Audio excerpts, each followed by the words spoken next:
for him. Easy job for the data analyst. 8 games against the West Indies, 7 completed innings, 5 times dismissed a left-arm spin against West Indies. So the data guys are having a field day. Sanju Samson is someone that has a lot of fans across the country and across the world.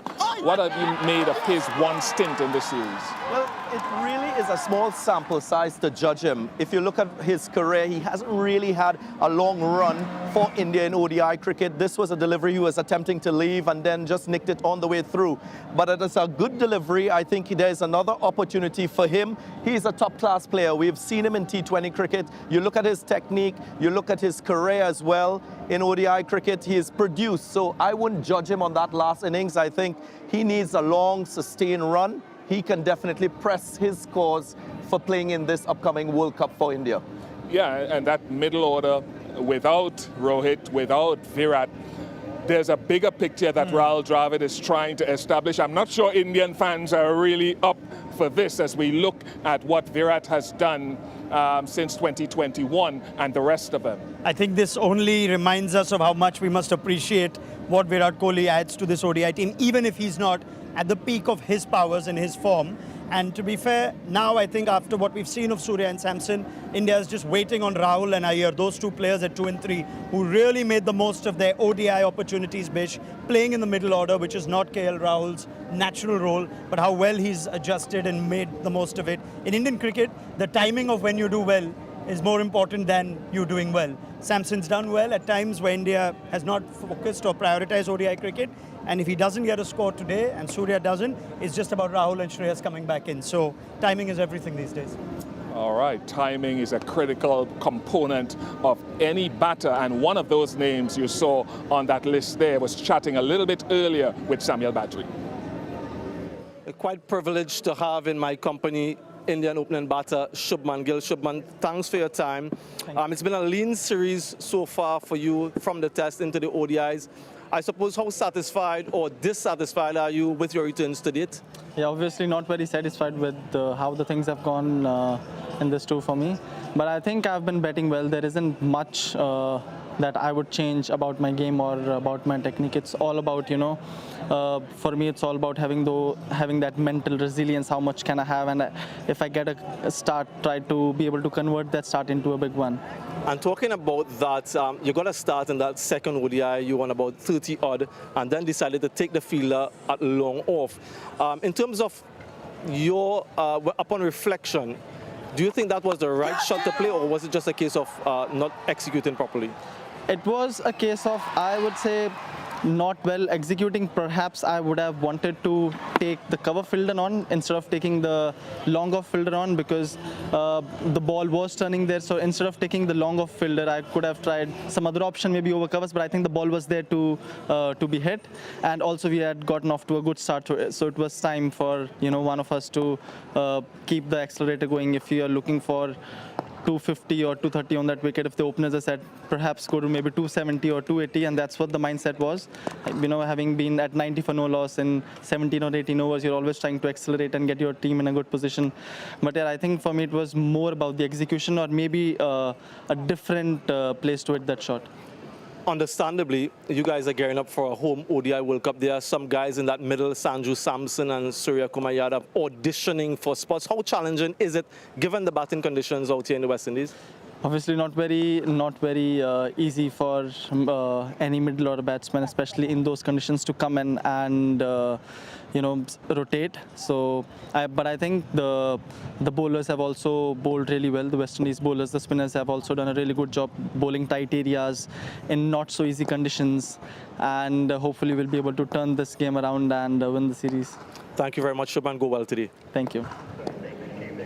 Shubman Gill hoping to return to his best, chatting a little bit earlier there to Samuel Badri. We're getting closer and closer to the start of this decider here in South Trinidad. And of course, so many players for whom this is an important and significant match, not least Yannick Carrier playing an international at home. So we take a short break, and after that break, you'll hear from him about his excitement and what the conditions hold in store for us here at the Brian Lara Academy after the short break.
Back here in South Trinidad at the Brian Lara Cricket Academy, the lines are growing outside of the ground. It is a cricket-loving part of this Twin Island state, South Trinidad, and India are always popular visitors to the Caribbean. Inside the ground, starting to fill in those seats. Hopefully, it'll be a significant crowd. Okay, as promised, let's find out about conditions here in South Trinidad at the Brian Lara Cricket Academy. Here are Shakira Selman and Samuel Badri.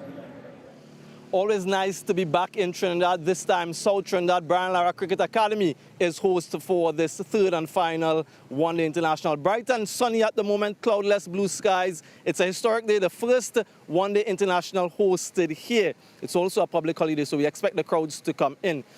As for the dimensions, we're almost at the center of the ground here, which means that the dimensions are pretty much equidistant, mid-70 hit down the ground, mid-60s square of the wicket.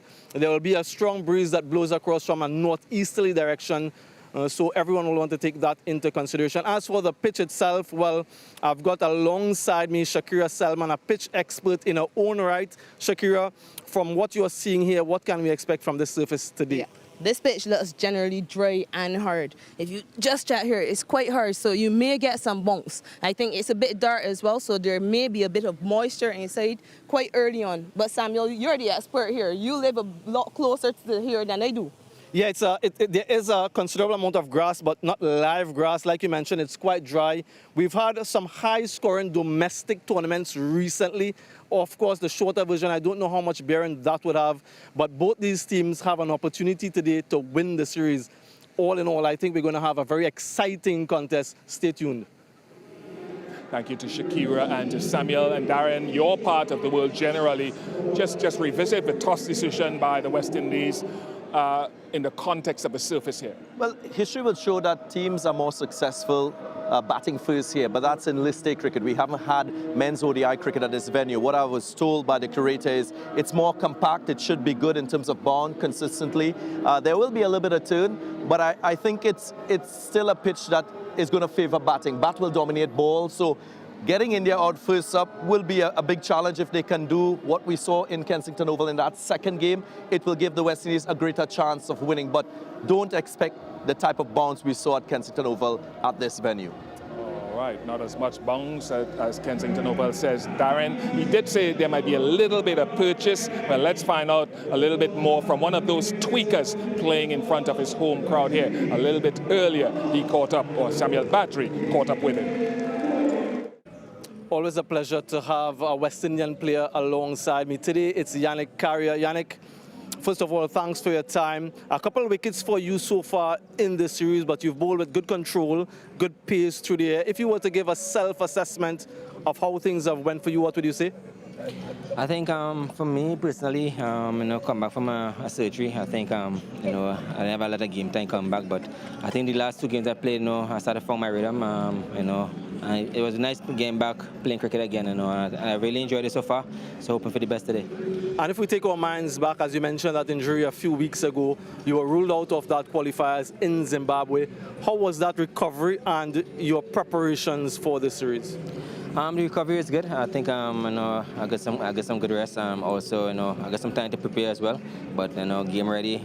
I was ready mentally. Come back from a surgery. Yeah, it was a nasal fracture that you suffered. It's a special day here in Trinidad and Tobago today, Emancipation Day. Also a special day at the Brian Lara Cricket Academy. But it's also a special day for you. It's the first time that you'll be playing an international match in your home country. How excited are you by that prospect? For me, it's always a dream. See having my family here today. Watch me play for the West Indies. Was one of my goals. I think so. Looking to give a good show today, and hope we come victorious today. And I'm sure, in addition to your family, the entire town of San Rio Grande will be packing in the stadium. In terms of the surface, it's never played a men's ODI before. You've played here for some time. What can we expect? Normally it's a very good batting wicket. I know actually it's a good cricket wicket in generally. I think I didn't play a game here in a while, but I know what we will get. But I know generally it's a very good cricket wicket. And the series squared at 1 apiece. What must the West Indies do today to win a bilateral series against India in some time? just for us to back ourselves, trust our preparation, trust our instincts, and pay attention to details. And once we do that, we'll be on top. Thanks for your time. All the best. Yeah, well done. Yannick Carrier talking a little bit earlier there to Samuel Badri. Darren, as we get ready and get closer for the start of play, can the West Indies reproduce the energy? Can they come again with their A game? Yeah, I think they'll be buoyed by that last win. It's a young team, it's a youthful team. We saw that energy coming from Atanaz and the younger troops. I think the catching and the out cricket was generally good in the last game. And the chance of winning a series must be motivating. So without Kohli, without Rohit Sharma, this is as good a chance for the West Indies to win. Ronak, and again, Rahul Dravid has a perspective that he's looking at. But online, Indian fans are not happy having lost to the West Indies in Kensington. I don't think they're ready for all this experimenting. The problem with Indian cricket is, Bish, you're expected to give everyone fair opportunities and yet expected to win, which is a hard thing to do when you rest some of your big players. For me, this is a huge game for individuals, Surya and Samson in particular. Who bats where is a question. Ishan Kishan, just at the corner of my eye, is padded up. But with Gaikwad as a specialist opener, who bats where is a question for me. And I'd like India, if there is assistance to the bowlers, find their way, work hard to get a score, 240, 250. If they had 220 in the last game, they could have well won it, even though it was a below par score. I don't want them folding as a batting unit. It's good that they're batting first and being tested. So let's hope that there's a better performance. But this is a great opportunity for the West Indies to just bring back some glory days and some happiness to the West Indian fans, because no better chance to beat India than this.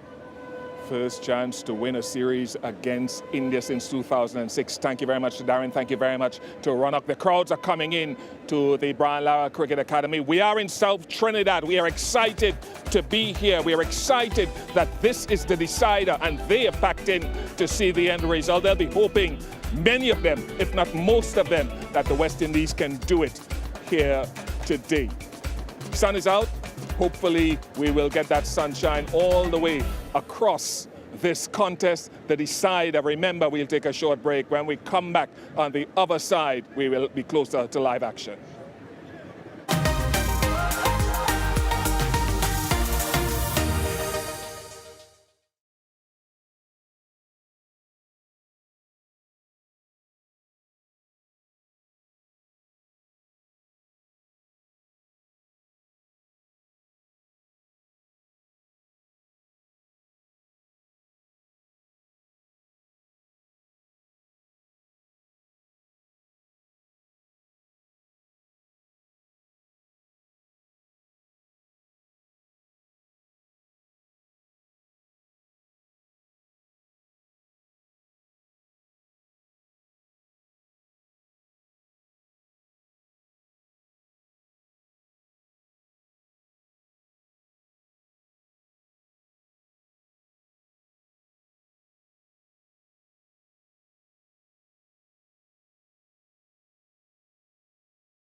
The series decider then between the West Indies and India as we return to Trinidad, and we expect on Emancipation Day here in Trinidad a full house.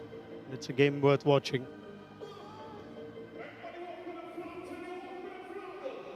And the third CG United ODI powered by Yes Bank is a great opportunity for the West Indies to defeat India in a bilateral series for the first time since 2006.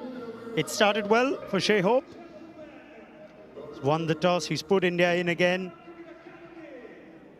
And it is an unchanged West Indies team. India bring in Ruturaj Gaikwad and Jaydev Unadkat. Akshar Patel and Umran Malik miss out in what will be the first ever men's one-day international at the Brian Lara Cricket Academy. It's good morning to Samuel Badri. Good morning, Ronak. Good morning, everyone. Mentioned series decider, a rare but golden opportunity for the West Indies to get one over India. Last time they were able to do that was 2006. This opening combination, we've seen them before. It's a wonderful facility here at Taruba, and aptly named in honor of the great man, Brian Lara, the Brian Lara Cricket Academy. Some torrential rainfall a few days ago. The ground was waterlogged, but it's picture perfect today. Historic day, first ever ODI to be hosted here. Last year, if you guys can remember, the first ever men's T20 was hosted here, West Indies against India. We've also had some women's international matches played. Ishan Kishan, 3 consecutive half centuries for him, 1 in that second test in Trinidad and then 2 at the Kensington Oval. So a rich vein of form for him. He would want to continue that, no doubt. Another opportunity for some of the fringe players to audition for World Cup spots. This man on the other side of the spectrum has had a lean run of things in the test matches and then in the 2 ODIs at Kensington. We know of his quality.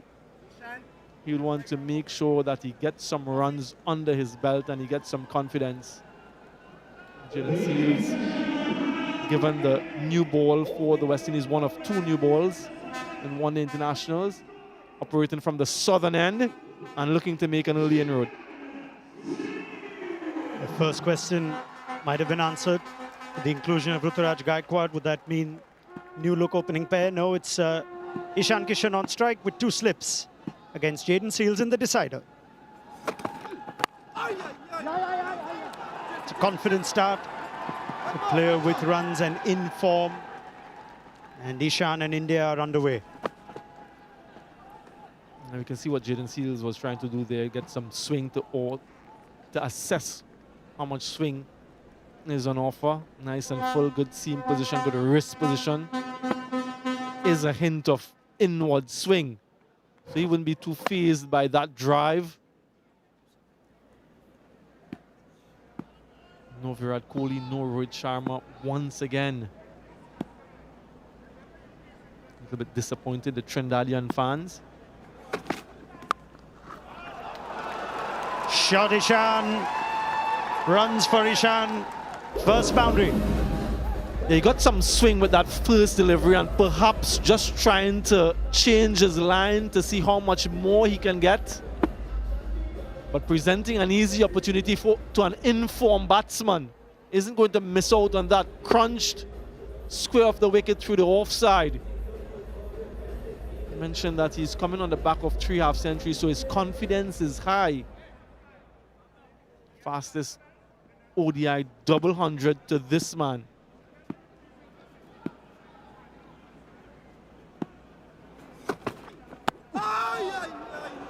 It's a good response from Seals. That's where you've got to try and attack or bowl to Ishan Kishan early. Get some idea of the surface as well, Sam. Yeah, much better length. You can see that he's made that adjustment, pulled it back quite considerably. That's essentially the area you want to be. Maybe a touch fuller. Wonderful overhead shots of this facility. It's the 16th ODI venue here in the West Indies. Yeah, 221st men's ODI venue, 16th in the Caribbean.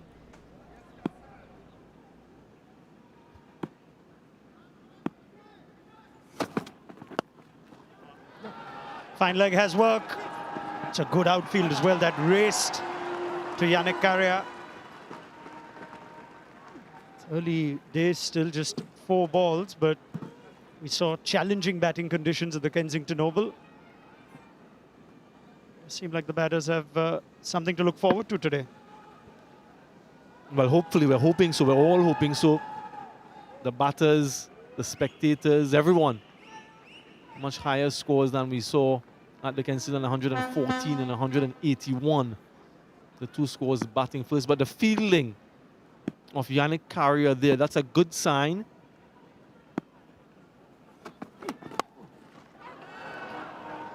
There he is in action again. I'm sure that went a long way in just spreading the energy and attitude, how good the West Indies were in the field. They outfielded India. Saw how disappointing the fielding standard was in Zimbabwe in the Cricket Men's World Cup qualifiers. Yeah, there was one game in the qualifiers after they were eliminated that they were absolutely phenomenal. And then the game after that, they went back to their old ways. So it'll be interesting to see how they go today. They've set a standard. It's to maintain that now. It's a good start for India. Nishan Kishan, 9 without loss.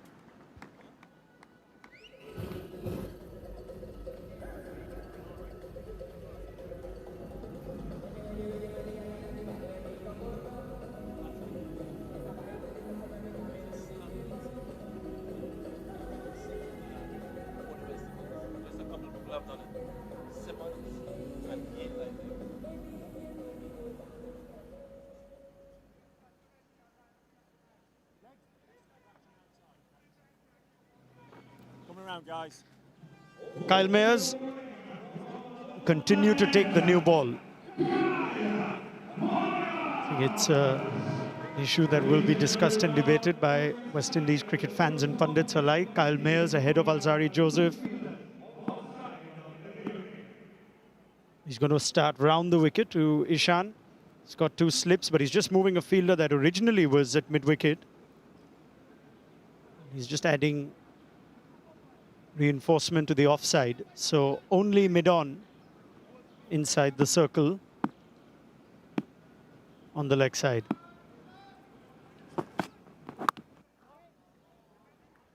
I know you didn't ask for my opinion on it, Ronak, but I'll give it anyway. I'm not really in congruence with this particular move. As we see the umpire's Michael Goff standing in his 79th ODI. Alongside him, Leslie Reefer Jr. out of Barbados in his 24th. In the air, dropped. Just talking about the standard of fielding, how good it was in the last game. In Casey Karti did so well in the field, took an exceptional catch to dismiss Umran Malik. Has let this one go through. Yeah, that's why I said it will be interesting to see how they go today. How they back up that last performance. Perhaps unsighted by something on the other side.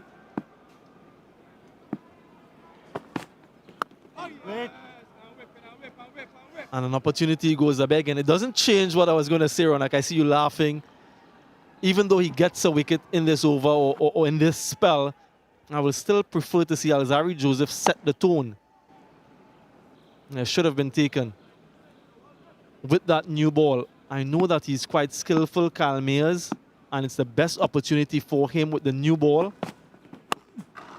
to extract some swing.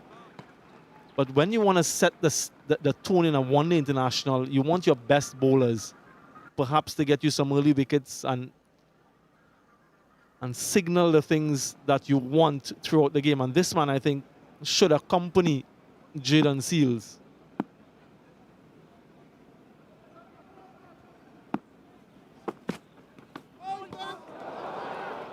That's a beauty.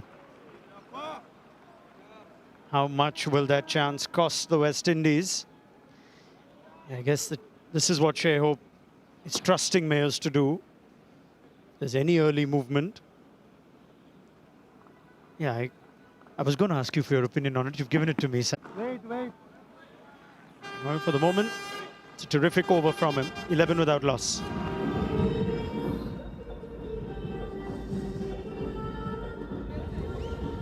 Yeah, lots of supporting for both India and the West Indies. Cricket loving public. Generally, cricket supporting public in South Trinidad, and confirmation of the changes there for India. Gaikwad slotted in at number 3.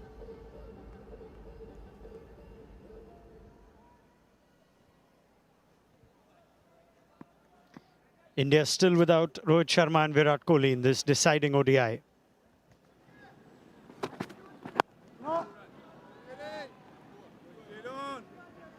Yeah, that last delivery there, that's sort of the delivery that gets Shubman Gill in trouble. Yeah, nice and sunny conditions and messages being sent. Really nice to see the fans in.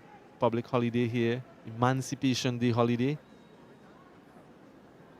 So we're hopeful that many more will pack in during the course of the day.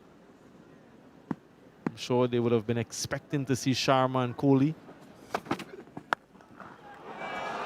Oh, shot Shubman. That is so good to watch, and in spite of a valiant effort in the deep from Romario Shepherd, that will be Shubman Gill's first boundary. Yeah, and again, another one that should be stopped in the outfield. He's very good with this shot. We've seen that so many times from Shubman Gill. Really sat up, not much pace in the surface, but this, if I'm being extremely critical, should have been stopped. And that's the sort of support you want to see in the field, something that they did exceptionally well in game 2. Maybe bouncing on him slightly. A good effort, but you want to make sure that you're stopping those. Yeah, first and foremost, I think this outfield is an excellent one, because it's raced away.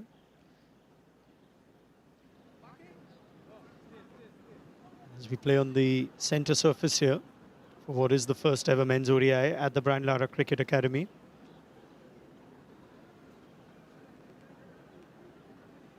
It's prompted a change in the field. There's an extra man at cover who's now running across to add to a 3-man ring on the onside. So square leg, mid-wicket, mid-on. Just the one slip.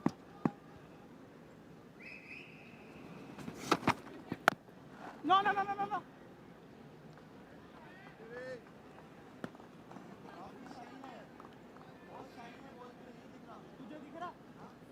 He was speaking to Shubman Gill a little while back and said he doesn't feel like he's not in good touch or good form. He's had starts. Looked good in the last game, opening partnership of 90 between these two.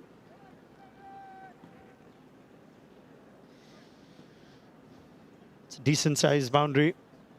74, 75 and 78 in front of the wicket.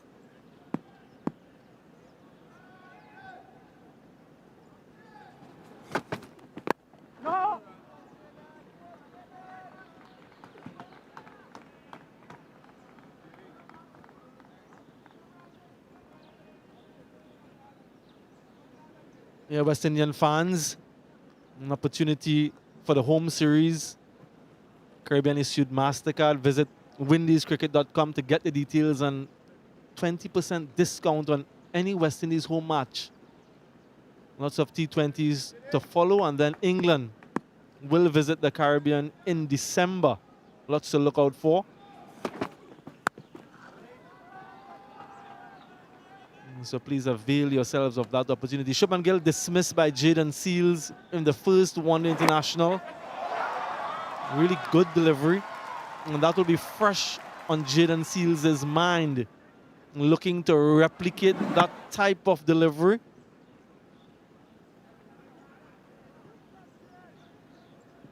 just looking to shape it away from the right hand. At the end that he's bowling from the southern end, there's a wind that blows across from left to right that will aid that away swing.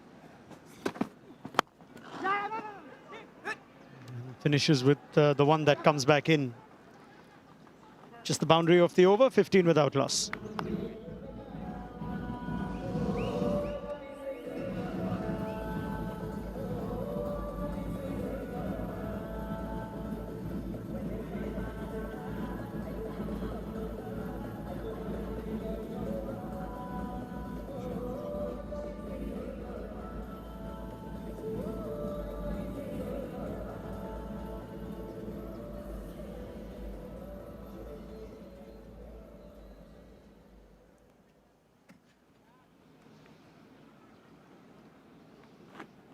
Series decider here at the Brian Lara Cricket Academy. It's a public holiday, expecting the crowds to build up. It's a day game this. Early starts as Mayers continues. Call is for 2. It will be a comfortable 2.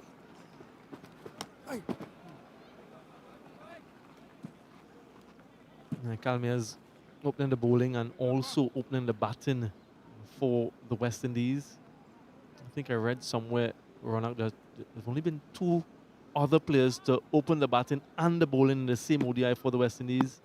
Phil Simmons, former head coach of this team. And who would you suspect is the second? Okay, let's try and think this through. Am I allowed to sort of respond with a question and ask if it was a part-timer who started, and did Chris Gale ever open? Yeah? Have I got that? Yeah, almost immediately. It's Chris Gale. Chris Gale and Phil Simmons, and now Kyle Mayers. Oh, there's a cry for catch for that as well. Seems like Kishan is living dangerously against Mayers. It's always tough. Let's have a look. We saw a few chances, caught and bowl at the Kensington Oval, going down just maybe short. Always difficult for any bowler in his follow through to take these very low as well. They fortified that region because more often than not, that's what he's trying to do. Leave the left-handed batter. And so they've given him extra protection square of the wicket. Let's have a closer look to see if it actually carried. Just short maybe, but very low nonetheless.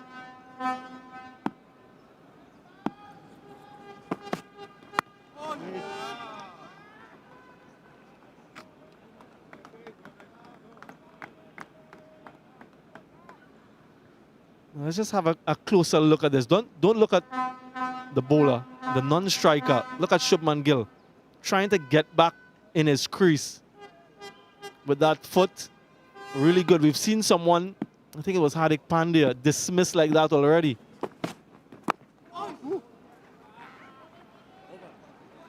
He's keeping it tidy, Kyle Mayers, 17 without loss.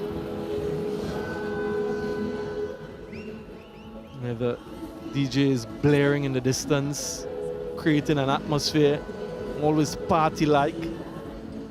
Here in Trinidad, it's Tarouba, it's South Trinidad, and quite some distance from the capital in Port of Spain, Ronak, as you would have realized this morning. I believe this is your part of town, Samuel? Yeah, it's my my neck of the woods. That's the San Fernando Hill, left of screen. The Gulf of Paria just behind on the horizon.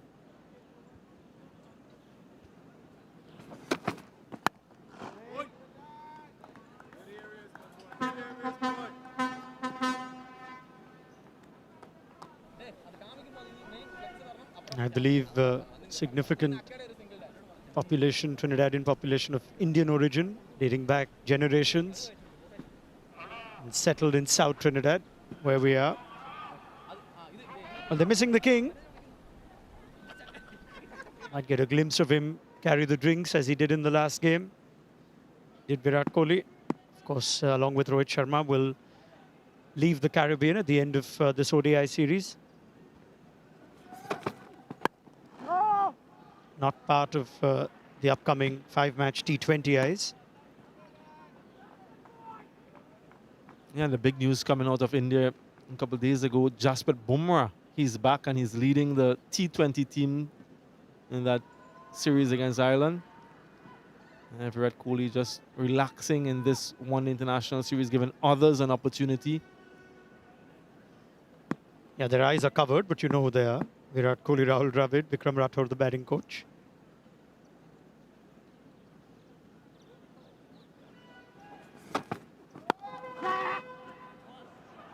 Gets it through. Again, it's such a good outfield. There's nothing more than just a clip.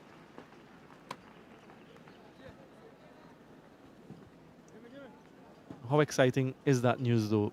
Jasprit Bumrah back in international cricket. Yeah, massive. I think that's no individual player, I think, makes as much of a difference to the Indian team as Bumrah. There are terrific batters, as Rohit and Virat, but there are batters who can do their job. Bumrah is just in a league of his own.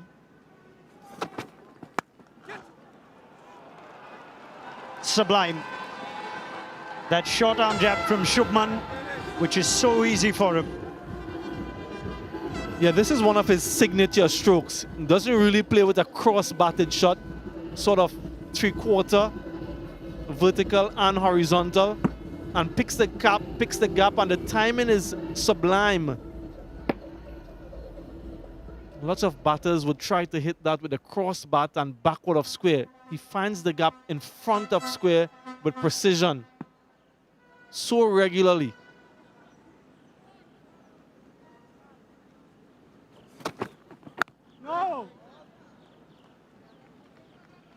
Yeah, just we both had a chat with him for the game and reflected on the timing of his dismissal in the last ODI, Sam, with India 90 without loss, spinners just introduced.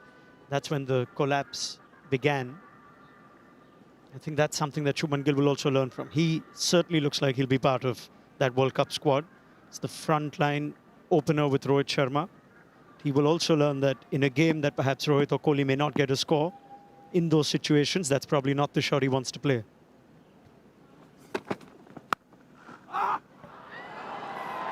Gorgeous from Gill, who looks the part. As India get 10 of the over, 27 without loss.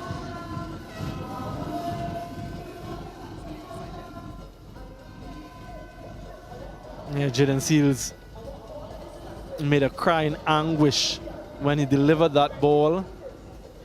And you can see the beads of perspiration dripping from his face. It's quite hot out in the middle. Unadkat gets a game, Gaikwad gets a game. Another opportunity for Samson and Sky.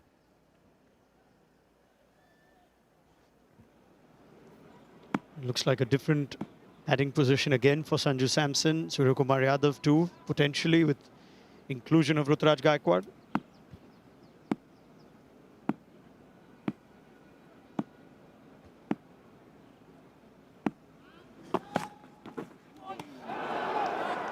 Well, as it turns out, Kyle Mayers has asked more questions with the new ball than Jaden Seals. Yeah, as is always the case, when someone says that someone shouldn't be doing something, that's when they turn up. Excellent delivery from Kyle Mayers.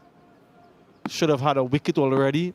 Dropped by Casey Carty. Wait. Yeah, there's a lot of merit in what you're saying. I know a lot of people do believe it.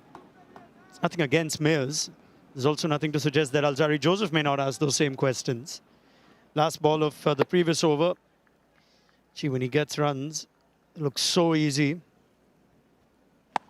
Yeah, he's always aesthetically pleasing, isn't he? 4 through the onside, 4 through the offside.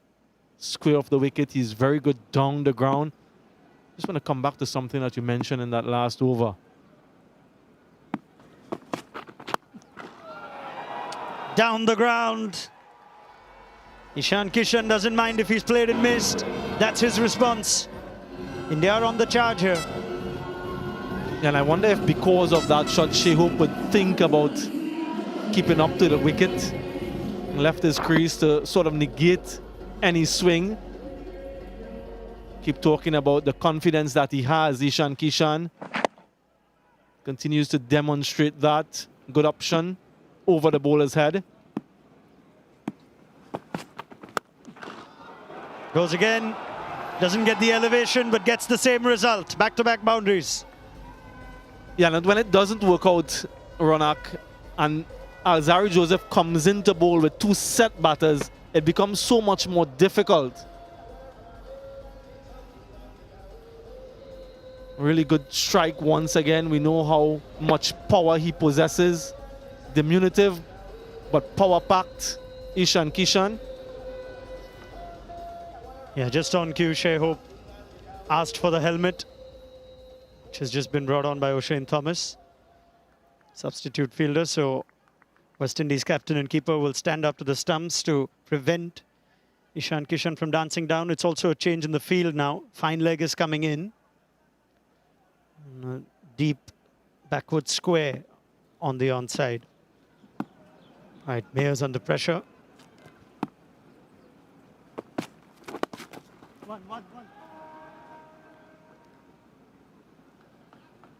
And this is also what a good batter, an aggressive batter like Ishan Kishan can do to Mayers, with no disrespect. He was getting into a nice rhythm in zone, beat him a couple of times. And Kishan would back himself to step out of his crease, put the bowler off. It's a lot harder to do that to a frontline bowler.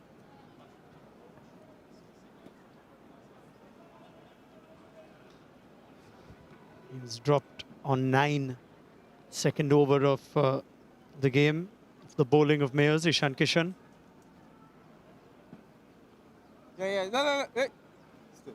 He's taking a little time to just get his feel right. At the moment, there are 3 men outside, so Shea Hope has to fix that.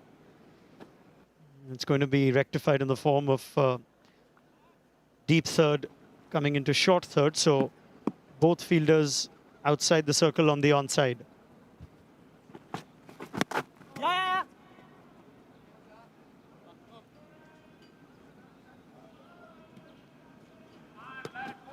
It's going to be a leg by to finish the over. 37 without loss.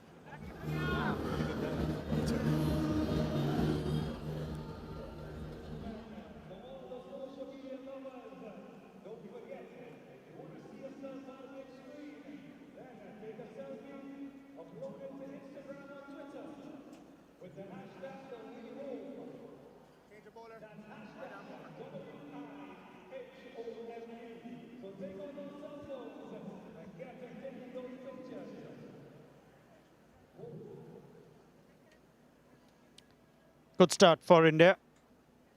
6 boundaries in the opening 6 overs as Alzari Joseph is introduced.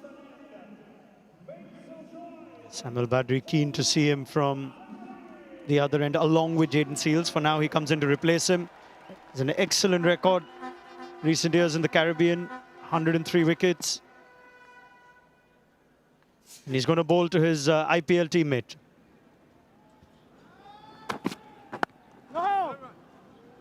Yeah, Ronak, he was the fastest to 100 ODI wickets in that World Cup qualifiers not too long ago. Shubman Gill, we were talking to him earlier today. You mentioned it a couple overs ago. And the timing of his dismissal, he was dismissed in the 17th over. The score was 90 without loss. And I asked him about whether it was a case of poor execution or shot selection. He insisted that the shot was on. Perhaps he should have gone maybe extra cover as opposed to long off. And I'm just wondering, upon reflection, maybe he would be thinking about batting deeper into the innings as a top order batter and trying to get a century, 100, as Virat Kohli does, or someone like Rohit Sharma. Once they are set, they make those innings count. Yeah, 100%. It's been the hallmark of how Virat Kohli's played the anchor role in ODI cricket to perfection. Even when he's had a tough run in the last few years, he's still among runs. He still wills his way to a score. So it wouldn't surprise me at all if we see a more measured Shubman Gill. Don't want to put the kiss on him, but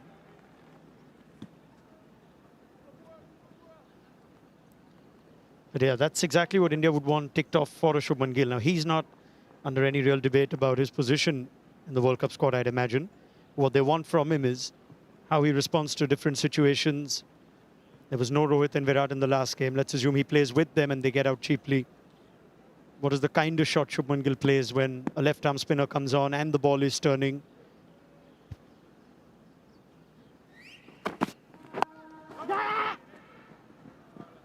It's a good single. Gudakesh Moti has had a good return to international cricket, missed out in the World Cup qualifiers due to injury. But bowled with really good control, good pace, and got a good purchase of the surface at Kensington Oval. Yet to see what he can extract here at the Brian Lara Cricket Academy. Wouldn't be too far off his introduction.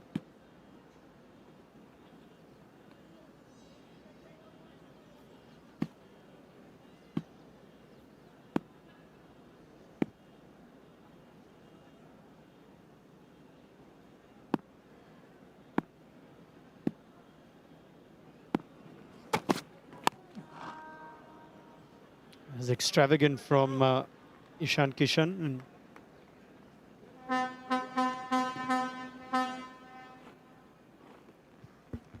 now, West Indies seamers so far, if you're short or if you're full, you've been dispatched. That length, that 6 to 8 meter length, seems to be the one to be targeting at the surface so far. Assessment and evaluation of conditions is such an important part of the game. Opening bowlers and opening batters set that tone.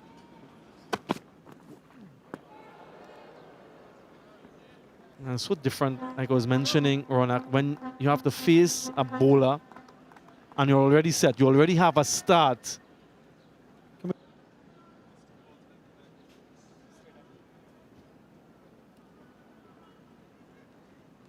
yeah, there's a conscious effort from Kishan to go leg side, even though he's been offered a little bit of width from Alzari. There is Alec Athanase quite close in at point, and that's how he has been dismissed, Kishan. So I'm sure that's the plan, and Kishan's trying to react.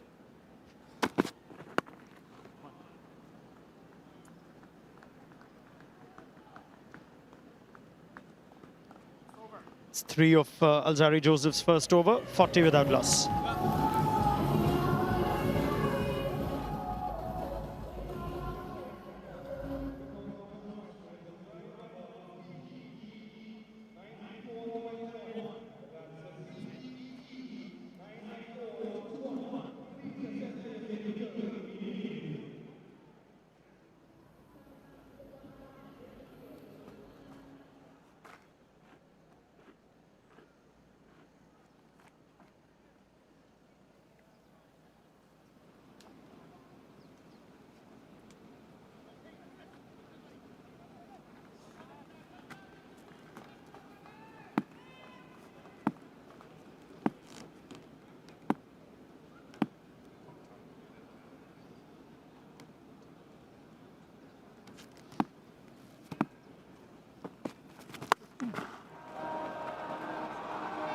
Ishan Kishan in a no-nonsense mood. Taking a toll on Carl Mayers in the last 7 deliveries.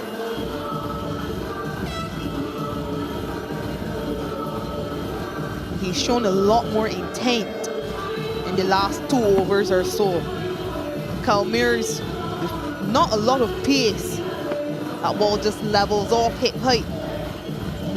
Ishan Kishan is able to access that way long on area.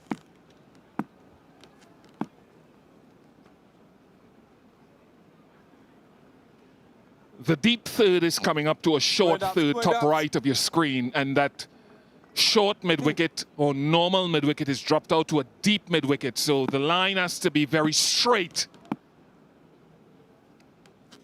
and on a length. Down. Just a little bit of room and through the offside for a couple.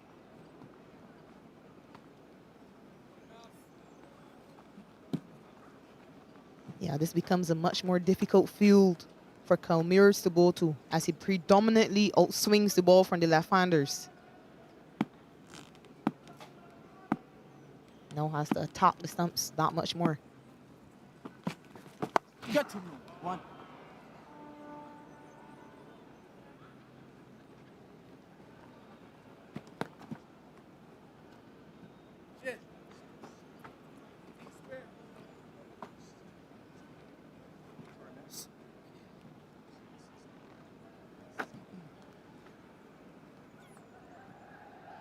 Three more legal deliveries left in the over, and you could easily see if nothing happens, which is always a portent to something happening for the bowler. A Romario Shepherd could be activated.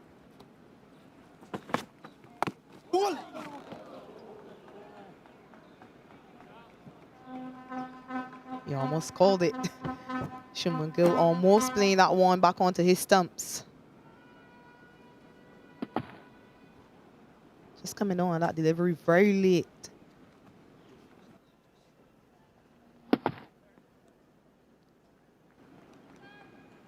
Luckily for him, it just bounces over the stumps.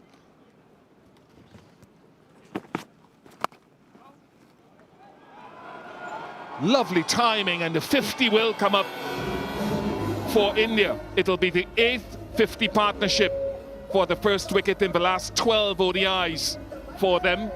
And Shubman Gill has been involved in all of them. Yeah, this delivery just delivered at 115 Ks. Just look at the way Shubman Gill is able to delay the shot in order to access behind point. Third man is in the circle. That boundary brings it to 50 for India, just 47 deliveries.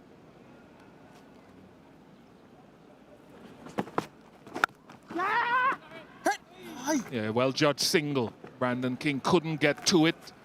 Maybe time for a change from Kyle Mayer's end. 52 without loss.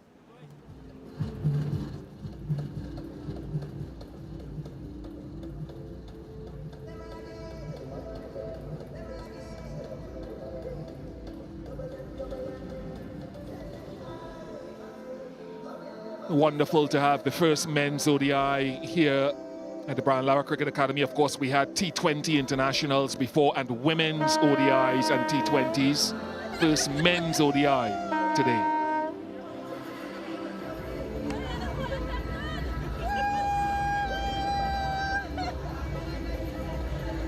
Bit of infighting there.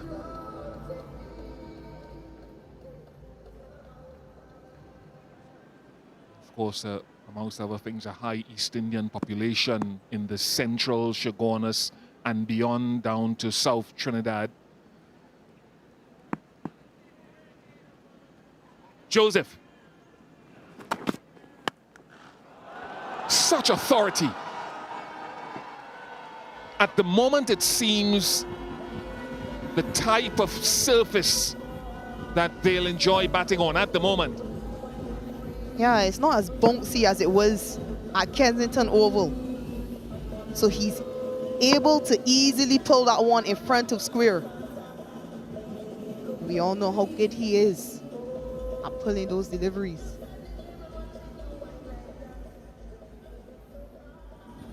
Alzari will want to get it higher. It will take a lot more from him to get it higher on this surface. Kalmir's making some suggestions, perhaps about field changes.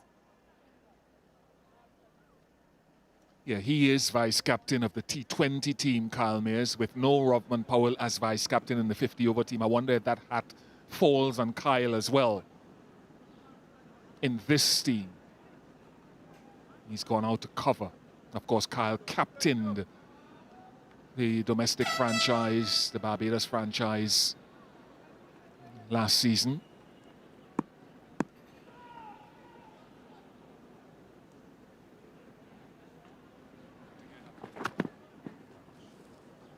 I wonder what cutters will do on this surface. I wonder if the ball will spin. We'll see the intervention of spin. Certainly someone like a Gudakesh Moti,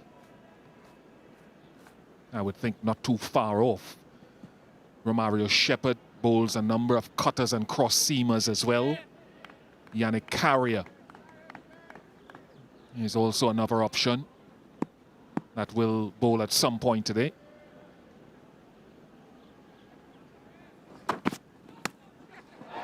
Four more runs. Not sure that Gill intended to get it that fine. Mayers had come out and gone into cover before the last ball. Sean McGill looking to punch that one in front. Stays leg side of it and perhaps beaten a little bit by pace. Unfortunately for West Indies, it goes through the vacant slip area. Not sure it would have gone to Calmeers, but they just removed him. Disappointment for Alzari. Another boundary for Sean McGill.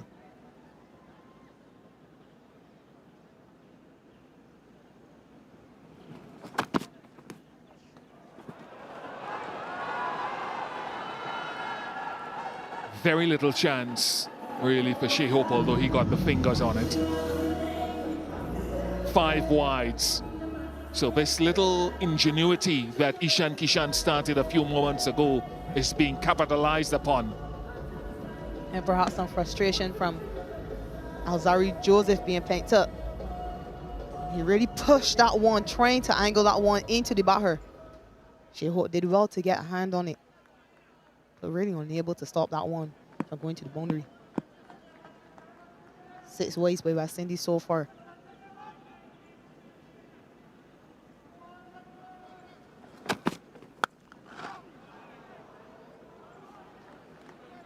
It's an amazing skill that he has to play. It's not a full-blooded pull shot. It's a short-arm jab or a short-arm pull that he plays with great aplomb. Almost become a signature shot. And what that really shows is just how much time he has. He's able to hit those deliveries so far in front.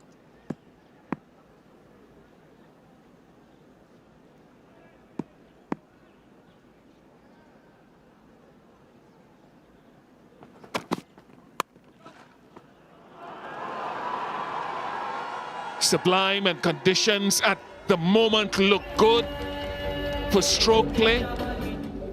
And I think you have to sort of change up the pace a little bit from as early as possible. Yeah, it just looks too easy. The ball is just sliding onto the back. And this is perhaps where Sean McGill intended to hit that second delivery from Alzari Joseph earlier on in the over. This time in much more control.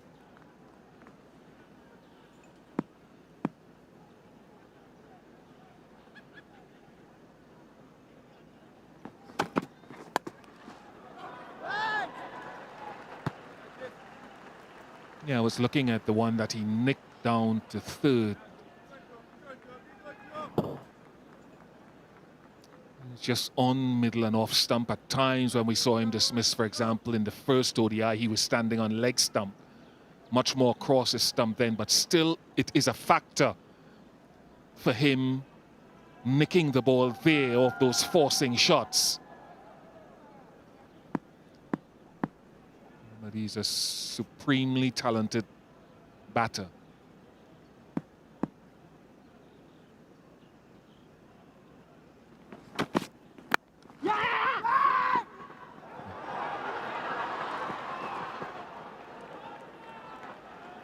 Gill cannot understand why Ishan did not respond. 69 without loss.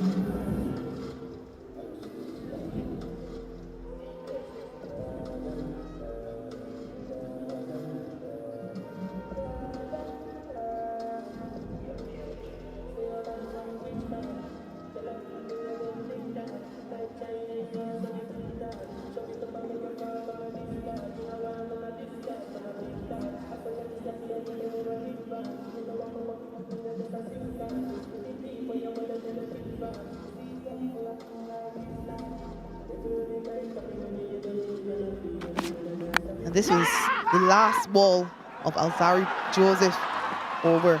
Sean McGill thought it was a run, and he had been doing that all morning, just hitting it to the right of that extra cover fielder and taking off for a single. This time, no response from Ishan Kishan, but danger averted.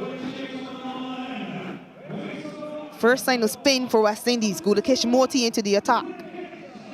He's been really good for West Indies so far this series has 13 wickets in 7 matches.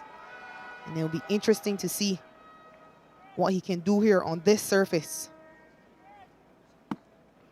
2 fielders on the boundary, long on and deep square.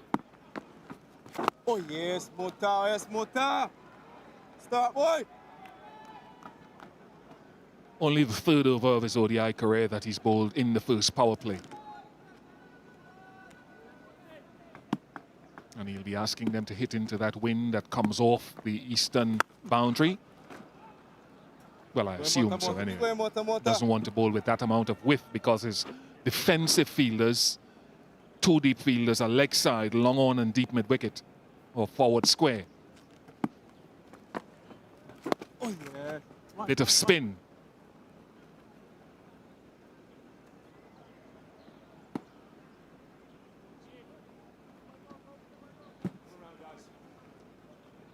I'm assuming that Romario Shepherd, given the wind direction, might come from the other end, whether in the next over or later in a few overs' time.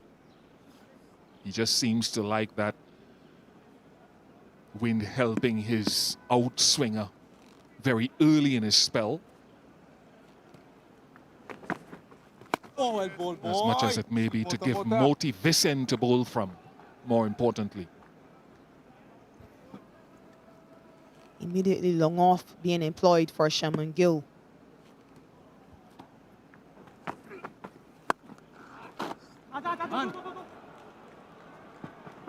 Lack of bounce there is something to keep your eye on.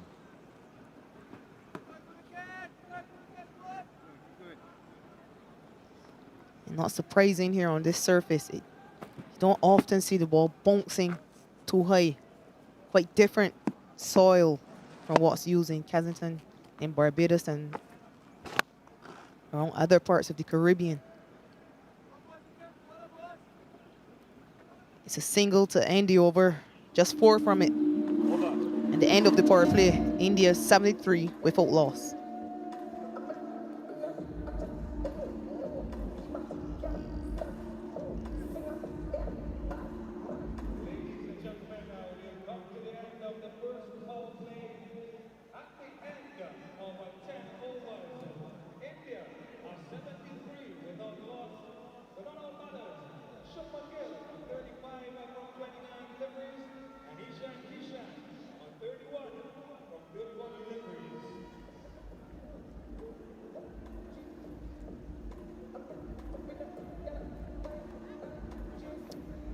Another over for Alzari Joseph. He's bowled 2 for 20. There have been 11 fours already in this first power play. There was the chance when Ishan Kishan was on 9 to Karthi at point. But since then, the runs have flowed off the bat of Gill and Kishan.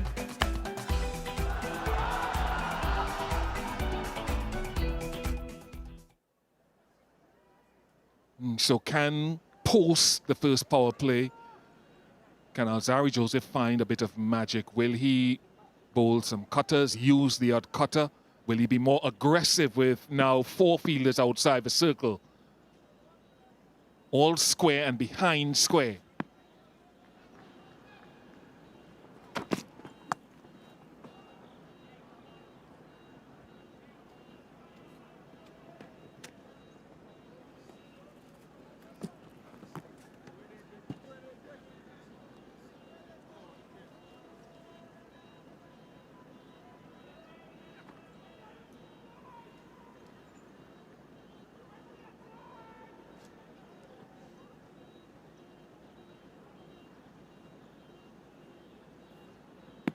Oftentimes he will bowl that wobble or scramble seam across Ishan Kishan. Looks as though it'll be scrambled here again. Wait.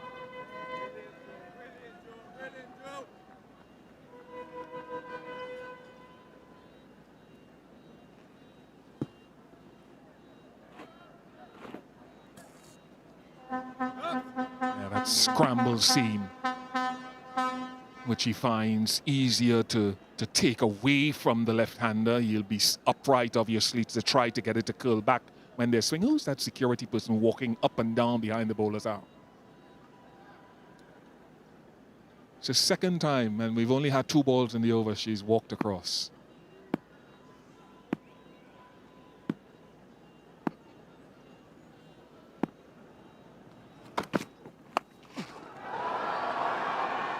With the win for 6. Joseph thought momentarily that Jaden Seals had a chance underneath it. I don't quite mind this. The previous delivery was pitched up to him, so it is a surprise short ball. But he is hitting with the wind. And that's why he's able, even though he doesn't control it, he's able to clear that deep square leg fielder in Jaden Seals. It's the first 6 for India. Shimron Hetmeyer teasing Jaden Seals and telling him to jump.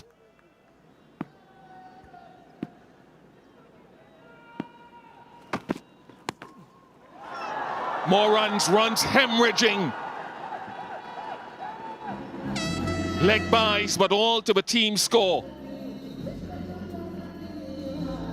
Zari Joseph working up some pace here, but too straight. And again, no chance for the diving Shea Hope. Just taking the top of his thigh. Another boundary. And runs coming quite quickly for India.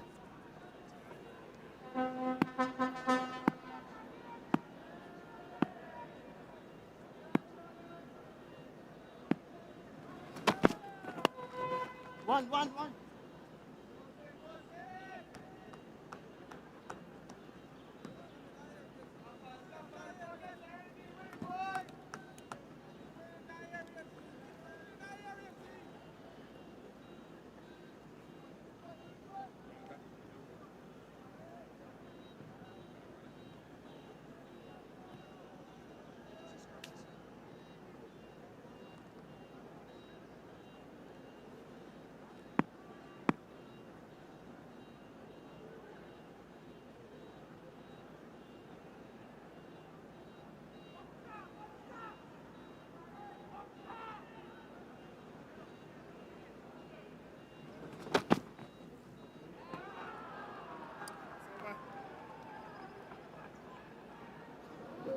85 without loss.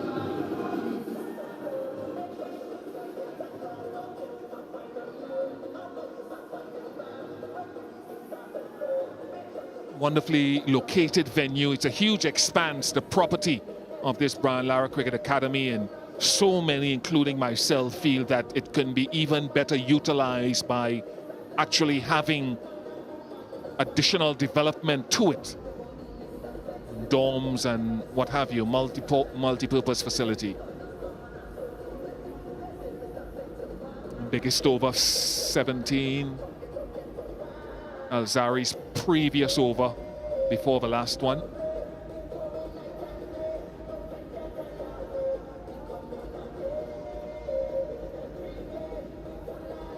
I think you've got to go for either Shepherd, or even if you want spin from both ends, you've got to make that change at the other end.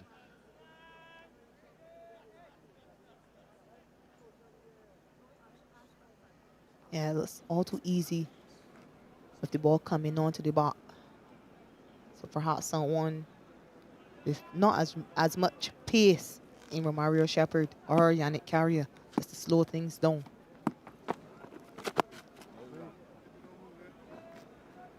Nice. Good catch.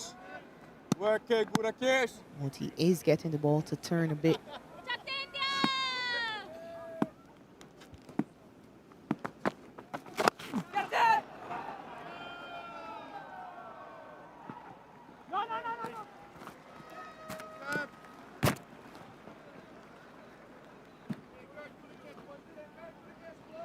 Good work on the boundary by Romario Shepherd.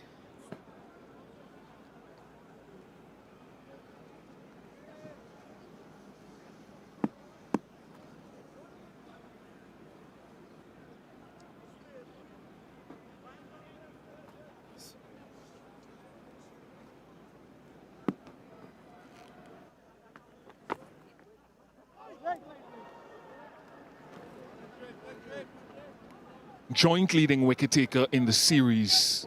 Gudakesh Moti along with Kuldeep Yadav from India is bowled very well, great control.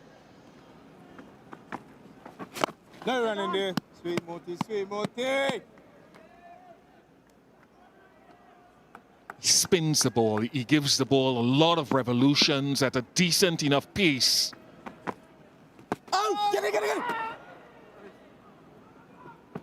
And he's gotten both the opening batters out previously in the series.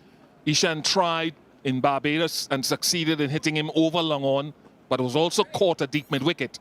Gill tried to hit him over long off and was caught at long off, just slanting into the stumps.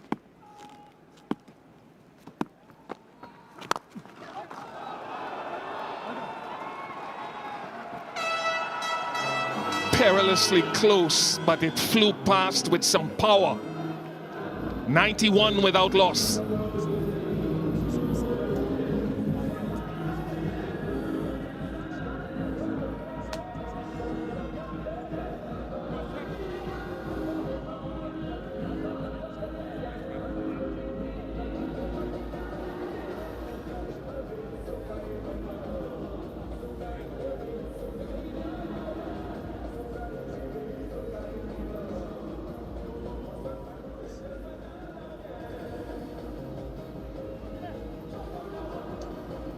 Goes for a boundary, but in Barbados, Shakira, I think it was Ishan Kishan who was put down to Moti's left off his own bowling there as well.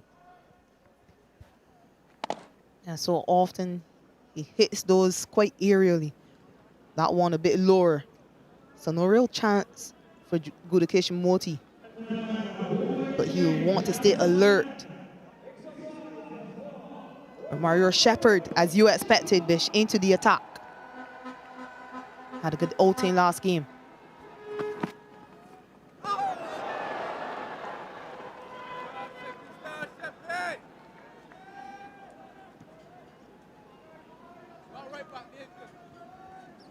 Yeah, he hits this one quite powerfully. Looks to have touched his finger, but too low and a bit too far away for him to grab onto that. Not quite sure I'll call it a chance.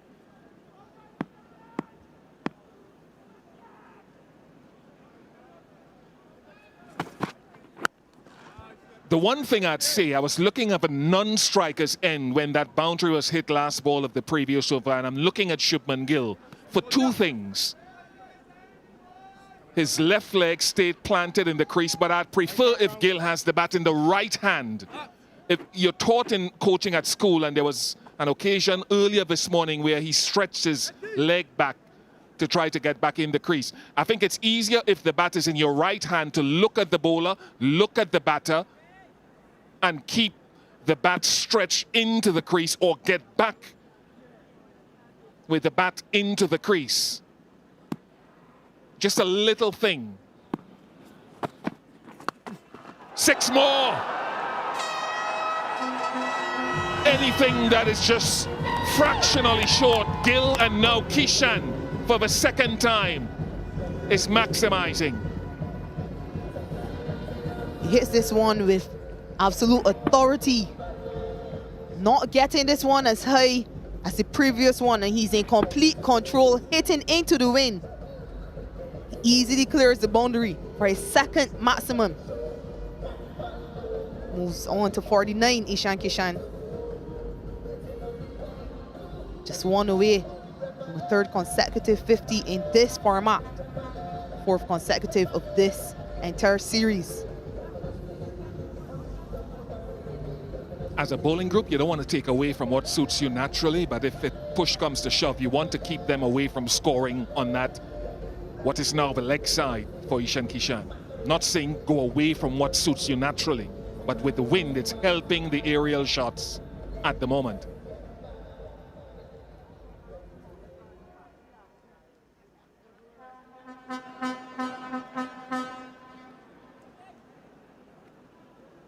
Mario Shepherd is much more comfortable bowling around the wicket to left-handers. You just wonder if you want to think about going over.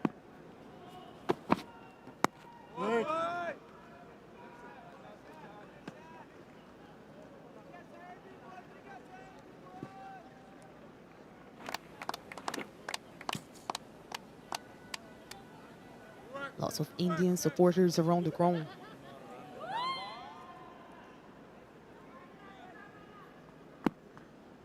They'll be disappointed that Virat Kohli and Rohit Sharma not playing. They'll come. You build it, India will have support. Without a shadow of a doubt. They love the game, whether it's Dhoni, Tendulkar, Kohli, Rohit Sharma, they will come. In the future, it could be Ishan and Gill. And that's why it's important for the T20 World Cup next year.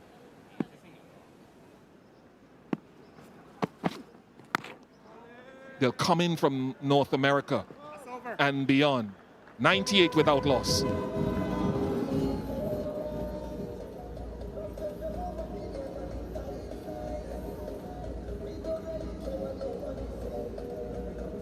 A flying start from India. Conditions that at the moment they feel acclimated to.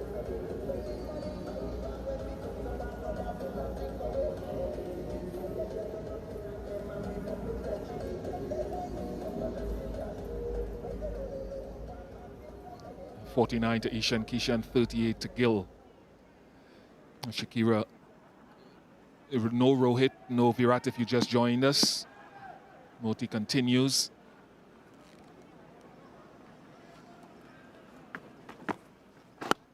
I was saying to Ronak this morning that I understand what Rahul Dravid and the coaching staff are trying to do, giving other young guys a chance to find out about them and for them to establish themselves. But the cost of that will be the odd loss game or series, and I don't think Indian fans are ready for that. They don't want to lose to anyone. The online comments after the loss at Kensington Oval were hard.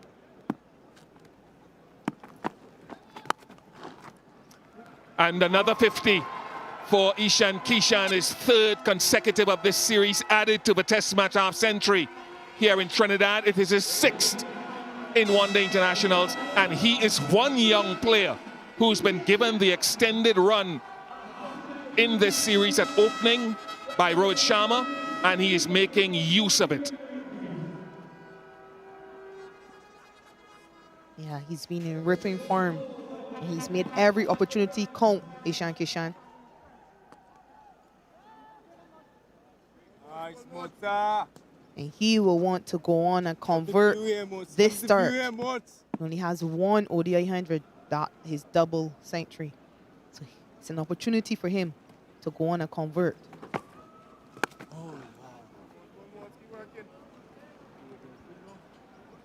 But back to your point, Bish. I completely agree. And I've seen the comments online as well. Even though they want to give younger players an opportunity, they don't want it to come at the expense of losing. And I'm sure they would have expected that.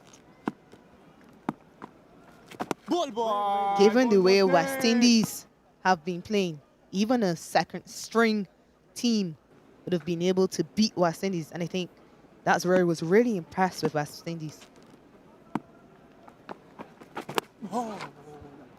I don't think they expected to lose to West Indies with or without Virat Kohli and Rohit Sharma.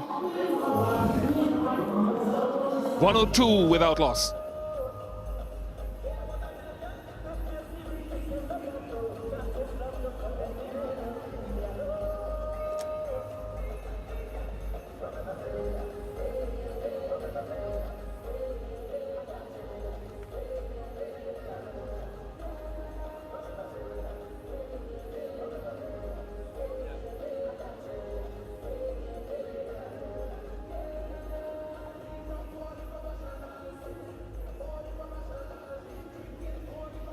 Excellent opening partnership once again for India, 102 without loss.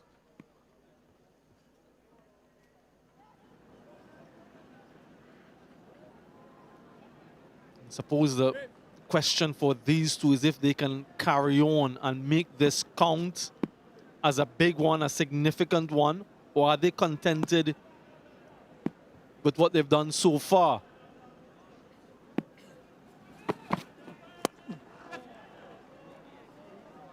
It was dismissed playing a similar type shot against Romario Shepherd in that second ODI, square off the wicket, Ishan Kishan.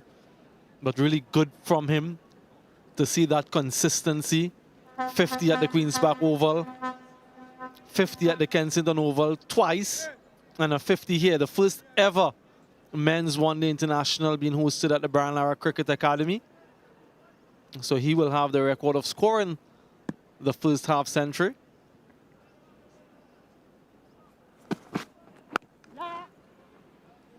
Alongside me, Darren Ganga. Darren, good morning. How do you see the day's play so far? Good morning to you, Samuel Badri. Hello, everyone. Of course, India dominant. But I really would like to make the point that a major part of being successful as a team in cricket has to do with decision-making as it relates to the conditions.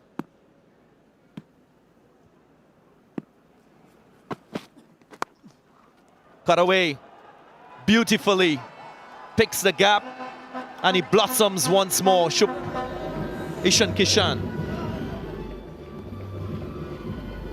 Yeah, no similar success so far with this type of delivery from Romario Shepherd. That was hit with some power and ferocity and raced across the outfield, deliberately trying to keep it down, rolling his wrist on the shot. Ishan Kishan joins a list of players who have scored 3 consecutive half centuries for India in a 3-match series. Just a single this time. Shrikant in 1982 against Sri Lanka, Vengaskar 1985, Azharuddin in 1993, all of those against Sri Lanka. Mahendra Singh Dhoni did it in 2018 against Australia, and Shreyas Iyer, the most recent to have done it, in 2020 against New Zealand, so he joins that list.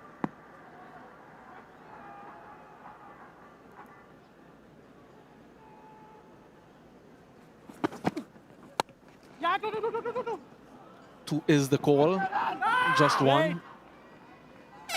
Your point about conditions there? Yeah, we saw clearly India with that intention of wanting to bat if they had the chance to make the decision. It was set at the toss.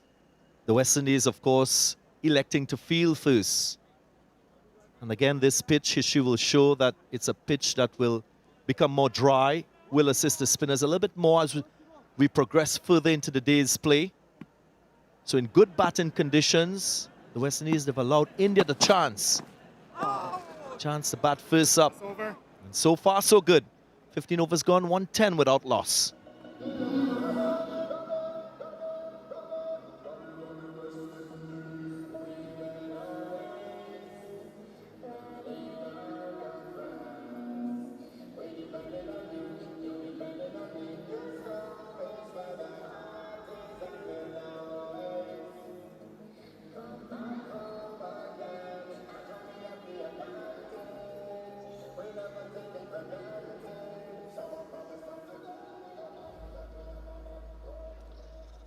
Confirmation of the contributions in this excellent partnership, 57 and 42 respectively. A good click as well. Just 90 deliveries for 110.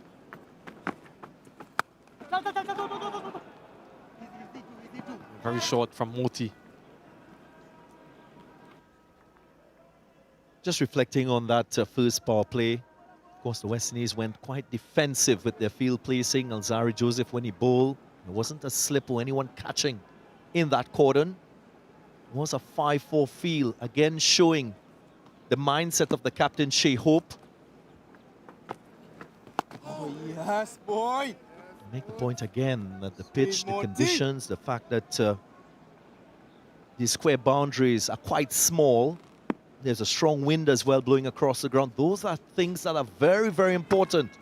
Ball.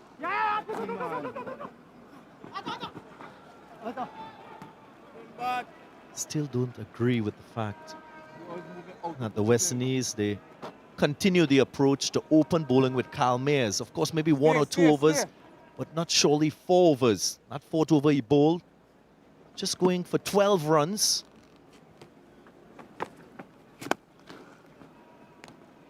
I'd really like to see their premier fast bowler in that of Alzari Joseph be shown respect, be given the opportunity with the new ball to make inroads. But come on. Late in the innings, he bowled the 7th over. That's the first time he bowled. Wants to go on.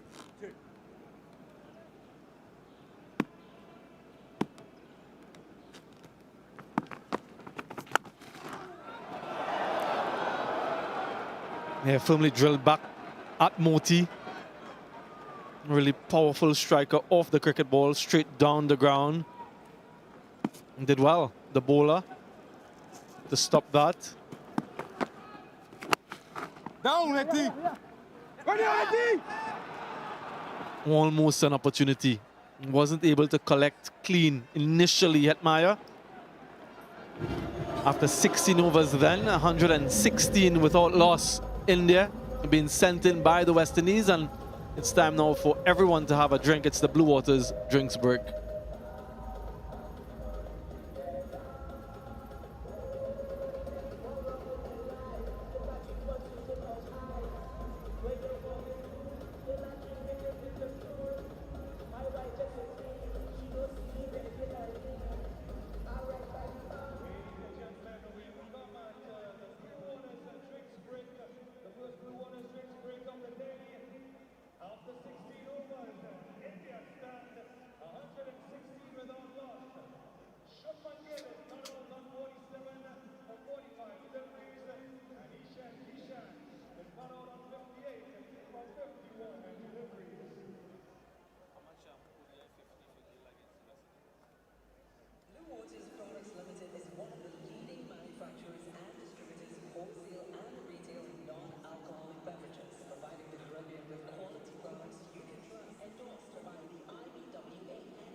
Yeah, excellent start from Ishan Kishan and Shubman Gill.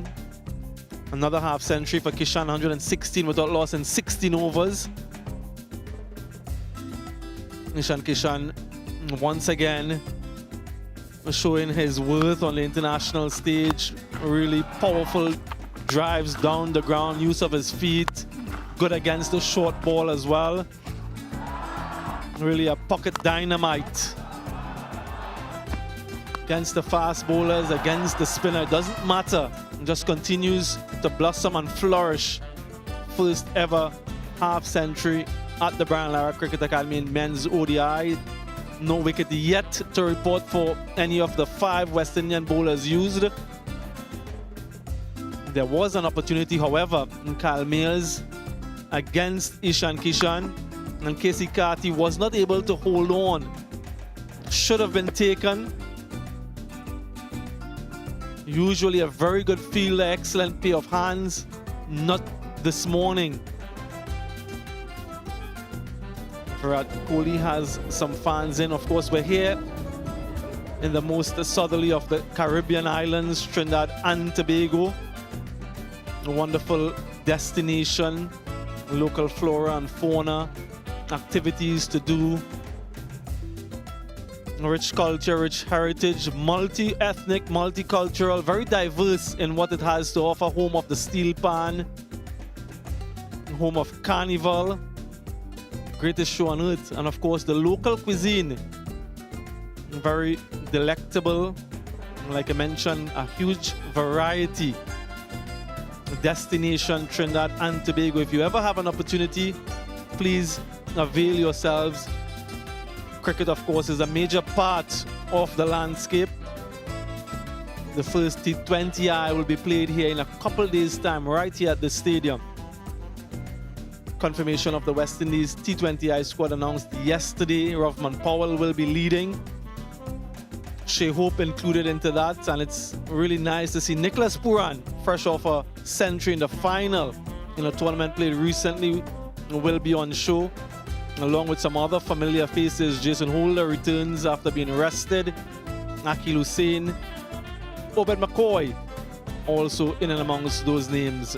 Johnson Charles with a century versus South Africa not too long ago. That promises to be a really mouth-watering clash. Back here live for this ODI. Mario Shepherd will continue from the southern end.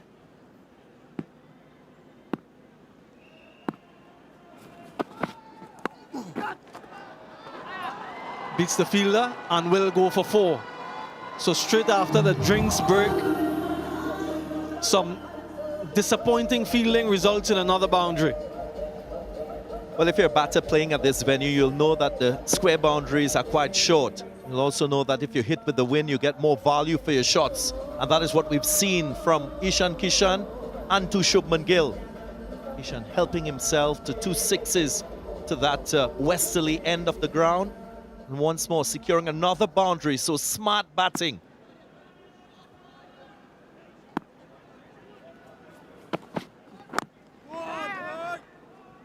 And that last ODI, Romario Shepherd recorded his career best figures. 3 for 37. Showed good control and good planning. Different conditions here, not as much bounce.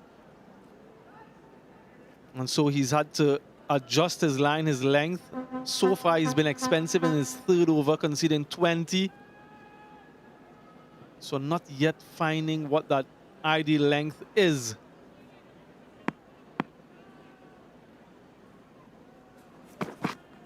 No! Yeah, it was very impressive in that second ODI, the one that West Indies won to level the series. Ishan Kishan, the first to be dismissed. Excellent catch from Atanaz. And then a brute of a delivery to get rid of Aksa Patel.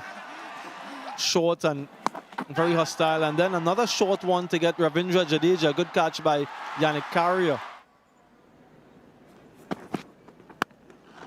Darren, you've seen him for some time now. How would you assess his progress in the one-day game? Well, the first thing I'll say is his career best was premised on that excessive bounce we saw at Kensington Oval in Barbados.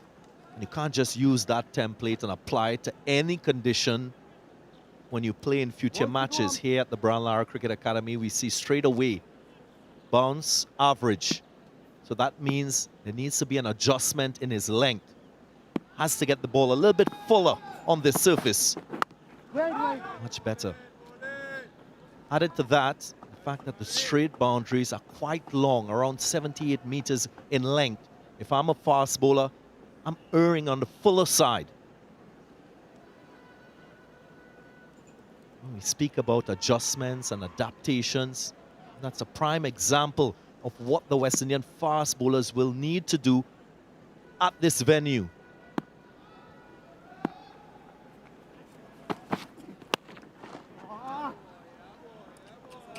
Six runs from that Shepherd over, 17 gone, 122 without loss.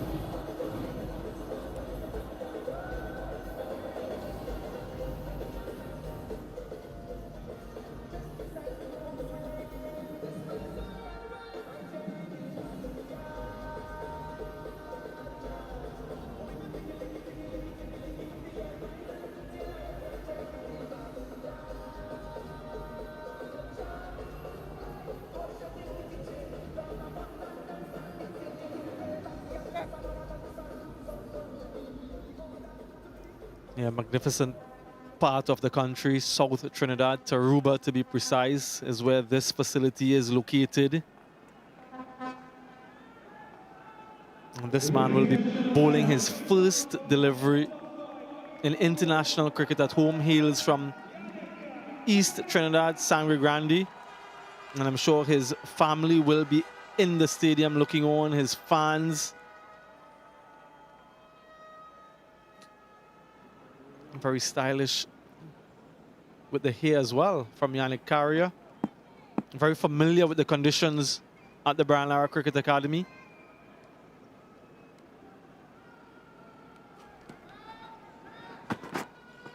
Oh, yeah. And Darren, it's just about this stage of the innings in that last ODI that Shubman Gill sort of gave his wicket away.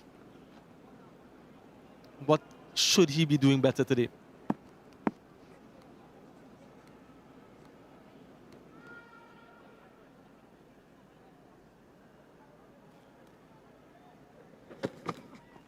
Oh, yeah. He did mention that the option that he chose in that last innings to go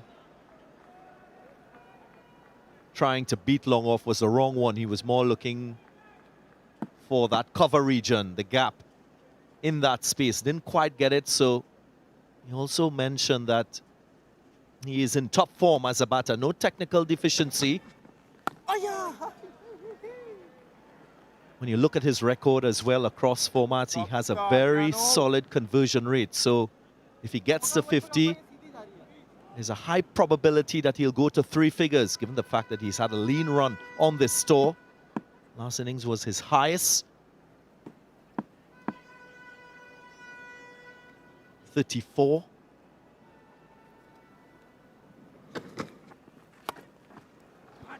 Yeah, that's it. That's another half century for Shubman Gill, his 6th in one-day international cricket and his 3rd against the West Indies. Of course, he scored 2 last time they were here last year at the Queen's Park Oval.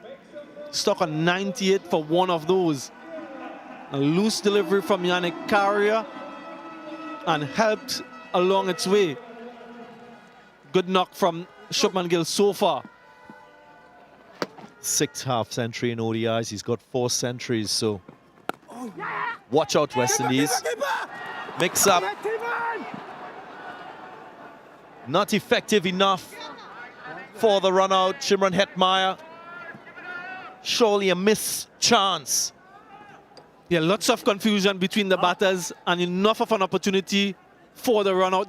The throw was way too high, and you can hear the disappointment from the captain, Shea Hope. Those are the chances that you need to take. Already dropped the catch.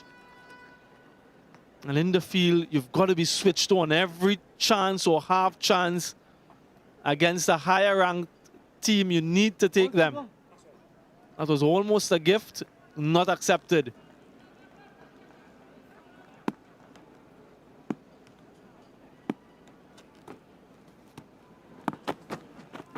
He tries to go for the aggressive option. Good bowling from Carrier. 6 runs coming from that over. 128 without loss.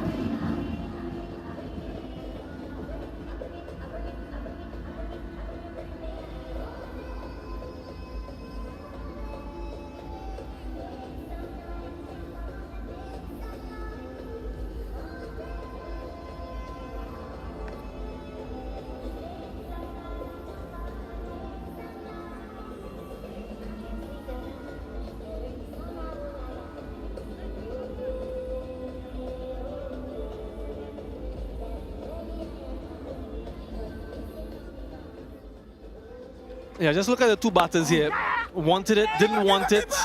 Momentarily, there was some hesitation, but in the end, they got home safely. You can see from the reaction of Yannick Carrier. And if you're good at reading lips, you could figure out what he said as well. An opportunity, surely. Now Romario Shepherd will continue.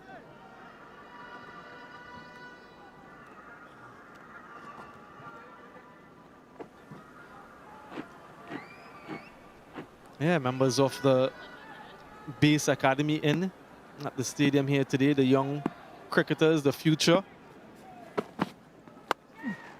Pulled away once again with the win, and once again it sails for 6. Another magnificent strike from Ishan Kishan, and they're enjoying it. 3rd 6 for Ishan Kishan in that region. The awareness of that win factor that will help him get the ball over the boundary line. Being placed to good effect. So good a player he is. Showing consistency, showing good shot selection as well.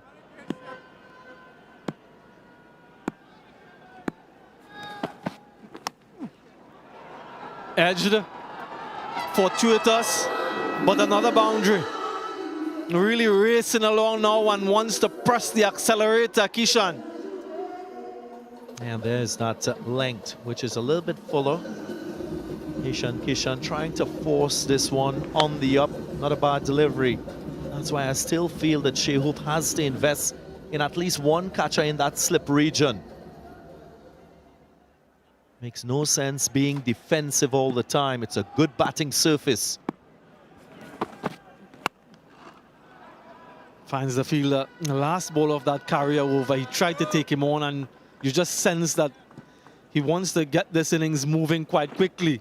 Ishan Kishan, the first 2 deliveries in this over, first 3 actually, have all been quite stroke-filled. So is this the period here where they want to step things up? Usually the middle phase of the innings, where teams look to get going.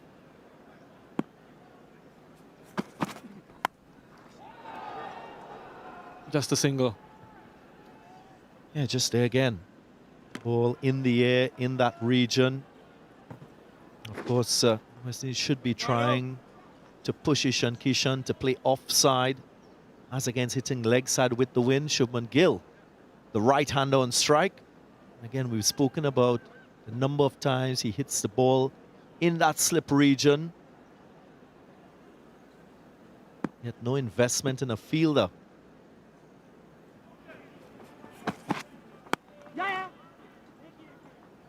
Yeah, the highest opening partnership for India against the West Indies in the West Indies, beating the previous best of 132 between Shikhar Dhawan and Ajinkya Rahane in 2017 at the Queen's Park Oval. So the young brigade notching up a record of their own. And of course, this will go down as the first 100-run partnership in ODIs at the Brian Lara Cricket Academy.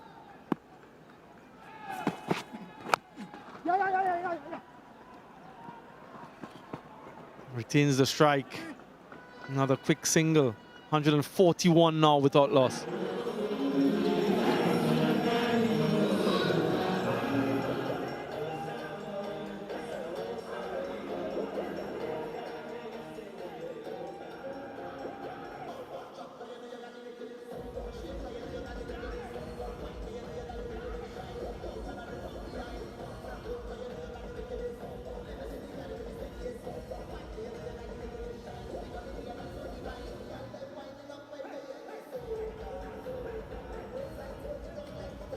And nothing ready as yet means no wicket just yet for the West Indies. Good, solid start.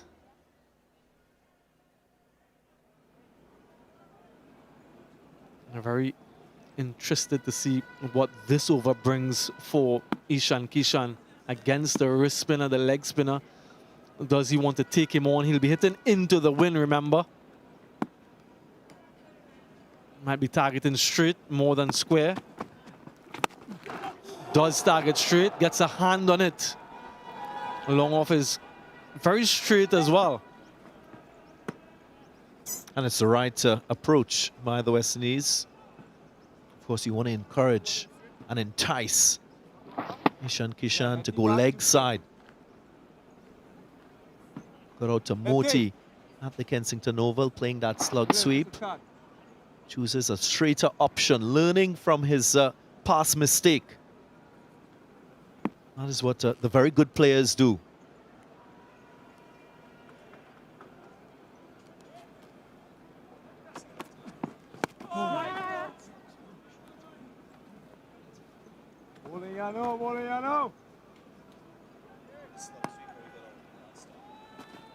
It looks as though he's set his sights on something big here today, Shubman Gill.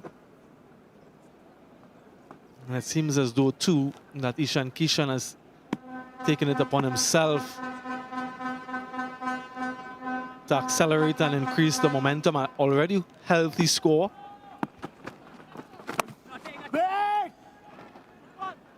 The other thing I'd like to see from Yannick Carrier is his attacking instinct. as a wrist spinner playing in 50-over cricket, you can't worry about the economy rate. Must be focused on creating wicket-taking opportunities. Slow the ball up, try to extract a little more turn, use the crease and the angles in terms of your point of release, vary them. Stumped, wicket. Yannick Carrier strikes his first wicket here at home. The crowd has erupted. Finally, the breakthrough for the West Indies. And it's a man from Trinidad and Tobago who takes the first wicket at the Brian Lara Cricket Academy. And this is the expectation that the West Indians would have of Yannick Carrier.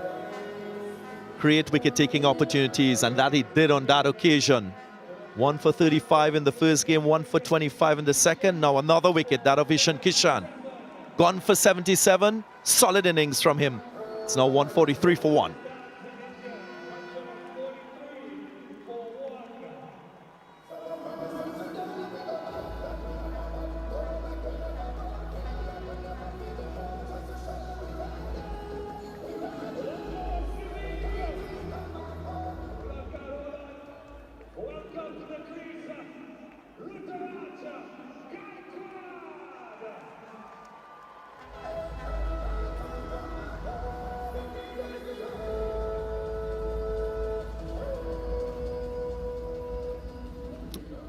New batter for India, Ruturaj Gaikwad.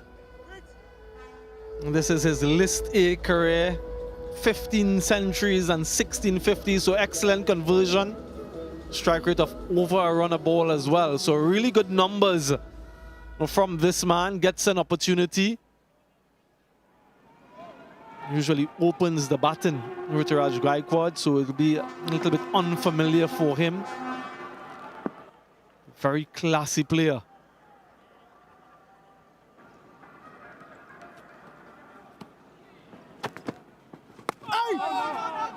He's just played a one-day international for India, Gaikwad. That was against South Africa in Lucknow. But a really good delivery from Carrier, one that spun. He saw Kishan coming down, pulled his length back. His line was closer to the left-hander, so didn't allow him room to free his arms and make the adjustment. And you could have sensed that he wanted to go big. Ishan Kishan brought about his downfall. 20 overs gone, 144 for 1.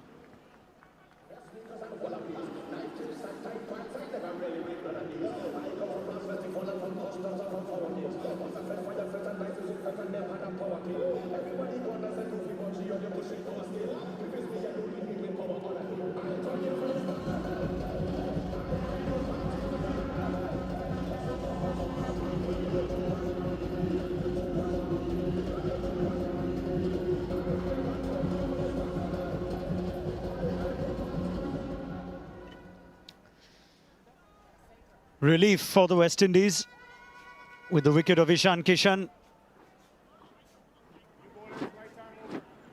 It prompts a change in bowling as Alzari Joseph returns. Expensive in his opening spell, in particular last over.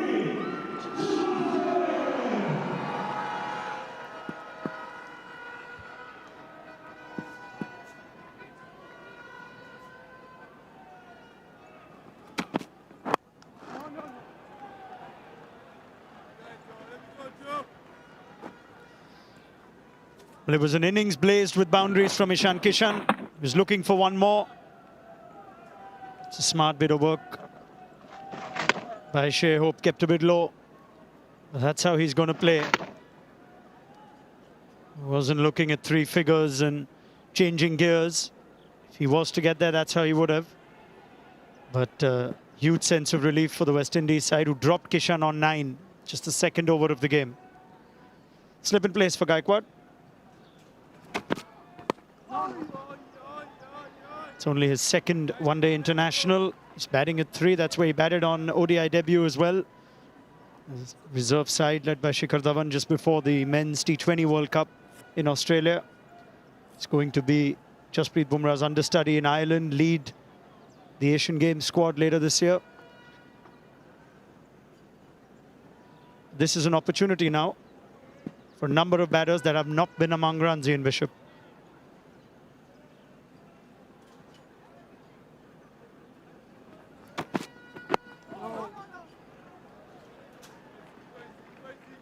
Yes, the opportunity is there, and Ishan Kishan has taken it. Shubman Gill, looking to add to his body of work, has gotten to 50 today as well. He's looked very secure in his stroke play. But given the type of year that he's had, he'll be looking at 3 figures as the benchmark of what he desires.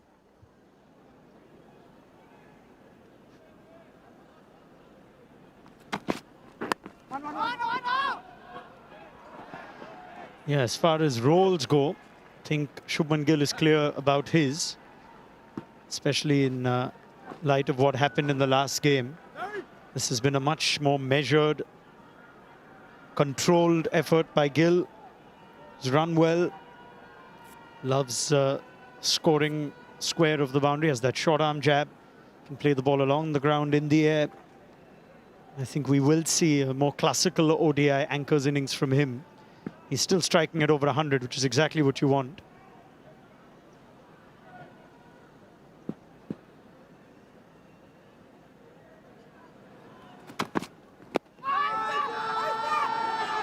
There's a big appeal. It's probably sliding down the leg side.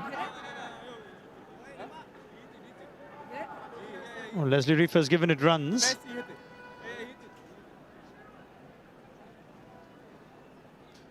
I think it's about the second delivery in the over. I think it's the second time that Alzari is looking to bowl a slightly fuller length and nip the ball back at the stumps. It is that scrambled seam, but there's a genuine method in this over, at least against Ruturaj Gaikwad, to attack the stumps, attack the front pad, largely. Blocking up that mid-wicket area now. Yeah, slip goes out for a well-settled Shubman Gill. It's not a bad ball. It's not a bad ball to bowl to Gill either.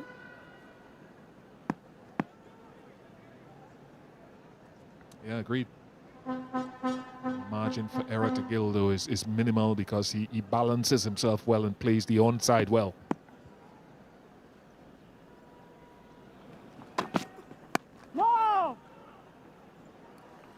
It's a good follow-up over to the successful one from Carrier. 145 for 1.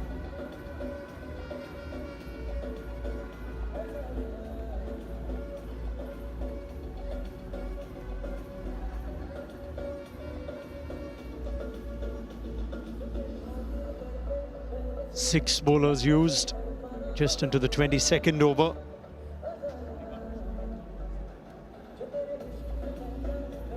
Had 19 fours, in fact 19 boundaries in 21 overs.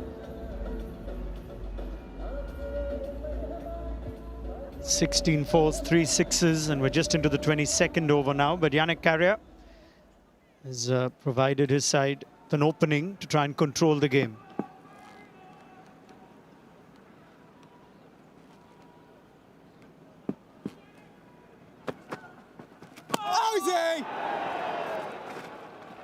That is a good one to Gaikwad.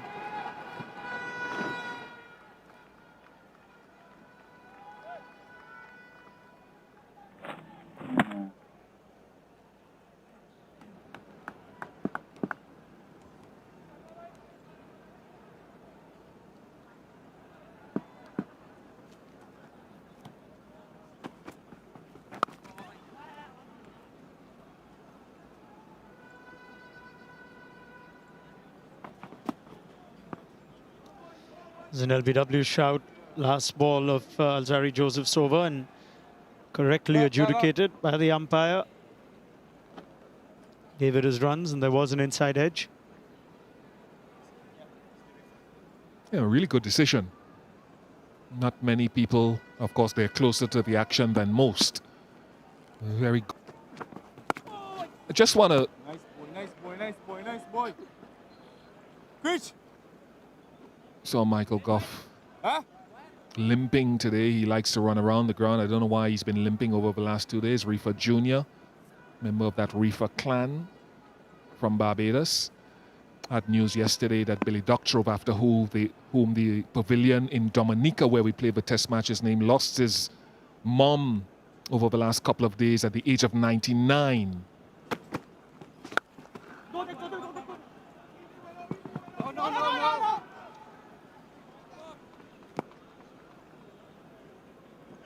So I just want to send out a little condolences to the Doctrove family. Of course, Billy, a long-established umpire before he resigned, flag bearer for umpires in the Caribbean, following on from one or two illustrious ones like Steve Buckner out of Jamaica.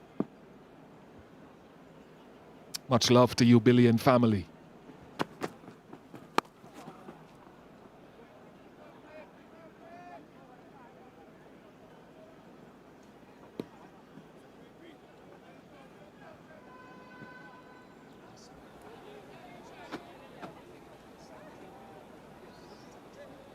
Crowd is building up.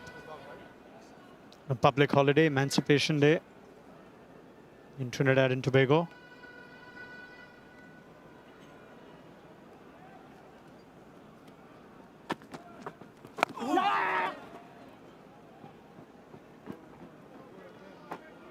This is a series of really good overs from the West Indies. Just 3 of this one, 149 for 1.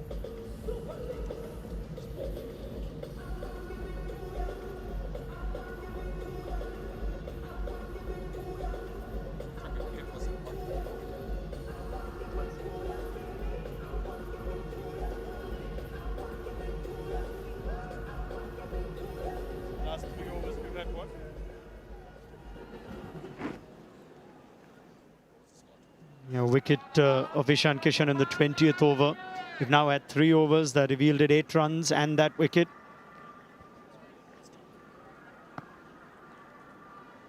And just the 8 runs in the last 3 overs. Joseph continues.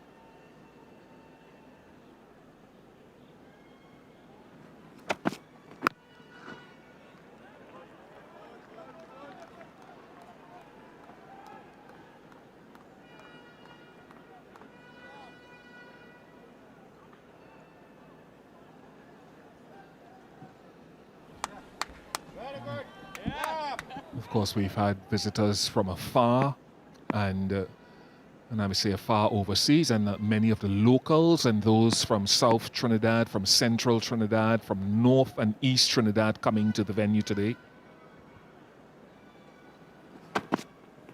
And what I love to see is the traffic, and when you get the T20 game, as we've had in the past, a lot of traffic coming into the ground, because so often we've had that bias of international cricket as the 150 comes up in North Trinidad at the Queen's Park Oval.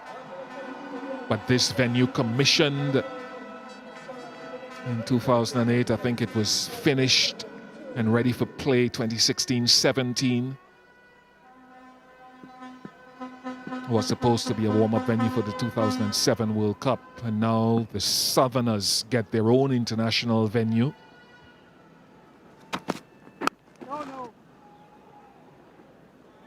And that shot there, why is Ruturaj Gaikwad looking to get behind the ball and close the face? It's because there's no one at mid-wicket. He knows there's no one at mid-wicket, so he's just here trying to tuck the ball into the onside. He did it in the last over, but couldn't quite get it there either. Right of your screen, there's the umpire, and then mid-on. So he's thinking anytime it's straight and back of a length, he can tuck it in there for at least 1, maybe 2. Joseph has to ensure that he attacks off stump. Now Gaikwad takes on the short ball for the first time and does it well to pick up his first boundary. Doesn't attack off stump. Tries to bring fine leg and deep square into play. And Gaikwad says thank you very much on that occasion. Joseph going at nearly 7.5 and over today.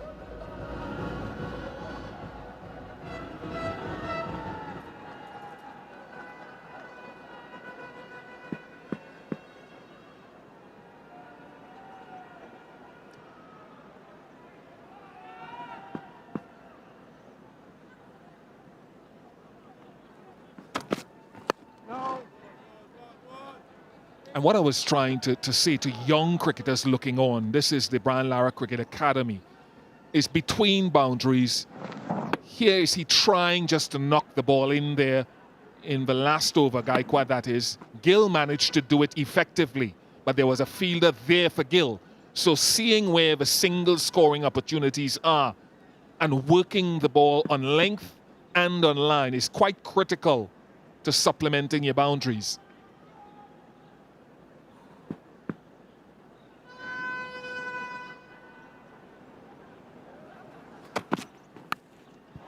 Edged, gone.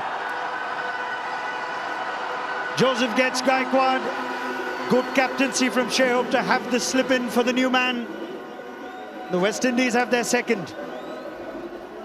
And attacking more of the off stump is where I thought he'd go when he was pulled for 4.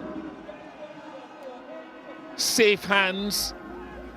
And the second ODI innings for Gaikwad is cut short, abbreviated for 8. 154 for 2.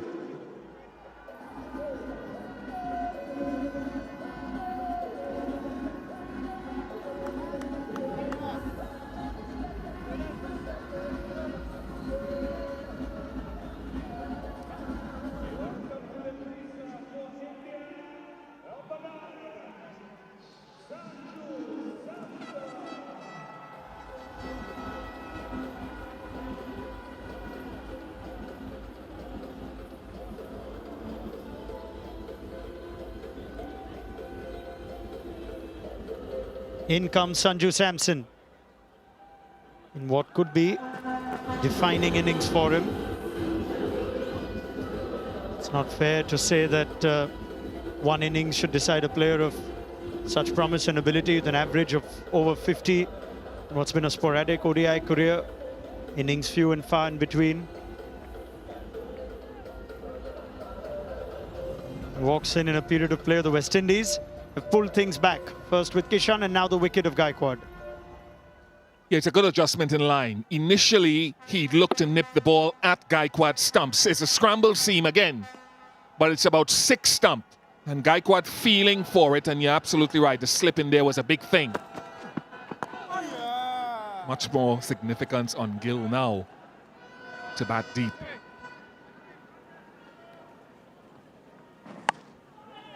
Yeah, that is what you call feeling for the ball away from the body, the bat drawn away from the body, outside of the right eye, so it's harder to control the shot on the up. He's a natural opener, Ruturaj Gaikwad. Sanju Samson enjoys batting at the top of the order too, but such is where Indian cricket is at, that he must walk in at 4, 5, sometimes 6. He's up against a bowler who got the better of him in Barbados. There is still that slip in place, and Karia is getting the ball to turn. Samson doesn't get all of it. He was in 2 minds when he got dismissed to Karia. Looks like he's come out with a clearer mind today.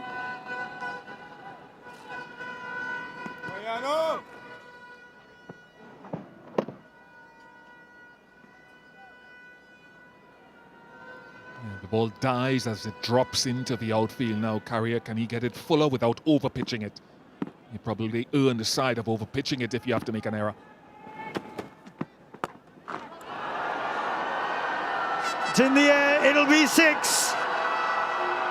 Sanju Samson has walked out like a royal today.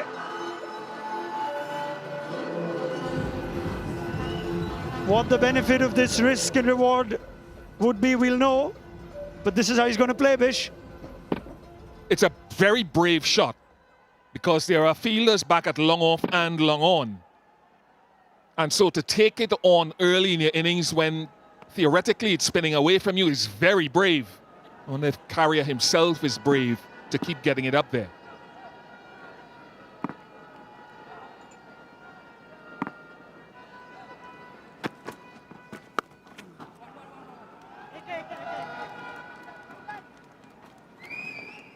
Well, clearly no half measures from Sanju Samson today.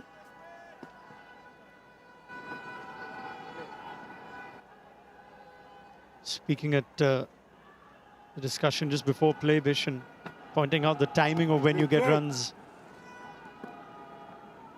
tends to be crucial in a tough Indian team to get into. It's not fair, it's not necessarily right, but it's how it is.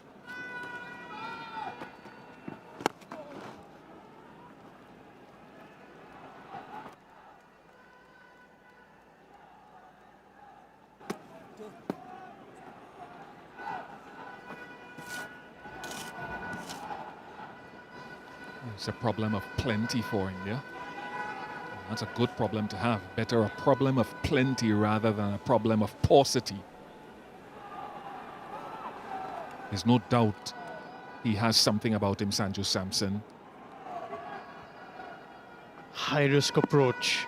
If he's going to try and get a boundary, a ball from the get-go. In the air.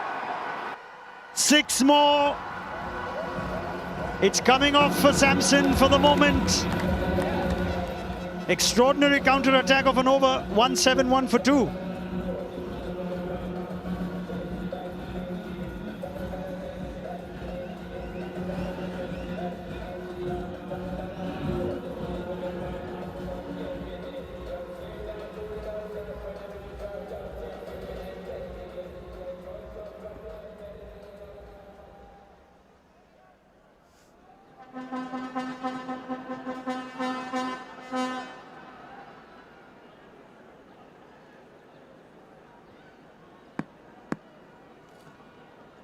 If you thought you were getting into quiet set of middle overs, think again.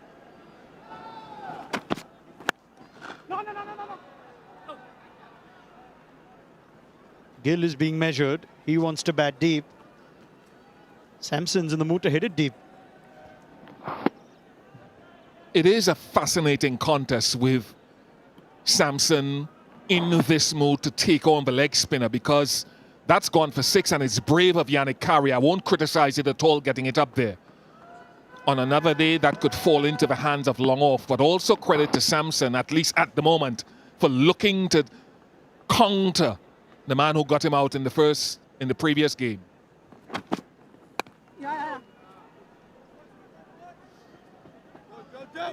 Yeah, he's playing his part, Gilbert, for the moment.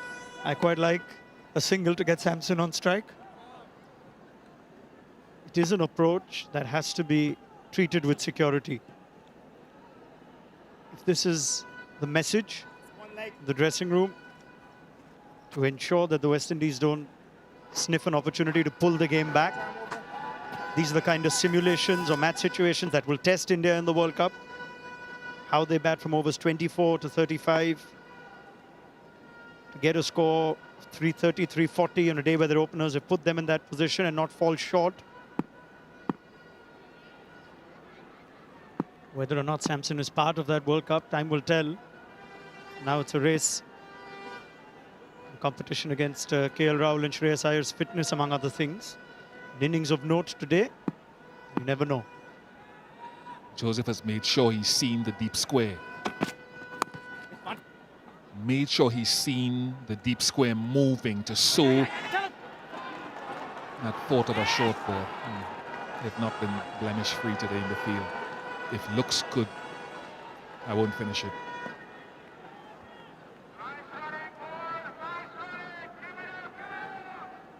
It's like a different West Indies team today than what we saw in the second ODI Barbados. Samuel Badri made the point in Zimbabwe too. Last game they were exceptional. Just the penultimate game in Zimbabwe, they were exceptional. The next game, just back to errors in the field.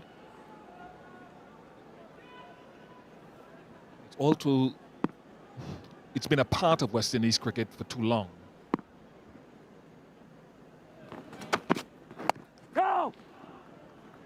And by saying that, it's not only in Zimbabwe that it happened, and I'm not casting that burden on this group. What Sri Lankans doing here? But to bring your A game with your intensity in the field every day is the challenge ahead of Darren Sammy and Shea Hope and Andre Coley in the test team. Every day, come with your best game. You can't control the outcome, but control your process of work ethic, which has to be high.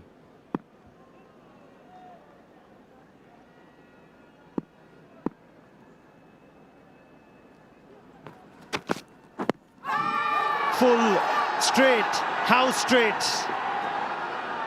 Not enough, says Leslie Reefer. Just the nature of the appeal, the expression of Alzari Joseph. The West Indies may well review this. 5 seconds. Shea Hope does. Let's see what Mario Erasmus makes of it.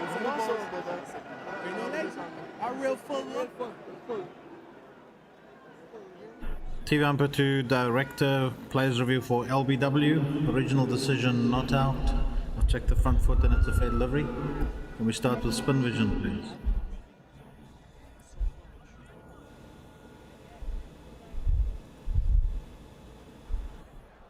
I'll need Ultra Edge to check if there's any bat involved.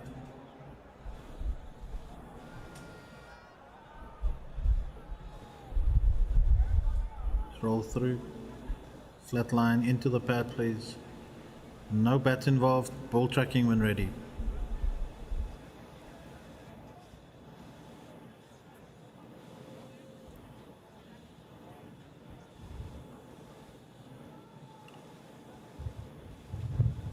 Still waiting for ball tracking.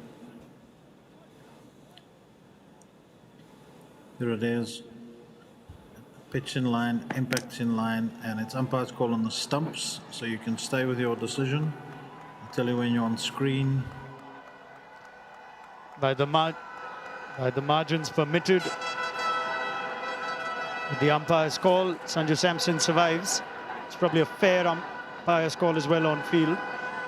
Could see 2 stumps when he was struck on the pads.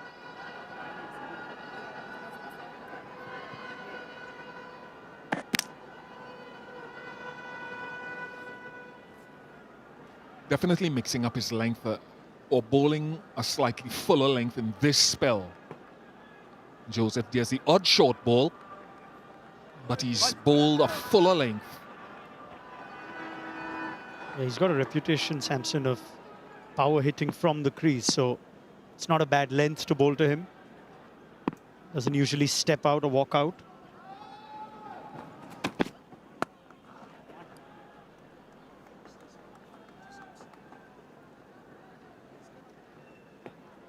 Halfway stage of the innings, 175 for 2.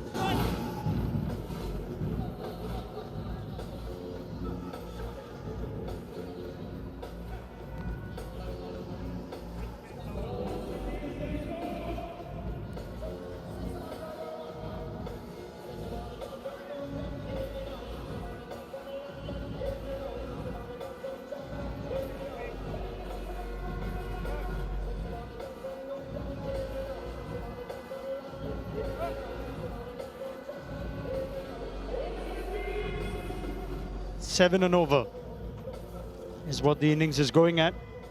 They get 350 if they can carry on. Change of spinner. From the northern end as Gudakesh Moti replaces Yannick Carrier. After an eventful over where Sanju Samson decided to take him on. Would have loved to see one more. Would also love to see if Samson continues this approach. He was looking into the stands again. Ends up just being a single. Yeah, it's a shot from that line with the ball gripping. He would have been better advised to punch it through the offside. He went and set himself early for the pull.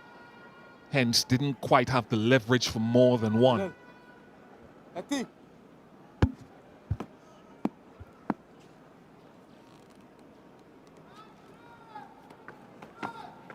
Oh, yes, Moti. Yeah, almost in contrast, Shubman Gill is meditating at the other end. It's milking this.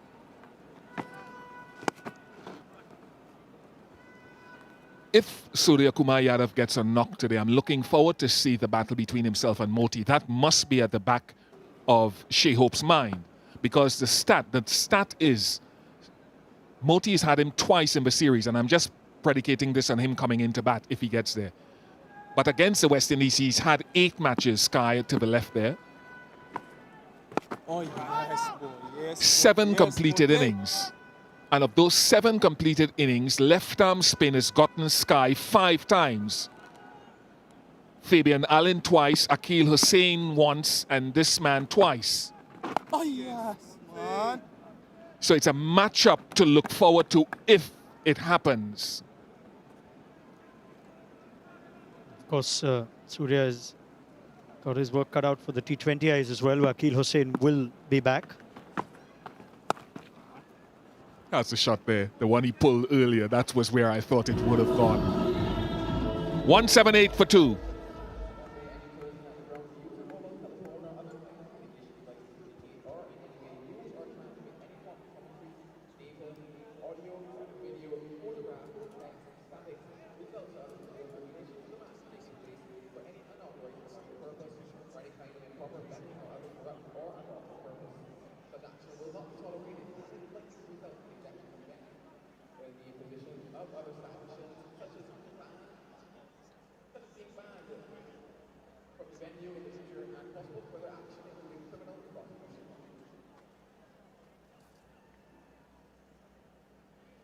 At the Brian Lara Cricket Academy, first ever men's ODI. Those are scores that part of cricketing legend. 501 in a county game for Warwickshire against Durham.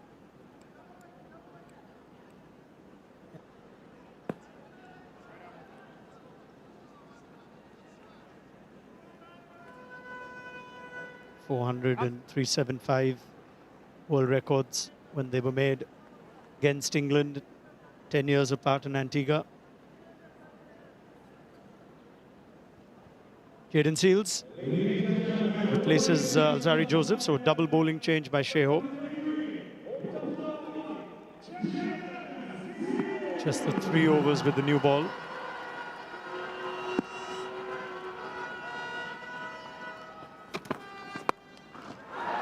What a pickup that is. All the way for 6. This is stunning from Samson, who is in beast mode at the moment.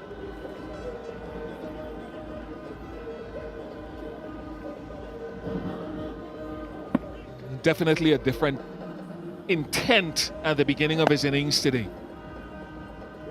And if he's given that license, it comes with some risk, but you've got to live with it. Early in his innings, the analysts talk about bowling full to him early as something that works. But if he conquers it, then you've got to adjust your length. For the moment, it's an adjustment in the field. Mid-on was inside the circle. Wouldn't have stood a chance, but it's different when a batter knows there's no one back. Now there's long on.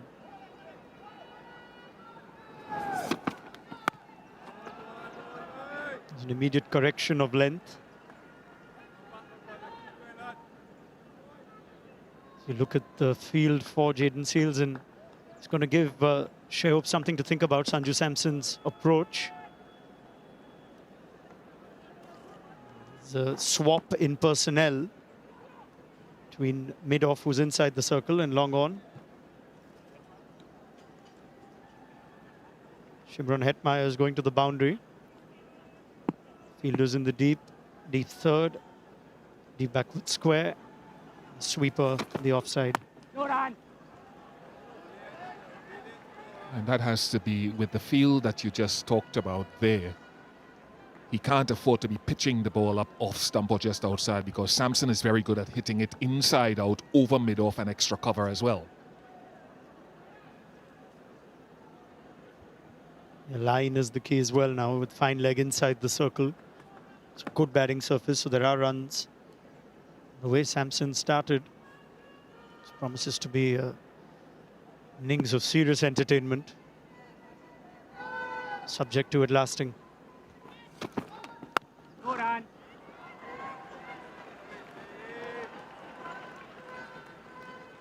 I'd still be inclined to have the fine leg back, and have the man up at mid-on if he's going to bowl this length here. The first ball struck down there was way too, I wouldn't say way too full, it was full. Maybe he predetermined it.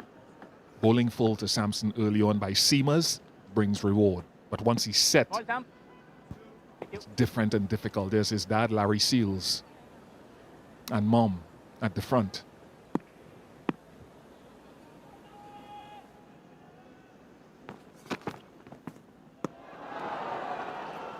Nope. That's what Sanju Samson's saying in his head.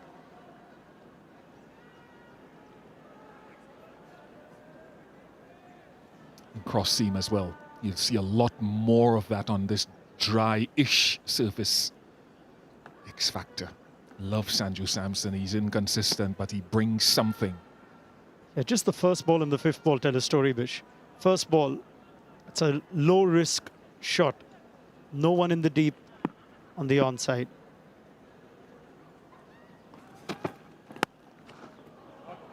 This will give sweeper some work.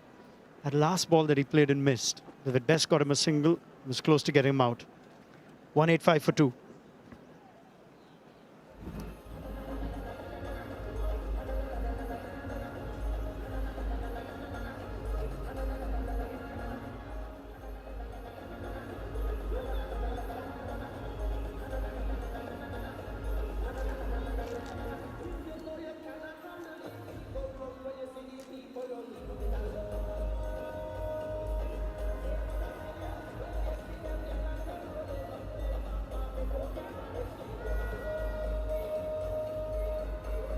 India projecting to 343 with their current run rate. West Indies working hard for more wickets, just 2 so far in the innings. Tell you what, when you're playing against the best teams in world cricket, the best form of defense is attack.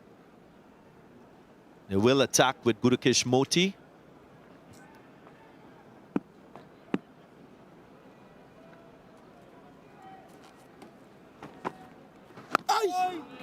Still mulling time here. Shakira Selman alongside me in the comm box. Again, Gurukesh Moti, in my estimation, must still be attacking in intent as a left-arm spinner. Don't go defensive and flatten your trajectory as a spinner. Oh, yes, man. Yes, man. Yes, man. Yeah, he would have been reintroduced into the attack after Sanju Samson sort of took down Yannick Carrier.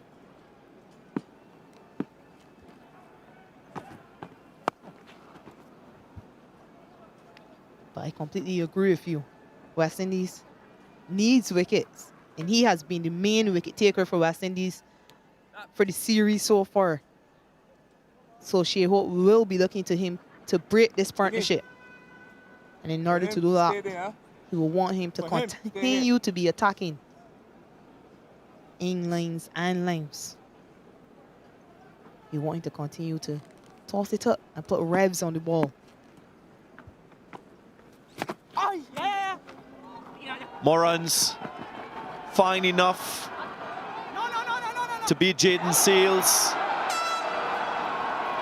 to his right, and he tipped it into the boundary as well. So insult to injury. Yeah, accidental by Jaden Seals. Just tickled fine.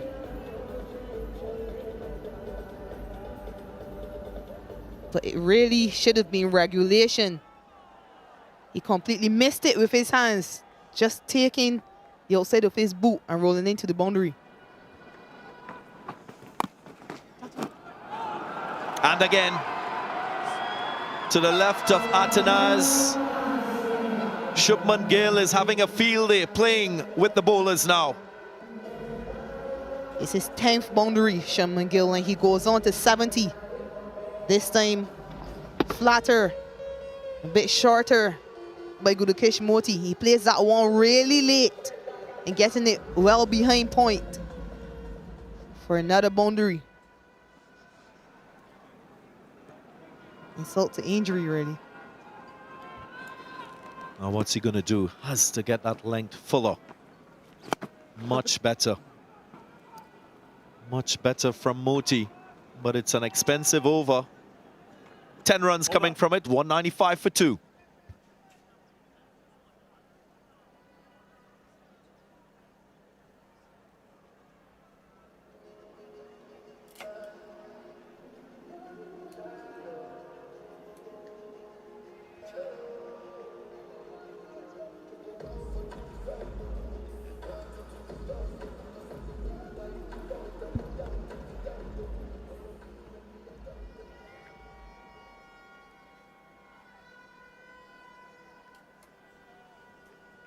.73 achieved at the end of the first power play. Now this middle phase, quite productive still for India despite having lost 2 wickets.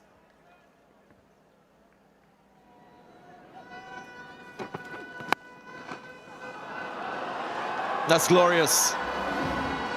So easy on the eye. Shubman Gill, he's well set and continues to flourish. Absolutely stunning. He makes batting look so easy.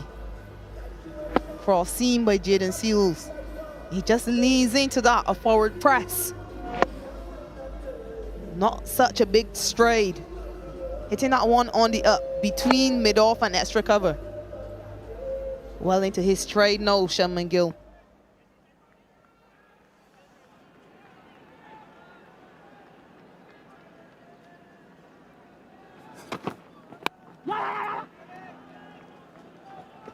That balance we've seen is an innings. 200 comes up for India.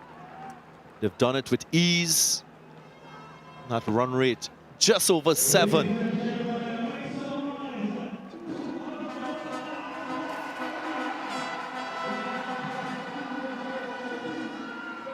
The crowd applauding the efforts of the Indian batters. 200 runs coming up just into the 29th over. And you can see why Hardik Pandya wasn't disappointed at the toss. Go!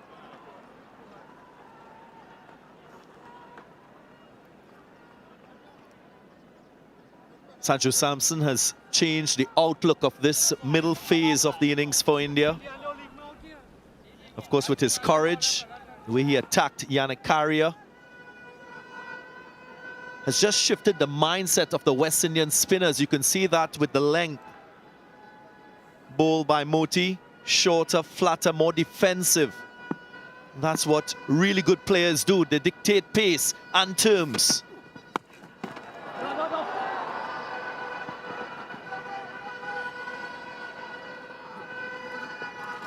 Not middling that one, but he continues to show intent. Yes. A clear plan to revert pressure on the West Indian bowlers. He's moved on to 30 of 23 deliveries. Perhaps letting that one get a bit too close. He's able to add 2 to his tally.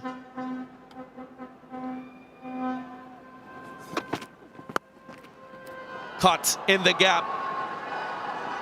50 partnership comes up. It's another boundary for India, and they continue their dominance.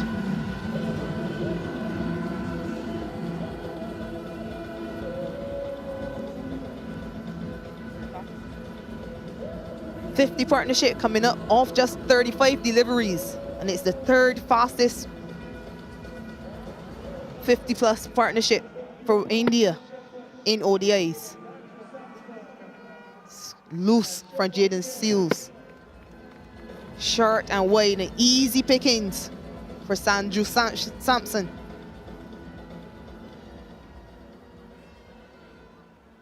All credit to these two, how they've played.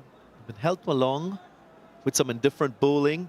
Also, Some average efforts in the field by the West Indians.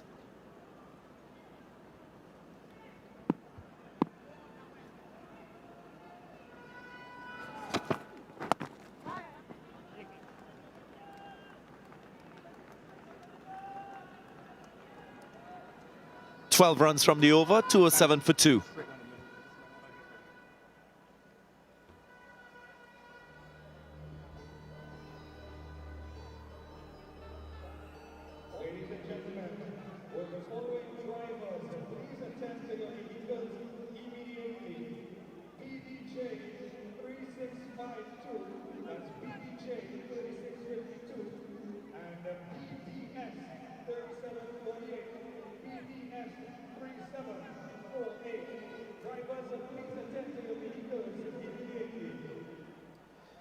Wicket for Alzari Joseph.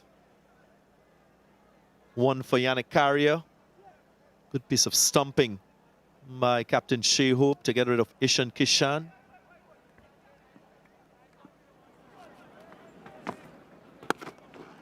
A very different feel now for the right-handed Sanju Samson. No fielders in that short mid-wicket region. Big wide open area.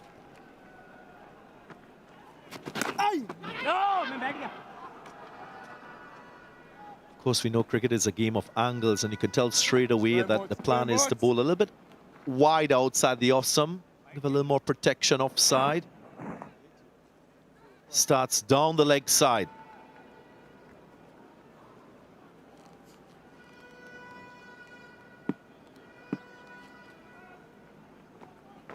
Oh yes, Moti! So far, this innings by Sanju Samson has been in stark contrast to how he's gone about the previous innings at Kensington Oval. Bowling, boy. He scored just 9 from 19 deliveries in that game before he was dismissed by Yannick Carrier. This time, he's gotten to 35 of just 29 deliveries. Oh yes. Easy single there. To his credit, he's been able to wipe that experience away. Didn't start the ODI series, missed out on the first game, had that one opportunity. Also know the pressure that he's under, given the fact that India will play in that upcoming 50-over World Cup in India, so competition for spaces, and he's well aware that his competition is stiff. Oh yes. Dot delivery to end the over. 30 overs gone, 208 for 2.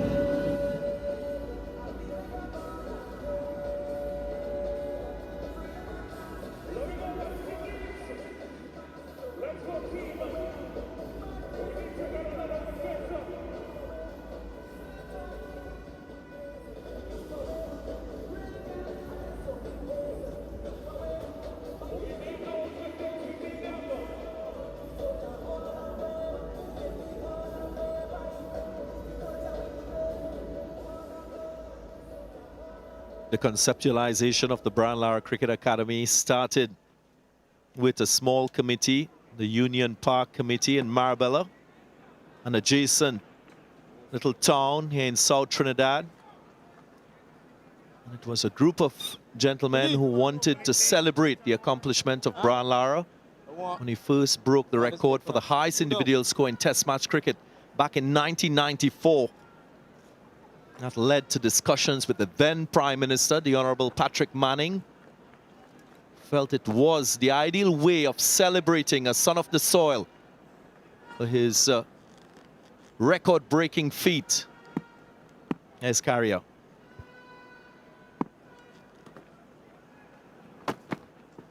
Oh yes, boy. Let me see a quit. Carrier has now changed ends. It's now coming from the far end. That's a long off, a long on, a deep mid wicket, and a sweeper on the offside. Two fielders behind point. in the circle on the offside. Use of the feet once more. It's the hallmark of really good batting against spin. And this guy is all quality. It's a change of ends, but it's the same domination from Sanju Samson. He continues to take on Yannick Carrier every time he flights it. That one goes 94 meters long.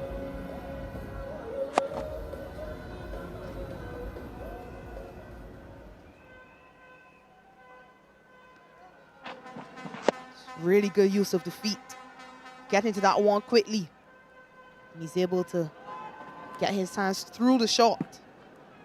Expands it. Another 6 for India. Googly, that variation. Good change up from Carrier. This is an exciting contest. If I'm Yannick Carrier as a wrist spinner, I don't mind Sanju Samson using his feet to me. It gives me a chance. Yeah, maybe when he flights the ball for the conventional leg break, he might want to take him a little bit more offside. Keep your eyes on the batter too, Yannick Carrier. What's next? Googly again. It's with the turn, and he finds the gap. So well judged by Sanju Samson. He picks up another boundary. Yeah, I'm not very convinced that's where he intended to hit it. Seemed to have picked the googly, but he went to hit that further in front, perhaps aiming for the wide long on area. Gets an inside edge. Unfortunately for him, no one is on that square leg boundary. Change of field now. The fielder at deep mid wicket comes around to deep square. The fielder who was sharp behind square just now has gone to sharp mid wicket. This is the time when wrist spinners, they use an extra 2 yards in the crease. Ball from 24 is against 22. Short of a length. Sanju Samson didn't quite get hold of it. Guile from Yannick Carrier. Not sufficient to prize a wicket. Samson almost toying with the field. Hits that ball exactly where that fielder has just come from. Moves on to 48 now.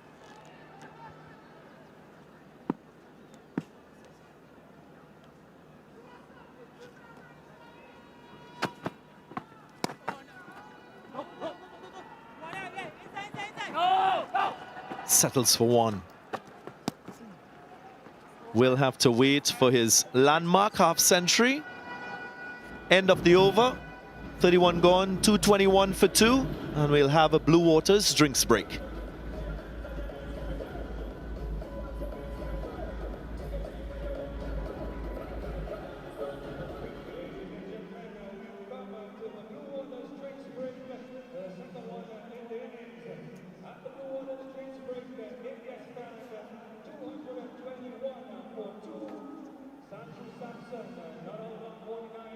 From the 76 from the 70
India were record-breaking good at the top of the innings.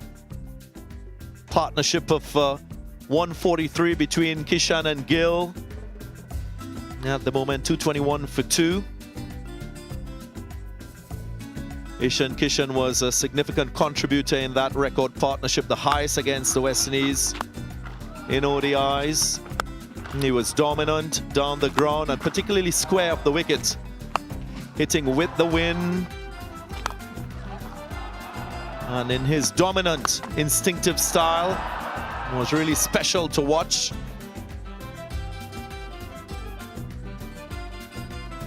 .143 coming up in quick time at the top of the innings. Another 50-plus score for India. Gaikwad didn't last too long, but at the moment, it's Sanju Samson and Shubman Gill. Gill himself getting to his first significant score on tour and really make an impression in the Test series, but now putting his hands up, playing with style and flair, as we've seen throughout his brief career.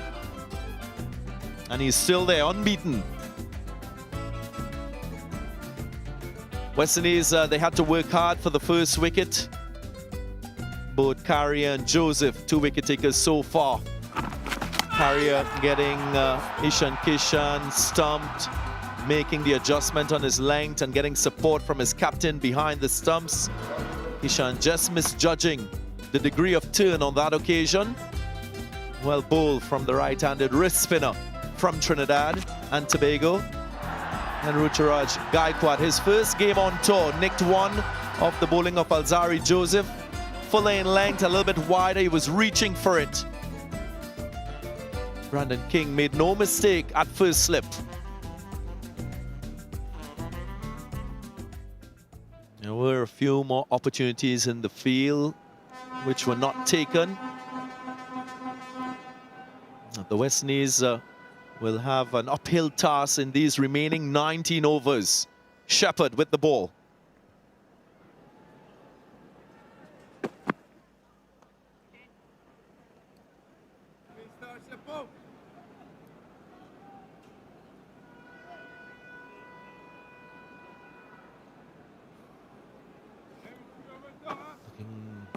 To the southwest end of the island, beyond this Brown Lara Cricket Academy. Glorious day for cricket here in Trinidad and Tobago.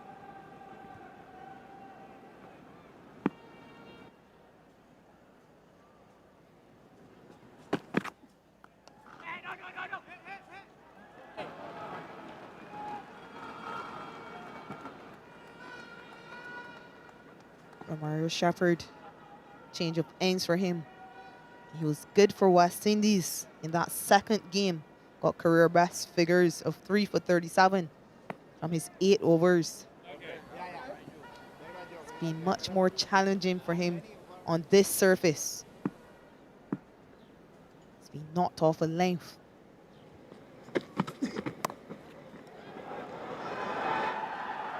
Good work. Deep third. 50 comes up for Sanju Samson.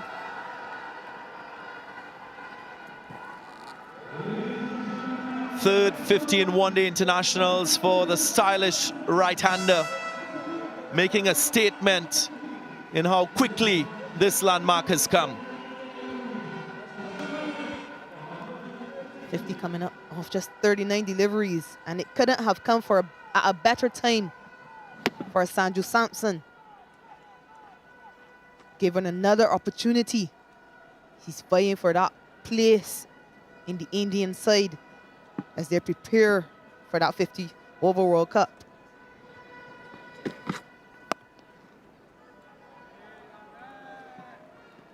He's played to his strength, quite frankly. Sanju Samson, he dominates against spin. And that is what we saw. 4 sixes. First 2 to Yannick Carrier. Then one of Jaden Seals. Then Carrier again. The longest, 94 meters.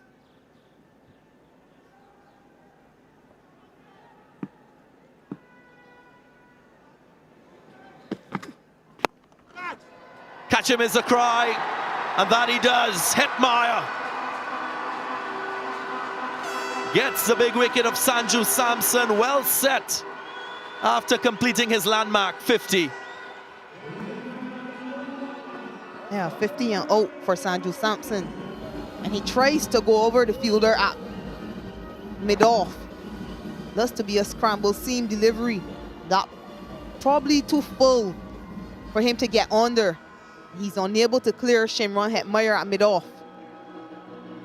Mario Shepherd accounts for breaking this partnership, and he dismisses Sanju Samson for 51 of 41 deliveries. India lose their third at 223.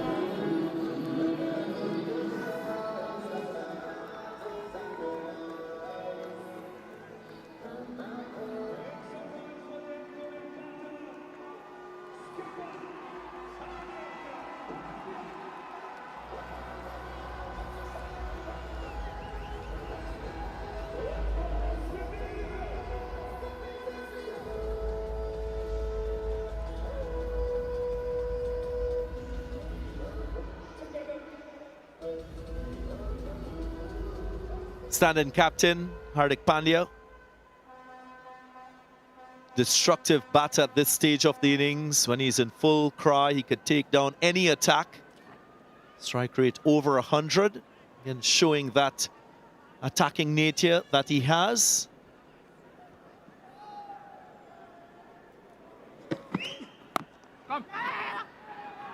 Off the mark straight away. Successful over for Romario Shepherd and the West Indies. 224 for 3. Here's a look at that wicket again. Actually, he looks as though he bowled a leg cutter there. He had gone full, much fuller this entire over. And that ball perhaps too full for Samson to get under. Trying to clear the fielder at mid-off. He only manages to pick out Shimron Hetmeyer. It's an easy catch for him. So it was a really good knock by Sanju Samson. One of dominance. A really good comeback over from Romario Shepherd. Adjusting his lengths and accounting for a wicket. Just 3 runs on the wicket from that over. And it's a double change. Alzari Joseph back into the attack. He has 1 for 38 from his 6 overs.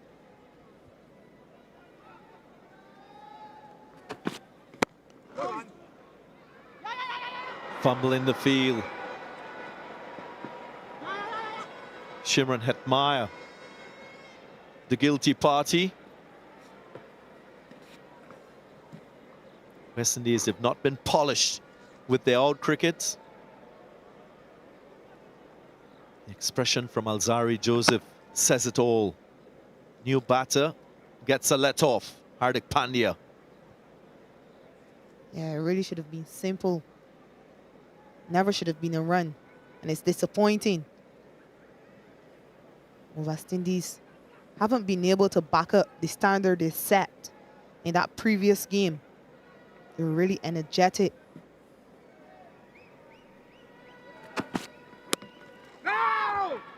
Funny you mentioned that last game that they played 7 different West Indian fielders accounting for catches in that last game. And again, it underscores the importance of that element of the game. Despite it being one-day international cricket, they've not caught well. Their out cricket and ground fielding not up to par or above par in this third and series decider.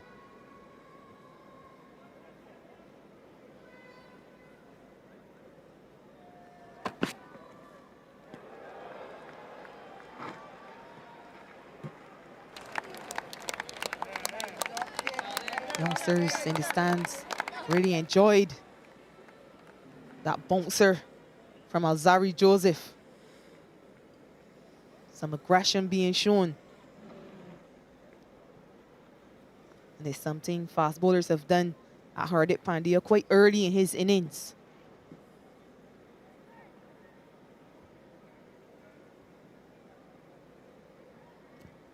Making that adjustment to the deep backward square. So Hardik Pandya be dismissed to the pull shot in this series already. That's the bluff. Went for the full and wider line delivery. Yeah, it's seen in around that length that he bowled to Ruturaj Gaikwad. He does have a slip for that delivery. That's the length West Indian bowlers will want to be honing around consistently. It seems to be the length which has given batters a bit more to think about.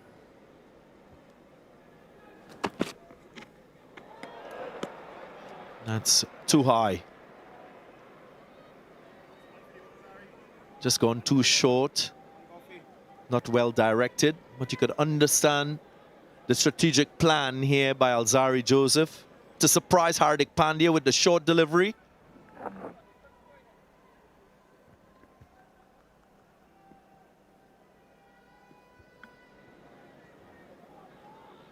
Yeah, just asking him to hit into the wind with two fielders waiting on the leg side boundary.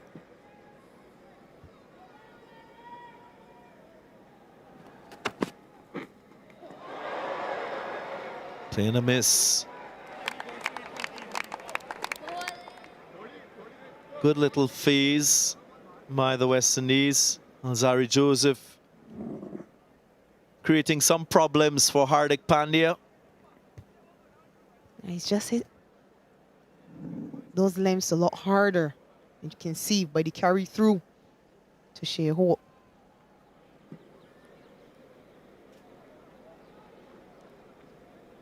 How does he finish the over?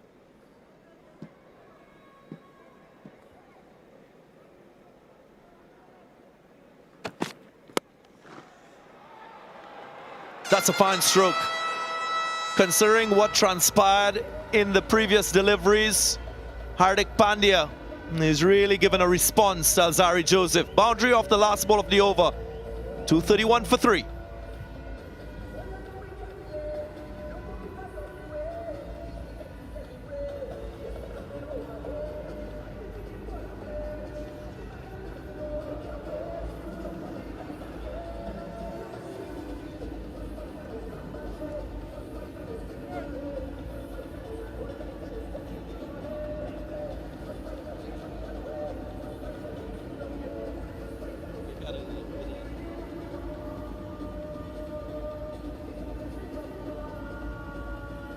Three half centuries in the innings so far. Kishan and Gill were exceptional. Sanju Samson too. Hardik Pandya was able to hit the boundary of Alzarri Joseph's last over. And I think it's a let off. And the reason I say that, it had been such a good threatening over until that delivery. Just think. He went too full. Perhaps a bit too straight as well. It's for Mario Shepherd to continue. Expect more variations. First ball faced by Shubman Gill. For 3 overs, he's been a bystander. Shepherd, of course, getting that wicket of Sanju Samson. He tried to just bowl that cutter, take pace off the ball. That's a way to go on a flat surface in terms of variation. And in my estimation, the West Indies, they've just taken too long to make the adjustment with their lengths. More so to Shubman Gill. He scored square of the wicket primarily.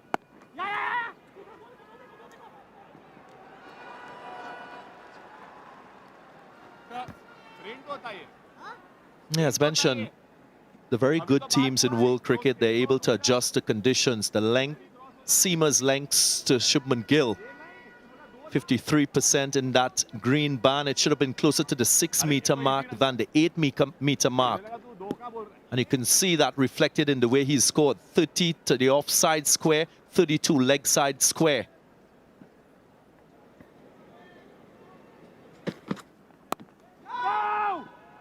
So very good batters will make you pay the longer you take with your bowling adjustments on a particular surface.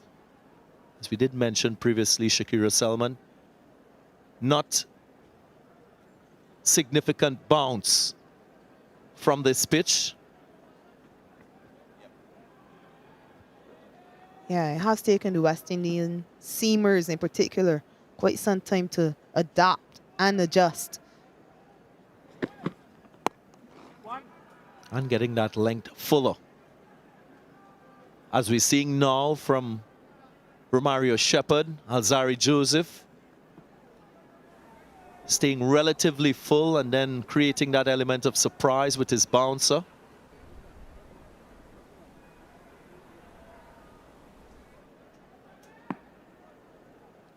You could have, from the time you looked at the surface, you knew it was going to be a lot more easy paced.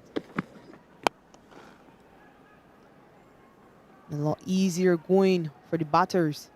So it would have needed variations, adjustments, and adaptability from the bowlers, from all bowlers, but in particular, pace bowlers. So it's good to see Romario Shepherd, even though it has taken him a while, it's good to see that he's adjusted his lengths. Drawing the batter forward, a play and a miss, 234 for 3.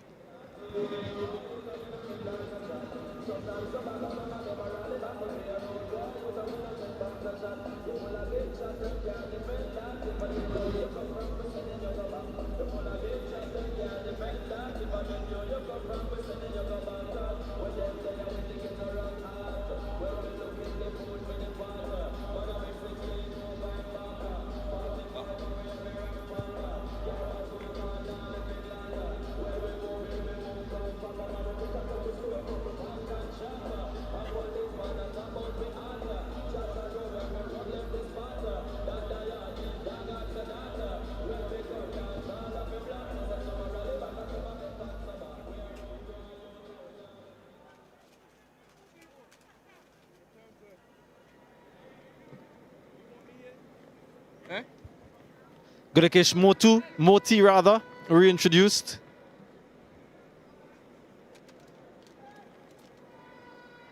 From the southern end, 234 for 3.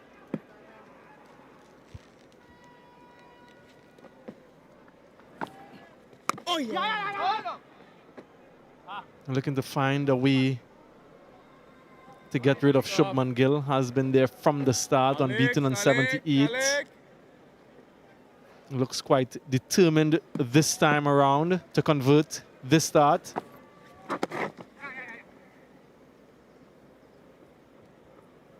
Sanju Samson was breezy in his innings. So too Ishan Kishan. Of course, Hardik Pandya, relatively new to the crease, the stand-in captain.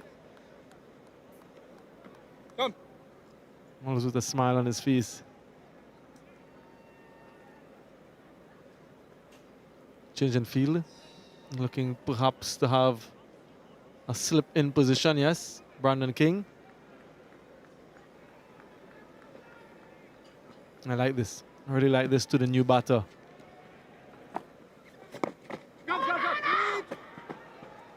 Good little passage of play for the West Indies, Ian Bishop.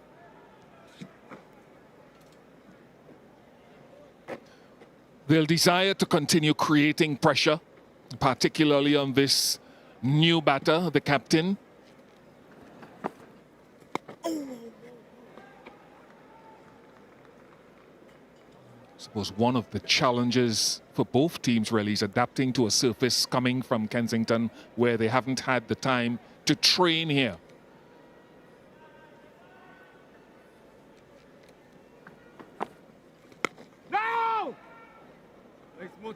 The practice, certainly from a West Indian perspective in Port of Spain, those who went to practice in India as well, so adjusting to the surface almost immediate with this lack of bounce. 235 for 3.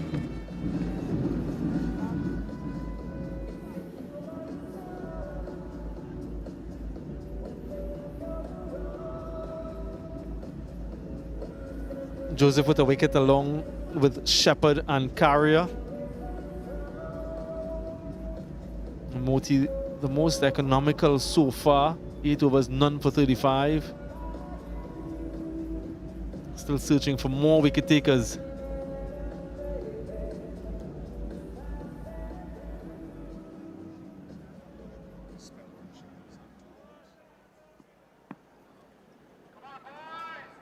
Shepherd.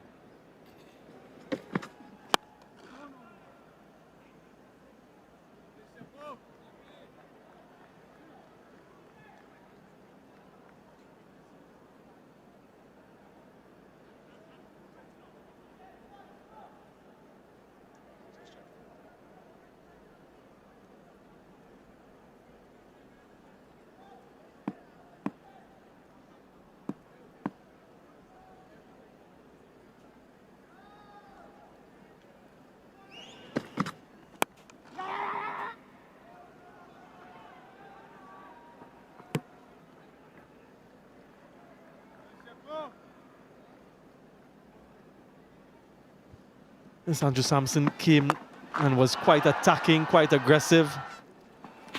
4 sixes in that innings, along with 2 fours of just 41 deliveries. Didn't have too many in the second ODI. Made a statement, punctuated with aggression.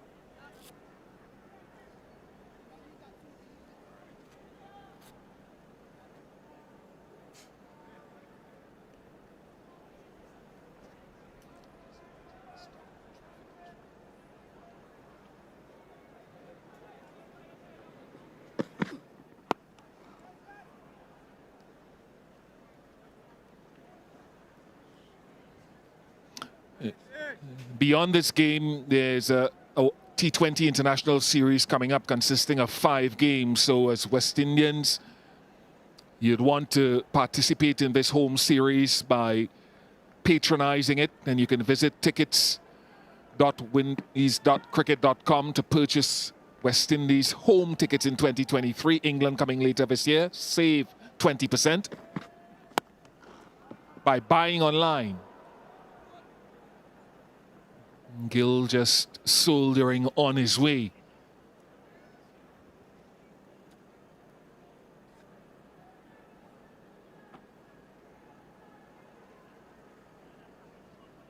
Test match series to India by virtue of that first Test match win drawn in Trinidad, and then sharing the spoils in Barbados, the 2 teams. And we move to the National Stadium in Guyana beyond the first T20I here. 238 for 3.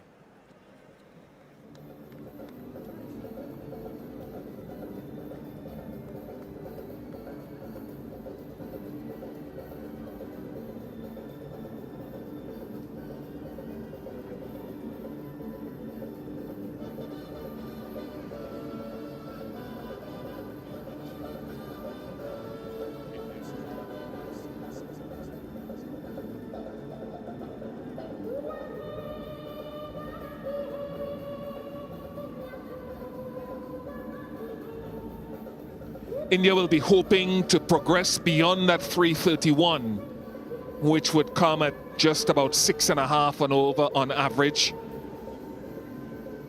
And if they have wickets in hand in this last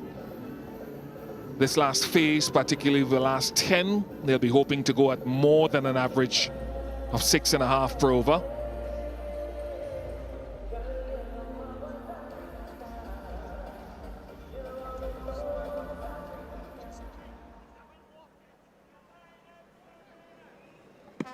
Moti.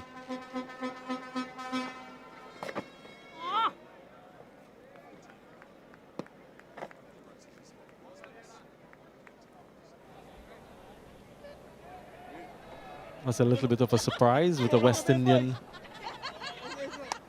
versus Indian contest. Fans from all over the world. Yes, boy. Sri Lanka will have mixed feelings having qualified for the World Cup from Zimbabwe, but losing the Test series to Pakistan at home recently. Good fielding again. Gill hasn't really accelerated in the last 20 deliveries or so.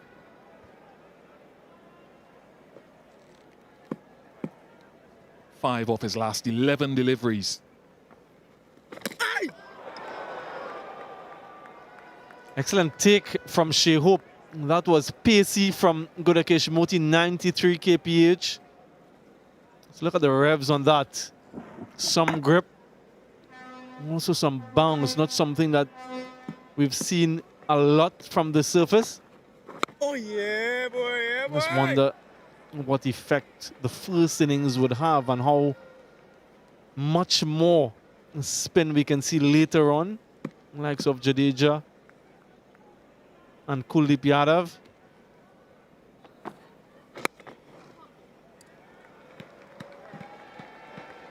A maiden over number 37 of the innings, 238 for 3.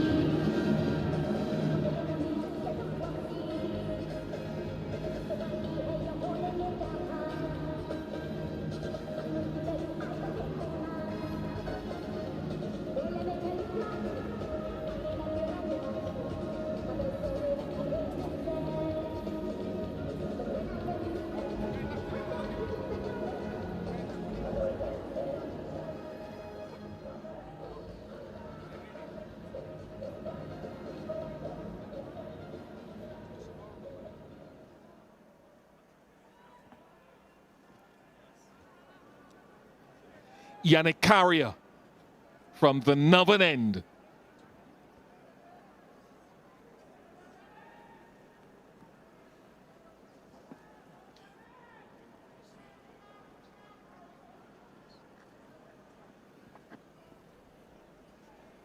He slipped going in against Hardik Pandya.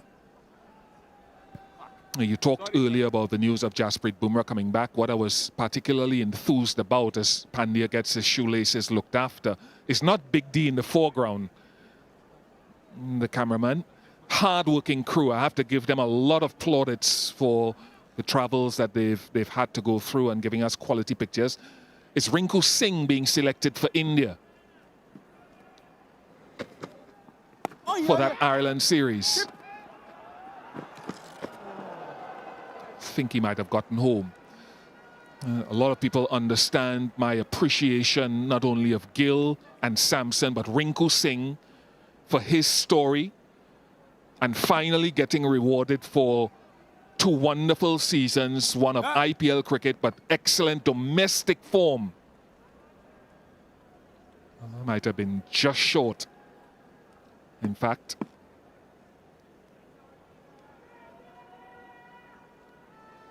Jatish Sharma is another one selected. No single this time. I really like that point you're making. Not only what we've seen from them in the shortest format in the IPL, but also their domestic records, their list A records, their first-class records. Wonderful average from Rinku Singh, just like we saw from Jaiswal. Yeah, looking to accelerate. Shubman Gill has been there for a long time, hasn't had too much of the strike of late. But that foundation that these guys have in the first class and domestic setup allows them to do what they do in the shortest format. Good bowling from Carrier once again. I really like his body of work in the series. Dearly missed in the World Cup qualifiers in Zimbabwe. Unfortunate and freak incident ruled him out.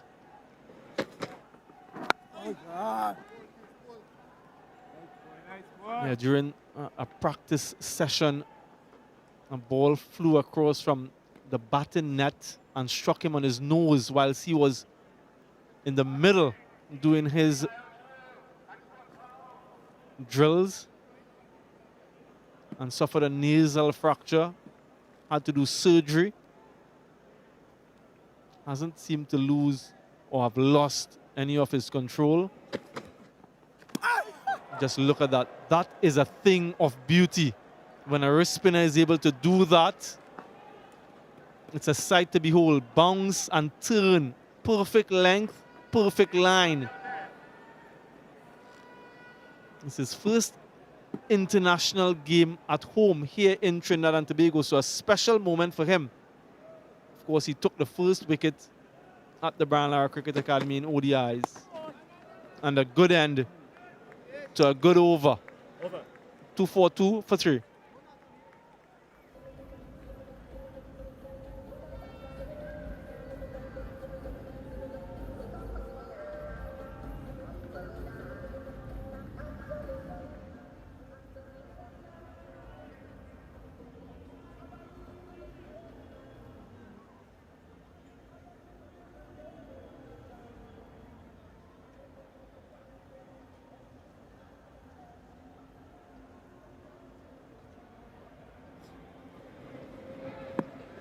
Moti continues.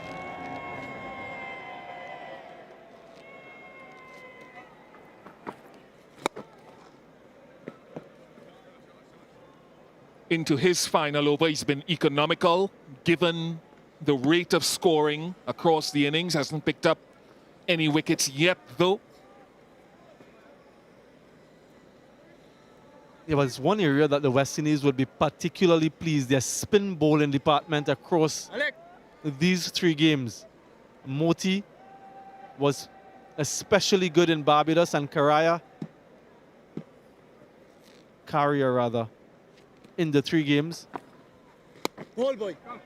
He too has grown, and it's an opportunity for West Indies to look at these two and to continue to rebuild, give them game time. It's one of the areas for me that has been quite positive during the series, the spin bowling department.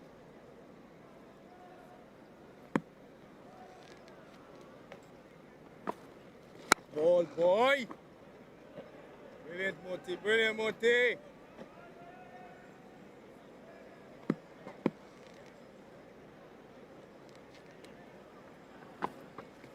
Catch it! He does get a wicket in his final over, and it is the set batter in Shubman Gill. So Moti continues to give options to Shehu. Brilliant. Yeah, and you can tell from the reaction of Shubman Gill, this one just perhaps stopped a little bit in the surface, threw the shot too early, and a simple catch for Yannick Carrier. And Moti does not go wicketless.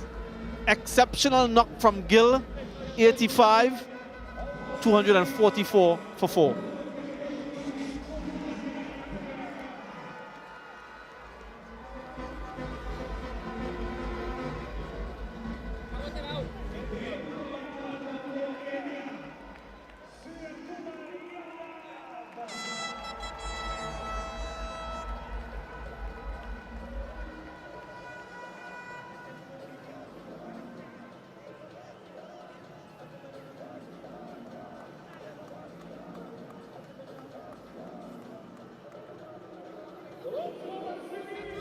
Only a potential 2 deliveries for that matchup that we've seen go in favor of Moti in the series so far. Surya Kumar Yadav, who's been dismissed by Moti on 2 occasions, 5 times to left arm finger spin against the West Indies.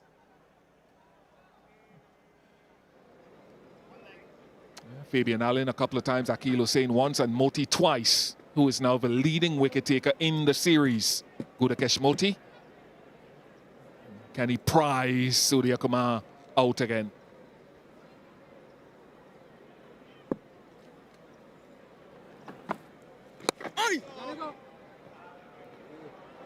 Off the mark.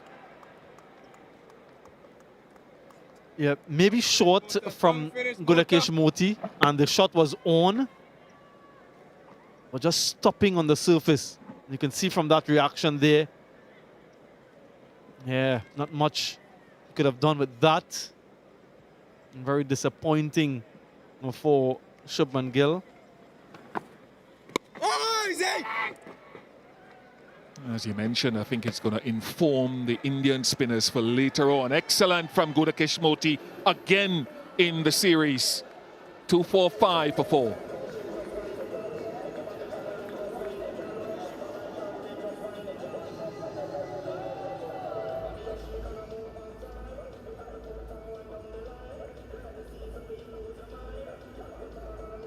This is his returns today. Has been quite frugal throughout the series. Picked up wickets at crucial times as well. Really good to see what he's been able to do on return.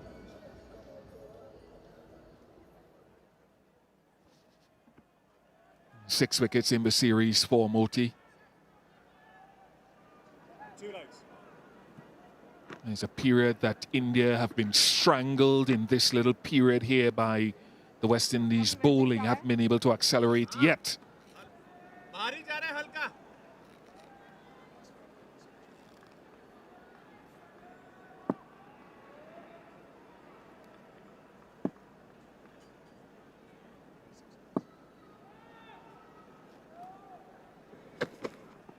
Bowling boy.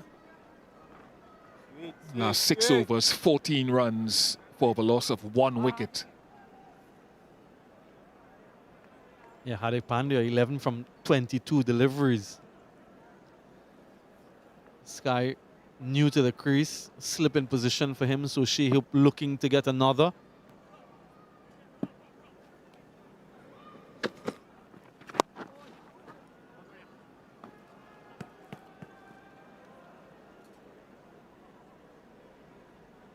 Another opportunity for Surya Kumar Yadav in this game to audition for spots for the Asia Cup, for the World Cup. India and their head coach Rahul Dravid speaking at the end of the second game about that and about the need to give other players an opportunity, fringe players an opportunity, and not just focus on results at this time,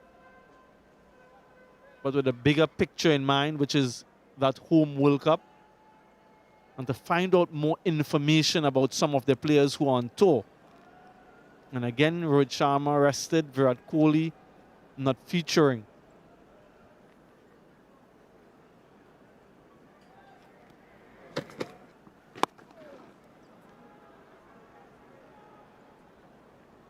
It might have been the temptation, Bish, of playing both of them with the series on the line. 2 apiece and, sorry, 1 apiece and everything to play for here. They've resisted that. It's a high pressure game when you think about it. When you mentioned it earlier, yes, it's about giving other people an opportunity, but results matter for the Indian cricket-loving public.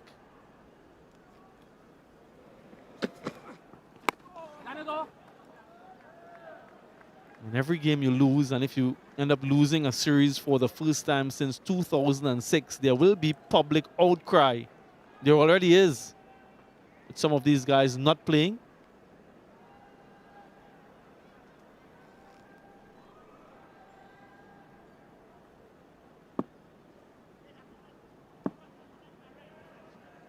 Who replaces Moti from the other end?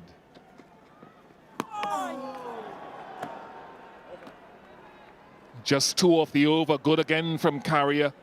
2-4-7 for 4.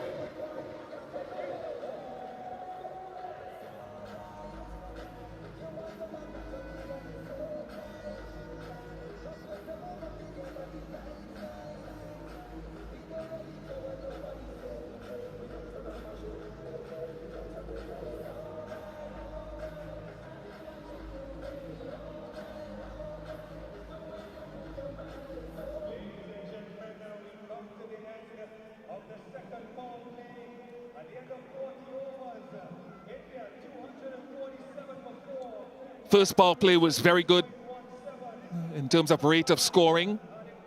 Second one between overs 11 to 40. The rate dropped a touch and they lost 4 wickets in that phase.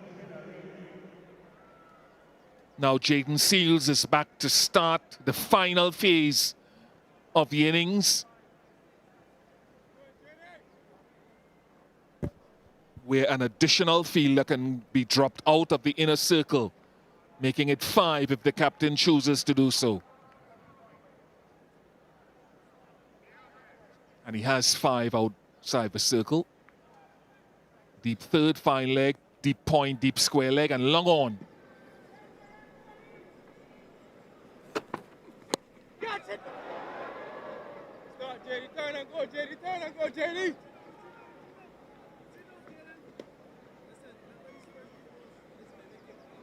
Yeah, touch expensive, Jaden Seals.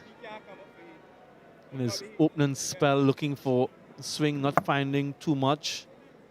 Just in his length. Thereafter, good start. Leading edge, looking to work that one through the onside, Hardik. Gets a single through the offside instead. Be a good test for Jaden Seals as well. Only recently back in action for the West Indies following an injury himself.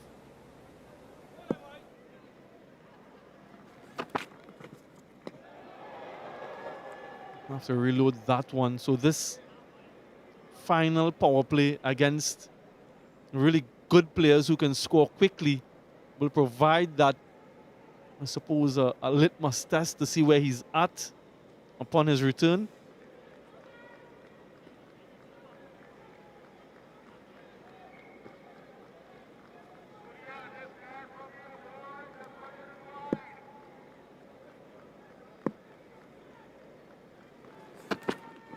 No!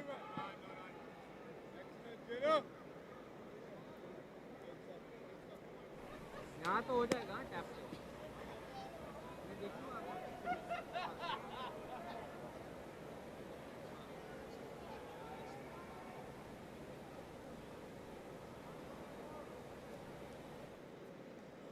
Right up your screen with that fine leg and deep square and a long on.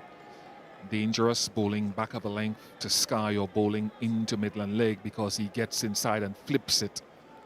A pet shot, an instinctive shot. Yes! Beautiful, beautiful. That's a good line and a good soft touch for the single.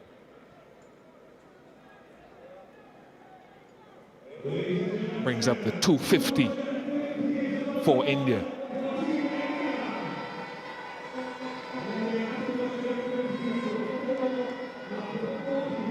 It's been a good little period for the West Indies.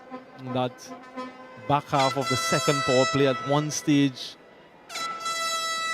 West Indies were perhaps staring down 350. I'm not saying that that may not necessarily be reached. 6 wickets in hand. Shea Hope, the back of the wicket is keen. Also, Alzari Joseph at the front. Maybe thinking the ball played the pad first and then bat. It doesn't seem to be too keen. Good delivery nonetheless from Jaden Seals.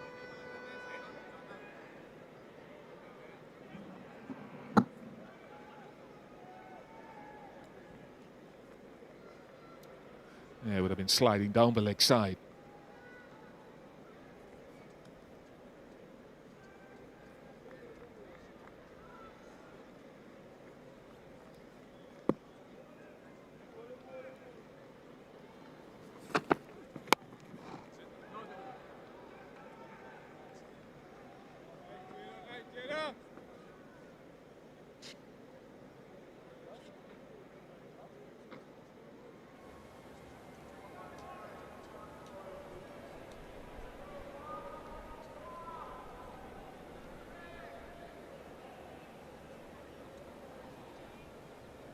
Yeah, the crucial period, and Virat Kohli will know that as well as anyone else, is from overs 32 to 40.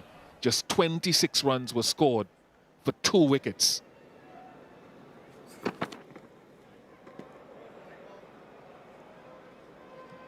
The Sanju Samson dismissal and then Shubman Gill, so a fairly good restrictive period of bowling and India unable to get away.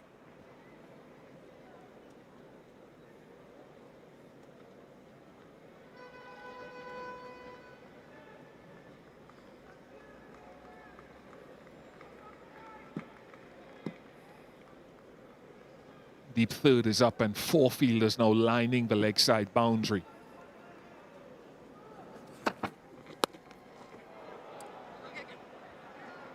And with all of that, he still is able to find the gap, Hardik Pandya. They need this little initiative, 257 for 4.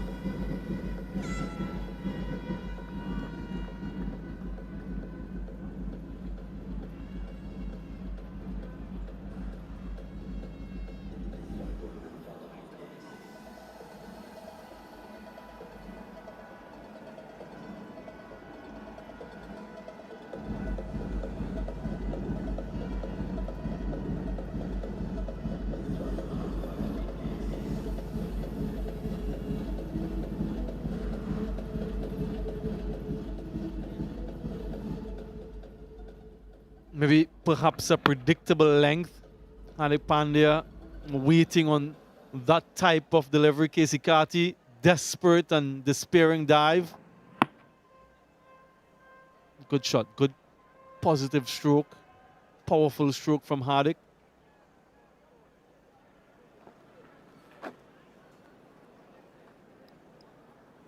And a carrier will continue from the northern end. Just 9 overs remaining in the innings, 6 wickets in hand. Where can they get to?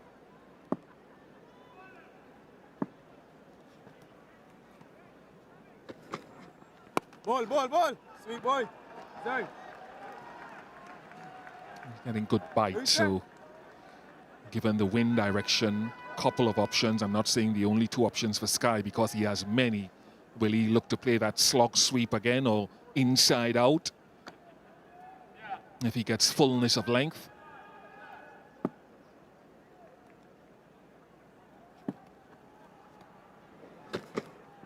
Oh yes, boy. Yeah, very good bowling. I just question his confidence level on whether he's keen to take on the bowling at this stage. Does he want to give himself a little more time, maybe an over or so again? But from this end, you're hitting with the wind.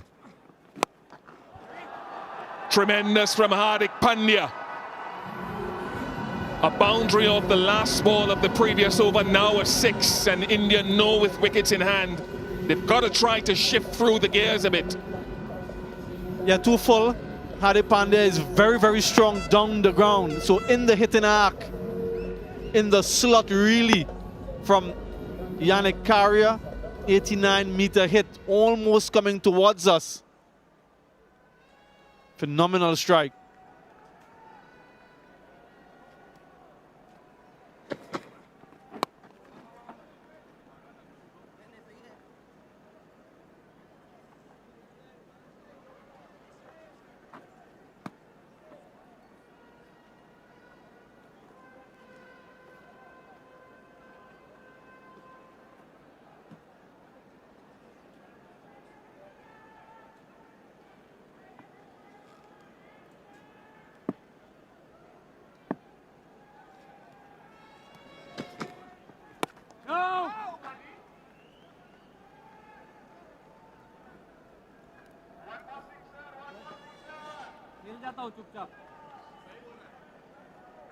Zari was warming up down there at short fine leg as well.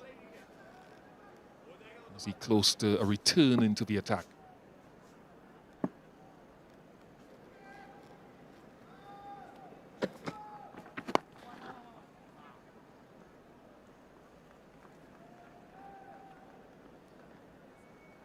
.266 for 4.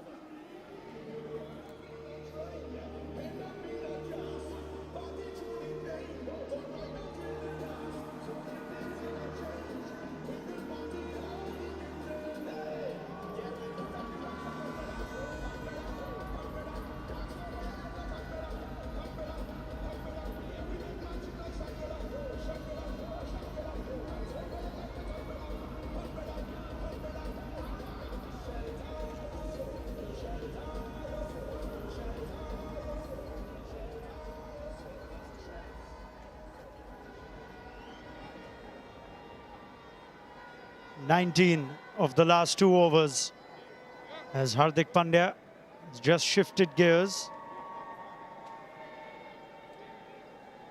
India aim to finish on a high. They started well.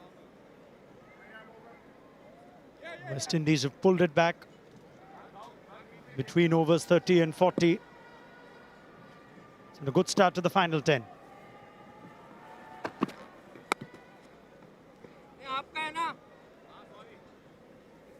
It's been a fascinating test for India. Game of ebbs and flows that reminds us of uniqueness of the ODI game, Darren Ganga. Indeed. And what it requires as well for players to perform, the different strategies employed by the West Indies in this third and final one-day international. Just 1 over of spin in the first power play. Help yourself, Surya. It's 4 from Joseph. It's 4 for Surya Kumar Yadav. Maybe he was searching for the Yorker.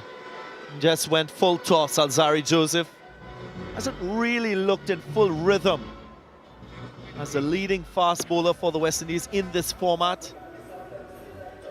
He's a genuine wicket taker, and when you look at wicket takers, generally speaking, you expect that they will go for a little more runs.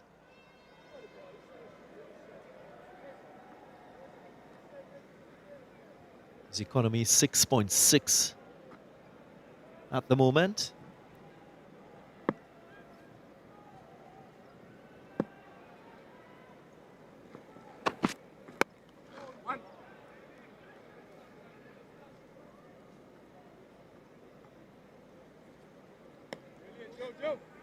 A big couple of overs this.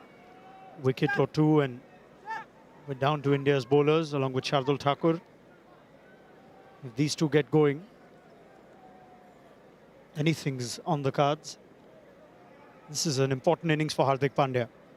India need Hardik Pandya, the batter, to find some flow and rhythm in ODI cricket ahead of the World Cup. It's not been a lot of ODI cricket since the IPL.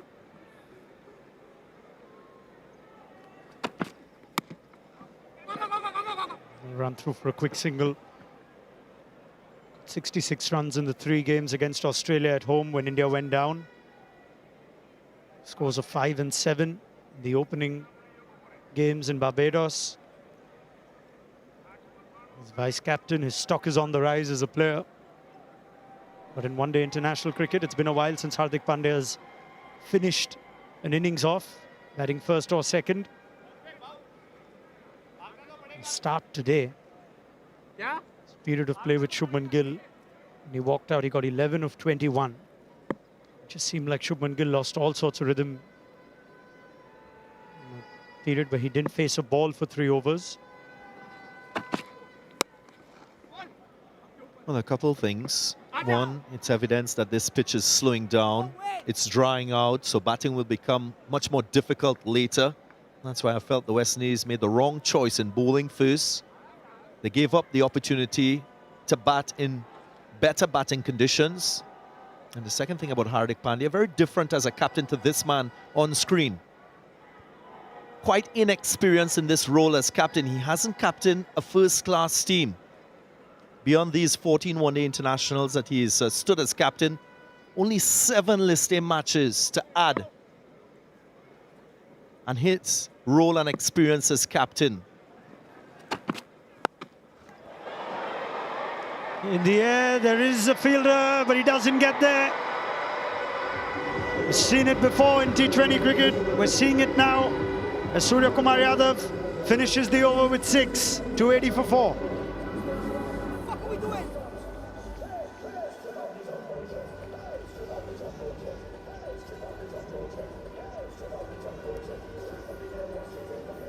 Not a great end to the over.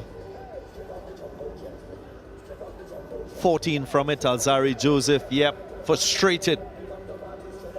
Not happy with the effort. And you can understand why.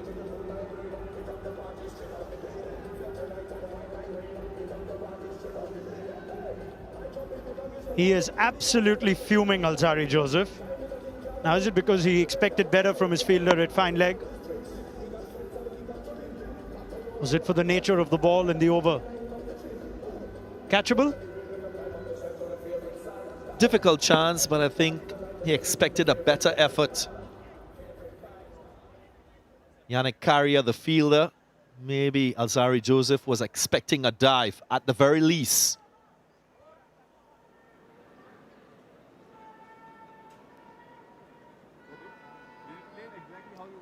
Not sure he would have planned for that wicket though. Full toss, waist high.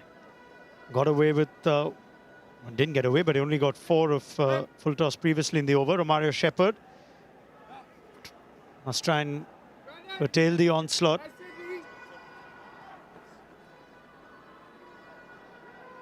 .33 in the last 3. As India try and get back to 7 and over. Just saying with Shea Hope, he had a chance to captain a few matches in the T20 format. That's in the recent BPL, Bangladesh Premier League.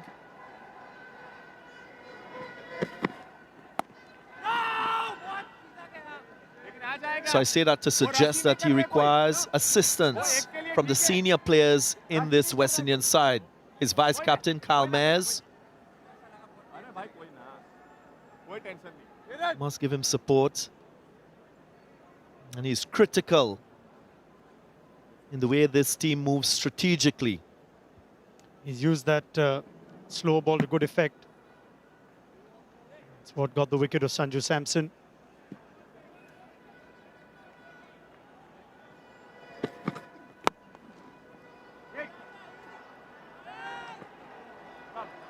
It'll be a bonus run. Just adds to the collection of clumsiness and errors in the field from the West Indies today, in stark contrast to what we saw a couple of days back in Barbados. Up against it. The application, the run scoring by India, just applying more pressure on the West Indies as a collective. And they're just disintegrating a tad.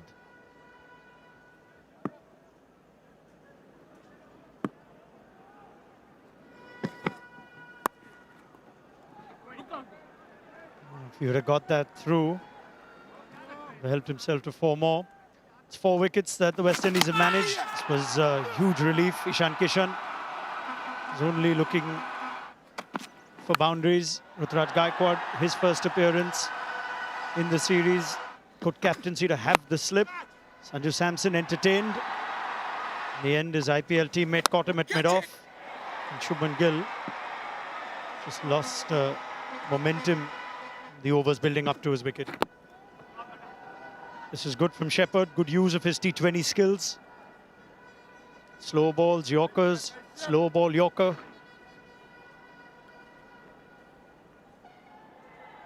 It will test these two. Of course, on a pitch that is slowing and a ball that is relatively old. But they've played a lot of T20 cricket, so they might just approach batting in this phase of the innings with that template.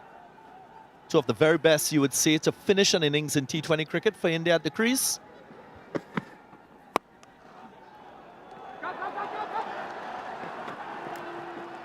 It's made up for it to a degree. It's good work from Mayers. Within a certain boundary, if it got past him, Hardik Pandya hit it well. Yeah, the point you're making about the surface slowing down, just think this kind of bowling from Shepherd will be harder to get away. Alzarri Joseph offering a lot of pace. Both boundaries that Surya Kumar managed through fine leg or full tosses. This might be the way to bowl now.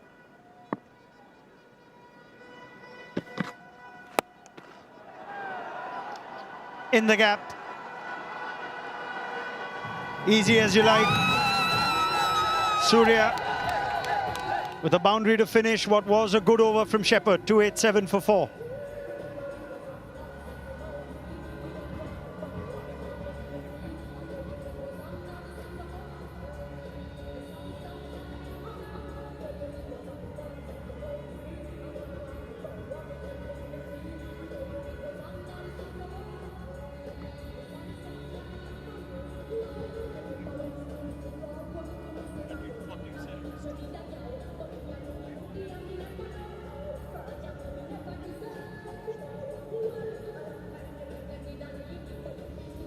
Well, ever since we've entered the final phase, those yellow towers shadowing the 10 overs before. The West Indies did manage to pull things back, a couple of wickets, kept the runs down, but we've had 43 now in the last 4.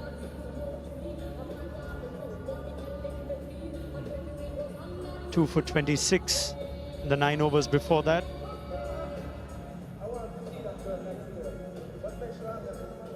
Right, an angry Alzari Joseph has had an over to try and calm down.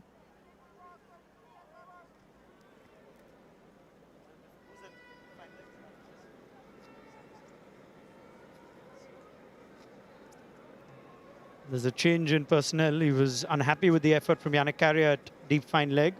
Kevin Sinclair is now there, the substitute fielder.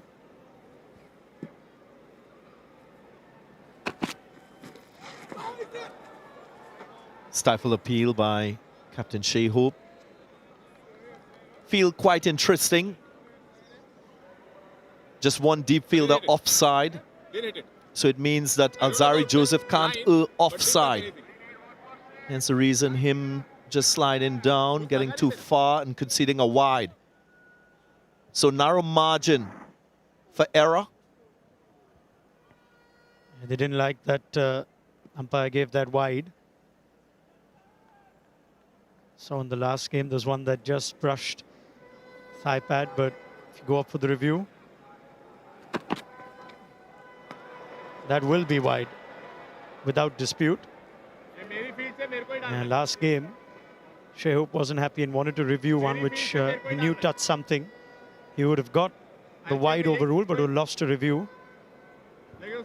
What Shea Hope and the West Indies are asking Hardik Pandya to do is to hit into the wind, which is much more challenging with this field and with Alzari Joseph bowling from the southern end.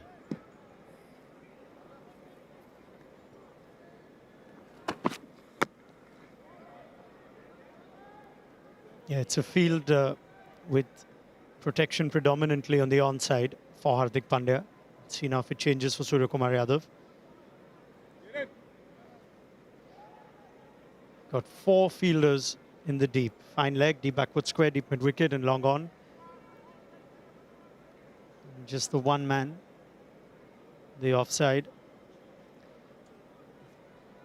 It's Kevin Sinclair at deep fine leg as Surya Kumar Yadav wants perhaps his preferred bat for the final few. Sinclair's on for Gudakesh Moti. I believe is just slightly under the weather. Change in the field, deep third, comes into the circle. Now there is a sweeper offside. And that's a solitary fielder beyond the 30-yard circle offside.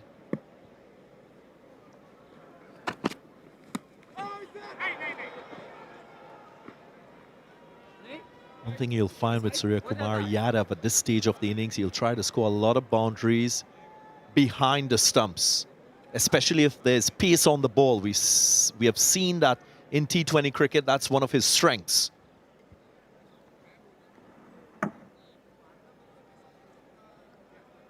Just for a moment, Alzari Joseph and Shea Hope exchanged a glare to see if it's worth a review. It's one of those that just didn't rise. Would have comfortably gone over. It's a zone he targets Surya. And again, the slow ball making it harder. Pace on. That shot was very much on.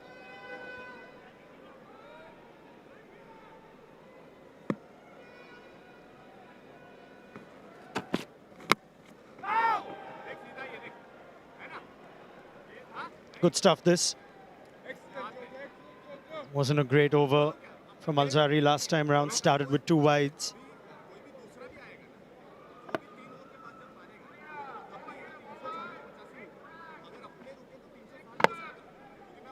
A start for Sky, 24 from 22, still striking at over 100.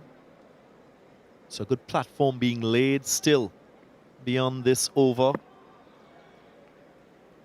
5 overs remaining.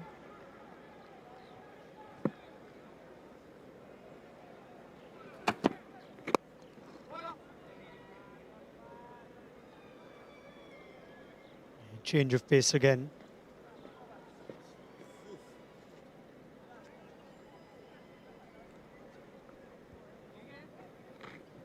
It's important to differentiate a slow ball from a cutter. Bowlers oftentimes with a pitch that has a fair amount of root structure, they'll try to bowl the cutter, which is pace off the ball, but also rolling their fingers sideways to the seam so that there's grip. Saw that extensively from Romario Shepherd. It's just not pace off the ball, also trying to get the ball to move laterally. Field change, deep third. Everyone inside the circle in front of square. That's all Hardik Pandya needs to do, therefore. No one back, helps himself to another boundary. That brings up the 50 of the partnership. Yeah, and follows quite a few significant partnerships in the innings from India. 143 at the top. There was a 69-run partnership between Gill and Sampson.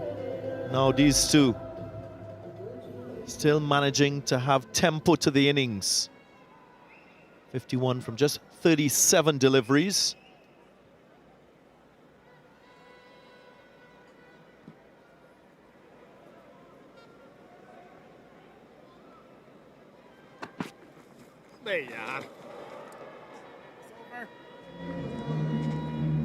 It's a dot ball to finish. 295 for 4.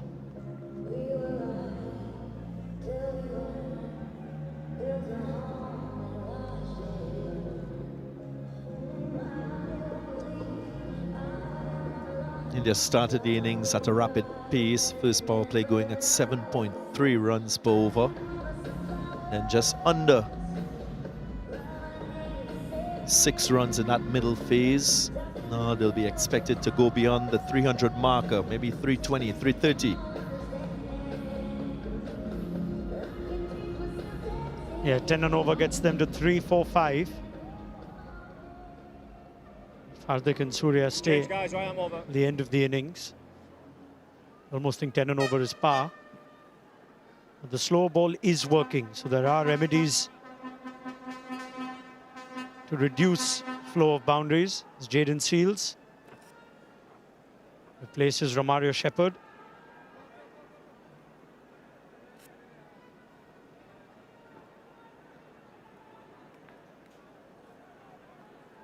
Seems to be some time before he gets his mid-off where he wants him. Needs to be inside the circle. Shimron Hetmeyer.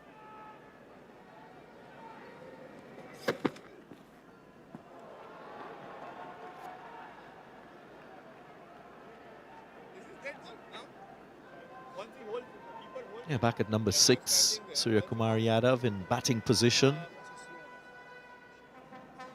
Again, just that variation with the grip and the movement of the fingers on the ball. Maybe taking pace off. Yep, slow one. Yeah, the attempted shot was what he did of Shepherd last ball of the 44th over.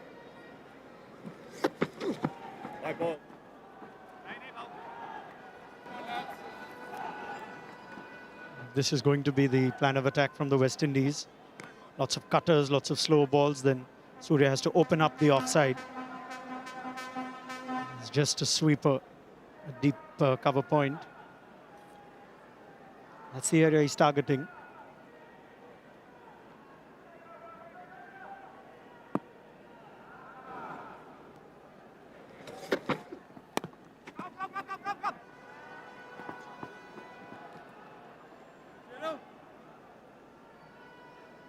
I mentioned the batting position today with Sky batting at number 6. He had the chance earlier in this ODI series to bat at number 4. Significantly different role when you're batting so deep in an ODI setup. You see this as an opportunity for him? Is this the role that India as a team is looking to him for in ODI cricket?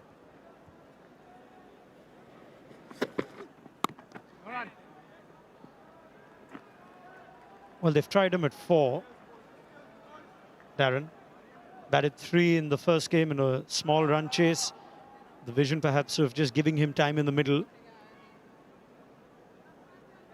Just on paper, there's nothing that looks more dangerous, more ominous than Suryakumar walking in exactly this situation with Hardik Pandya with 15 or 20 overs to spare times 10.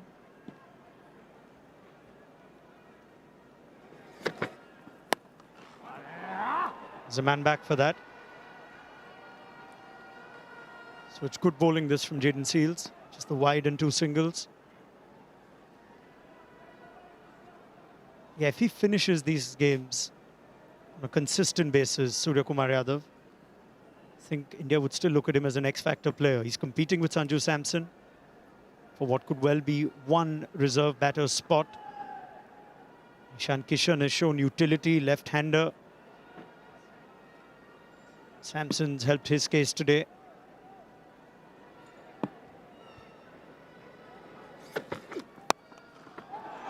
Carved away for 6. This is typical Surya, and he is dangerous at this stage of the innings. He's so good. Square of the wicket, more so with pace on.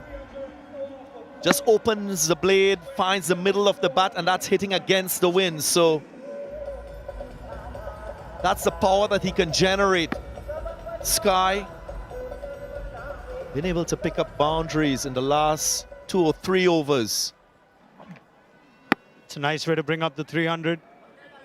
And it's pace on, which allows for those wrists to come into play. Now that could be through the gap. Now Hetmyer does well. Saves 3. 305 for 4.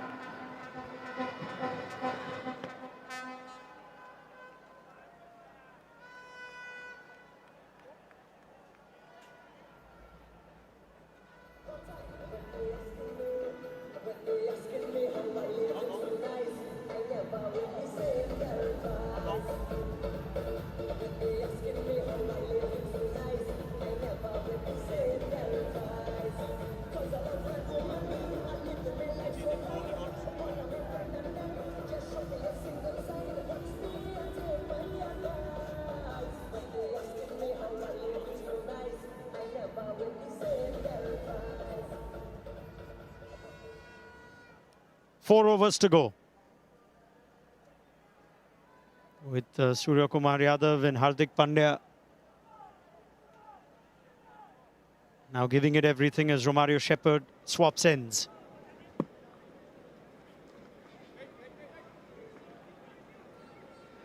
Bowler's pulled out halfway, and it looks like he's just done some damage. Shepherd. Keep an eye on how he runs in on this ball.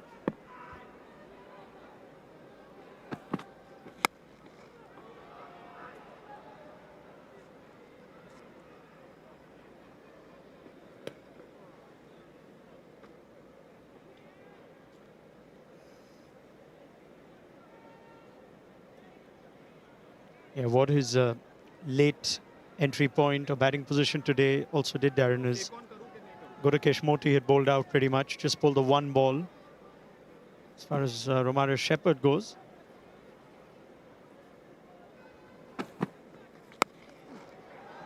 It'll be safe.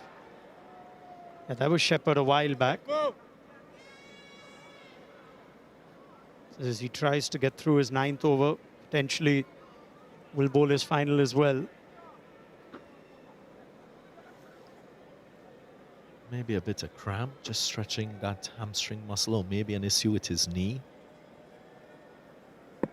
or calf.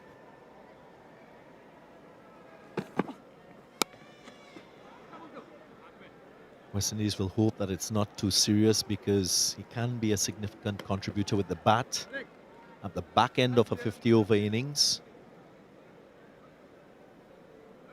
Also named in the West Indies T20 international squad. So more cricket beyond this 3rd and final ODI for him.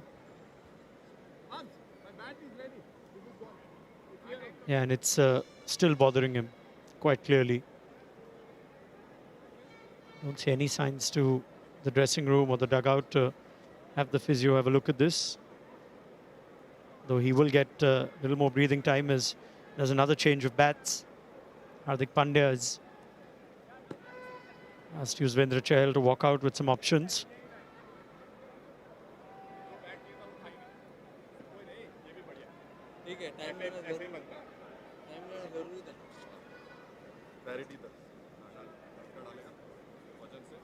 He's bowled well in this series, Romario Shepherd. This is one of the rare occasions he has the chance to bowl a full quota of 10 overs.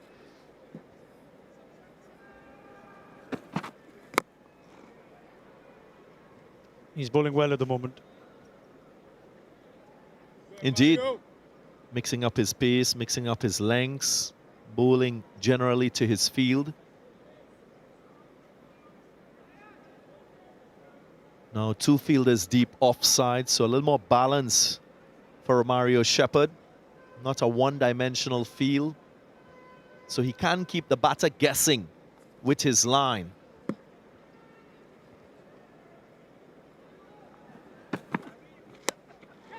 In the air, taken.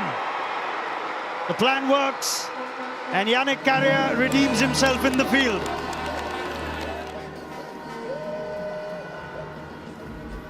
Surya Kumar Yadav expecting pace on the ball. It wasn't a full-length delivery. Was that cutter again? Just a hint of movement away from the right-hander. He had to manufacture pace on that stroke. Thick outside edge. Good diving catch from Yannick Carrier to his left. And the partnership is broken. Sky goes for 35, 309 for 5.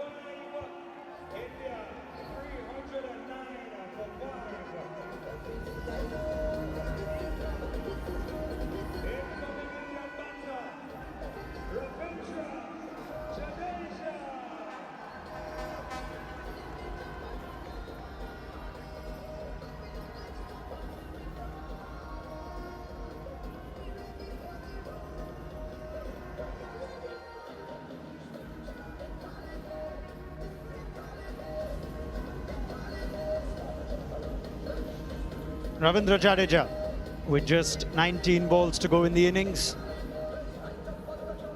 In at number 7. And a marked improvement in Ravindra Jadeja, the batter in test format.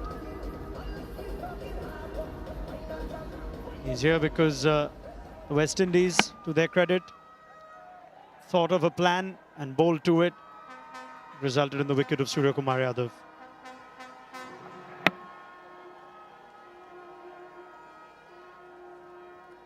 Yannick Carrier a couple of overs back of Alzari Joseph.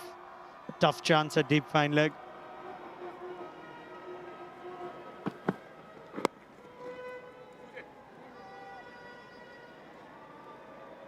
Maybe struggling with cramp or injury, but that's an excellent over from Shepherd.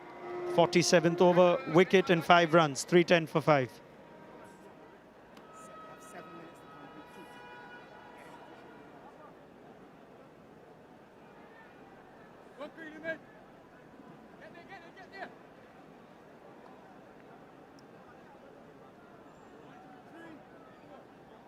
Shardul Thakur and bowlers to come.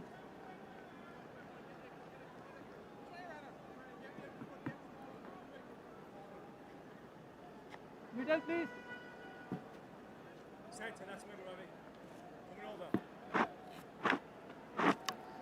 India 310 for 5. Jaydev Unadkat playing today ahead of Umran Malik. Shardul Thakur in next. We know he can bat. That is as late a pull-out as perhaps permitted.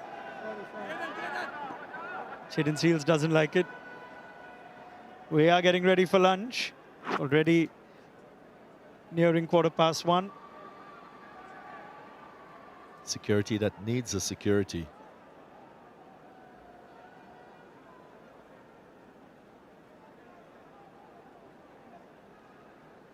I think this innings, which was slotted to end at 1 o'clock.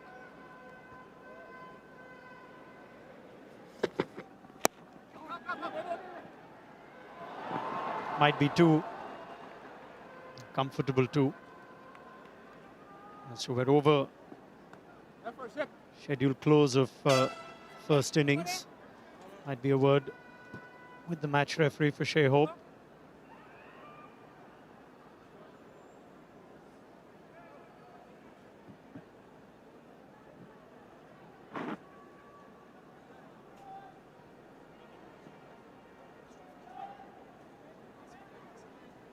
We'll have to wait and see whether that also costs the West Indies a fielder in the final over in the deep.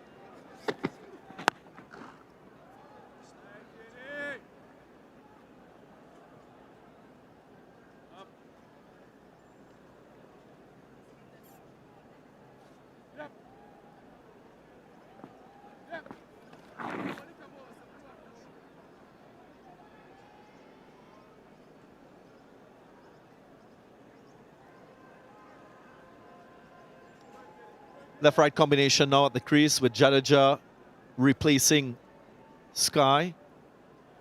Creates a little more of a challenge for the captain, for the bowlers in these remaining overs. What a shot! Imperious from Pandya. A ferocious strike from the Indian captain. So smooth, so committed when he's on the go. We've seen this time and time again in T20 cricket. Now here. In the 48th over, you'll be expecting to do a lot more.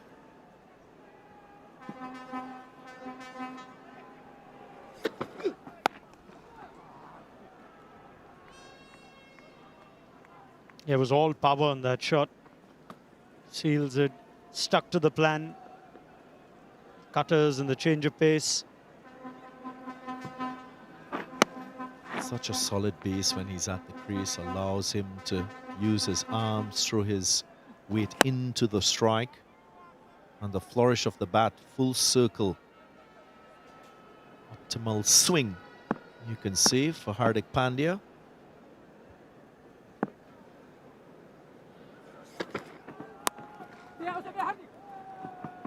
Now they're quick, they can push for two, they have and they get it so easily. Jadeja was keen on a third.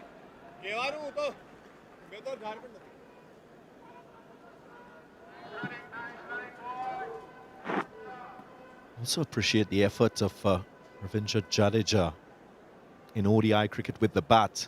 We oftentimes forget his contribution in this regard. He averages 54 since the 2019 World Cup. That's with the bat. Such a valuable contributor.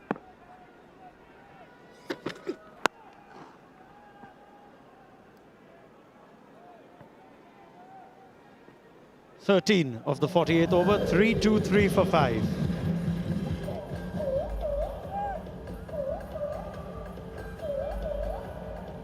Such a natural cricketer, Ravindra Jadeja. Whether with ball or bat, he'll have a few remaining overs, 2 to be exact, from the West Indians.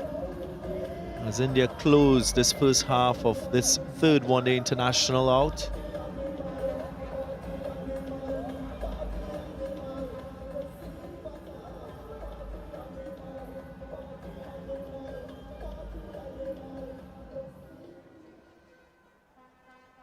Six bowlers used by Shea Hope. Gudakesh Moti has bowled out. Excellent, given the circumstances, to go at just under 4 on over. And India look at a score that's going to be something near 350.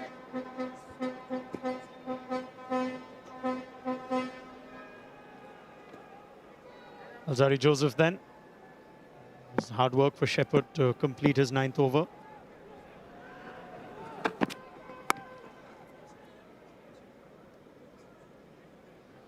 Just saying with Jadeja, always seems to handle the pressure situation with the bat. And I remember in 2019, the semi-final against New Zealand. He produced 77 from 59. Almost won it for India when they were tottering at 92 for 6, chasing 240. And you think of that 175 not out he scored against Sri Lanka in Mohali. Top score from a number 7 in Test for India.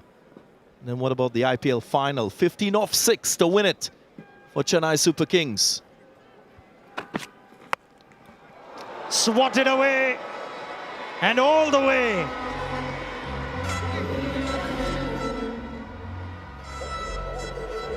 And this is why he's rated so highly in white ball cricket. Hardik Pandya, growing as a captain, seeing more and more of him with the ball, but with the bat, he's destructive. A genuine 6-hitter. And he's done it on this occasion, using pace, flicking all the way for 6 with and against the wind.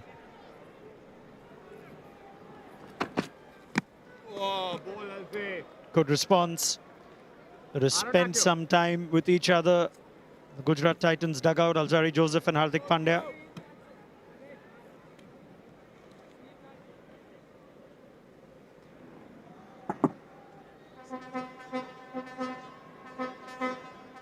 Teammates for the Gujarat Titans, so there is familiarity between these two, Alzari Joseph and Hardik Pandya.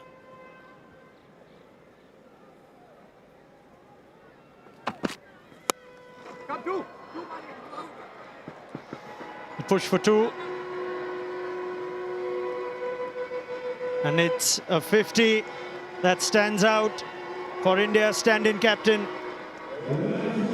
ODI half century, number 10 for Hardik Pandya.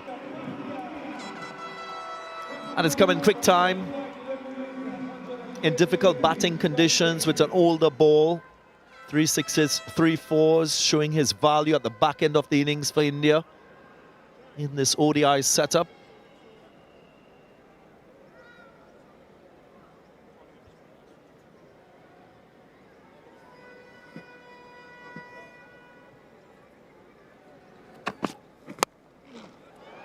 Long on is straight.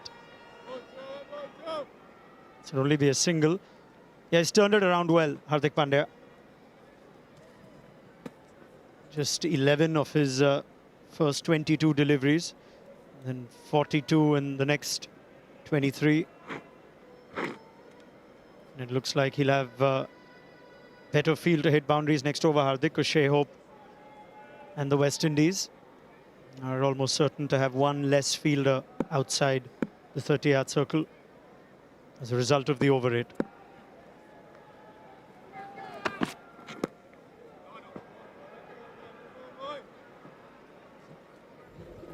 .49 gone, 3-3-3 for 5.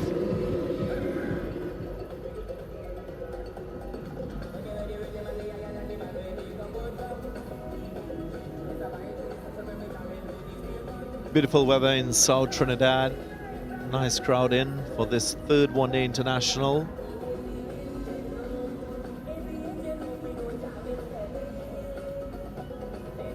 Quite a futuristic facility, Brown Lara Cricket Academy.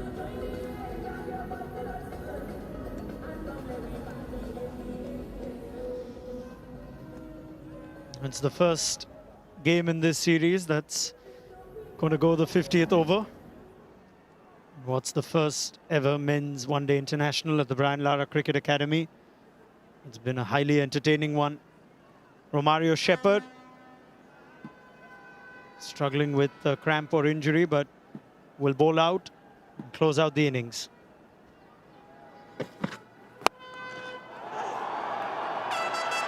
That is 6 in typical Pandya fashion. So quick to pounce. Roars with this one, over cover.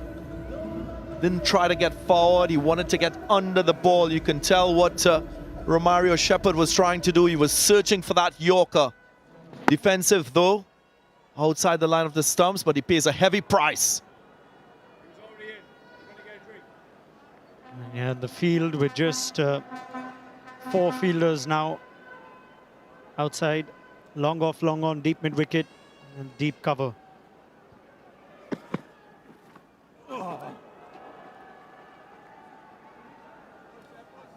It's a good follow-up result, at least.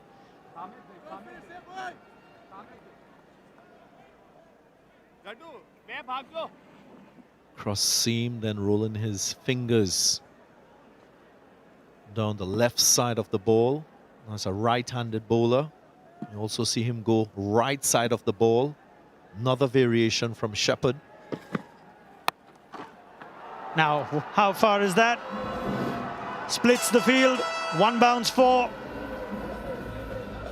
They are getting the finish they needed from their captain of the day. It's something that white ball cricketers in the modern game do very well. They find the boundaries with ease, they pick the gaps, they know their spots. So precise with stroke play and boundary hitting skills. Lovely to watch from Hardik Pandya.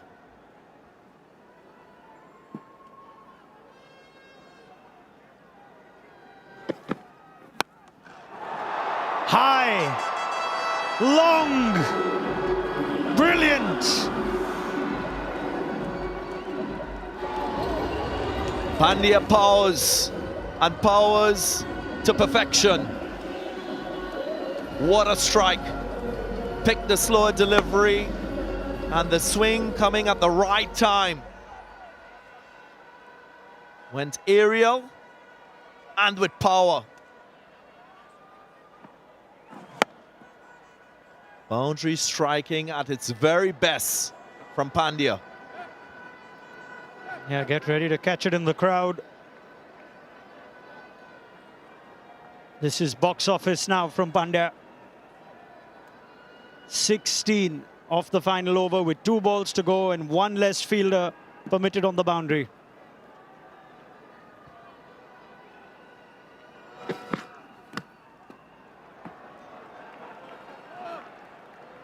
That is good, just inside the guideline.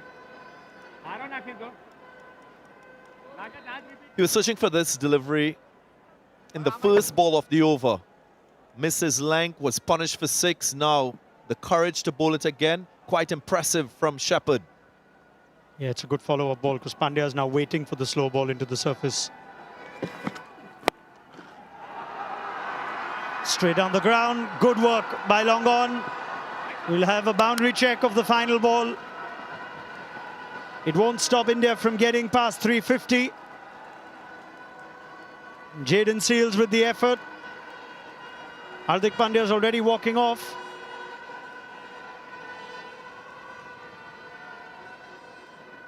Seals might have done very well here. Taps the ball back.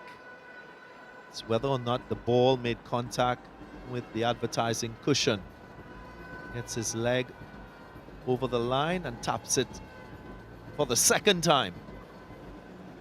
Looks good to me. Yeah, TV umpire might just want to have a look at it from this angle. The players are going to walk off. India have posted a mammoth first inning score.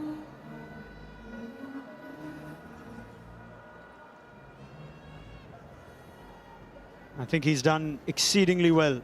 Fast bowler.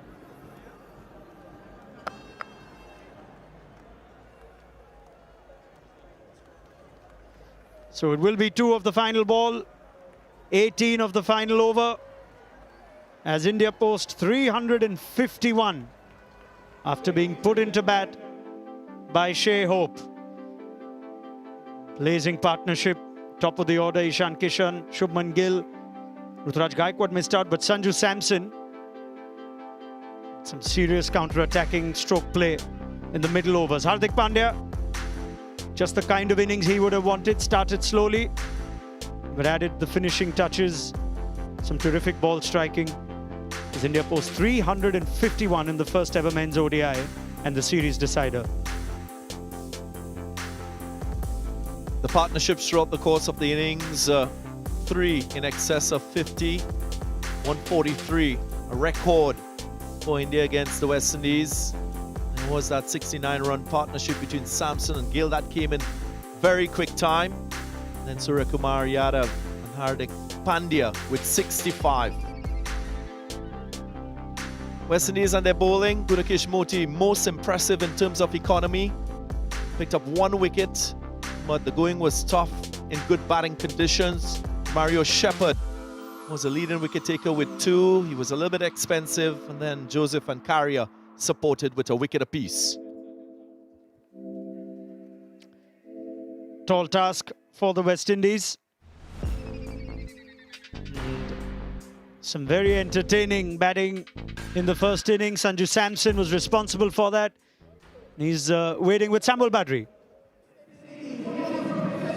Such a pleasure to have Sanju Samson alongside me. Sanju, 51 from 41, 2 fours, 4 sixes. How satisfied were you with that performance? Yeah, absolutely. I think it feels really great to spend some time in the middle and score your runs and contribute when you're playing for the country. So I think it really feels good. Yeah. It was an aggressive approach from you. You started off with a lot of intent. Was that deliberate or things just flowed for you today? It was kind of deliberate. I had my plans differently for different bowlers. So I think I also looking at the wicket, it was a bit slow. So I wanted to use my feet. I wanted to play a bit more dominant to change the length of the bowler. So I think it paid off well today.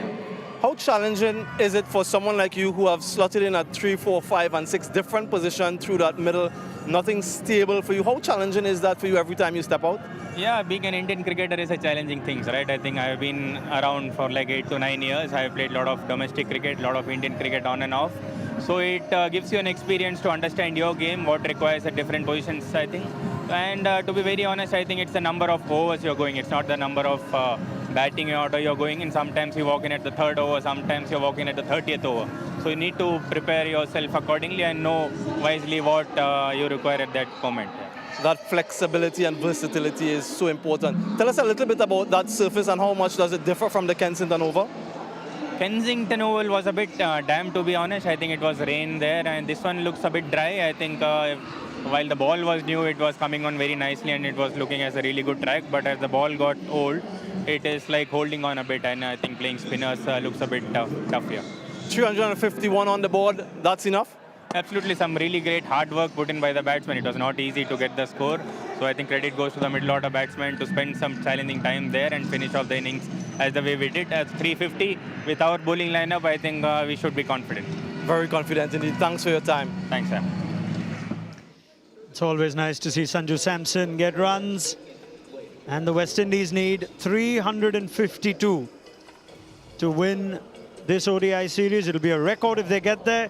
To get anywhere close, it'll be some chase. It's time for us to take a short break. An eventful first innings and lots to discuss with Ian Bishop on the other side.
No Rohit, no Virat Kohli, but India have still managed to compile 351 for 5 of their 50 overs.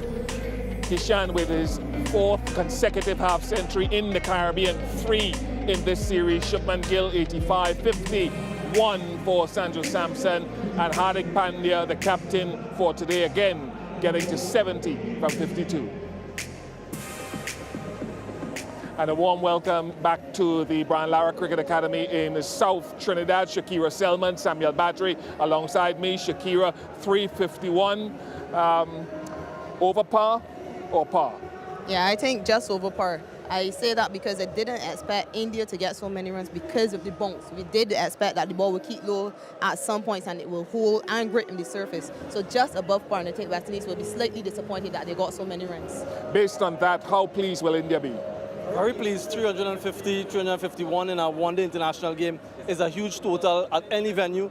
I thought the way they constructed that innings, the way they accelerated in the power play, then built and rebuilt, and then at the end, that final acceleration again, I thought from that standpoint and the overall total and the contributions from different batters along the way, very pleasing for them. Let's start with Ishan Kishan then, and 3 half-centuries in a row in the ODIs, 1 in the test match prior to that. How good was he? Yeah, I think he was excellent, imposing as ever. He's dominated this West Indian attack the entire series, and he was given a chance, but he made the most of that chance. And I think the only disappointment for him will be the fact that he was unable to convert that into a century. He only has 1 ODI century, and that is a double. And he perhaps would have wanted to convert that today on a very good pitch. As we look at his scoring areas, obviously very dominant through that onside with his big hitting, but certainly grabbing the chances that have been given to him by Rohit Sharma to open the batting continuously. Shubman Gill, his opening partner, always looks a graceful player. Yeah, he does, and today you saw a certain level of discipline from him and commitment and desire to really do well. He got a start in the last game, got 30 odd, and then gave his wicket away. Today, you saw that determination to really get a big score after he was set. And the way he carried about himself after having gotten a start and moving through the gears, he was well set for yet another one-day international century. I think he has 4 already to his name, so was looking for that 5th, and the way he scores his runs all around the field. Dominant through the leg side, dominant through the offside, down the ground as well. Really a class player, and it is a little bit of a pity for him and for India that he wasn't able to carry on. One just stopped on him a little bit, but he was well set for another one. It was an opening partnership again that has done some really good work for them in this series. Yeah, it is the 8th time for India in just 12 innings that they've had a 50-plus partnership.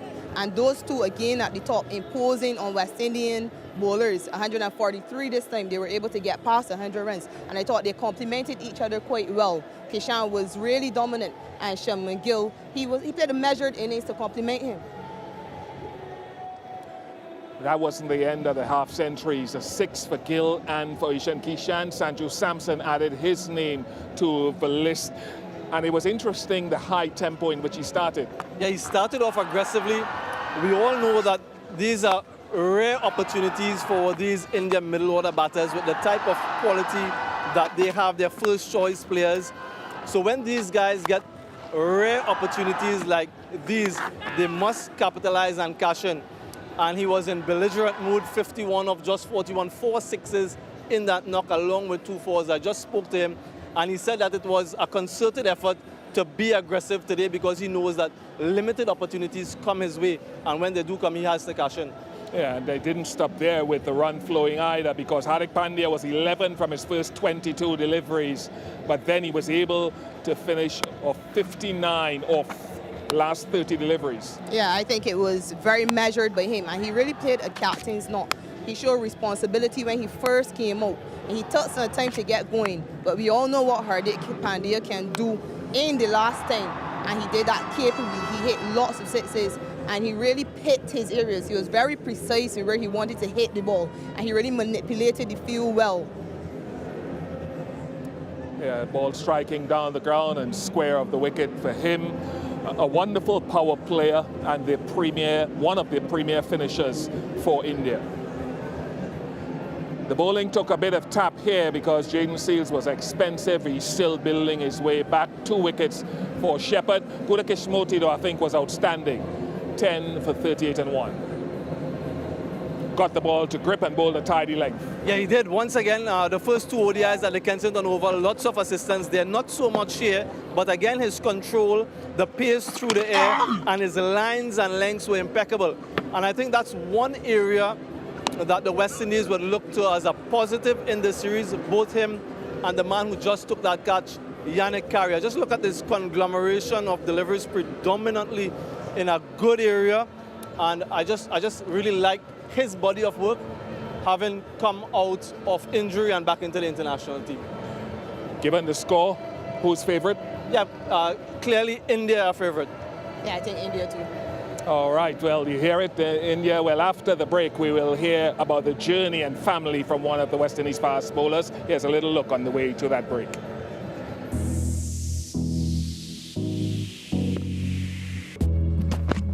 Zari Joseph is not impressed.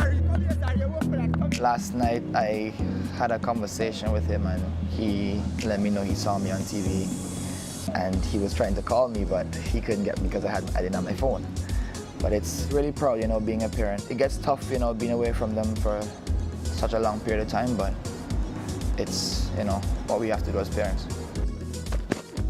Brilliant bowling, top class execution.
I'm Zari Joseph.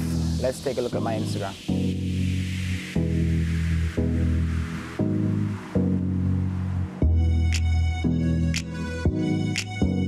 This photo was taken in Trinidad 2014, where the West Indies under-19 participated in the regional Super 50. At that time, it was, something really exciting for me to play in that tournament.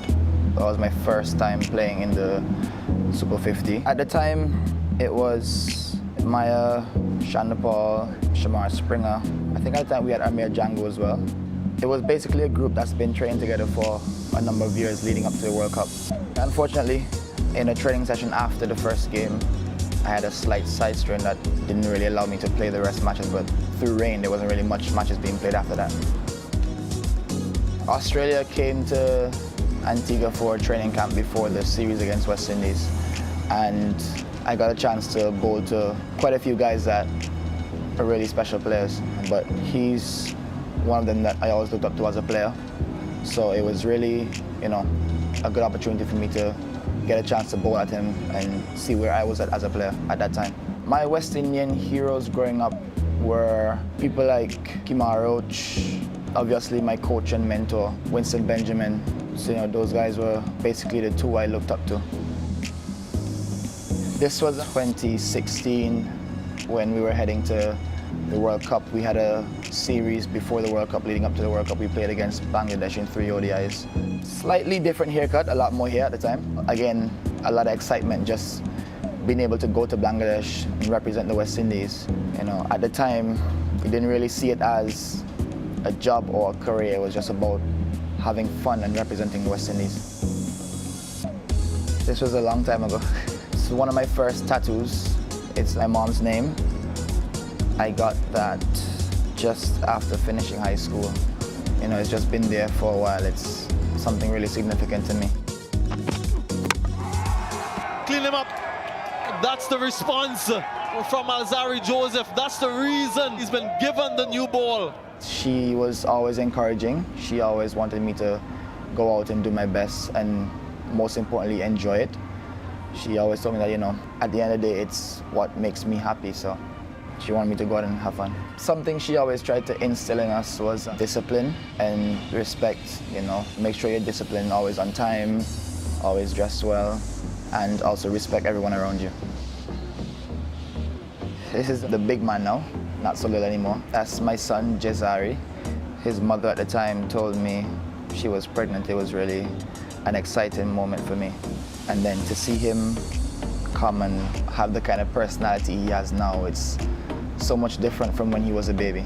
Looking down on him and seeing myself and just being able to watch him grow as a young man, still a young man, well, still kind of a baby. Has to be a big brother now, but still want to be the baby. Alzari Joseph is not impressed. Brilliant bowling, top-class execution. Last night I had a conversation with him and he let me know he saw me on TV and he was trying to call me, but he couldn't get me because I didn't have my phone. But it's really proud, being a parent. It gets tough, being away from them for such a long period of time, but it's, what we have to do as parents. This was, just during the pandemic where there was no cricket being played, and then we got the chance to go to the UK to play England in some test matches. Obviously excited to be back out playing cricket again after such a long break. I saw it as another opportunity to, go back out and show my skill and put up my best foot forward. First experience in a bubble, a lot different. You have to stay inside, you have to eat inside, you can't go out to get dinner. You can't go out just, to get a different, change of scenery. All in all, it's what needed to be done in the time. For me, I'd like to become one of the best fast bowlers in world cricket, not just the Caribbean, but world cricket on a whole. So for me, it's just about improving game by game, month by month, year by year, to becoming, like I said, the best fast bowler in the world. I got the opportunity to go to the UK and represent Worcester in some 4-day games. It was really good fun. Met some really great guys that we still have connections to this day. So for me, I think that was another important step in my career as a cricketer. Going into those conditions, it was pretty cold. It even got down to like 4 degrees at one point. So it's challenging, but I really had a good time. being in those conditions for the first time. I wouldn't say alone, but being the only West Indian there amongst English players, getting the chance to go and, you know, show what I can do in the county level. I got some really good advice and good work done with Alan Richardson and Alex Gidman at New Road. Those guys played a really big part in my development as a player, as a bowler, as a batter.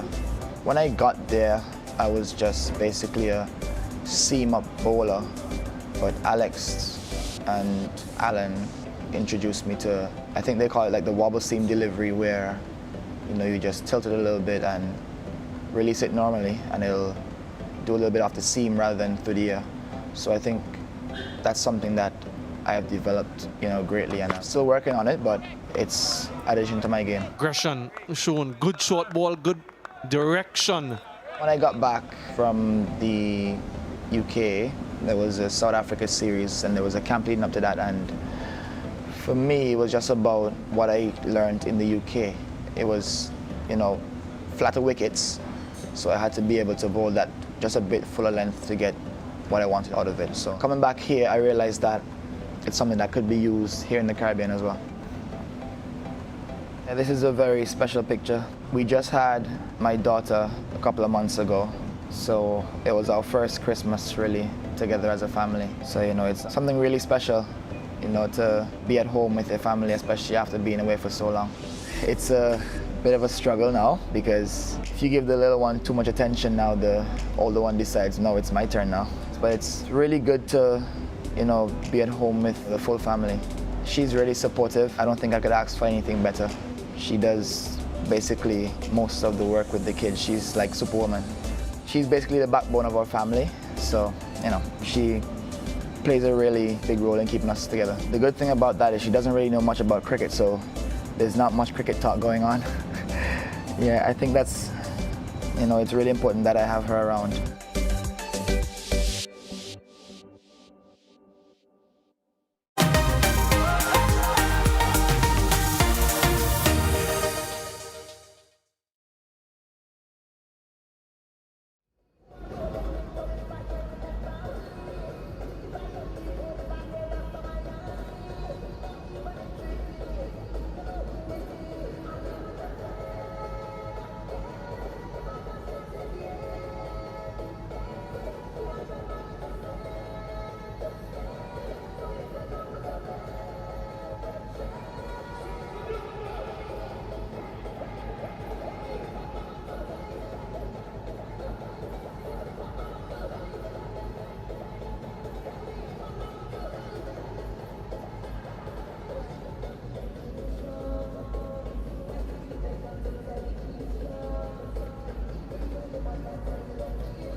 Welcome back to the Brown Lara Cricket Academy in South Trinidad as we continue the third and final ODI of this series.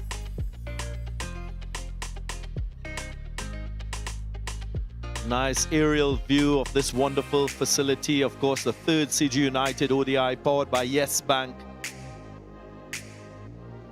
In play, West Indies sending India into bat first. India without Rohit Sharma and Virat Kohli produce this 351 for 5 on the back of half centuries from Ishan Kishan, Shubman Gill, and Hardik Pandya really fired the innings at the back end.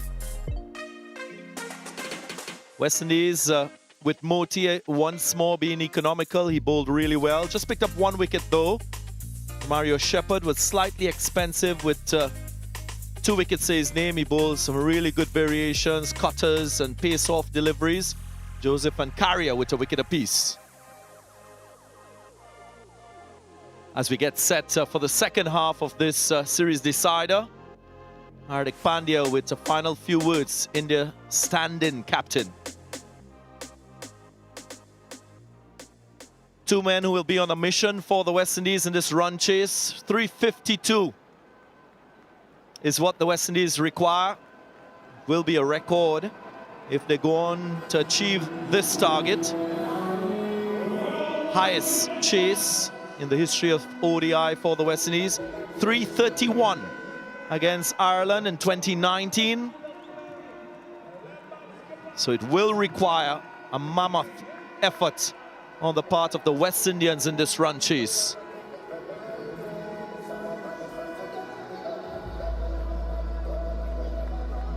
Weather has been kind to us in Trinidad. No rain interruptions, blue sky. Brandon King will be hoping to bring some sunshine to this West Indian run chase. Good strike rate, solid average. And recently with 2 centuries to his name, you feel that he's in good form.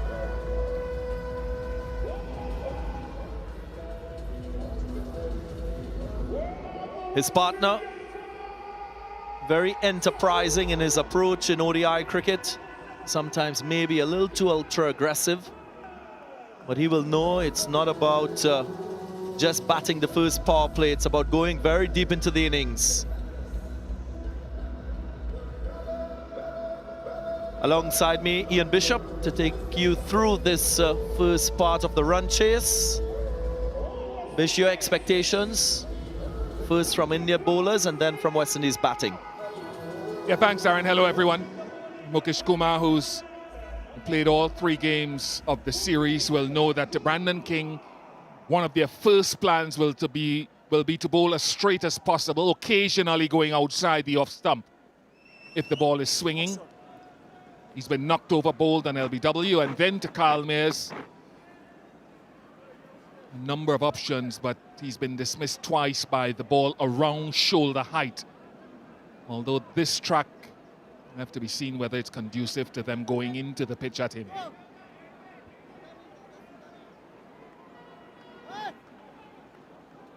Mukesh Kumar, of course, taking his game to newer heights, making his test debut in the earlier part of this multi-format tour, and then his ODI debut at the Kensington Oval.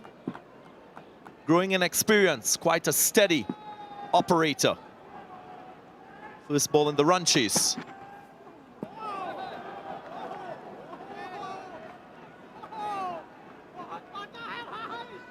Few things to look out for, of course, is the way India bowl and how they're informed by what they saw from the West Indians with the ball. West Indies on the short side to start things off, allowed for the opportunity to score square off the wicket. Both Ishan Kishan and Shubman Gill capitalize on those short lengths. As you mentioned, Ian Bishop, not a lot of bounce here, so there is an adjustment to be made. Get the ball fuller, extract some swing if you can.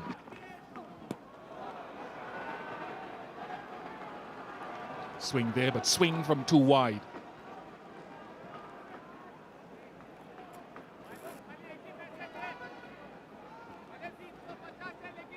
Just asking Michael Goff to take a step back, which he's allowed to do as a bowler.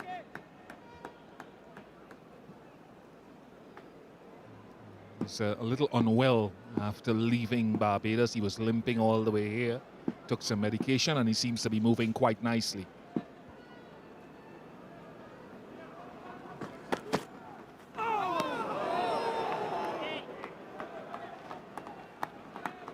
Searching for that right line and length. Not far off.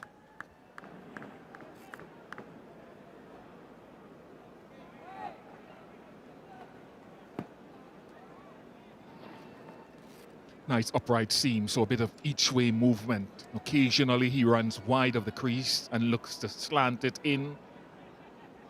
Now for King defending his stumps, does that lead to him not getting across his stumps?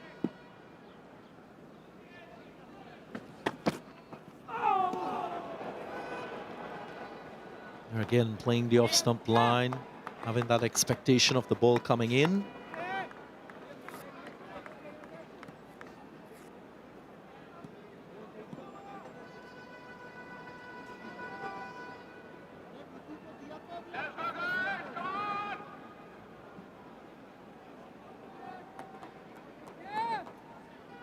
Celebrations all along and all around. Somebody's turning 85. Happy birthday to you, whoever it is, Papa.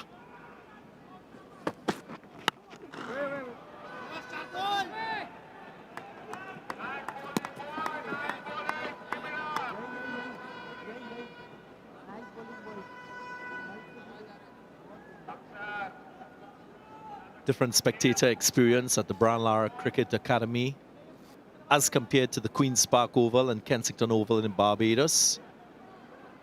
Quite spacious. The view is spectacular when sitting at the ground, no pillars in your way.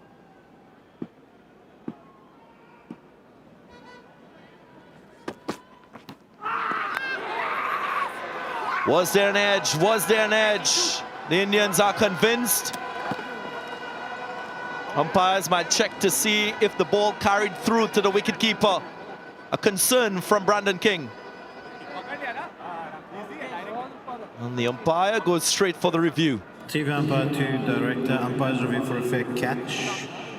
Check the front foot and it's a fair delivery. Can you just show me ultra edge, please?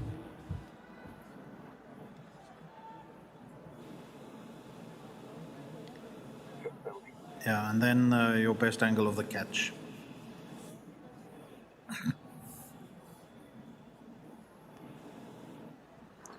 Thank you, yep, clearly hit it. Now your best angle for the catch, please.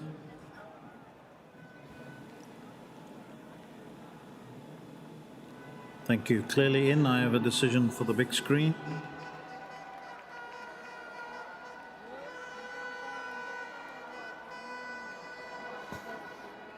Evidence that there was an outside edge. Also that the catch was taken cleanly by Ishan Kishan. So that concern has elevated to dismissal. Brandon King has to go without scoring. India getting their first wicket. The West Indies 1 for 1.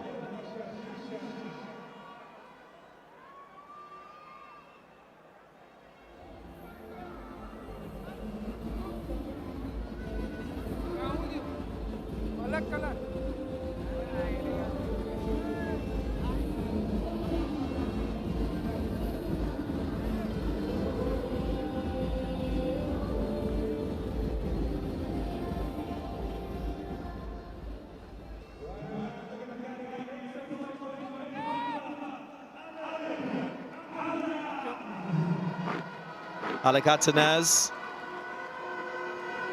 young man from the native Isle of Dominica, very early in his international career.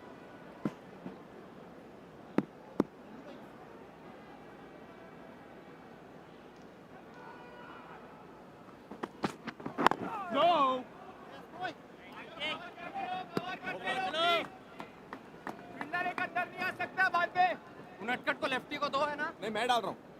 He's been getting a little bit of each way movement, mostly away, Mukesh Kumar. quite often when people have attacked one area of your game, it can lead to a little weakness in another area. So was Brandon King focused on guarding his stumps, reached for something wide, and nicked it off. Excellent from Mukesh Kumar.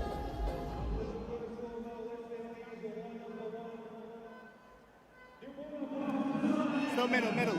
Hardik Pandya Middle off, away from you. partnering with Mukesh Kumar. Two, middle and off. Middle and off.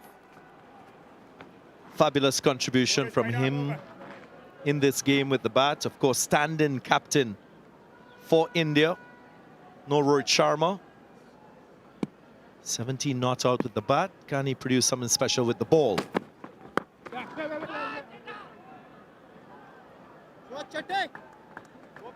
was just wondering that field set. Because of the propensity of Mayers to play that pull shot off the back of a length ball, he had a fine leg. And I was wondering whether he should have a deep square leg and a short fine leg. No, he's going to have fine leg and deep square leg for that pull shot. Left of your screen, two deep fielders.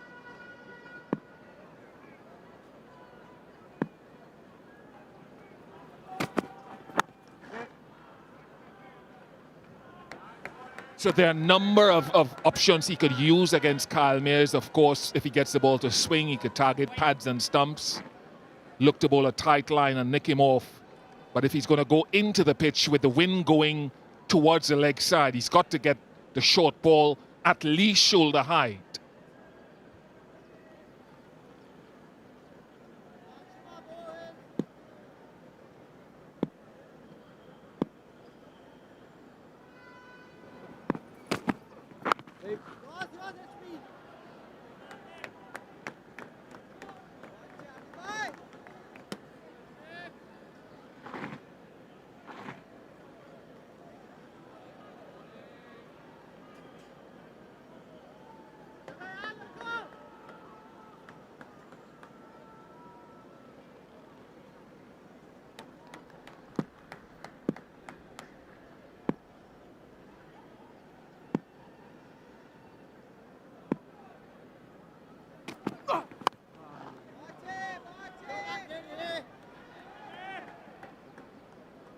So important for Kyle Mayers to take some time to get himself set, because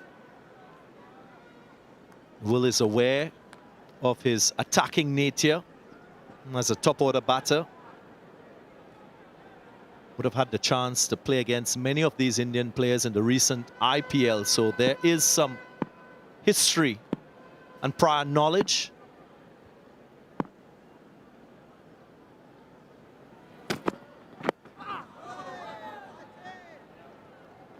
Oftentimes it's easy for bowlers in this first power play to think about it very similar to that of the first power play in a T20 match. The approach is quite similar. Bowlers oftentimes try to extract swing. They're well aware that batters take a little time to get themselves in.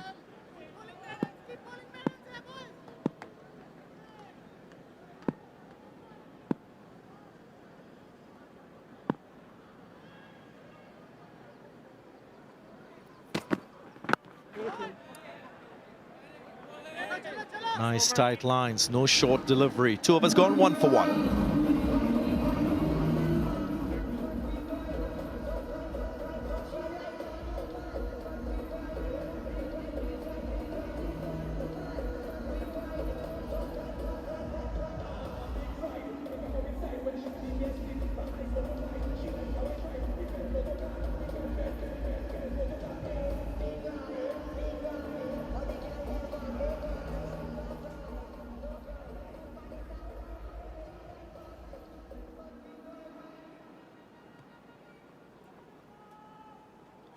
In there with a solid batting effort, batting first.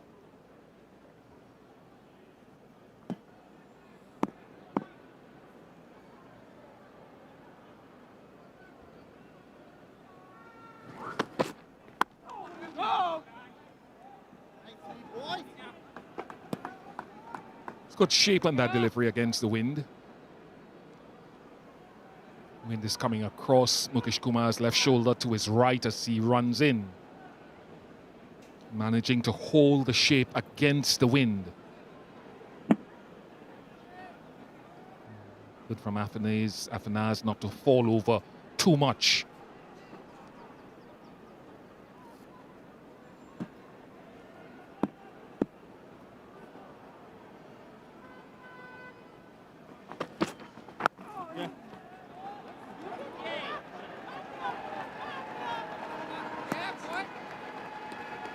First run off the bat for the West Indies. I look at this run chase and I reflect on that partnership of 91 between Shea Hope and Casey Carty. And I look at that as a template to be used by the West Indies to lay a good foundation. It's not going to be easy, but the way strike was rotated, the communication between the two, Shea Hope and Casey Carty, the aggressive running between the wickets, so important in this run chase.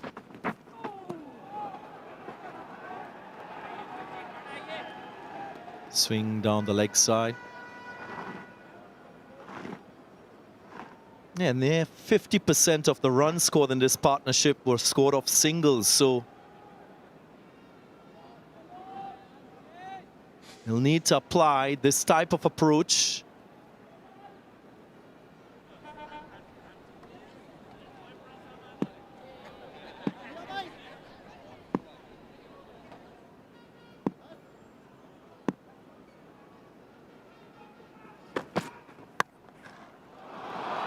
That's bread and butter for Kyle Mayers. Short, wide, and he helps himself to a boundary.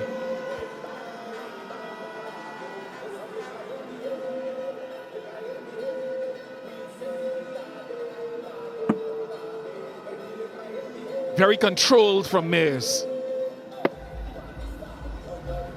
One of the few that Mukesh Kumar has gotten his line wrong, pushed it far too wide.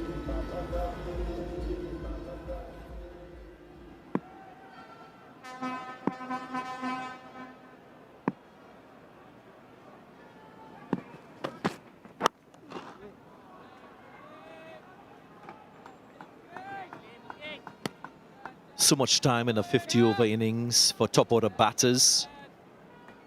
Mindset must be one that is organized, that is thinking about the long haul. How can one of these two go on to score 3 figures? That will help significantly in this run chase. Won't only be pace. There is that threat of spin from India, Jadeja and Kuldeep.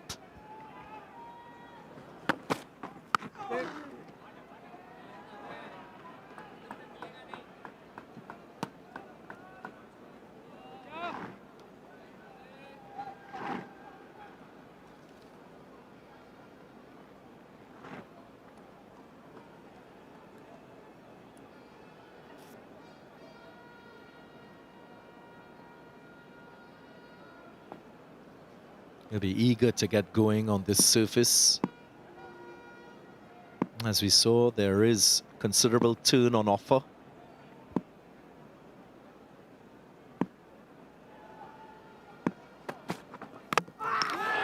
Chopped on. Maybe expecting more pace. But it's another one for India. Kyle Mayers with the play on. Good from Mukesh Kumar again, because he shifted from over the wicket where he pushed it too wide and he was cut for 4. He's gone around the wicket for just this, to tighten his line and not give Kyle Mayers any more room, having been struck for 4. Problems for the West Indies early. Mayers goes for 4, 7 for 2.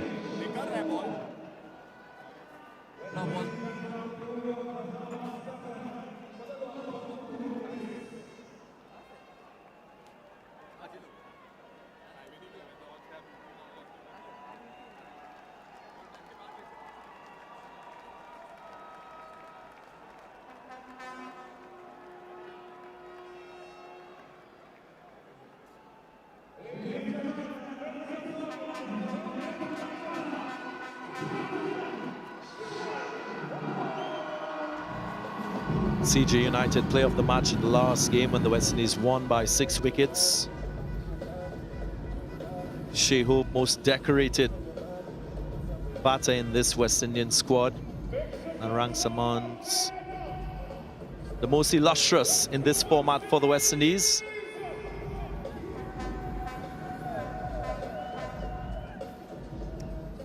A look at the Mayor's dismissal again. It's hit the deck and it's come back just a little bit, but that's what Mukesh Kumar was hoping for, to be able to bowl round the wicket and get the ball to tighten up on the off stump or just outside. Back foot never made any adjustment to the length.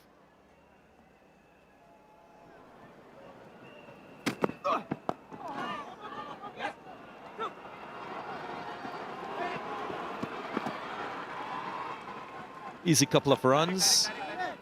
Again, searching on that front foot, the length not there to drive.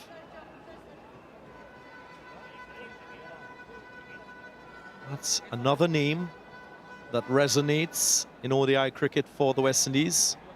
Most runs in this format by a West Indian, most centuries as well. Christopher Henry Gale.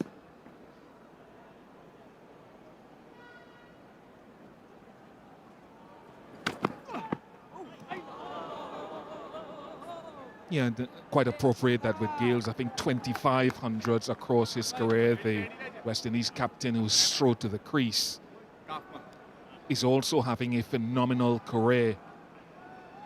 Shea Hope, with the way that he has notched up centuries, if he's opening the batting, or more so this year when he's dropped down to number 4 and has looked to increase his tempo of scoring.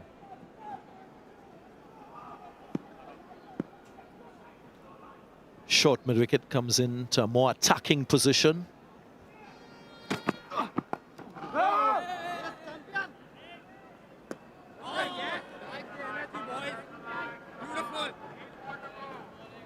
India on the hunt, already with 2 wickets.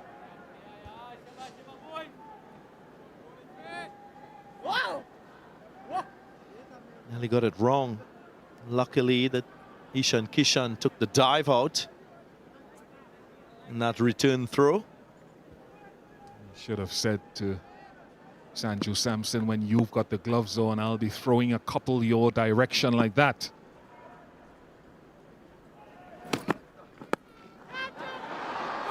Pulled, miscued, but safe in the end.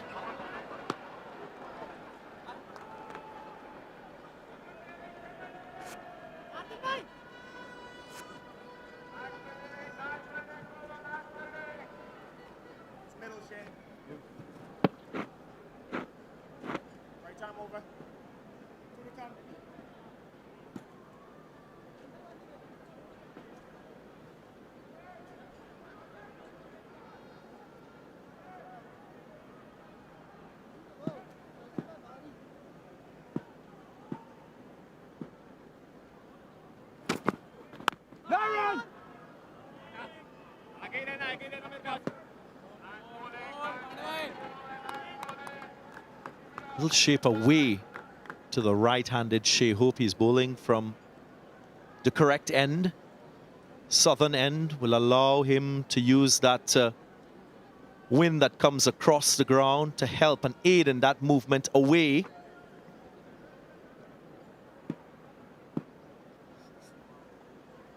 There's a slip and a gully.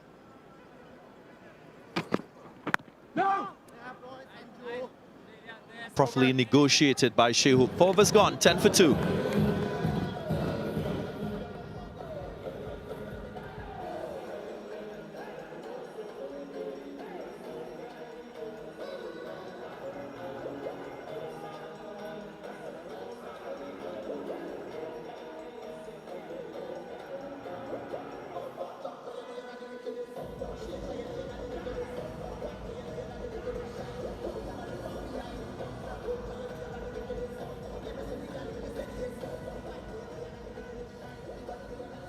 Both openers already being dismissed. West Indies now face a further challenge with only 8 wickets in hand to chase the target.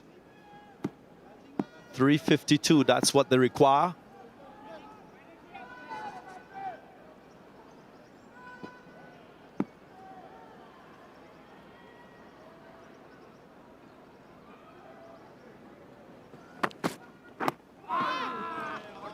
Ian Bishop, you had a chance to look at this West Indies side in Zimbabwe. When you look at that batting order, are you happy with the order of players?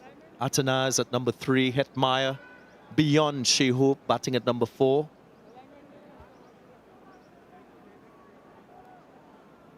Not displeased to fuss about it, but I do think that Shimron Hetmeyer myself, this is my opinion. I know he's got a couple of hundreds at 5, but he's got a couple of hundreds at 3 as well.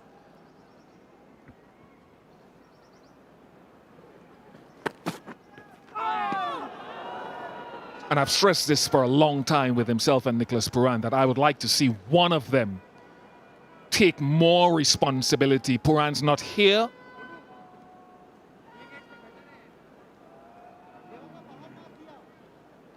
But I'd certainly, in my own preference, like to see Hetmeyer, if he's back, take more responsibility at that number 3 position and allow Athanaze, not that he can't acquit himself at 3, but allow him more time to sit in this format.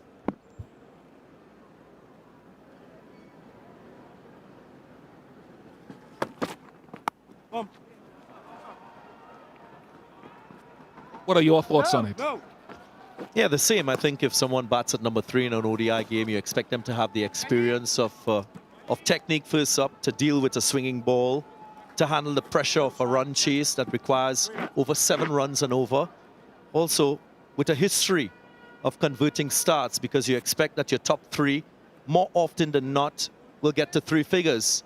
And if you look at Hetmeyer, he's got, what, 5 centuries in ODI cricket? Nicholas Pooran, less, but growing in stature with his centuries. He got 2 recently in that qualifying tournament. As good as it gets. Shea Hope, in his typical fashion, drives this one through cover.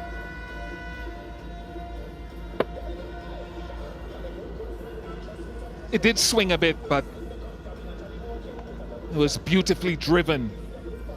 A shot typical of Shea Hope. So can Mukesh Kumar now tighten up his line and get that same amount of deviation off the surface?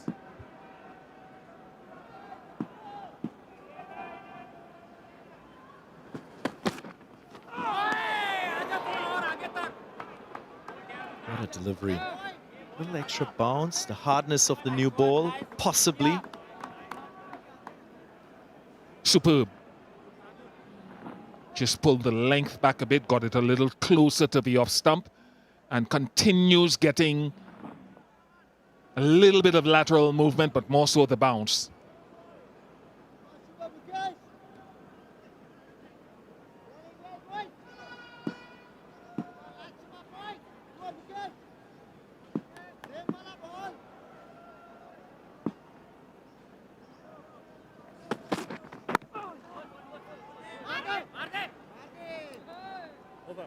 Five from the over, 15 for 2.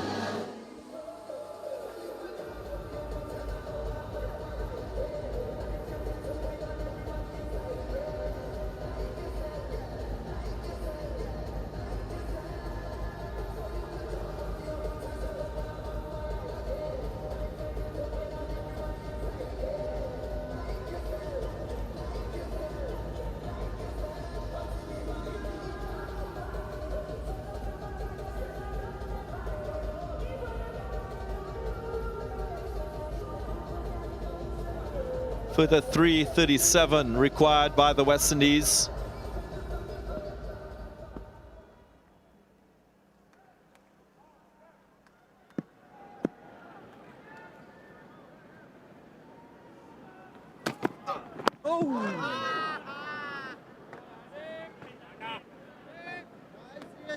Lowering of bounce.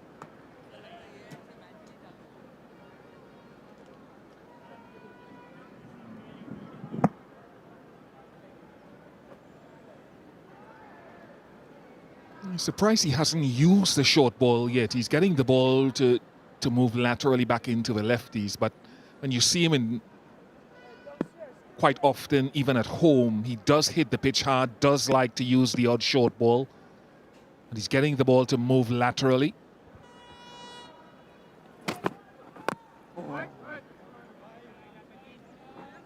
And I like what he did with the bat.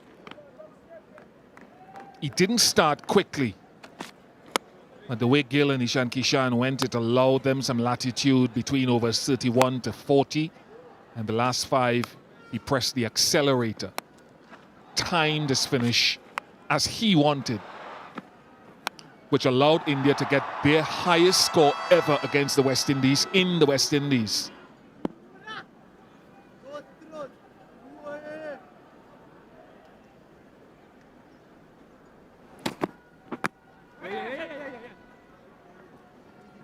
Yeah, first 22 balls, he only got 11 runs, Hardik Pandya. 56 runs off his last 26 deliveries that he faced.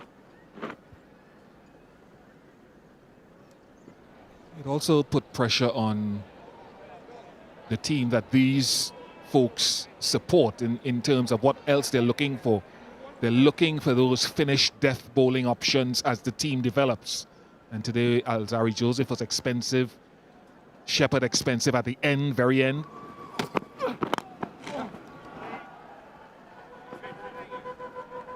So that's another area the West Indies will be looking to bolster. I want to see how Jaidev Unadkat goes today. Hasn't played an ODI since 2013 when he played all 7 of his. In addition, of course, to Kuldeep and Jadeja.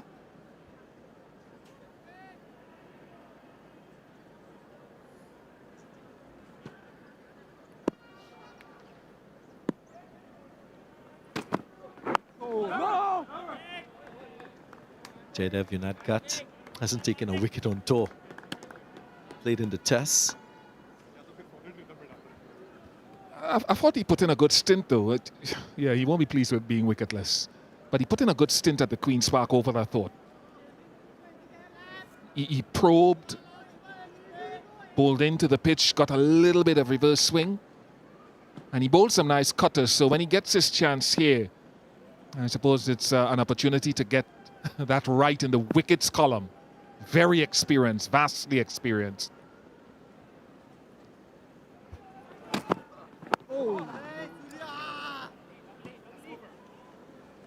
17 for 2.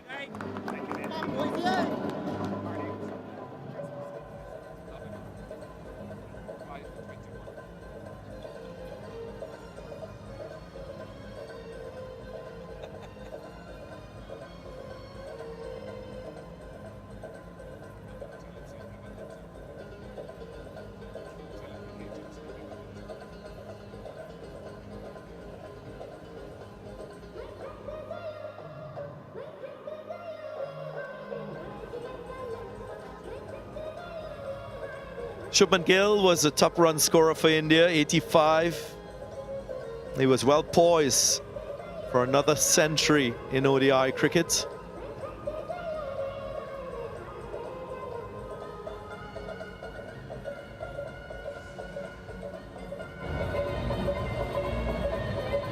There is a chance for Caribbean fans to use a Caribbean Issue MasterCard. Visit windiescricket.com and get the details of a 20% discount. That's for tickets for any West Indies home matches in 2023. 5 T20s coming up. That is against India to follow this ODI series. And in December, England will be here for a white ball tour.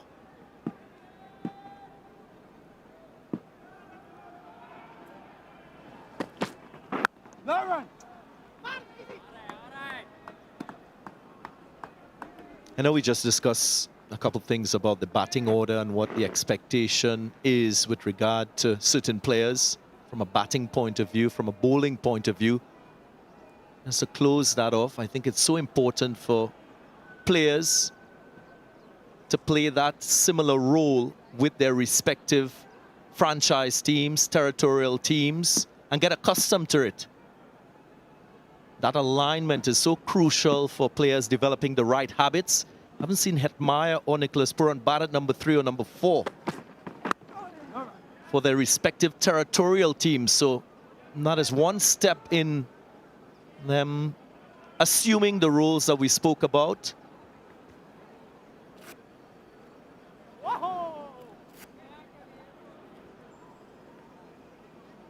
And that's a communication that will have to go from these gentlemen and get some cooperation.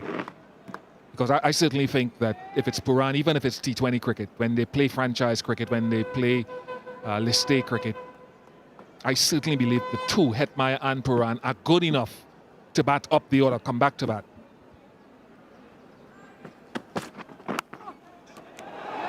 Gone.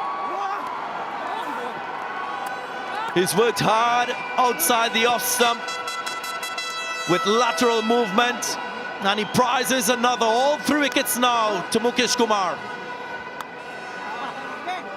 Great on a hard-working C bowler. Look at the movement again, and it's movement against the wind direction.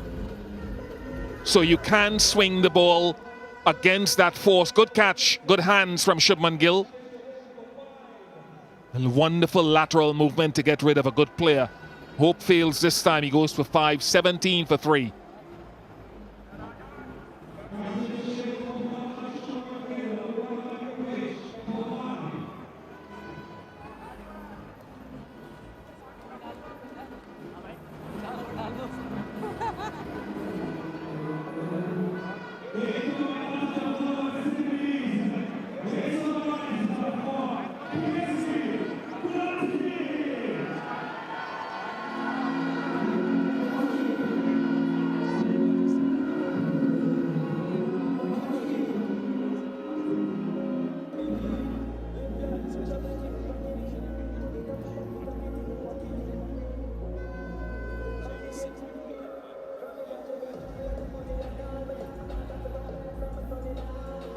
Casey Carty with a promotion at number 5 ahead of Shimron Hetmyer, maybe just to maintain a left-hand, right-hand combination out in the middle.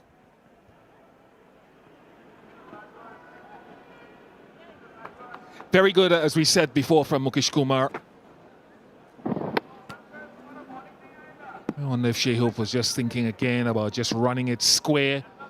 Indeterminate shot in the end.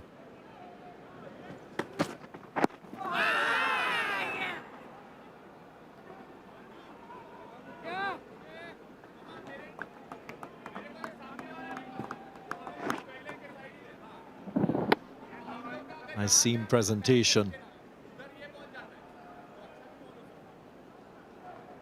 Using the new ball to good effect. That's a bigger challenge for top order batters when facing consistent performers with the ball.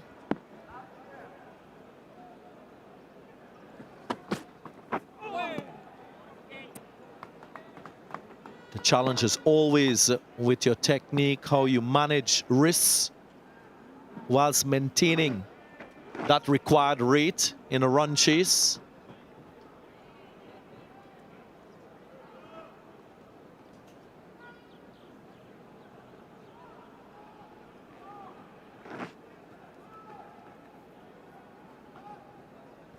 Two young Turks in this West Indian lineup now to navigate this situation.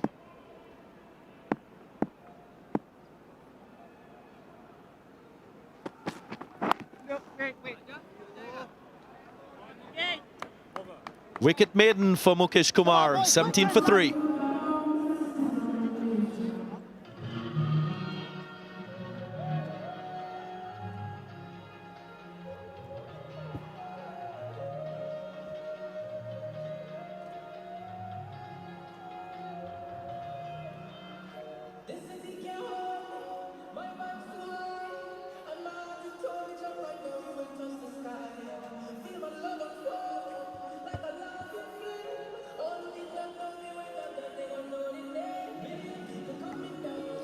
Exceptional start with the bat for India. Exceptional start with the ball.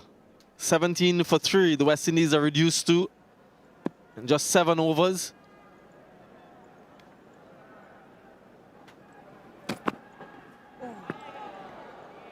A play and a miss. These two opening bowlers for India have been really good. Mukesh Kumar in particular. First international series for him in one-day cricket. Hardik Pandya opening the bowling again for the 3rd time in succession. Returning from injury, it's been an impressive display all around so far from this team.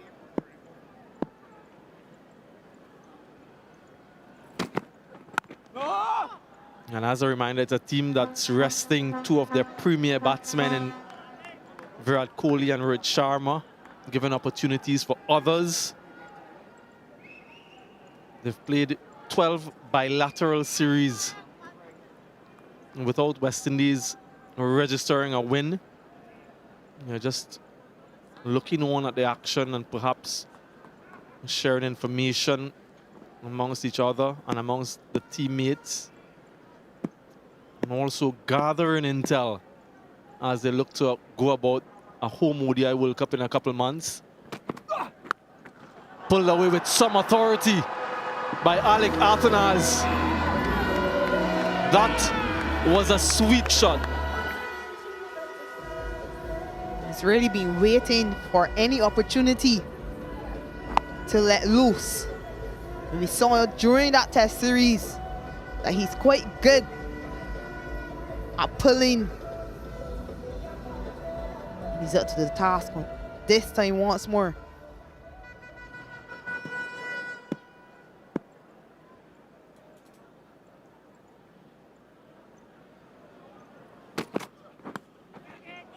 Yeah, down the leg side, we'll get another boundary. So consecutive 4s now off the bat. So just releasing the pressure slightly here, Hardik Pandya. Yeah, there was a cry of catch. But Ishan Kishan unable to grasp that one. Full length dive to his right. And he isn't able to get any glove on that. He's not able to prevent the boundary either.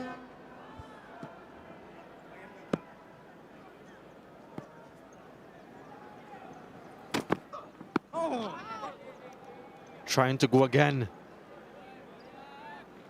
A leg cutter this time from Hardik.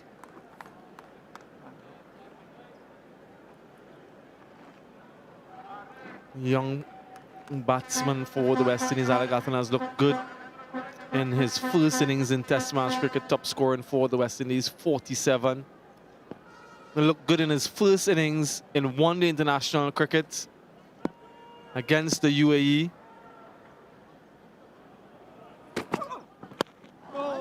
Registered a half century on that occasion, the joint highest, 25 for 3.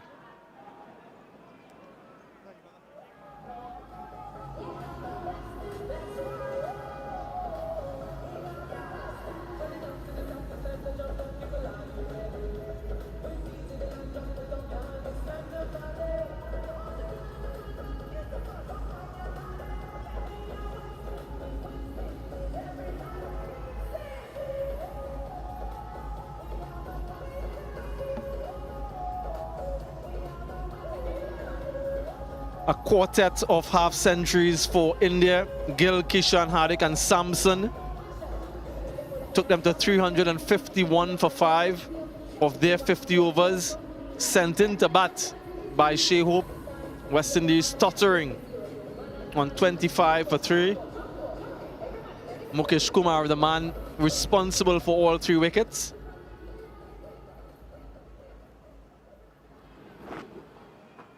Quite a challenge ahead for the West Indian batters.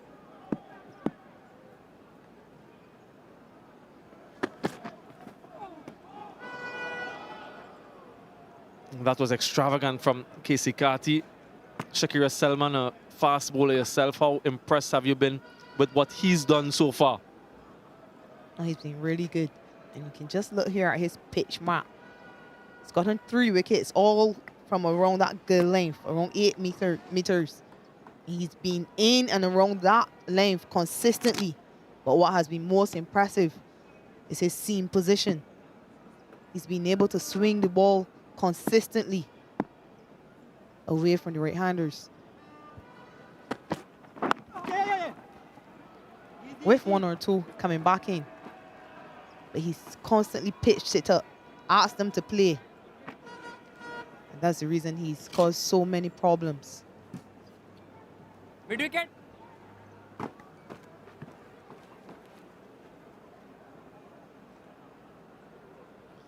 Yeah, very uncomplicated in his plans.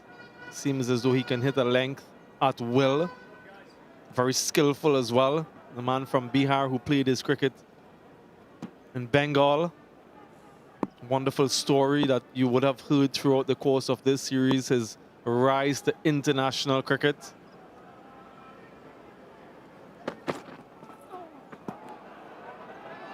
Cycling for meters and the sacrifices that he made to be at this level. Surprise short delivery. Remember, Ali Atanaz was dismissed by virtue of a short delivery last game. He was surprised by 1. There is a man at deep backward square waiting for him to take on that shot.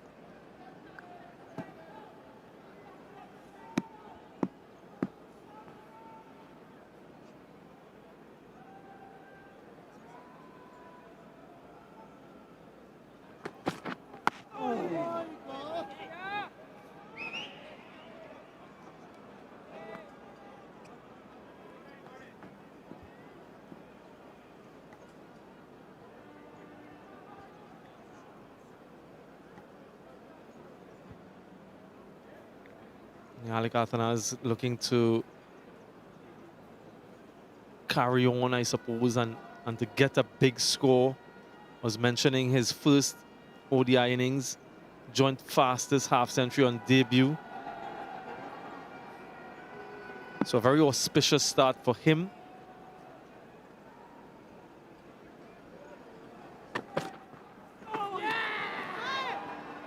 And that will be wide. Yeah, we've seen what he's done in terms of the pitch map, and this is a look at the wickets that he's taken. Brandon King first, and then Kyle Mayers dragging 1 on. And then the captain, the big wicket, and just luring him to play at 1 that was slightly wide. A good catch from Shubman Gill.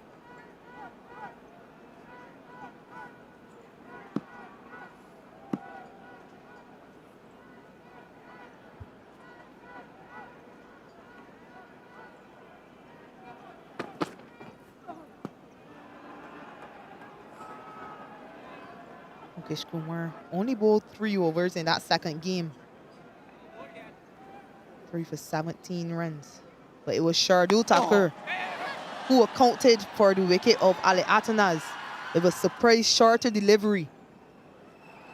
And very importantly, he got that one really high. So Atanaz unable to control it. Unable to ride the bounce.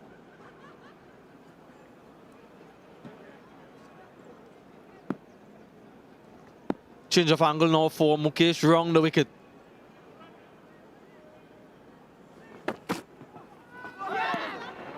Another attempt at a short delivery, another wide. A couple of wides now in the over for Mukesh Kumar. Just extends and prolongs the over. You can see a shake of the head, perhaps not in agreement with the call, or maybe not with the execution of the delivery. Yeah, another shorter delivery.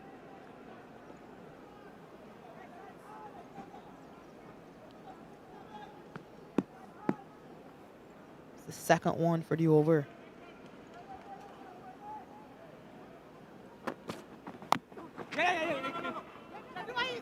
Finishes with a dot delivery. 28 for 3 after 9.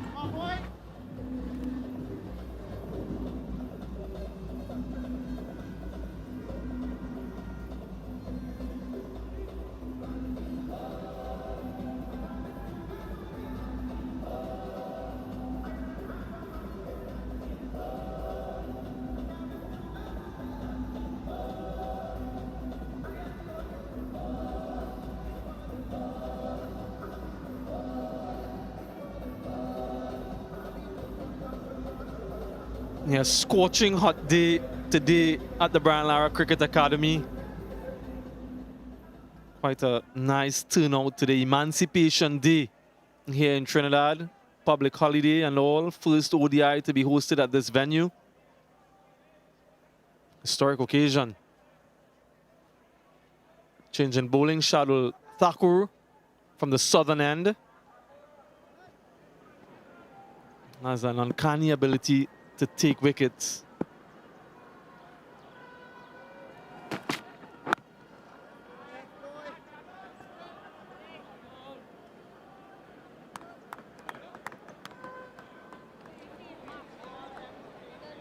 Thakur took 3 for 42 from 8 overs in that second ODI at Kensington Oval.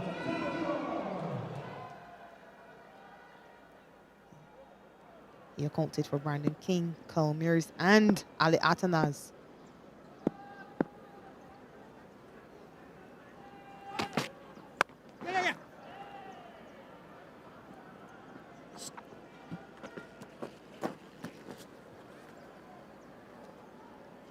And lots of fans in, West Indian fans, hoping for something from their team today.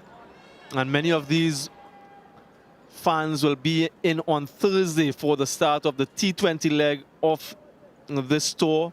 Nicholas Puran included into that team. I'm sure that will attract a lot of people. Also what he did in that MLC final.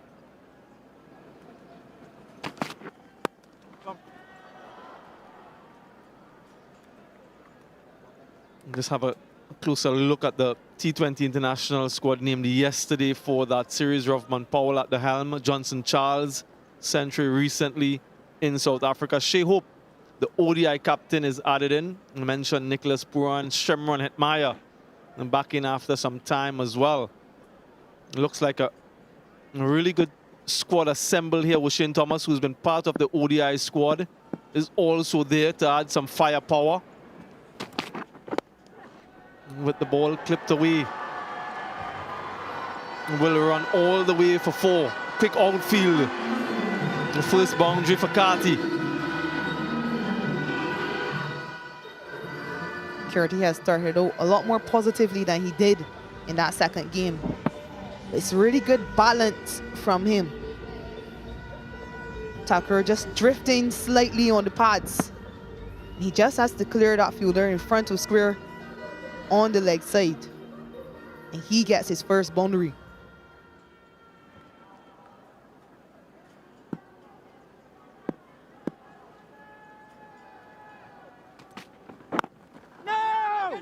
Carty was hugely impressive in that partnership with Shea Hope a couple of days ago at the Kensington Oval.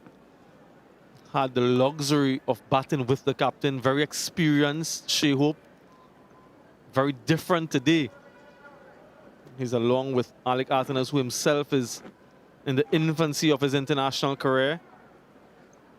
So he might be the one shepherding Alec Atenas more than anything else. Lots of responsibility, lots of pressure for these two young men. Another play and a miss. Another extravagant one. Wide outside off stump. 34 for 3.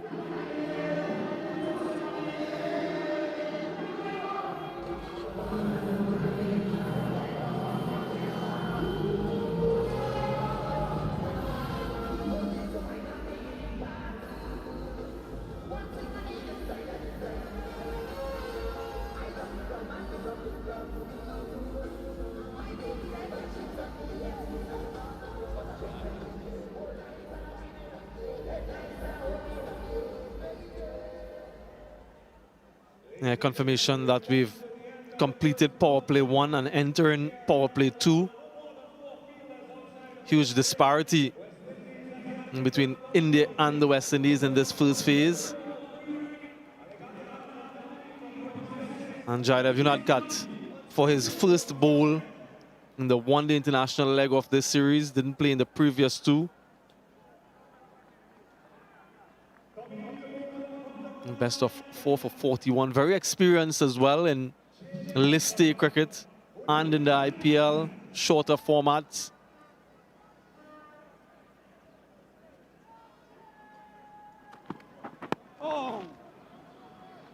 And just a reflection of what happened in the first 10. Dominant Indian start. Brandon King and Kyle Mayers, as they usually do. First wicket to fall, Brandon King, then Kyle Mayers. A couple of nice shots from Shea Hope before he too was dismissed. And then Alec Athanas got consecutive boundaries, along with one from Casey Carty. Go. But it's been all India.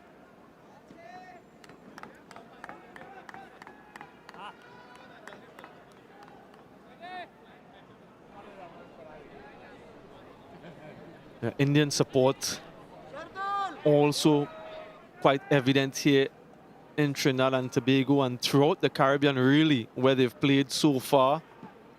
Quite a following.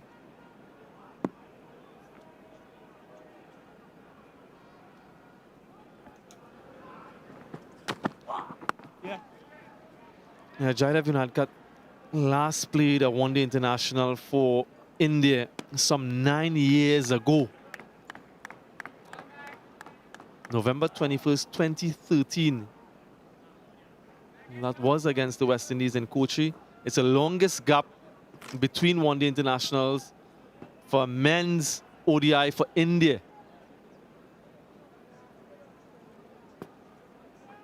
Previous record was 7 years. Robin Singh had that record, so he's been around for a long, long time, though not too many international caps.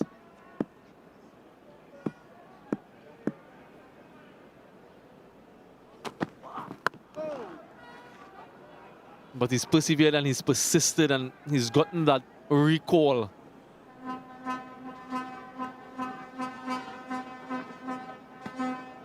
He was given a chance as well in that test series. He wasn't able to take a wicket, but he was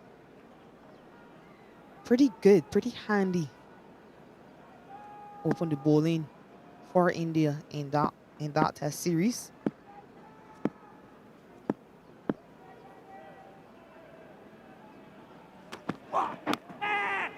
Edge taken. Shubman Gill claims the catch. Another one for him. They'll have a discussion, the two umpires, that is.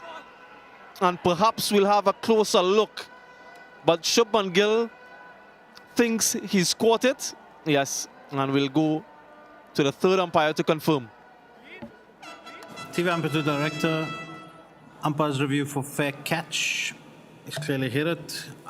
Can you show me your best angle, please?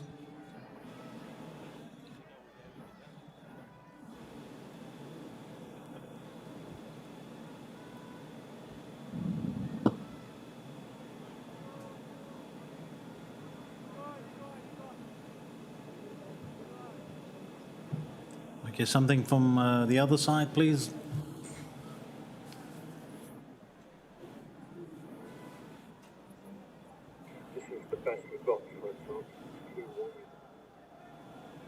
We've got from this angle fingers under. Anything else?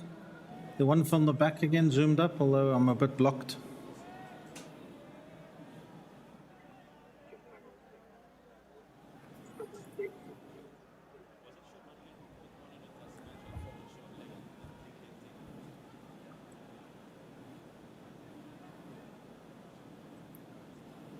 Okay, thank you.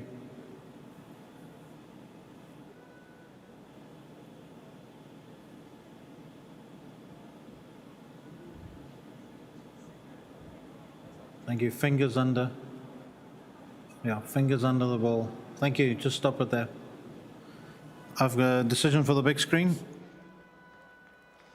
Yeah, it looks to be a good catch, so we'll await final confirmation. Casey Carty is almost halfway back to the pavilion. Yeah, indeed.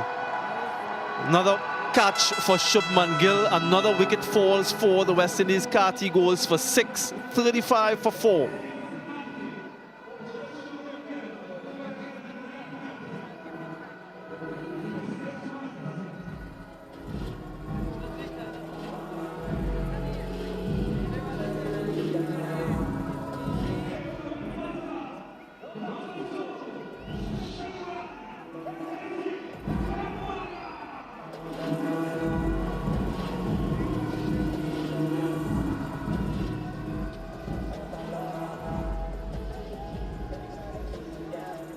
Shimron Hetmyer, the new batter for the West Indies. And if ever he's been needed, it's now series decider, 4 50s and 5 centuries for this man from Berbice in Guyana.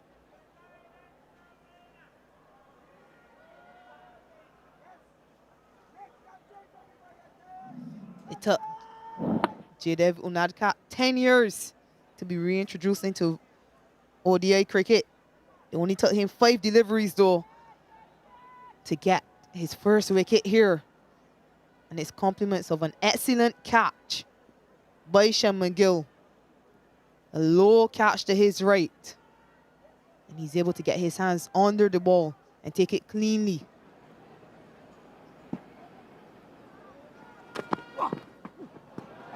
Excellent delivery to end. And maybe an attempt from the wicketkeeper for a stumping. 35 for 4.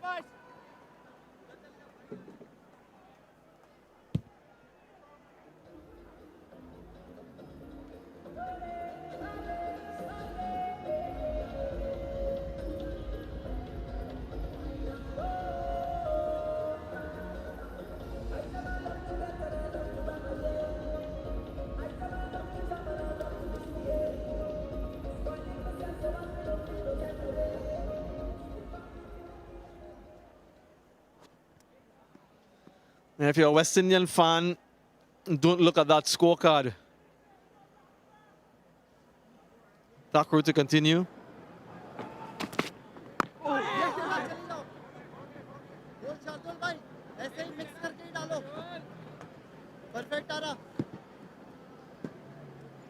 This is how Unadkat took his first wicket in this game on this tour.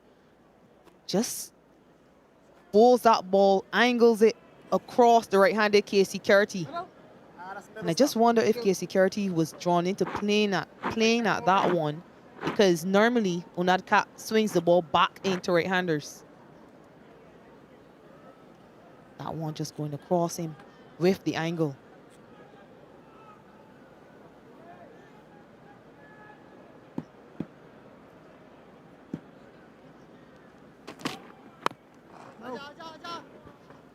Yeah, Unadkat picking up his first wicket on tour, as you mentioned. The last time he got a wicket in one-day international was August 3rd, 2013, almost 10 years ago.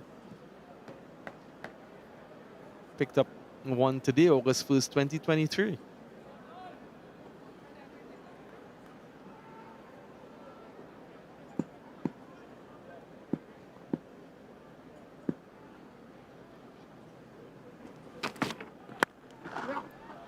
Crunched in the gap. Shimron Hetmyer is off the mark auspiciously.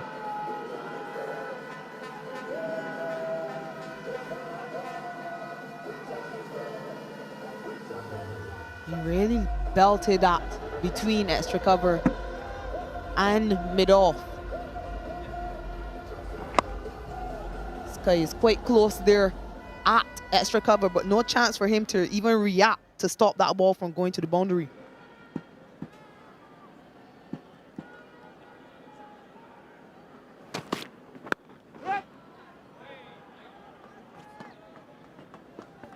They scored a magnificent century against India in 2019 in Chennai.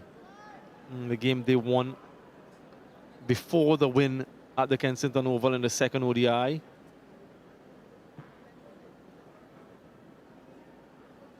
Averages 40 against this opposition with 2 centuries. What would West Indies do for another one from him today? Know of his huge potential and talent.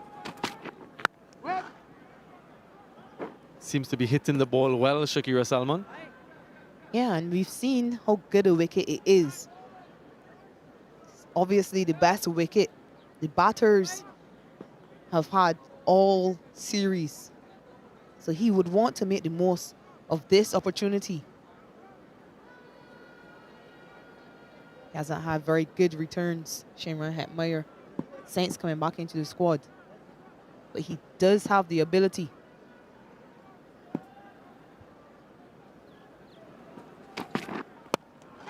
In the air, gone. That man, Shardul Thakur, always does this. I mentioned he has an uncanny knack of taking wickets. Gets another. Shimron Hetmyer comes, Shimron Hetmyer goes. You can't say enough. Shardul Thakur always finds a way to get a wicket. And again, a fairly innocuous delivery. And he's able to get through Shimron Hetmyer. Hetmyer goes for just 4 from 6 deliveries. Fails once more. West Indies in further trouble, 40 for 5.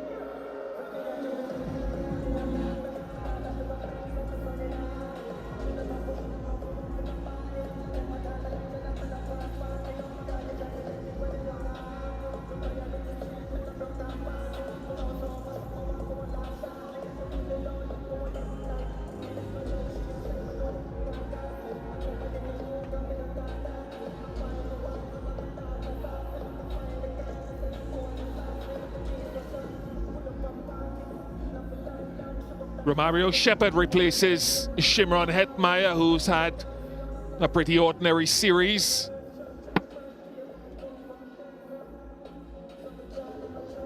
He'll be wondering to himself how he actually gave Shardul and the fielder a chance there from that length. Very disappointing. But India have put on the afterburners today after the loss at Kensington Oval. Jaidev Unadkat.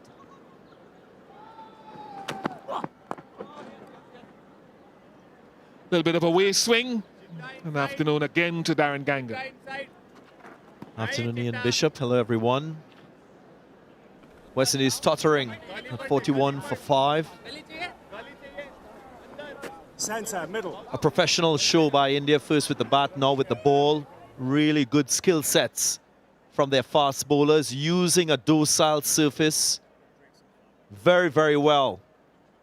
Ball hitting seam regularly, lateral movement, good lengths, challenging West Indian batters. They produced 5 wickets, in full control of this game.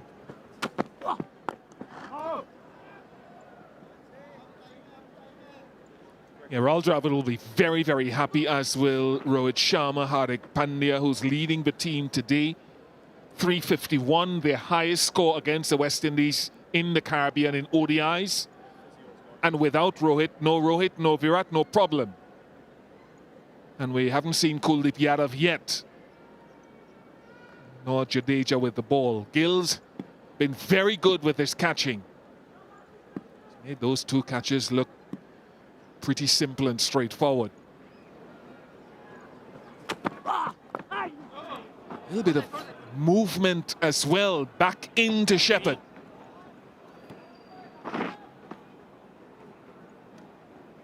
That's the most effective tool for a left-arm seamer. The ability to bring the ball into the right-handers. Aided by the wind, of course, blowing from east to west here at the Brian Lara Cricket Academy.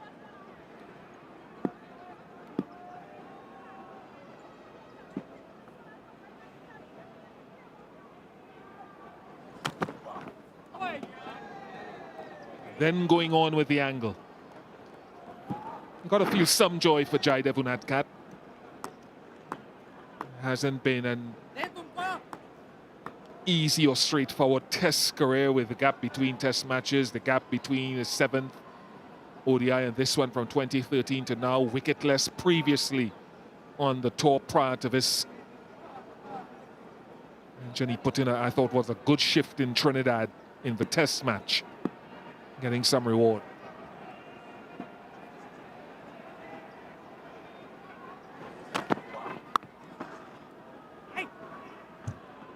Ibish, even in the IPL, he played a couple matches, first up and then had that injury that kept him out for the remainder of the IPL. So very little game time coming into this tour.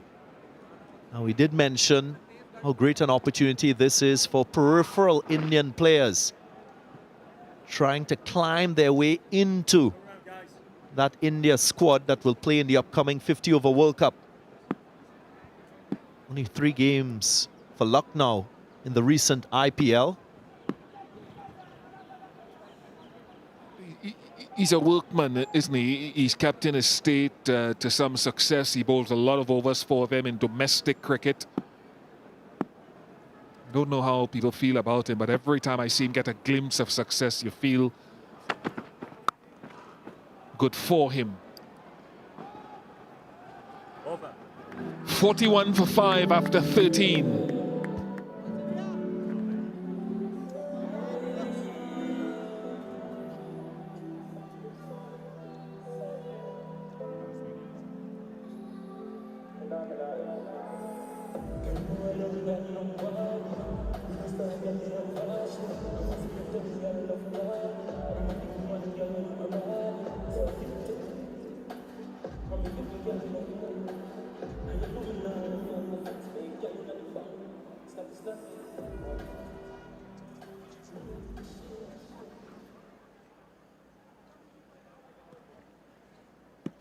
Mukesh Kumar with 3 wickets, Jaidev Unadkat and Shardul in the wickets as well.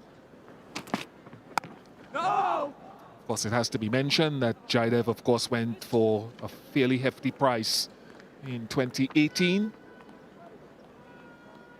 in the IPL.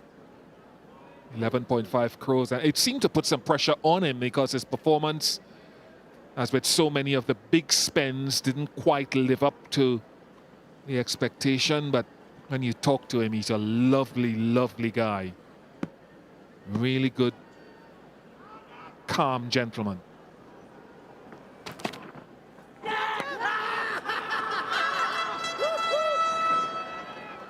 Shardul is very excited. Ishan Kishan less so. No review. More exuberance than anything else.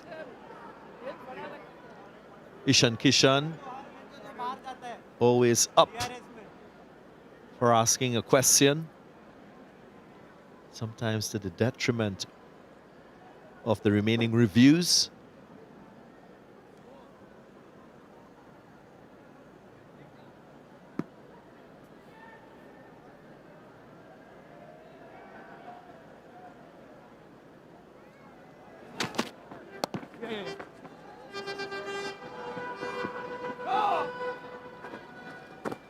As mentioned that Alec Atanaz, he's absorbed pressure.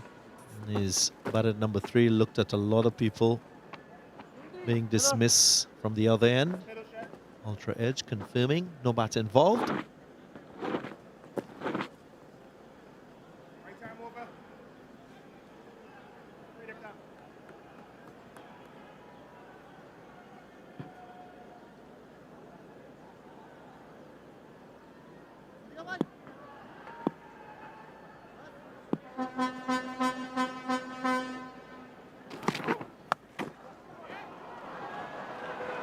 Mario Shepherd has jumped all over that.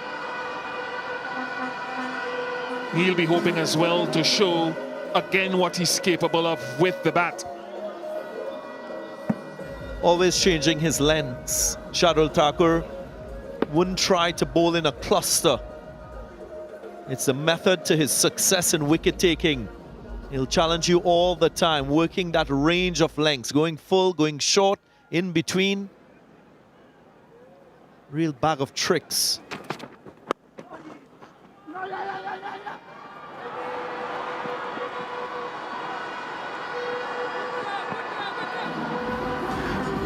.50 comes up. It's a fascinating piece of cricket because Shardul threw his hands in the air as the bat made contact with ball.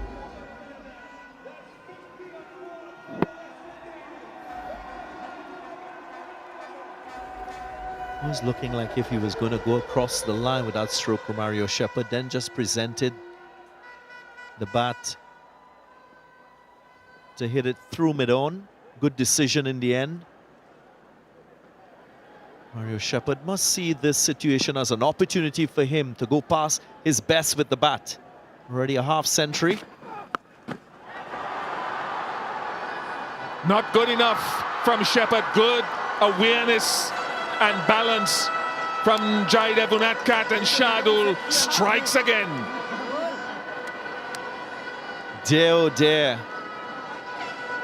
Just when you felt that Romario Shepherd was getting set and taking control of his innings. Gets the right height. Thakur.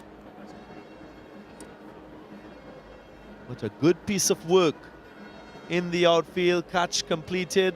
Manages to stay within the playing area. And another West Indian wicket will have to go. Yeah, big string confirming the catch was legal. Shepherd, his batting, short-lived. West Indies 50 for 6 now. Blue Waters drinks break time.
$50 for 6 in pursuit of that 352 required.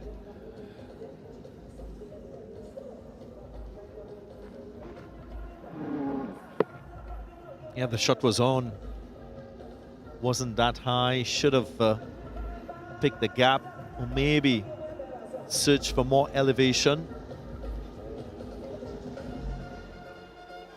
Maybe a plan by the bowler to go short to set Mario Shepherd up. Again, hitting into the wind, so you're really putting yourself under further pressure when you attempt such as against hitting with the wind.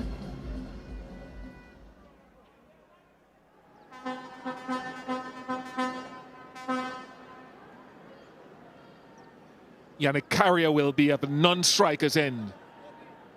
Play, guys. Natcat continues.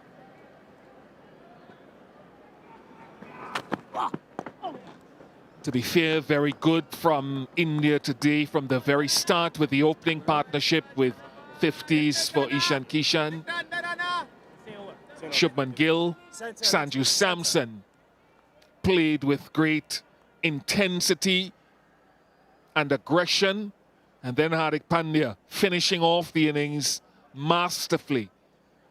Mukesh Kumar then with his best figures in the ODI format, 3 for 15, snatched the first 3, and Shardul, the great initiator of wickets with a couple, Jaidev Unadkat with 1. If you asked me if it would be 51 for 6 type of pitch, I would have said no, but it is.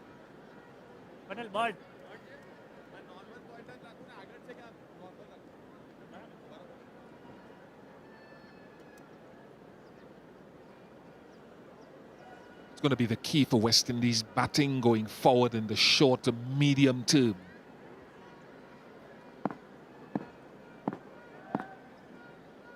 Basically, Darren, talking development of it.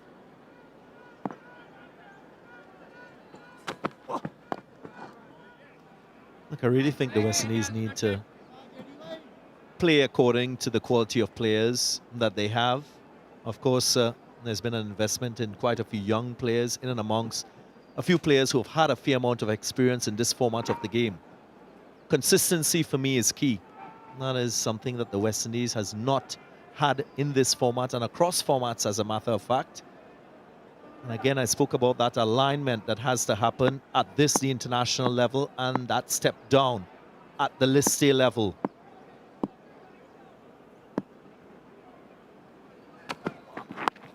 From a batting point of view, of course, you want to have players getting into the habit of scoring 3 figures, at least your top 5.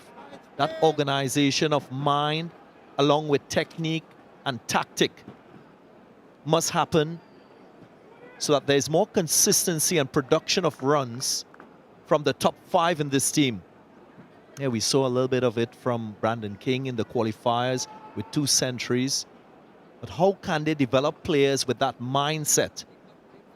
I really think, as you mentioned, Shimron Hetmeyer has a greater role to play in that regard. Can't take the lethargic option and bat so low in this innings. With the talent that he's shown and his ability, he has to do more in this ODI team. Even Nicholas Pooran.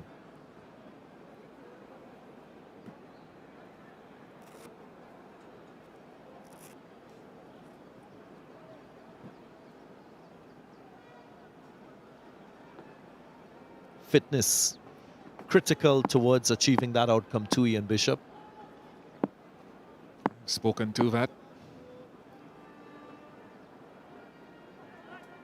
And that will not change. Deep square leg has gone back for Yannick Carrier.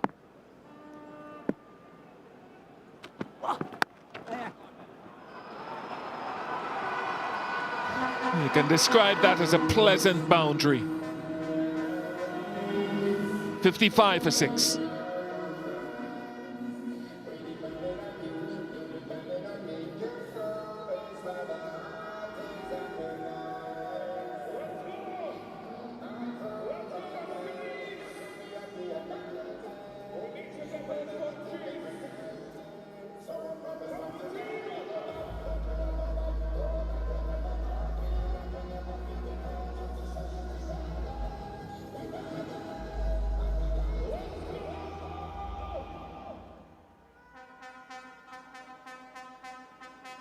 India continue to be dominant in this decisive one-day international, decisive of a series. Shardul again.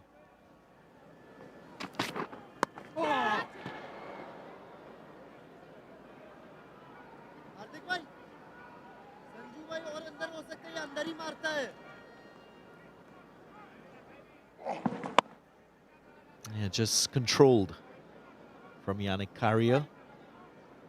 Scored a half century on debut in this format at the Kensington Oval.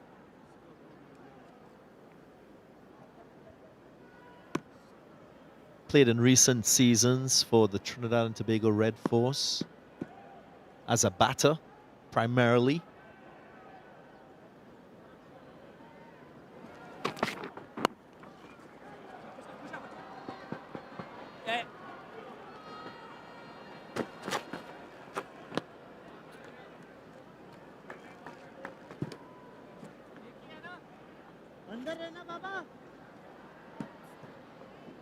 Center. Center stop, Yannick. Thank you. Right arm over.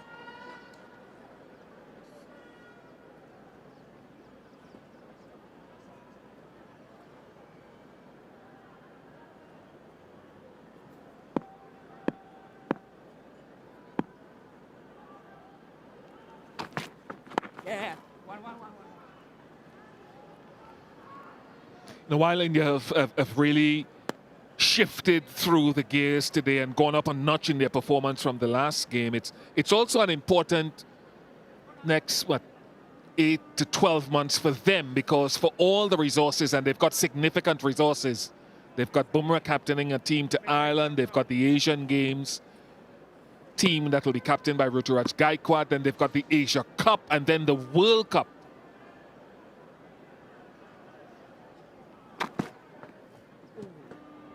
So they've had a couple of test championships which they've come second in. They've got an ICC tournament, the World Cup at home, where the pressure is on them to finally, or to get to that cherished finish line ahead of everyone else, and then the World Cup, T20 World Cup in the Caribbean next year. So with all those resources, the expectation is to win one soon.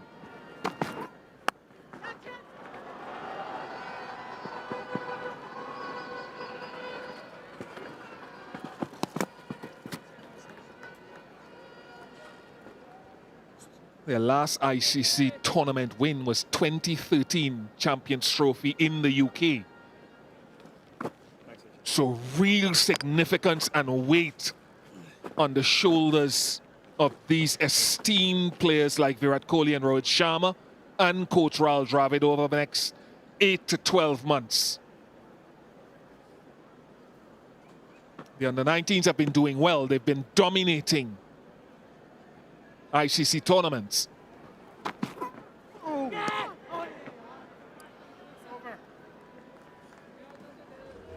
59 for 6.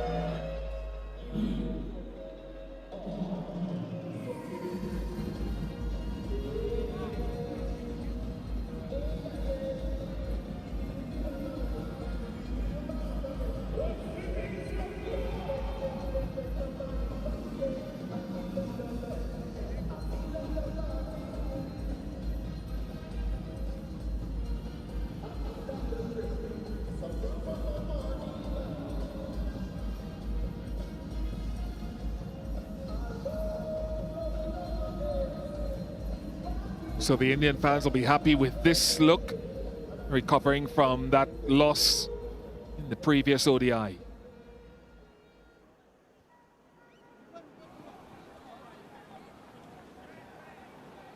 Looks like Shipman. Good artistry.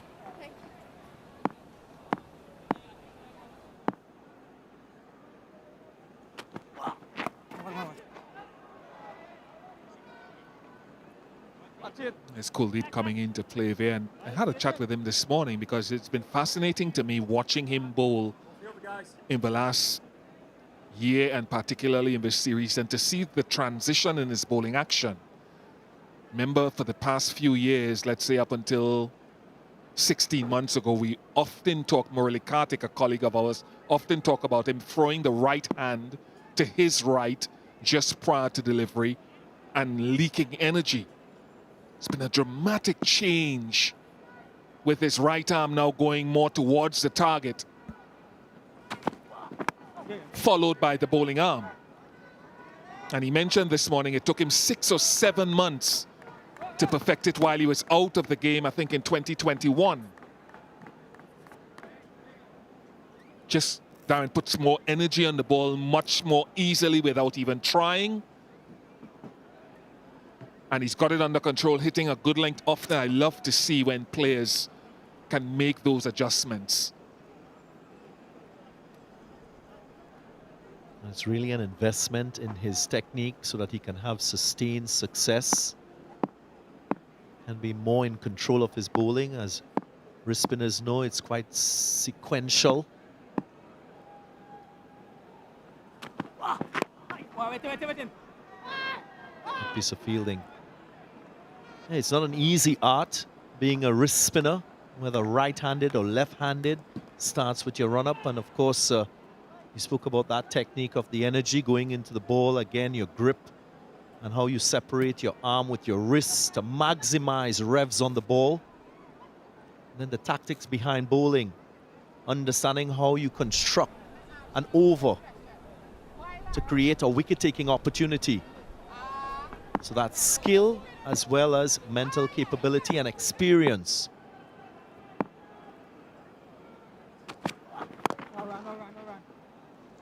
And I think that's a critical point, because one of the things, and it's not giving away any secrets from him, but he spoke about exactly that.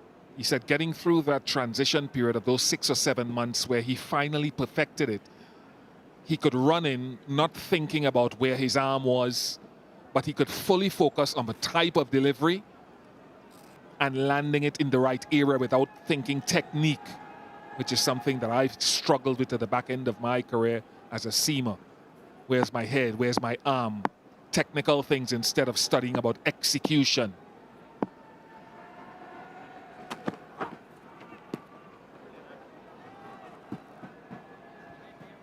That's why I really appreciate guys who go through their whole or most of their careers, one without injury and two without having to make drastic alterations, whether as a batsman, a keeper, or a bowler of any type.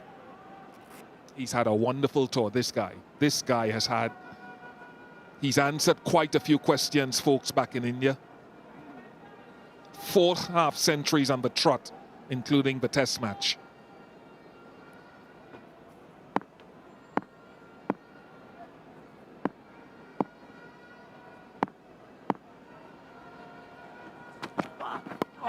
One.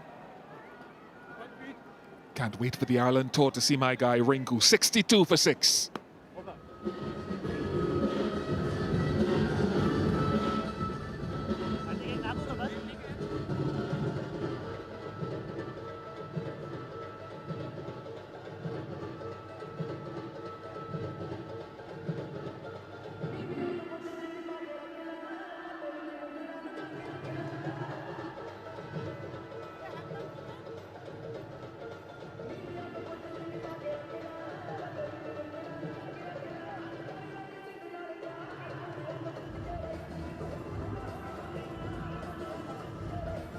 No spin up to this point from India's bowling group. The seamers have done brilliantly. As I said, up to this point because Kuldeep is into the attack.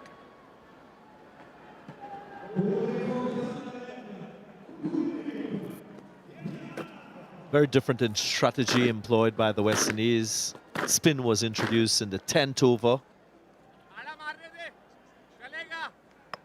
Very different circumstance here. They're already with 6 wickets from their seamers.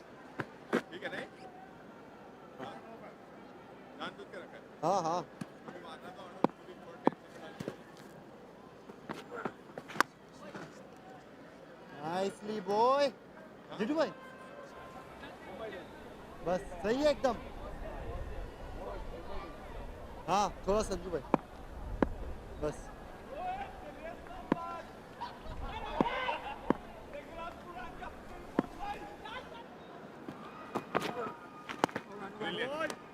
Kuldeep got Yannick Carrier out in Christmas in the first game. You know, the other question on my mind is this facility. What do they do with this facility? It can play a central role in cricket development. It's huge. Can it be added to and used as an even greater academy?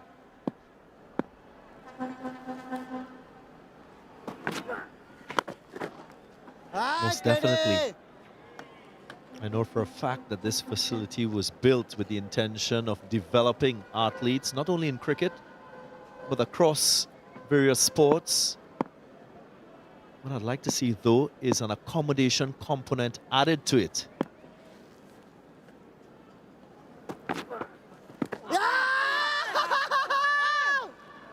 Height है?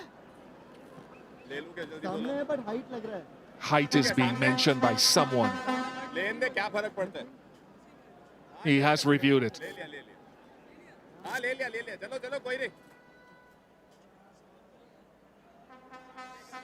Sivampatu, Director, Players Review for LBW.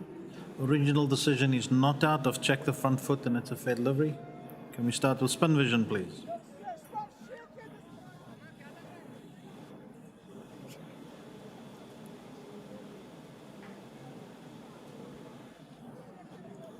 Okay, can I have Ultra Edge to check if there's any bat?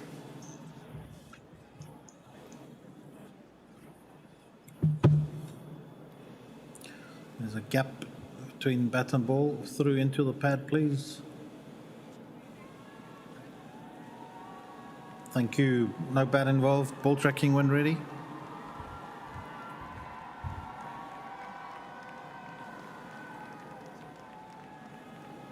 It's pitch in line, impact in line, and it's missing the stumps.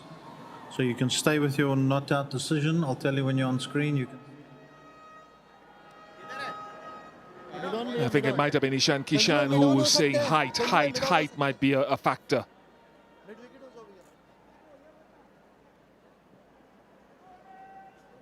There's Ronak Kapoor. He's the most expensive substitute fielder in the history of the game.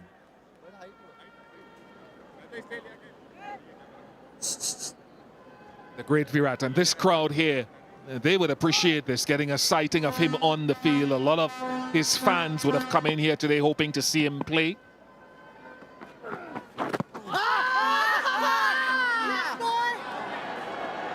The finger goes up from Arifa Jr. and they review it.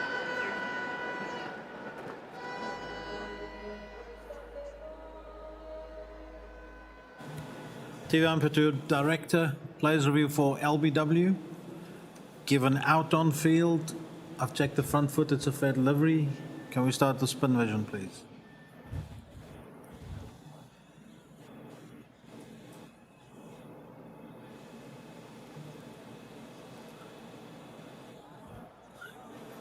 Can I check ultra edge to check if there's any bat?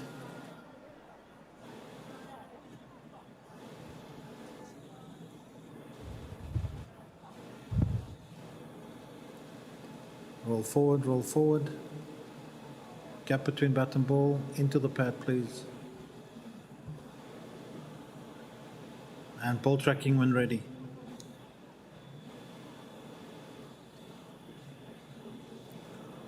Okay, pitched outside leg. Pitched outside leg, Leslie, so you have to reverse your decision. On screen now, signal.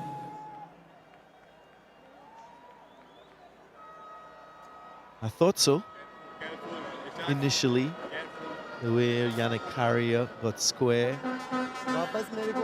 Ball pitching outside leg. Significantly outside leg.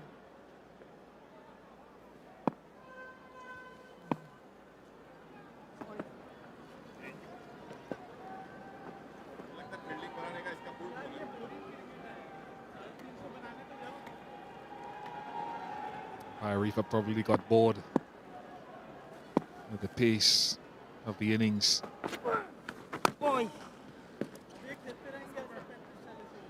Maiden over from Kuldeep, 62 for 6.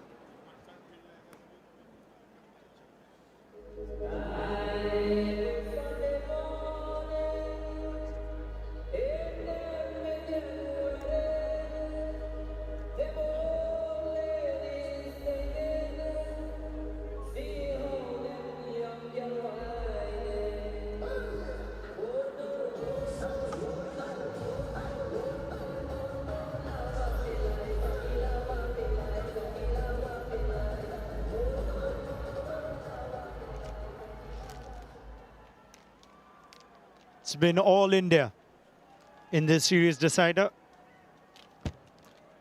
As Jaydev Unadkat continues.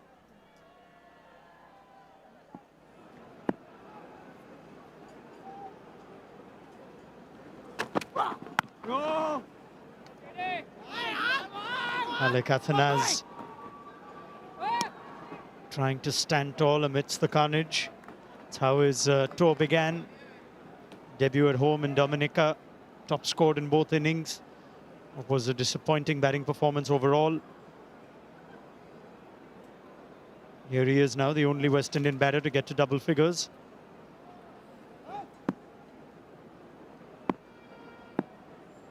That's how his tour is likely to end as well, not part of the T20Is coming up. Yeah.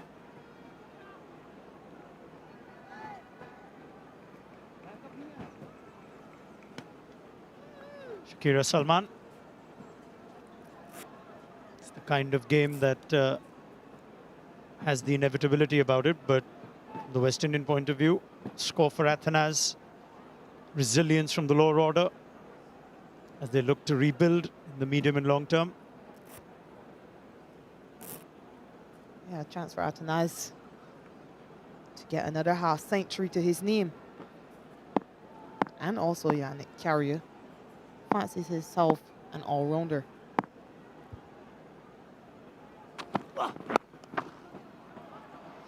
Multiple runs and timed sweetly. So Carrier gets 4.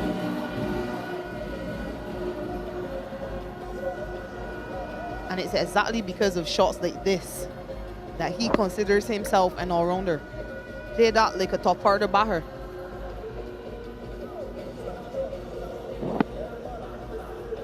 He's able to keep his balance there and allow the ball to come to him. Played it from under the eyes and through the vacant mid-wicket area. He moves on to double figures as well.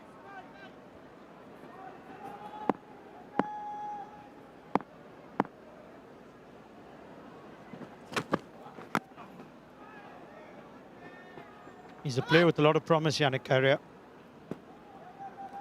Thought he bowled particularly well. Today, Sanju Samson decided to take him down.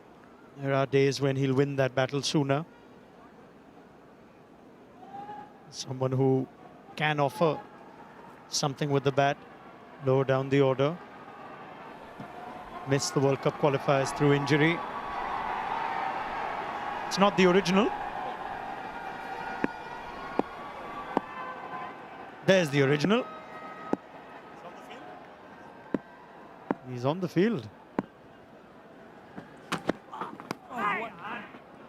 Going to test the stats wizards from all over the world to try and find out when Virat Kohli was last on the field of play as a substitute. Good luck finding that.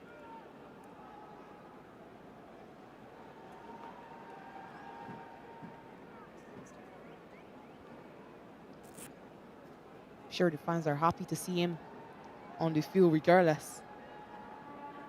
Yep, substitute fielder with 45 million followers on Instagram.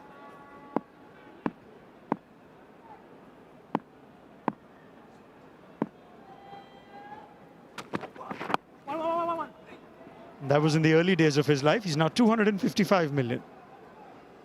It's a different kind of stats query that Patrick Noon helps out with. 68 for 6.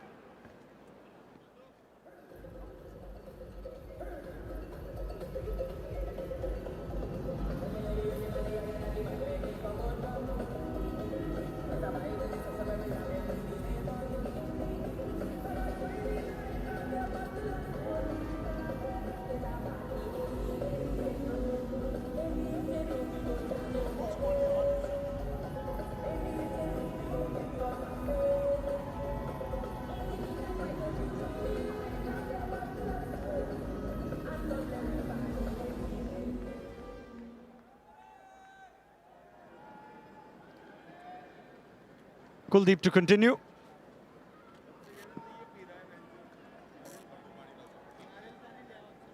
Magnificent venue this, hosting a men's ODI for the first time. It's not the result that the home crowd would have wanted. San Fernando Hill, right of screen in the back.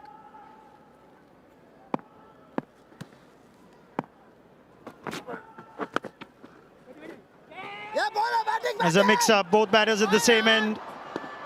The throw is not on target. And it's Shardul Thakur who only just returned to the field of play. It was for him that Virat Kohli was on last over. Yeah, a bit of ball watching by Ali Atanas. It never was his call. Yannick Carrier eventually running 2 runs by himself. Shardul Thakur just back onto the field.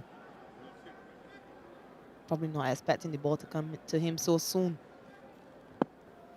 Yeah, anywhere near the stumps. And that would have still meant curtains for Carrier.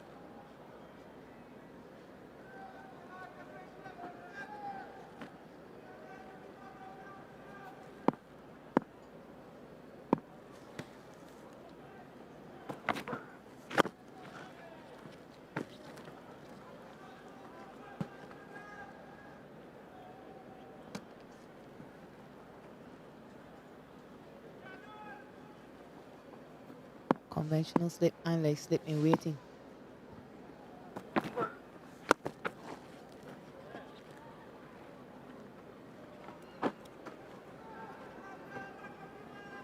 Similar situation for Kuldeep Yadav as was in the first ODI. Seamers had picked up most of the wickets and came in and just cleaned up the tail. Interesting to see if he outranks Yuzvendra Chahal for the T20Is.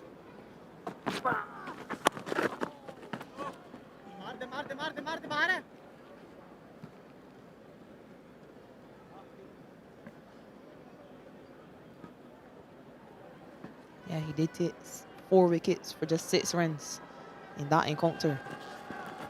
5-match T20I series starts here in a couple of days' time. Chahal's been waiting. Get his spot in the playing 11. Virat Kohli will be back home. Keplo.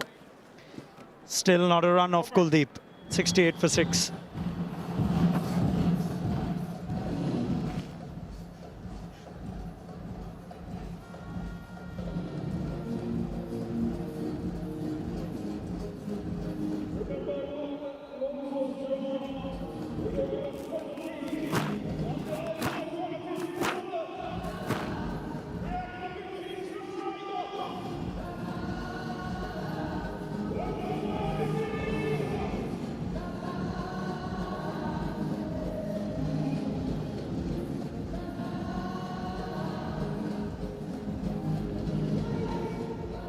Final game of the series, and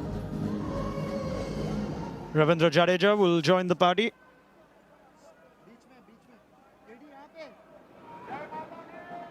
Will also be on the flight back home after this game. Oh no!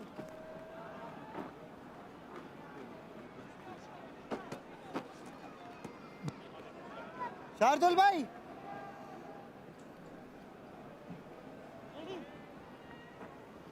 Jadeja didn't take any wickets in that second game. Took 3 in the first. Excellent from Athanase. Must take scoring opportunities or make them in a situation like this. And Athanase is perhaps one of the only West Indian batters in this side that you will see go to this reverse sweep. It's a shot he practices quite often. This time he executes.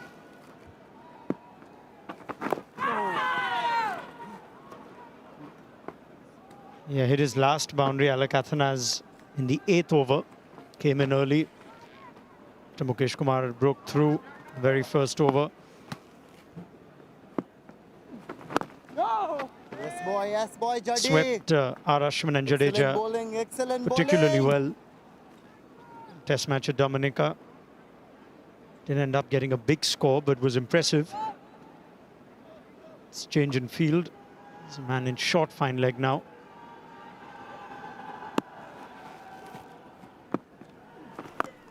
Athanase goes over him.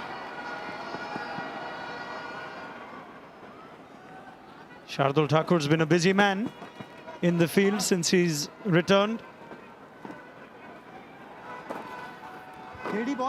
Yeah, it was quite surprising to see Hardik Pandya and Jadeja choose to bring in Shardul Thakur to sharp backward square, since Athanase is quite adept at playing that sweep shot. Come.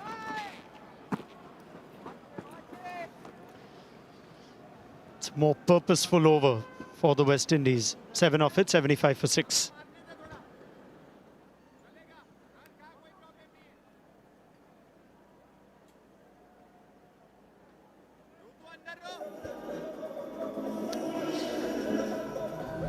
Clear gulf between both batting sides on display today.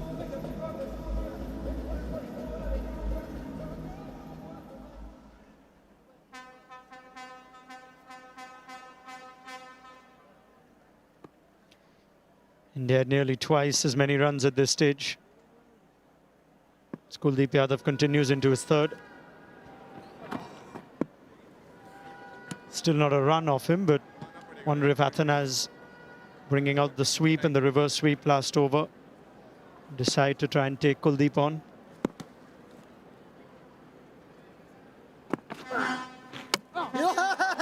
Cleaned up.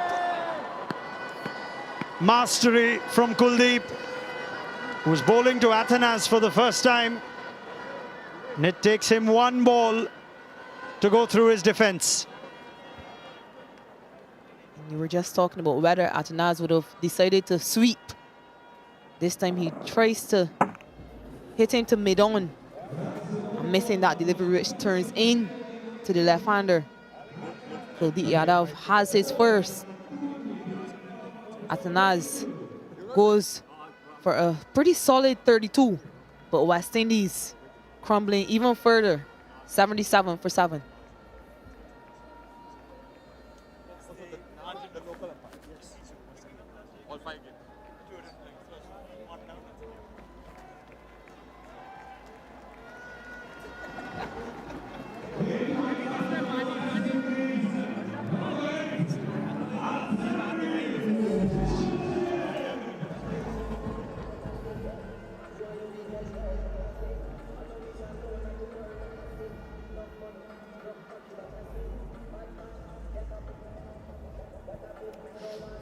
Alzari Joseph.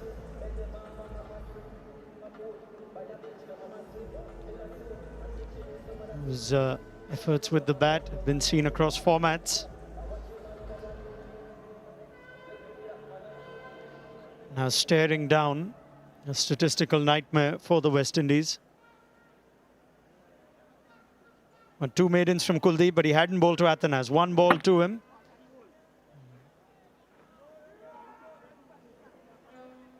Just did not pick it.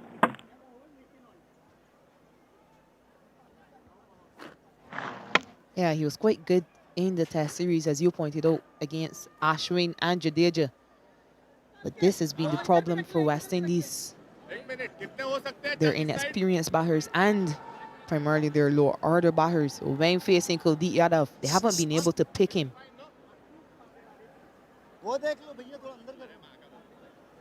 And an even more attacking field being employed now to Alzari Joseph. 2 slips and man at leg slip. Yeah, it's a test match field now.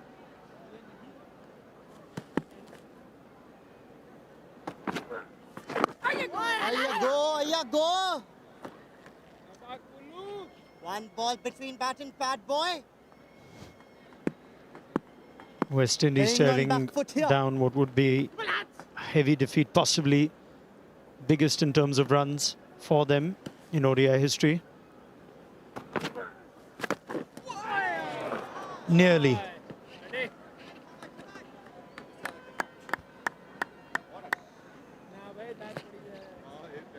Yeah, just short. Alzari Joseph unsure of which direction that ball was turning, not fully committing to that defense on the front foot. Change of angle. Likes bowling those that tossed up outside the off stump and come back in.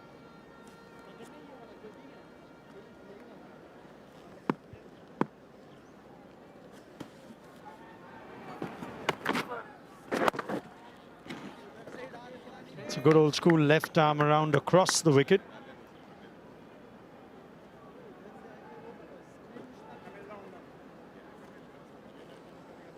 And there's a change now. This is what we've seen more of, just left arm round.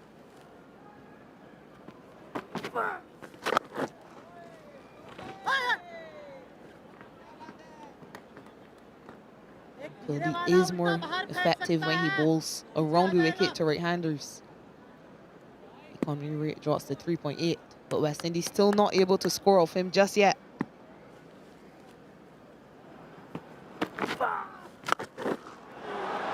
Well, that's a way to score off Kuldeep. 6 for Joseph. That gets this crowd to life. Something for them to cheer. 81 for 7.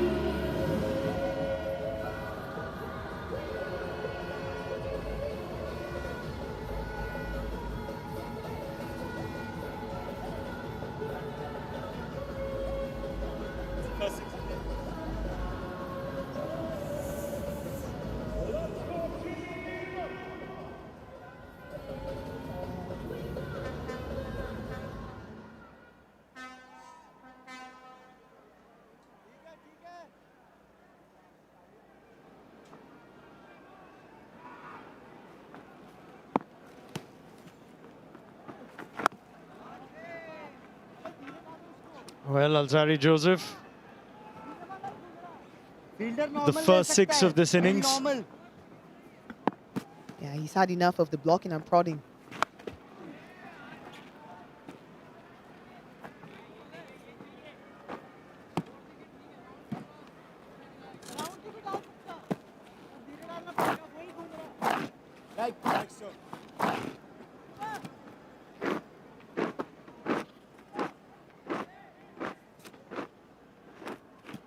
Just the one fielder at slip, with the bowling of Jadeja. Still no one in the deep on the leg side. So Hardik Pandya is going to tempt Joseph into playing a few more big shots. Nice, Jaddu bhai, upar bula raha hai aapko. Into the 23rd over of the innings, and there's not a single fielder in the deep. Everyone in the ring.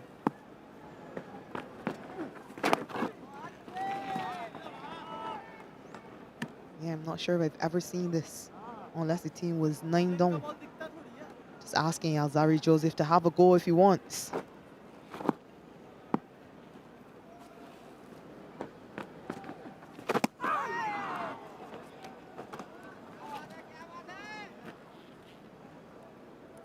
ये perfect patch है वहाँ पे, perfect patch. Jadeja this time getting some turn.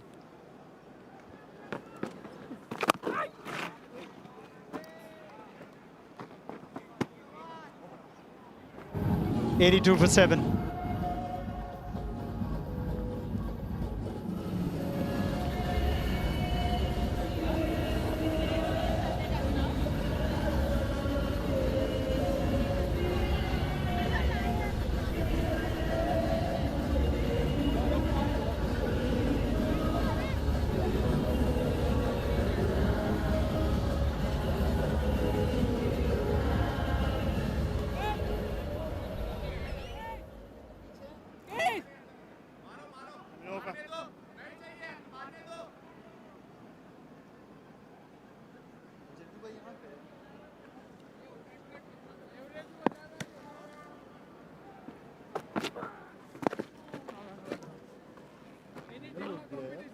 Yeah, just pointing out in the last over that Hardik Pandya had every fielder inside the 30-yard circle. For Yannick Carrier, there's a sweeper on the offside. That's just about it.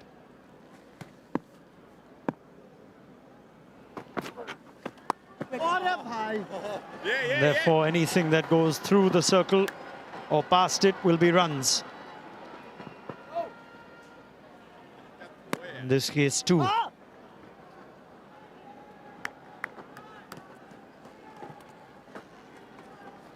Quite brave for Yannick Carrier to use his feet.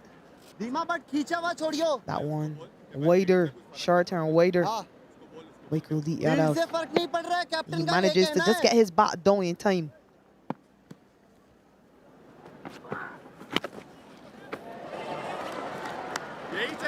Went for it, not in the direction he intended. Streaky 4 for Yannick Carrier.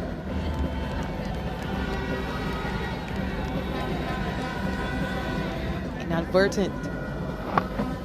He has no clue which direction the ball is turning, but tossed up, and he decides to try to hit that one over the top. Takes the inside edge, and it's through everyone. No chance for Hardik Pandya or Ishan Kishan. Moves on to 19. That could be out. That is out. Well, Carrier started walking, but looking at the game, he's reviewed. More in hope.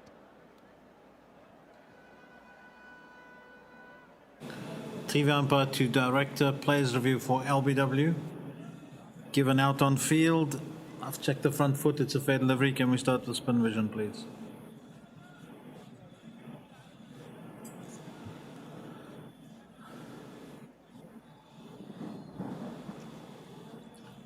Can I have Ultra Edge to check any bat or glove?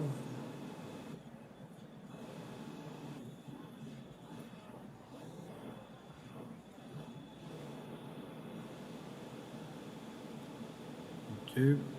I'll roll through into the pad. Thank you. Ball tracking when available.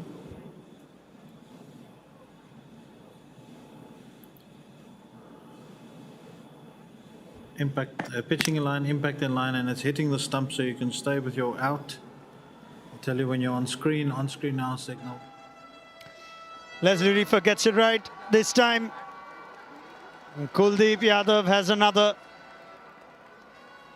Yannick Carrier's gone for 19. All the 8s on the board, 88 for 8.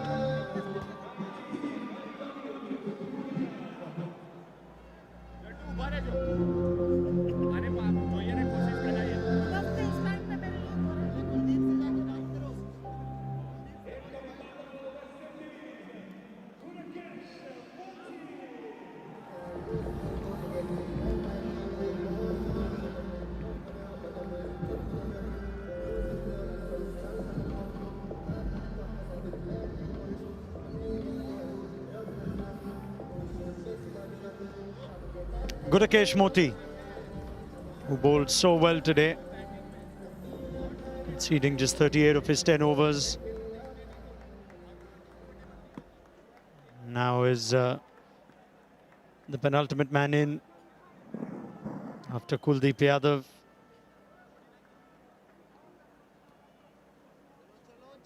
Had Yannick Carrier trapped in front. Straightforward, no one in the deep.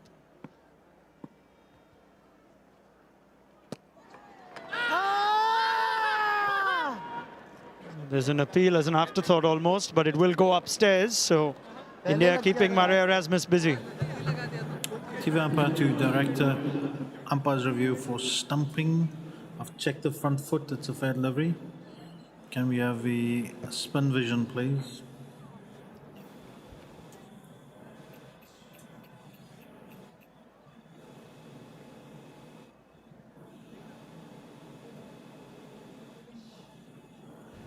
Can I have ultra edge, please?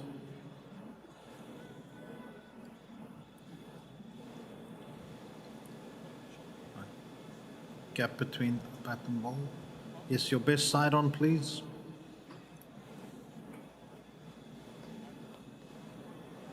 Ball taken fairly. Foot grounded.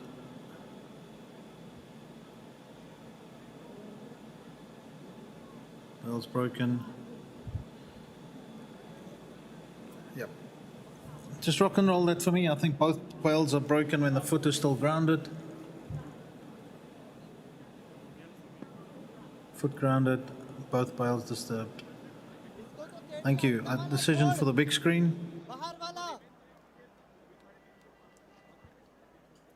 Well, there might have been some movement, the back foot of Gudakesh Moti, but that was later. There's an incident in the last game too where Shan Kishan tried to catch the batter.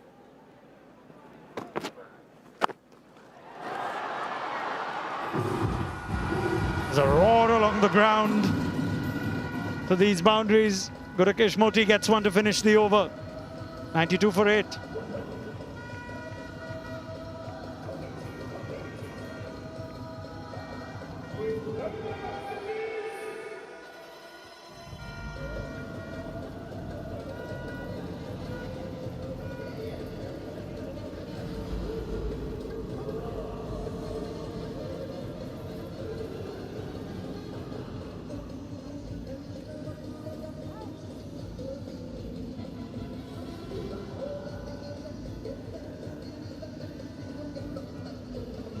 It's a scorecard that tells a sorry state of affairs in a series decider. Only 2 batters to double figures. India 2 wickets away. If Mukesh Kumar gets the last 2, a memorable maiden 5-wicket haul. Taking the top 3 and last ball of the previous over, left-arm spinner. Dismissing left-arm spinner. Of course, there's no need to pick it if it's a full toss.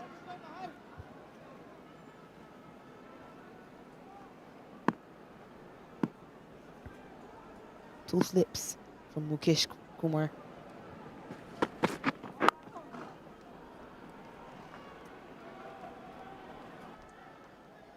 Yeah, he's definitely a box that they can tick. Bowled well on Test debut, the Queen's Park Oval. He's shown his utility. White ball cricket as well. Even the new ball today.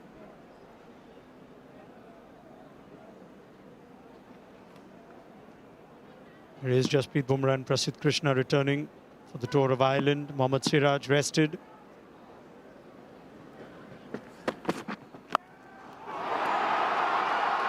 Alzari Joseph is dealing in sixes.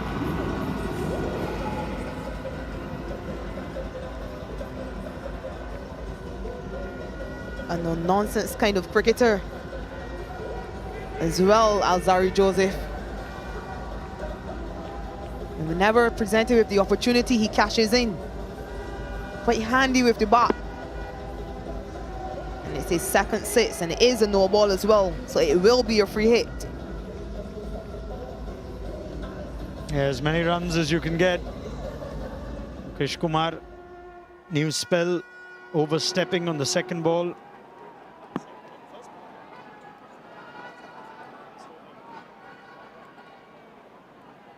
Free hit then.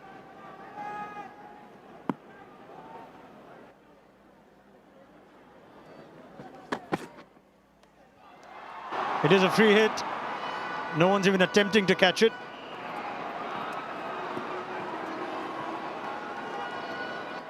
It's a comical way to bring up the 100 for the West Indies.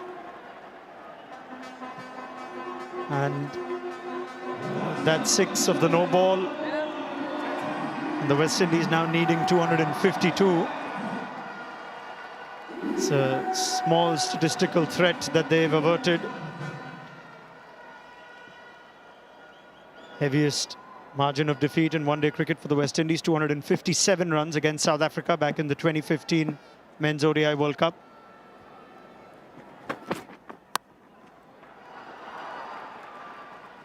It was on a day when A.B. de Villiers just went berserk at the Sydney Cricket Ground.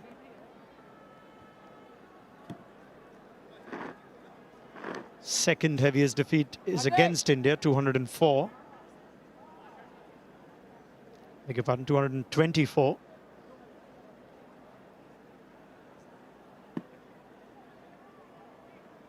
Go back to 2018 at the CCI.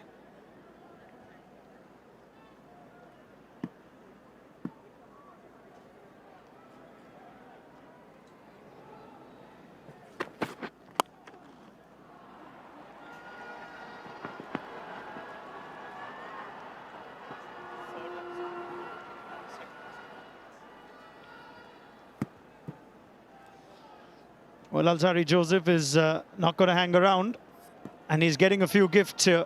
So an untidy return. 2 bowling for Mukesh Kumar in this game. A crowd here at the Brian Lara Cricket Academy is going to be entertained to another free hit. Yeah, just stretching a bit. Tight call. He's over the crease. And Alzari Joseph capitalized this time.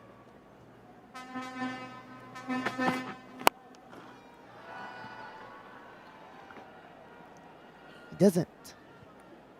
Dot delivery. You gotta love Jaydev Unadkat. He's still shining the ball.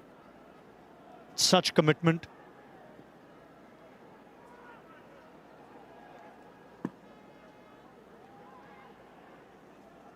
He too, as Ian Bishop was pointing out a while back, has played his part. It was a small one. The amount of bowling the spinners did in the tests. Didn't play in the first 2 ODIs.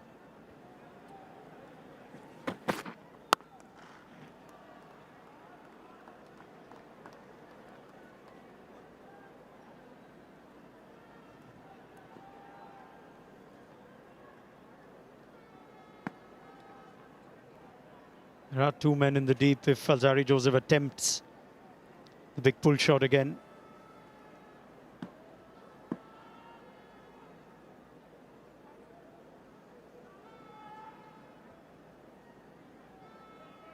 To slip, still waiting. Even though this Kookaburra isn't swinging around like it did for Mukesh in his first spell.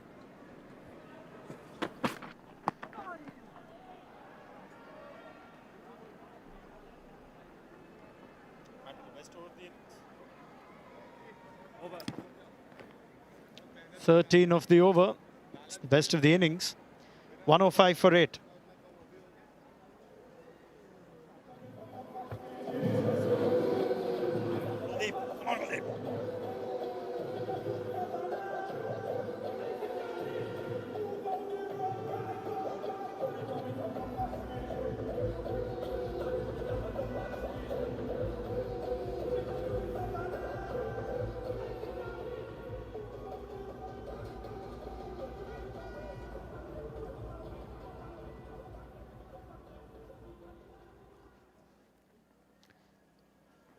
India 2 wickets away from wrapping up this game and taking the series. Alzari Joseph is in the mood to play some shots. Kuldeep Yadav continues.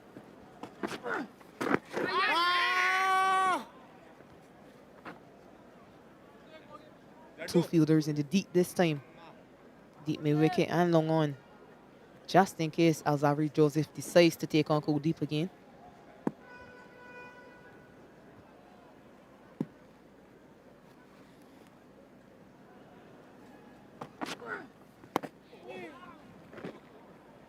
That's an anticlimax. I thought anything tossed up in Joseph wouldn't need a second invitation.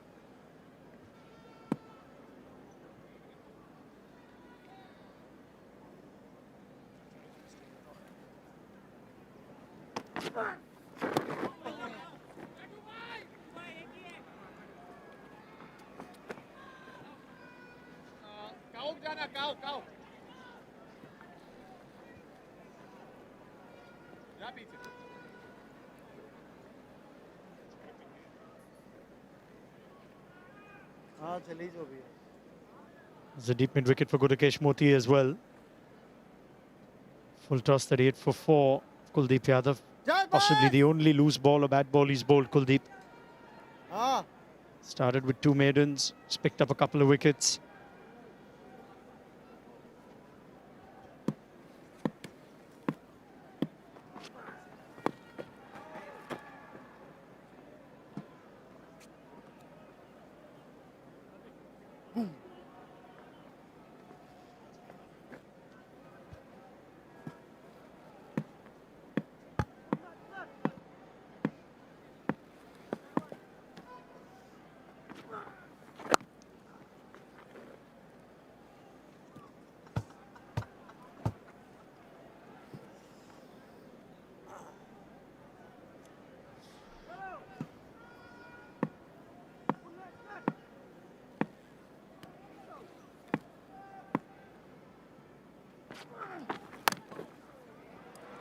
Cut away.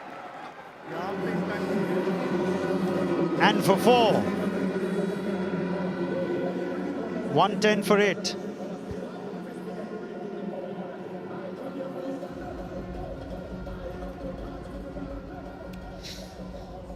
Five-match T20I series for India. Different looking India.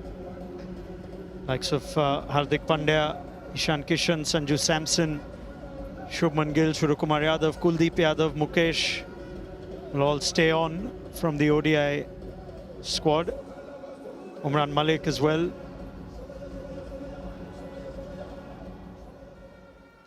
Arshdeep Singh, Avesh Khan already joined the team in Trinidad. Very exciting to see Tilak Verma. Jaddu भाई fine leg पीछे चाहिए That series kicks off here at the Brian Lara Academy in a couple of days' time.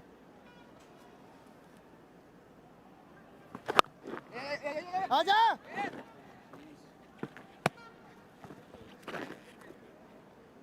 Tilak Verma given an opportunity after a successful IPL. Yeah, 2 exceptional seasons, and he's been getting runs outside of it too. So it's an exciting prospect.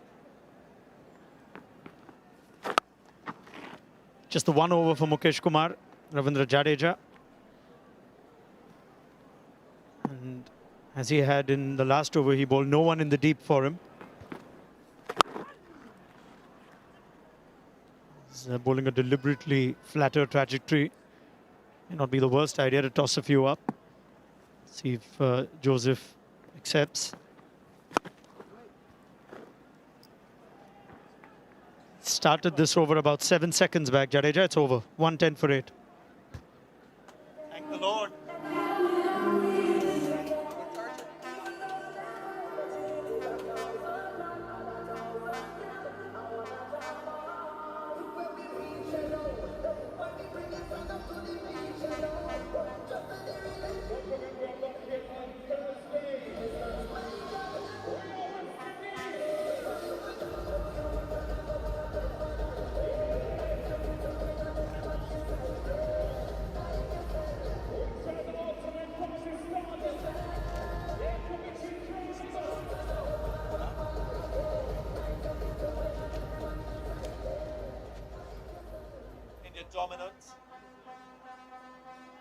India dominant in this 3rd and final one-day international. Kuldeep.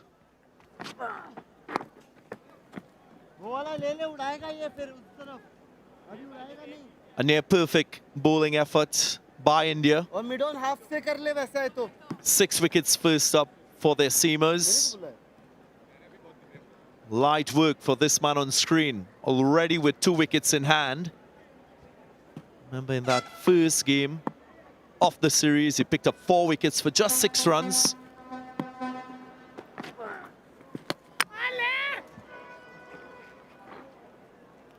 Ian Bishop alongside me. Afternoon, Ian. Hi, Darren. Yeah, good thoughts on Kuldeep Yadav, who continues to hit his length and get great traction off the surface. And to the way that India have played, they've lifted their game to another level, which has asked more questions of the West Indies and shown them the gap between these 2 teams.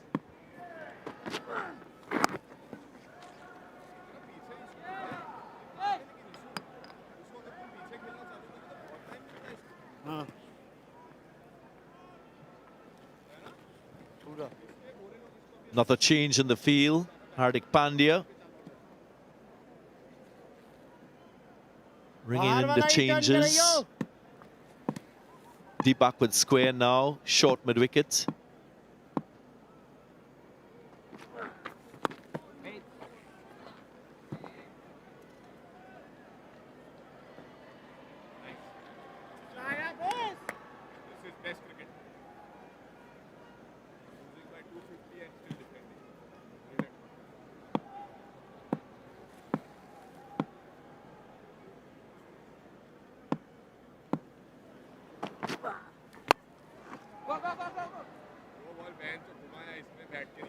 What the West Indies have not shown is resilience in this 3rd and final one-day international. Again, the very good teams in world cricket, their best days are very close to their not-so-good days.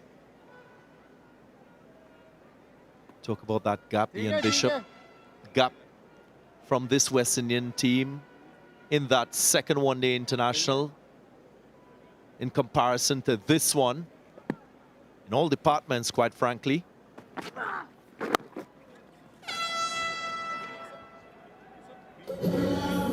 End of the over, 111 for 8.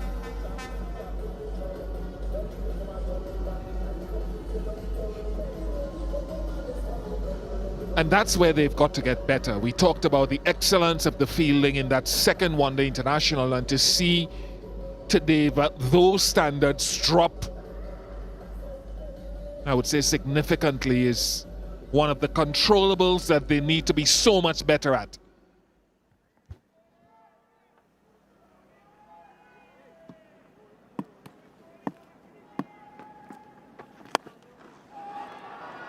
Big shot, big shot. and flies all the way. Enough bat on that strike. And 6 more for the West Indies.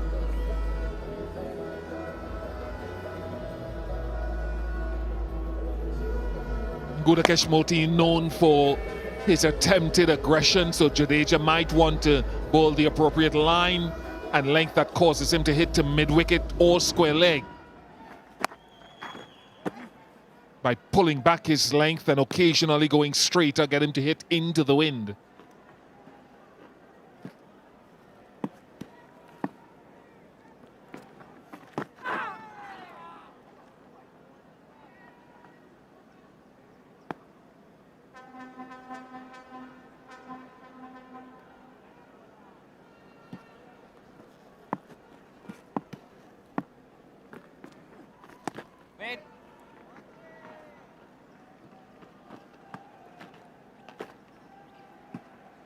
Still with a slip in play, quite rightly so. Just 2 more wickets required by India. Squeezes this one behind point. Gudakesh Moti's second boundary of the over.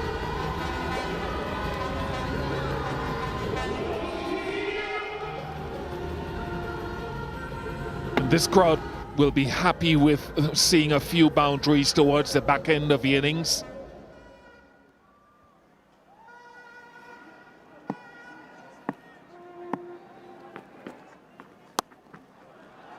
And again, too short, too much width on offer. And Moti helps himself to another boundary. An expensive over from Jadeja, 125 for 8. And with that fireworks, we'll have a Blue Waters drinks break.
Don't forget we are not here on Thursday as we support the West Indies.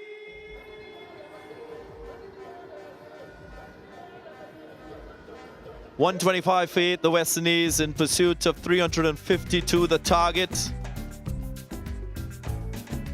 Far away from the required 227 runs. We're not far from everything that Trinidad and Tobago has to offer, though. Country that is quite diverse, offers ecotourism. Also the beauty of the beaches, the culture ever so present in this twin island republic, most southern island in the Caribbean. It's a melting pot of cultures, and the carnival is something to experience. So too the cuisine, multicultural, quite diverse, Trinidad and Tobago. Also a sporting capital, not only cricket but multi-sport. Its music, quite unique. And it's got a little bit of everything. And if you're looking towards more cricket in this West Indies home series, well, you can go to windiescricket.com to purchase home tickets, save 20% on your tickets. This is when you buy online and in advance.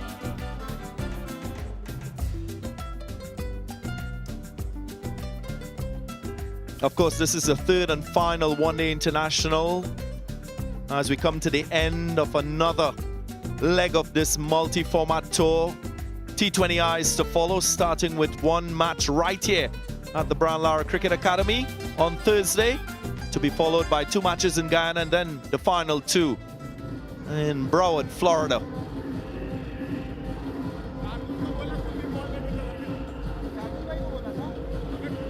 Can't keep this man out of the game. Again, underscoring the value of a wrist spinner in this format and across formats. 7 wickets so far in this ODI series to Kuldeep. Leading wicket taker Ian Bishop.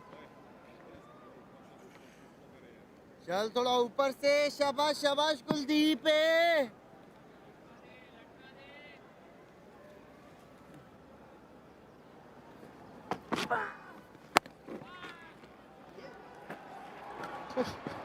I just wonder, there's a fielder, Jadeja.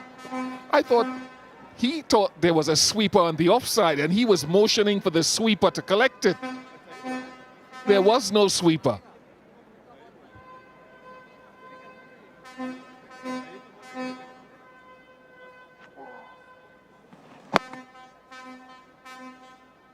There is that hand signal you spoke about.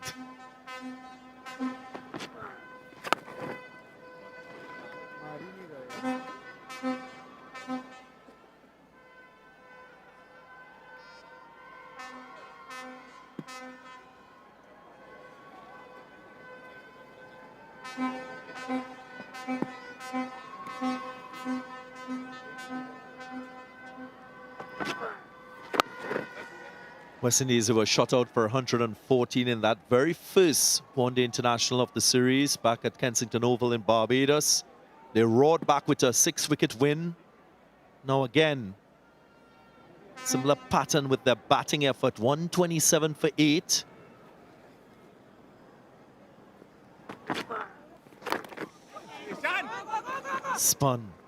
Spun sharply.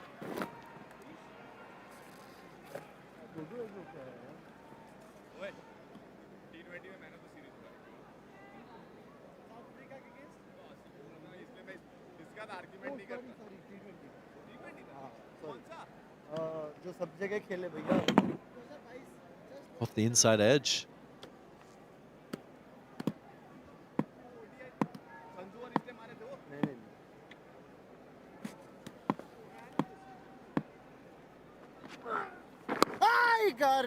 Kuldeep डाल ये वाला 3 from the over, 128 for 8.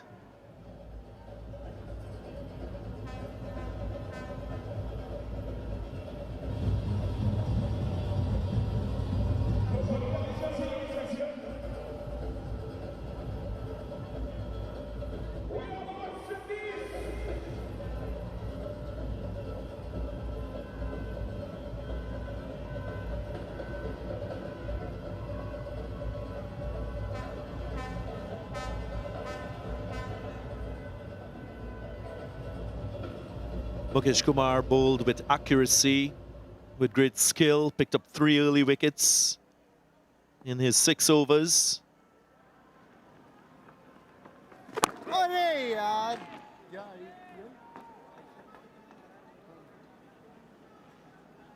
Chance now for Jadeja to show his guile.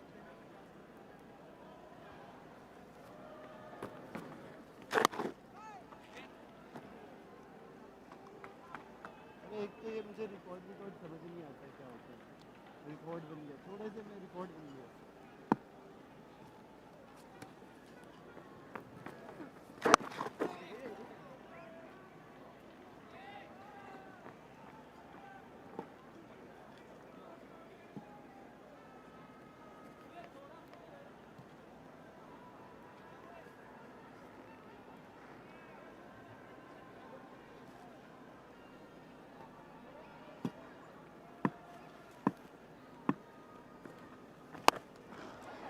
Lofted drive. Another 6 for Gudakesh Moti. He is proving himself with the bat. A good striker of the ball, good enough to have a first-class 100 a couple of seasons ago in domestic cricket out here. And all that we're seeing at some point in his future down the line, he'll have to play a significant innings, well, some innings with the bat. So all of this is a good experience building for him.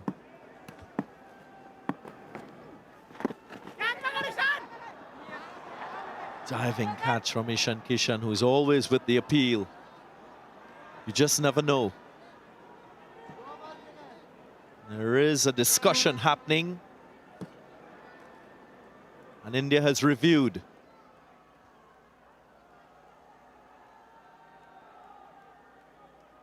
TV Amplitude Director, players review for court. Original decision not out. I've checked the front foot, it's a fair delivery. Start with spin vision, please.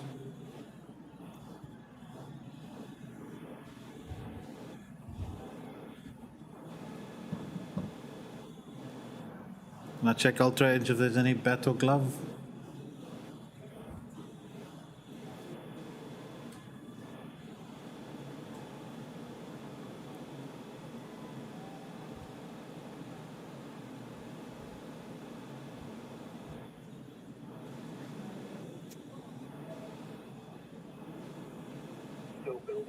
Copy that.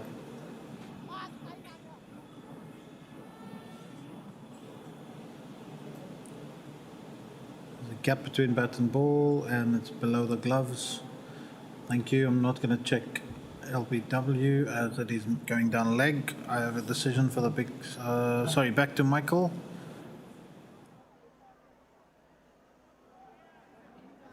Correct decision made. Umpire Michael Goff.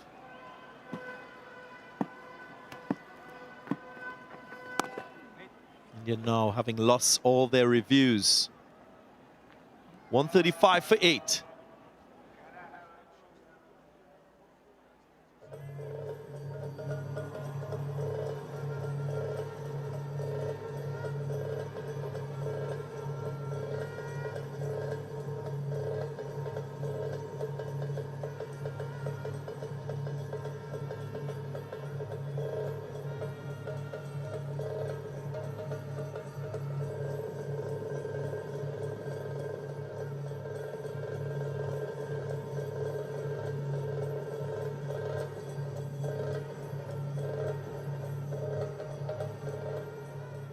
Shuttle returns.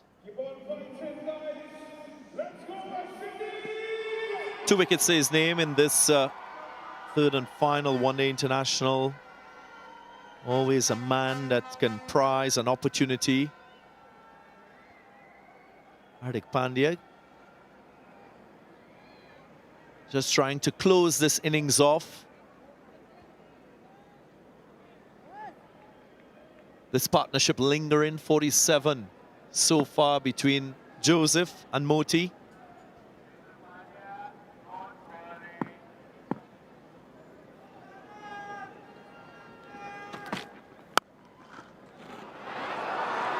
'50 partnership. How good was that from Azari Joseph? Wow.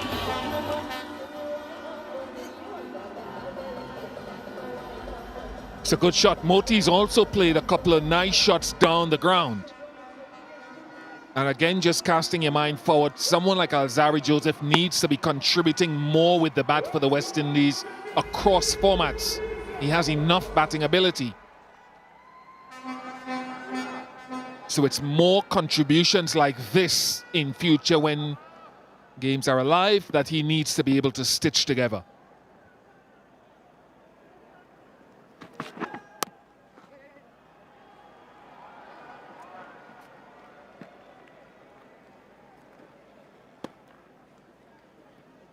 Yeah, 2 half centuries in Test match cricket. 86 is highest in that format. He has a 49 in one-day internationals, so I'm sure he's thinking about bettering that highest that he has in this format.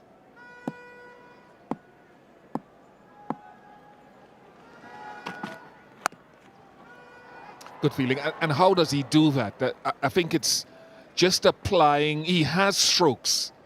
But when you've seen him bat across formats, let's say since that half century against Bangladesh in 2021, some of the batting perhaps lacks the discipline that he can apply to his game. And the way this West Indies batting lineup is in this paradigm, they need all hands on deck. So they need more contributions from him. And from Moti as well, it won't go amiss. Remember, we mentioned the first class 100. And that too is making better choices as a batter. No one stops you from playing aggressively. Those 2 shots down the ground was smart. He could have gone leg side. He said, no, I'll go over mid-off.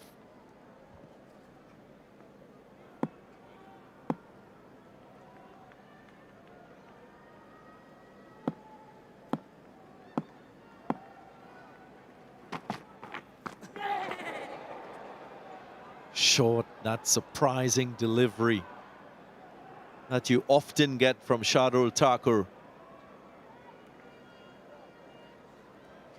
Here comes a couple of shots. You often see with lower order batters that they, even though it's an angle across him, he could look to drag that maybe down towards long on. He said, no, I'm hitting with that angle across me and hitting over mid-off. Those are high quality shots and smart options.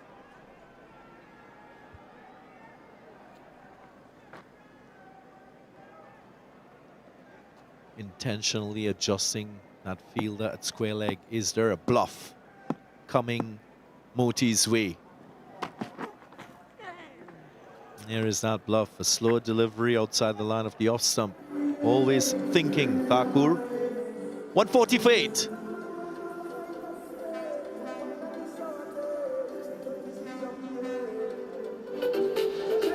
Anybody working Thursday? Anybody coming to Brandon? Who in the party stand Thursday?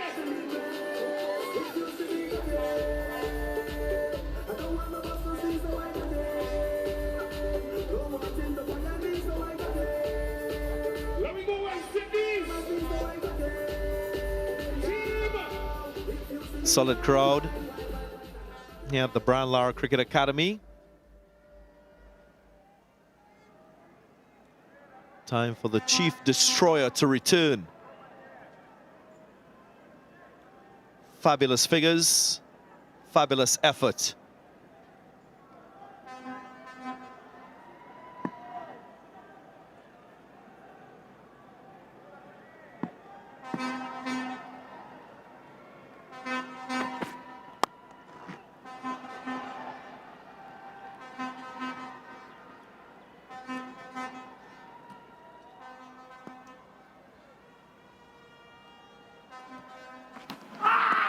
Mukesh Kumar got the ball to deviate laterally a little bit in the air. He came round the wicket to Kyle Mayers, got him to play on. And that wicket of Shea Hope would have sweetened his day no end, being the primary batter in this West Indies lineup. So good on him.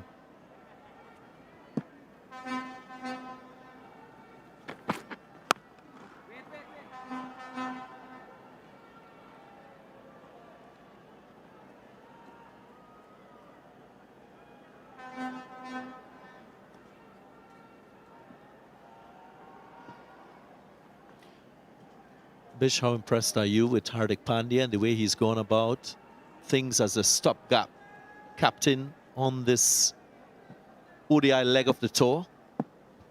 I think he'll be very pleased with his batting today. I thought he paced the innings well. He was very bold.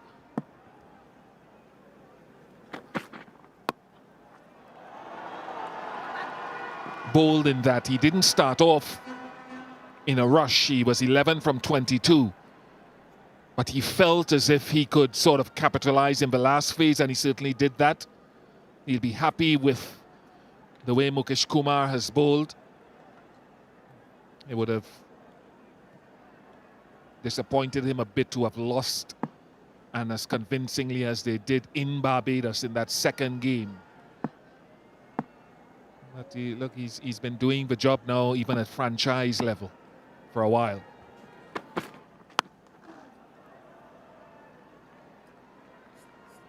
So I think all of this, he'll be taking in a lot of information again and putting it in the bank for that T20 World Cup next year. And that's another thing he'll be doing through the T20 series, understanding conditions a little bit better and the resources under his control.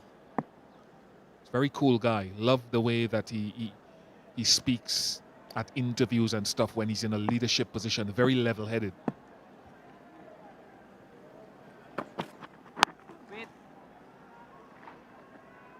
Doesn't come across as an autocratic leader.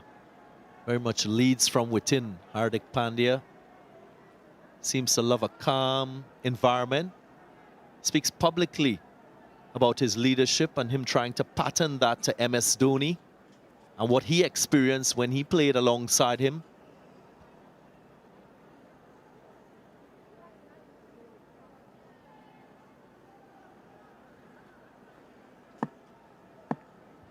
Enjoyment of the game. I think a lot of people under his charge have talked about enjoying the game, that culture. Okay. 143 for 8.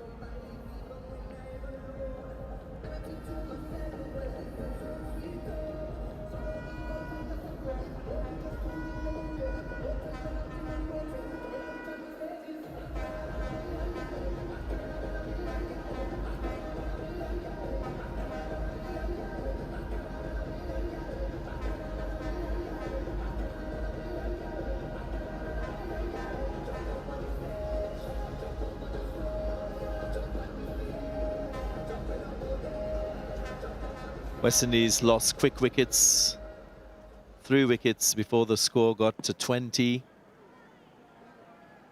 And then another cluster along the way.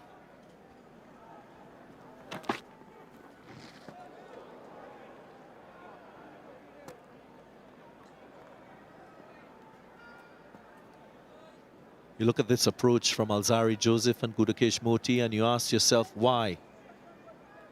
Why haven't the top order and that middle order applied themselves a little bit more?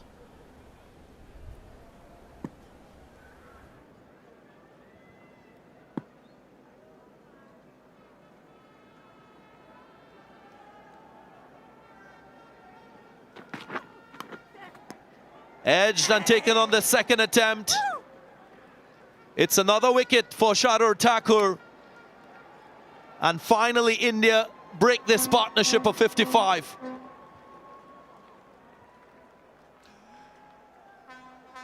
Good height on it. And he'd been trying to get Alzari Joseph to hit into the wind to deep square leg where he has 2 fielders. Good knock up from Ishan Kishan. And Shardul works his magic again.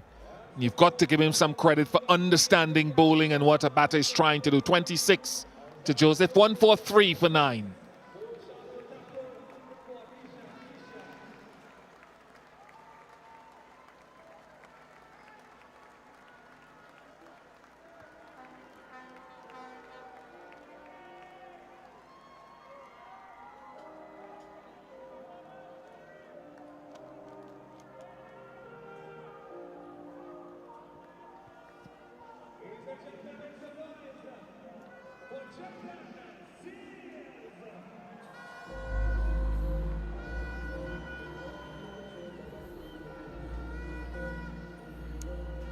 Jaden Seals is the last man in. It's a partnership that was frustrating India. Shardul Thakur, as he tends to so often, breaks partnerships at the top of the order, finds ways to get wickets, and has got the wicket of Alzari Joseph with a short ball.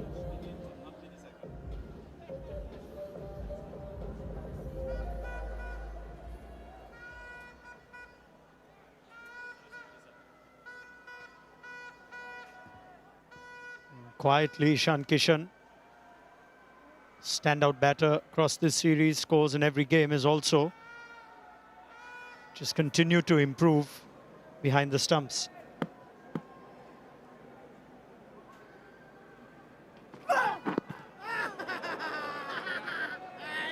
There isn't a code among the fast bowlers anymore, Samuel Badri.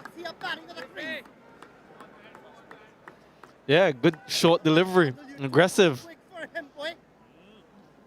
Jaden Seals, a wry smile. Perhaps wasn't expecting that from a fellow fast bowler.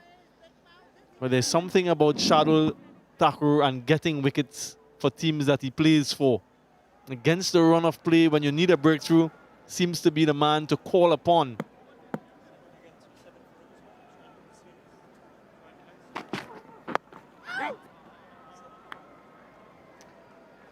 Yeah, that was his 7th wicket, the wicket of Joseph. Puts him level with Kuldeep Yadav, the most wickets in this series. So continues to push his case. His batting abilities make him a tempting option for the final 15.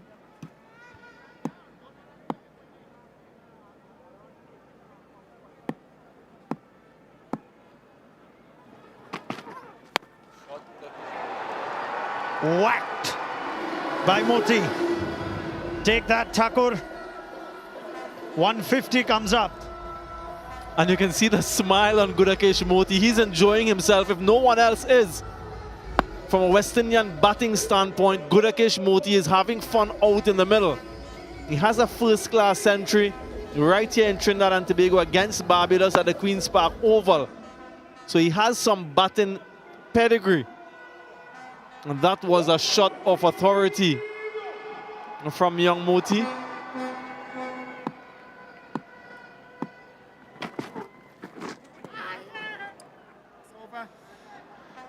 End of the over, 150 for 9.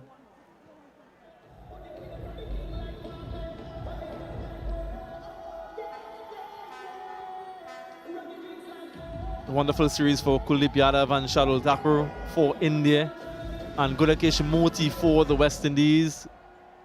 His body of work throughout the series, his control, his wicket-taking ability, something that they've missed. He's really acquitted himself well upon return. 7 wickets, the most. Tie at the top between Yadav and Thakur. Yeah, Kuldeep has the chance to make that top spot his own.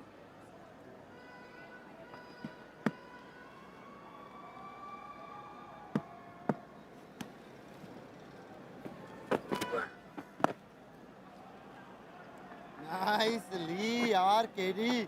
The most difficult ball. Surya bhai. Ishan Kishan has many qualities. Aur samne thoda. Rapidly improving keeper bat. Made a mark in the test series too. Should keep his place for some time.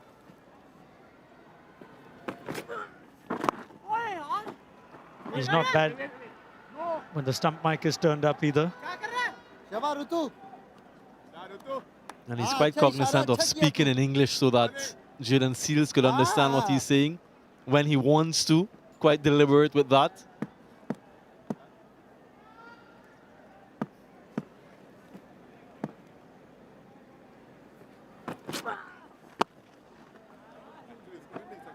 Lots of flight from Kuldeep, not afraid to toss it up.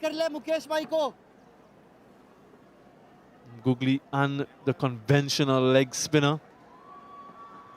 He's also managing the field now. Kishan, he's moved Mukesh Kumar wider at long on.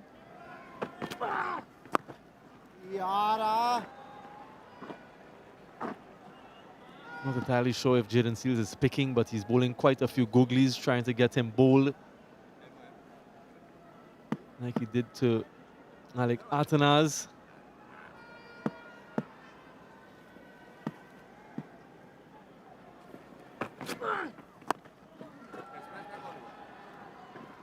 Surprised Jaden Seals hasn't come out with the same mood as Joseph and Moti to have some fun. Yeah, maybe Moti has told him just to hang in there with me to get my ODI half century.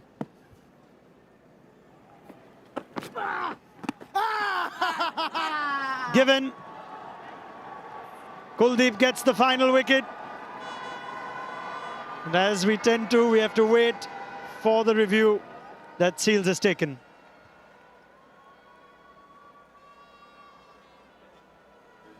TV umpire to director, players review for court. Original decision out. I've checked the front foot, fair delivery. Can we start with spin vision, please?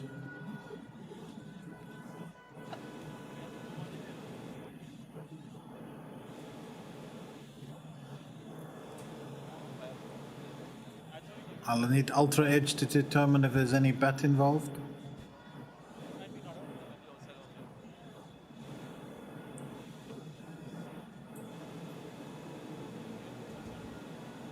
Okay, just pass the bat again, please. Take it back past the bat.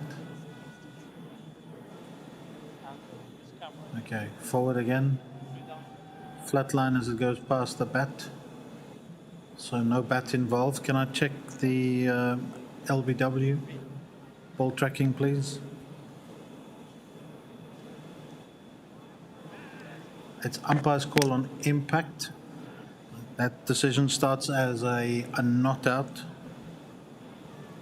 Hold on. It was out, I think. The LBW is a not out. The LBW is a not out, Michael, so it stays not out because it's umpire's call.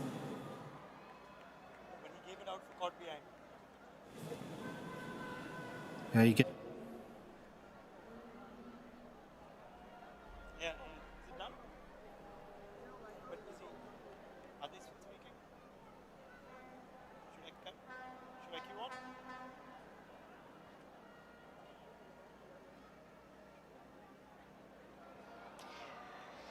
You can understand why this series is not over yet.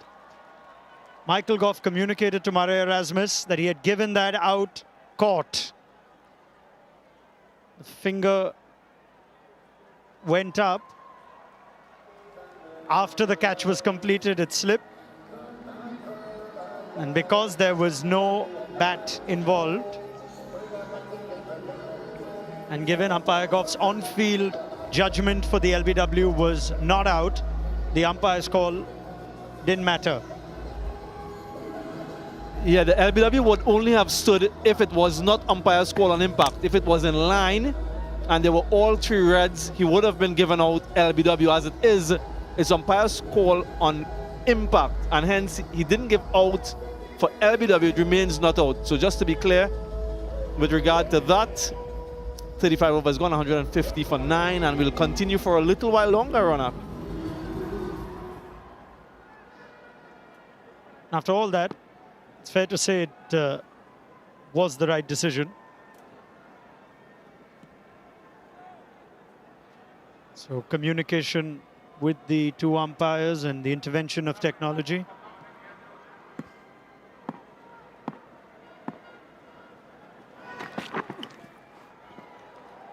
Moti thinks that he needs just 2 blows, 2 hits to get to that half century. He'll be looking to take on Shardul Thakur, hitting with the wind, remember, as a left-hander hitting in that direction to the leg side. Yeah, the education that the game gives us, Sam, never stops. You learn now that the on-field umpire clearly communicates to his partner sitting upstairs why he's giving it out. And if there are 2 modes of dismissals involved, then he must clarify on both counts. So if Michael Goff had gone upstairs and said, I've given that out LBW, stays out on the impact being umpire's call. But he's been clear that he thought there was an inside edge. And if there wasn't an inside edge, his on-field judgment was that it was not out for LBW. So just a clarification. Out isn't exhaustive for any mode of dismissal. No doubt about that. Shardul Thakur has 4, finishes this series with the most wickets. a career best figures that cap off a clinical and comprehensive win for India, who have responded after defeat in Barbados and flexed some serious muscle to win the series decider by 200 runs. The West Indies extend their wait for a series win against India by 17 years. No Rohit, no Kohli, no problem. Ishan Kishan stands, scores in every game. Sanju Samson among the runs as well. Rahul Dravid was looking at the bigger picture, and there is a big picture for this team that dreams of greater glory over the next few months as they march on to the Asia Cup first and then the Home World Cup. And that was the final nail on the coffin. Shardul Thakur, career best figures for him. Jayden Seals cleaned up. And a wonderful performance from India. Total domination from them. And meek capitulation from the West Indies.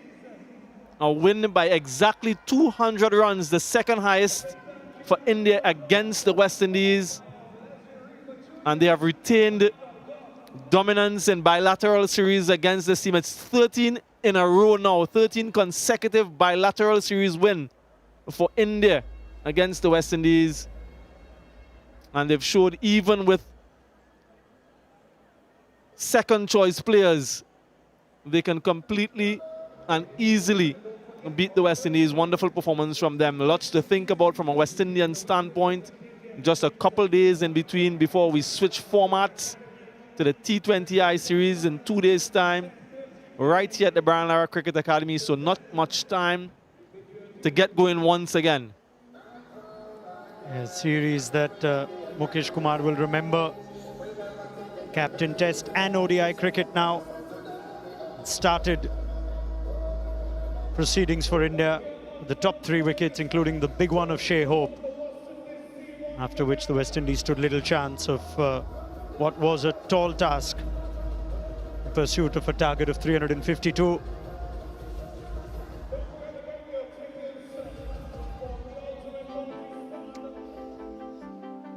Resilience from the lower order, but the decisive blows were dealt by Mukesh Kumar first and Shardul Thakur after that. The West Indies capitulate for 151 in just 35.3 overs. Alec Athanas and Gudakesh Moti among the top scores in their 30s.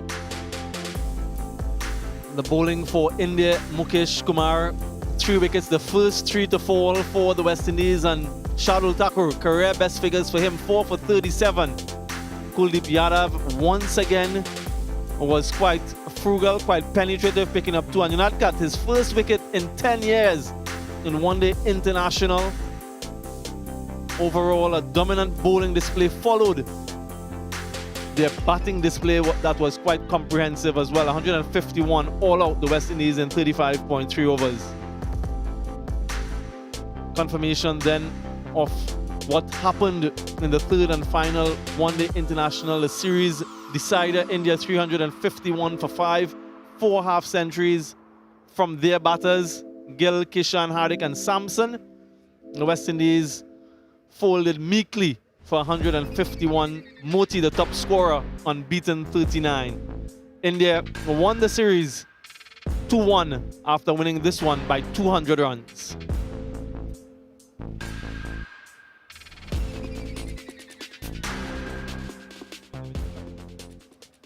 The Mastercard priceless moment of the match, well, it goes to none other than the Indian captain, Hardik Pandya.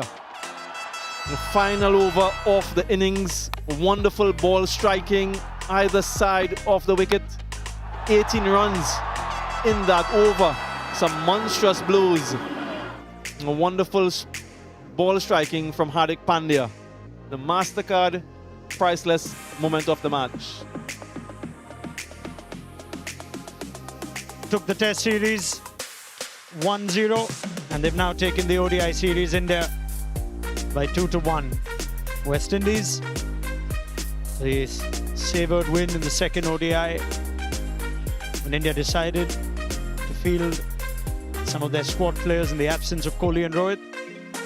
Today, they got the job done too. We march on to the T20Is now, which begin right here at the Brian Lara Cricket Academy on Thursday. Lots of exciting players from both teams. And then Guyana and Florida will host the remainder of the series. It's time for a short break, and we'll hear from both captains in the presentation shortly. Moment.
A 2-0 series, 2-1 rather, series win for India.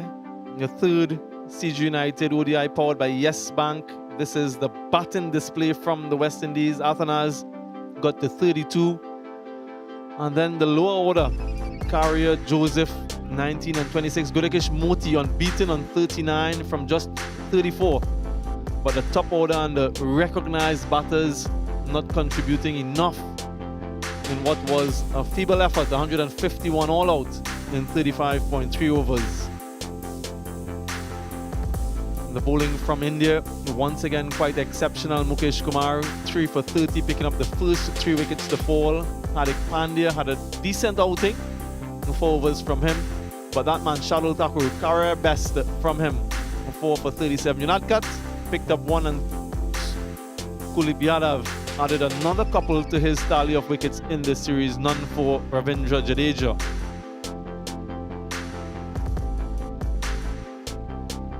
As confirmation then, West Indies won the toss earlier this morning and decided to bowl first. India got to 351 for 5, a really good opening partnership from Gill and Kishan. Gill got 85, Kishan 77. Hardik Pandya was there at the very end with an unbeaten 70 from just 52 deliveries. Sanju Samson as well was in a hurry, 51 from 41.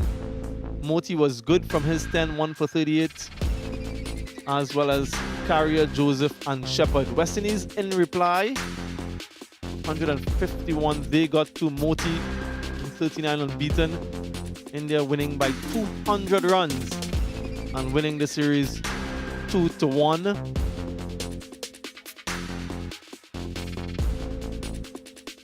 Leading wicket takers then in this series, Shardul Thakur at the top, 8 wickets, Kuldeep Yadav 7 for him, and Gudakesh Moti from the West Indies 6, Shepherd and Mukesh Kumar 5 and 4 respectively. Have a look at Shardul Thakur's 4-wicket haul, has that ability to pick wickets. Yeah, just a simple catch at extra cover. This one was quite good down on the boundary. Good presence of mind from Yunadkat. Cleaned up Jaden Seals. Final wicket to fall for the West Indies. Really has been good from a batting standpoint. Ishan Kishan 3 successive half centuries in this series to follow up on a half century in the second test. Shubman Gill next on the list. Shea Hope was the best for the West Indies, 111 runs in his 3 innings. Hardik Pandya and Sky round off the top 5.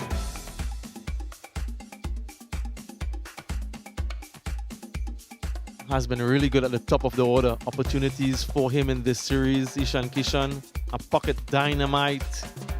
We know of his quality. We've seen him before. The highest ODI double century to his name. Then he was quite good today. Those short deliveries and then down the ground, targeting the spinners in that direction. Wonderful batting from him once again. Confirmation then of this multi-format tour, India in the West Indies 2023. First test won by India, second one drawn. The 3 ODIs, 2-1 to India, and 5 T20s will follow starting on Thursday. 2 in Guyana and then 2 in Florida. So lots of cricket still to be played in this series.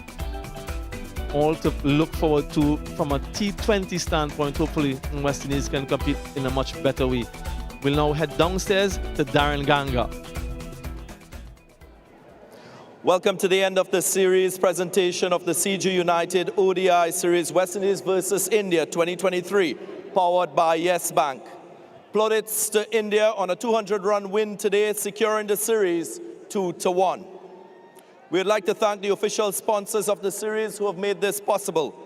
CG United title sponsor, Yes Bank, MasterCard, Dafabet, Blue Waters, Caribbean, Coca-Cola, and Visit Trinidad. Right, now time for the CG United play of the match. There were a few contenders though. Shardul Thakur for his 4 for 37. Also, Mukesh Kumar with his 3 wickets was a strong contender. Pandya and Kishan as well got half centuries, but we felt that the CG United play of the match should go to none other than Shubman Gill. Top scorer for India with 85, punctuated with 11 fours, and also his 2 very important catches. He's there with his check. We'll have the opportunity to speak with him. Shubman, many congratulations. I'm sure you enjoyed that batting effort and the outcome as well. How special was that knock? Definitely very special for me, my first 50 on the tour. I was looking to get a big score for the team, hopefully get 100, but unfortunately that didn't happen. But the result ended up on our side, so that's a good sign. India had the chance to bat first. How favorable were the conditions? I think it was a pretty good wicket to bat on.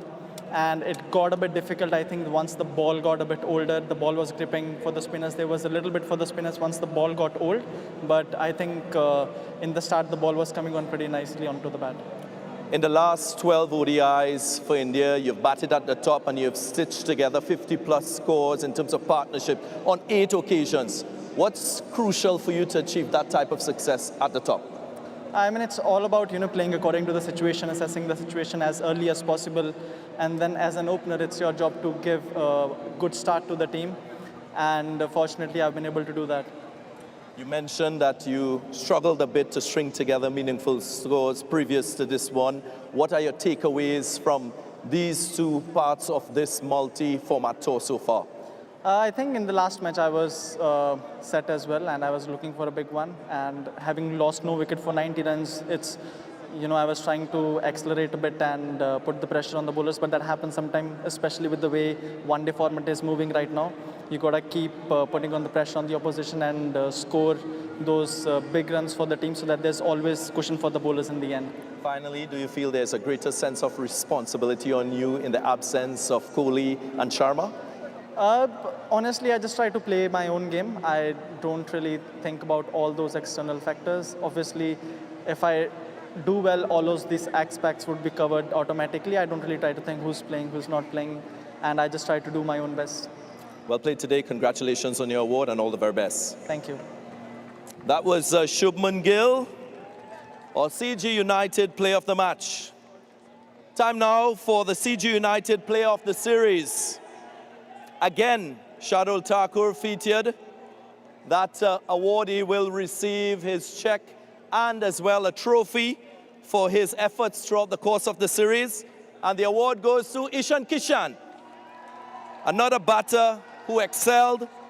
3 consecutive half centuries, 184 runs at an average of 61, a strike rate overall of 112, and not forgetting his 3 catches too. Ishan, congratulations. I'll ask you, what are your gains from this effort in this series? Actually, not so happy with the finishing that I gave. I think being set on these wickets where we played, I was supposed to score big, and that's what I was told by my senior players and coach, that I should have finished the game or scored big runs. You know how big players do, and they, from normal player, they go into great players. So that is the plan next time when I come here or in any other tournament. When I'm set in the middle, I'll try and get big runs.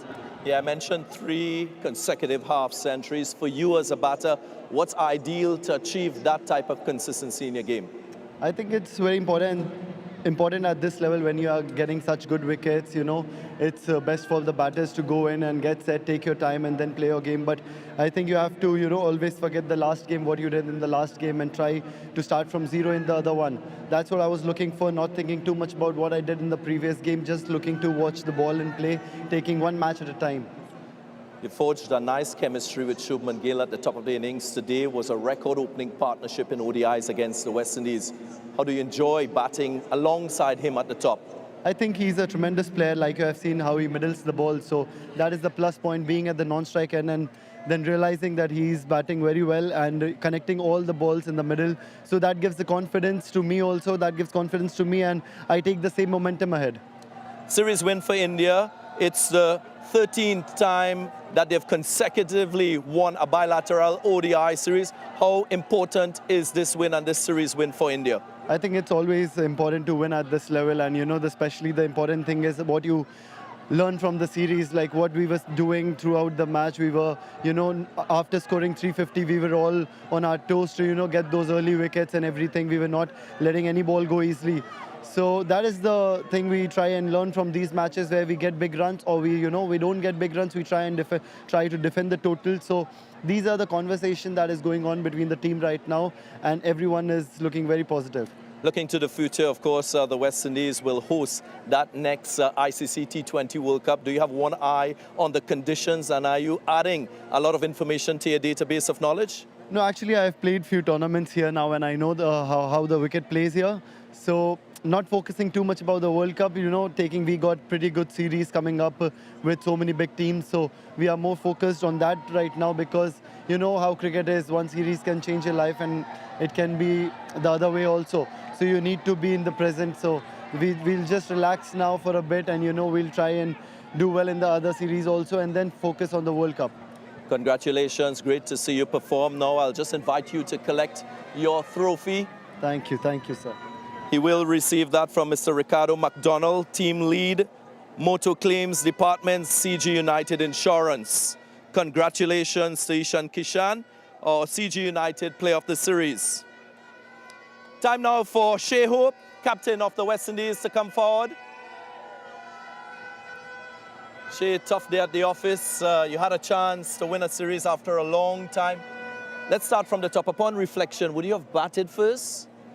Again, hindsight is the best sight. I wouldn't change that decision. Obviously, we saw how good the wicket was in the back end there, but yeah, I just didn't think that we restricted them well enough. We also put on an early chance, so that could have changed the whole complex of the entire inning. So again, we can look back and see many things that we could have changed, but it is what it is. India batted first, got to 351. How would you assess your bowling overall? Well, like I said, we didn't. I don't think we stemmed enough balls in that 6 to 8 meter area, especially with the new ball. We didn't give them a challenge at the start, but they're still human beings. You have to understand that the Indian players batted well as well. But for us, I still thought that 350 was a gettable total, especially on that wicket. And today just wasn't our day. Yeah, I'm just going to ask you about that conversation at the lunchtime interval before you had that challenge of getting a record successful run chase in ODIs. What was that message like to your team? Yeah, well, anytime you cross that line, you have to believe that you can win. And 350 was on the board. They got it, so we have to also believe that we can get it. The key was to make sure we set the game up properly, which the results showed we didn't do so well.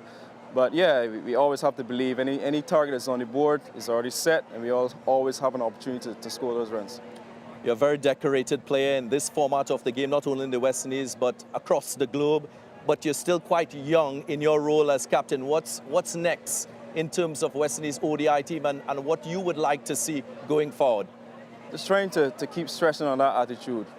I don't think that we are consistent enough with that same attitude. Some days we wake up and we play like some of the best teams in the world, and then some of the days it really gets steamrolled sometimes. So the consistency is key for us, and that's one thing I'm going to be stressing, especially in my tenure here, whether how long it is, but the key is to try to get the guys to turn over some of these losses into wins. Tough luck today again, Shea. All the best in the T20I series, and congratulations on your elevation into that team again. Thank you very much. And that was Shea Hope, the captain of the West Indies. Of course, the West Indies winning the second game of the series. Now time for the winning captain, Hardik Pandya, to come forward. Congratulations, Hardik. You seem to have the Midas touch in 2021. You lifted that IPL championship. Now another feather in your cap as a captain. How special is this win for you? Very special. If I be very honest, I kind of, as a captain, I look forward for this kind of games where, think something is on the line rather than, something which is just an international game. This was more than an international game. We knew that what was at stake. There was, if we failed, there was some disappointment as well. So, to kind of play the game, we played, and the way the boys came out and kind of showed their character, and at the same point of time enjoyed it. That is something which I really want this team to have, which is the fact that when the pressure situation comes, they should absorb it and at the same point of time kind of cherish it, because without pressure you don't be a hero. So that's something which was very heartening to see. Staying with that pressure, of course, history in favor of India, and of course no Rohit Sharma, no Virat Kohli. Is that an expression of your leadership as a captain and the way you've gone about dealing with those sort of situations?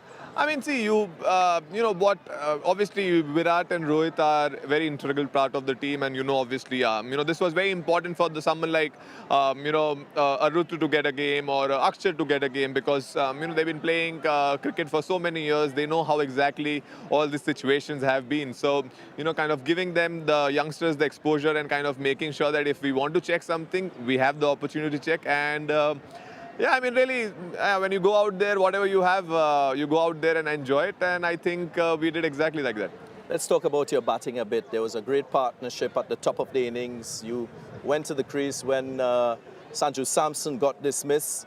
Talk us through your batting. You took, what, 22 deliveries to get to 11 before the fireworks started. Yeah, it was what do you call intentionally wanted to spend some time. Wicket was doing a bit. Had a very wonderful chat with Virat a couple of days back, and the kind of inputs which he gave me.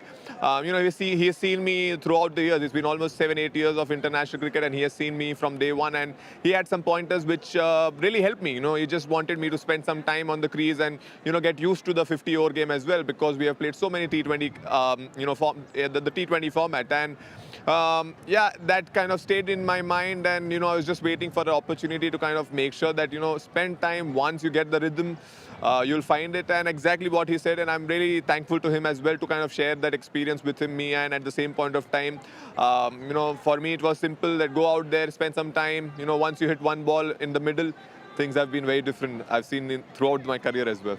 Yeah, it was brilliant to watch you bat. Now, a little bit on your bowling. What made your seamers so penetrative in these conditions here? First wickets going to seam.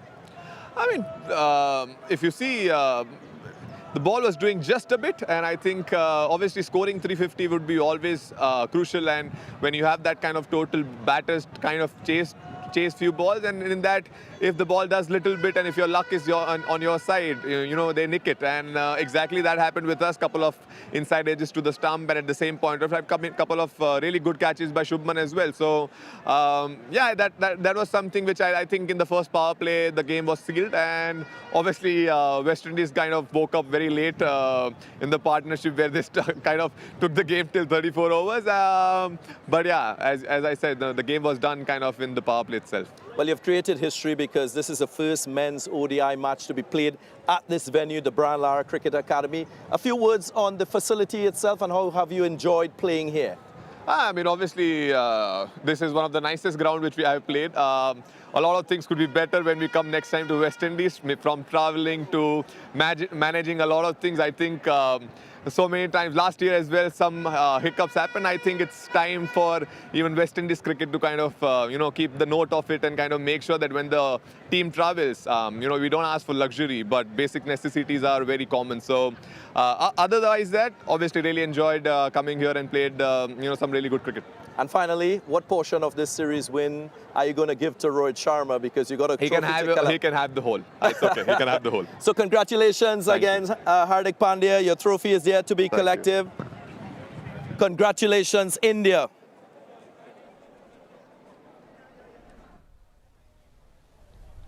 Congratulations to India. Congratulations to Hardik Pandya on another series win against the West Indies, following up on their Test series win. Really wonderful display, dominant display today. Shubman Gill, player of the match. Ishan Kishan, player of the series. Most wickets, most runs, and everything that you can ask for from this team. You can see the smiles, lots of fringe players being given an opportunity. Yeah, Mukesh Kumar, look at that smile, unbridled and unrestrained in his joy. And smiles all around from this team. Wonderful performance. Congratulations to Team India. We'll take a short break whilst they continue to celebrate, and on the other side, we'll have some analysis of today's match.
Back here at the Brian Lara Cricket Academy in South Trinidad, we have the end of the ODI series, the CG United ODI series powered by Yes Bank. Match number 3 went the way convincingly of India, who powered their way to 351 for 5.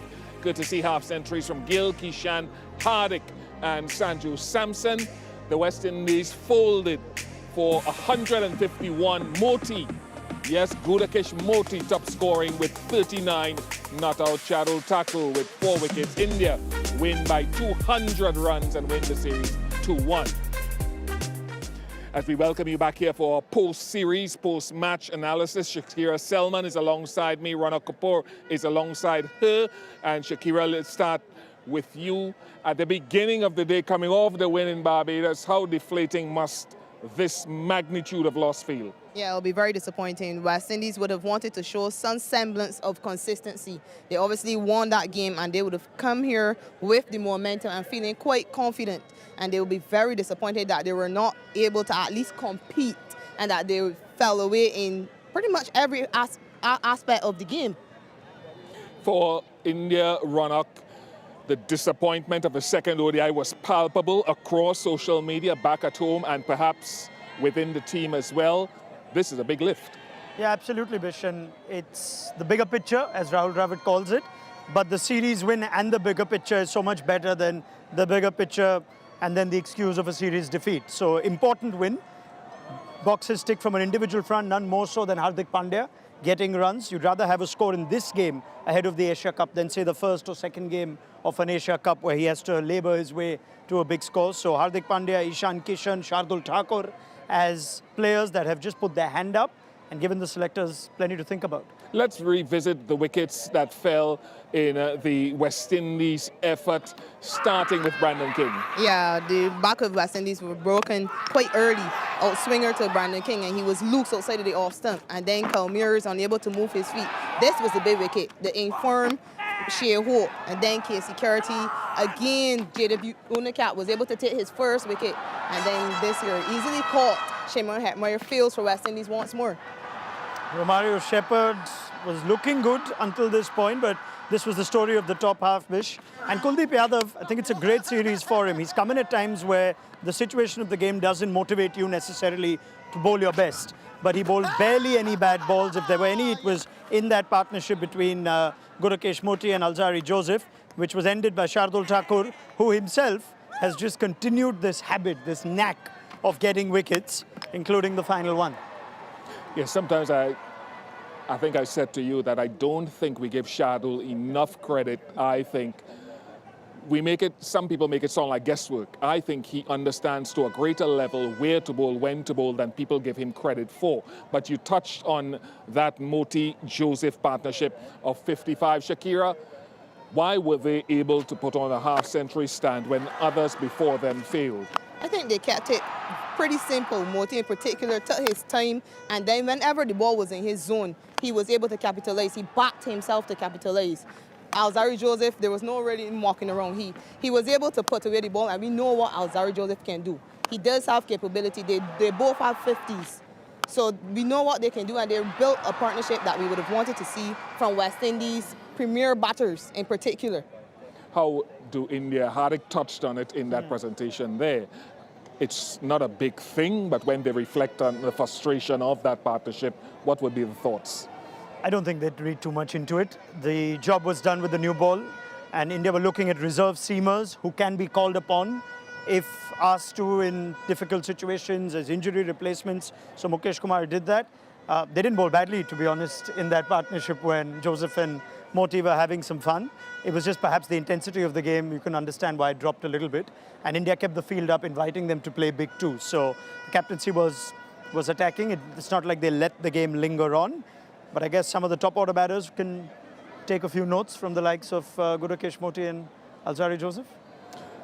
Not an uncommon theme, and for someone like Shimron Hetmeyer with big expectation coming back into this series, how are we to sort of analyze the series that he had or put it into perspective? He's been very disappointing, to say the very least. He's been very disappointing. He would have expected more from himself. West Indies selectors would have expected more from him, and I'm sure the entire team would have expected Shimron Hetmeyer to perform much better. He was out of the team for quite a while, and lots of hopes were resting on his shoulders. And it's the mode of dismissal more than the fact that he failed against India.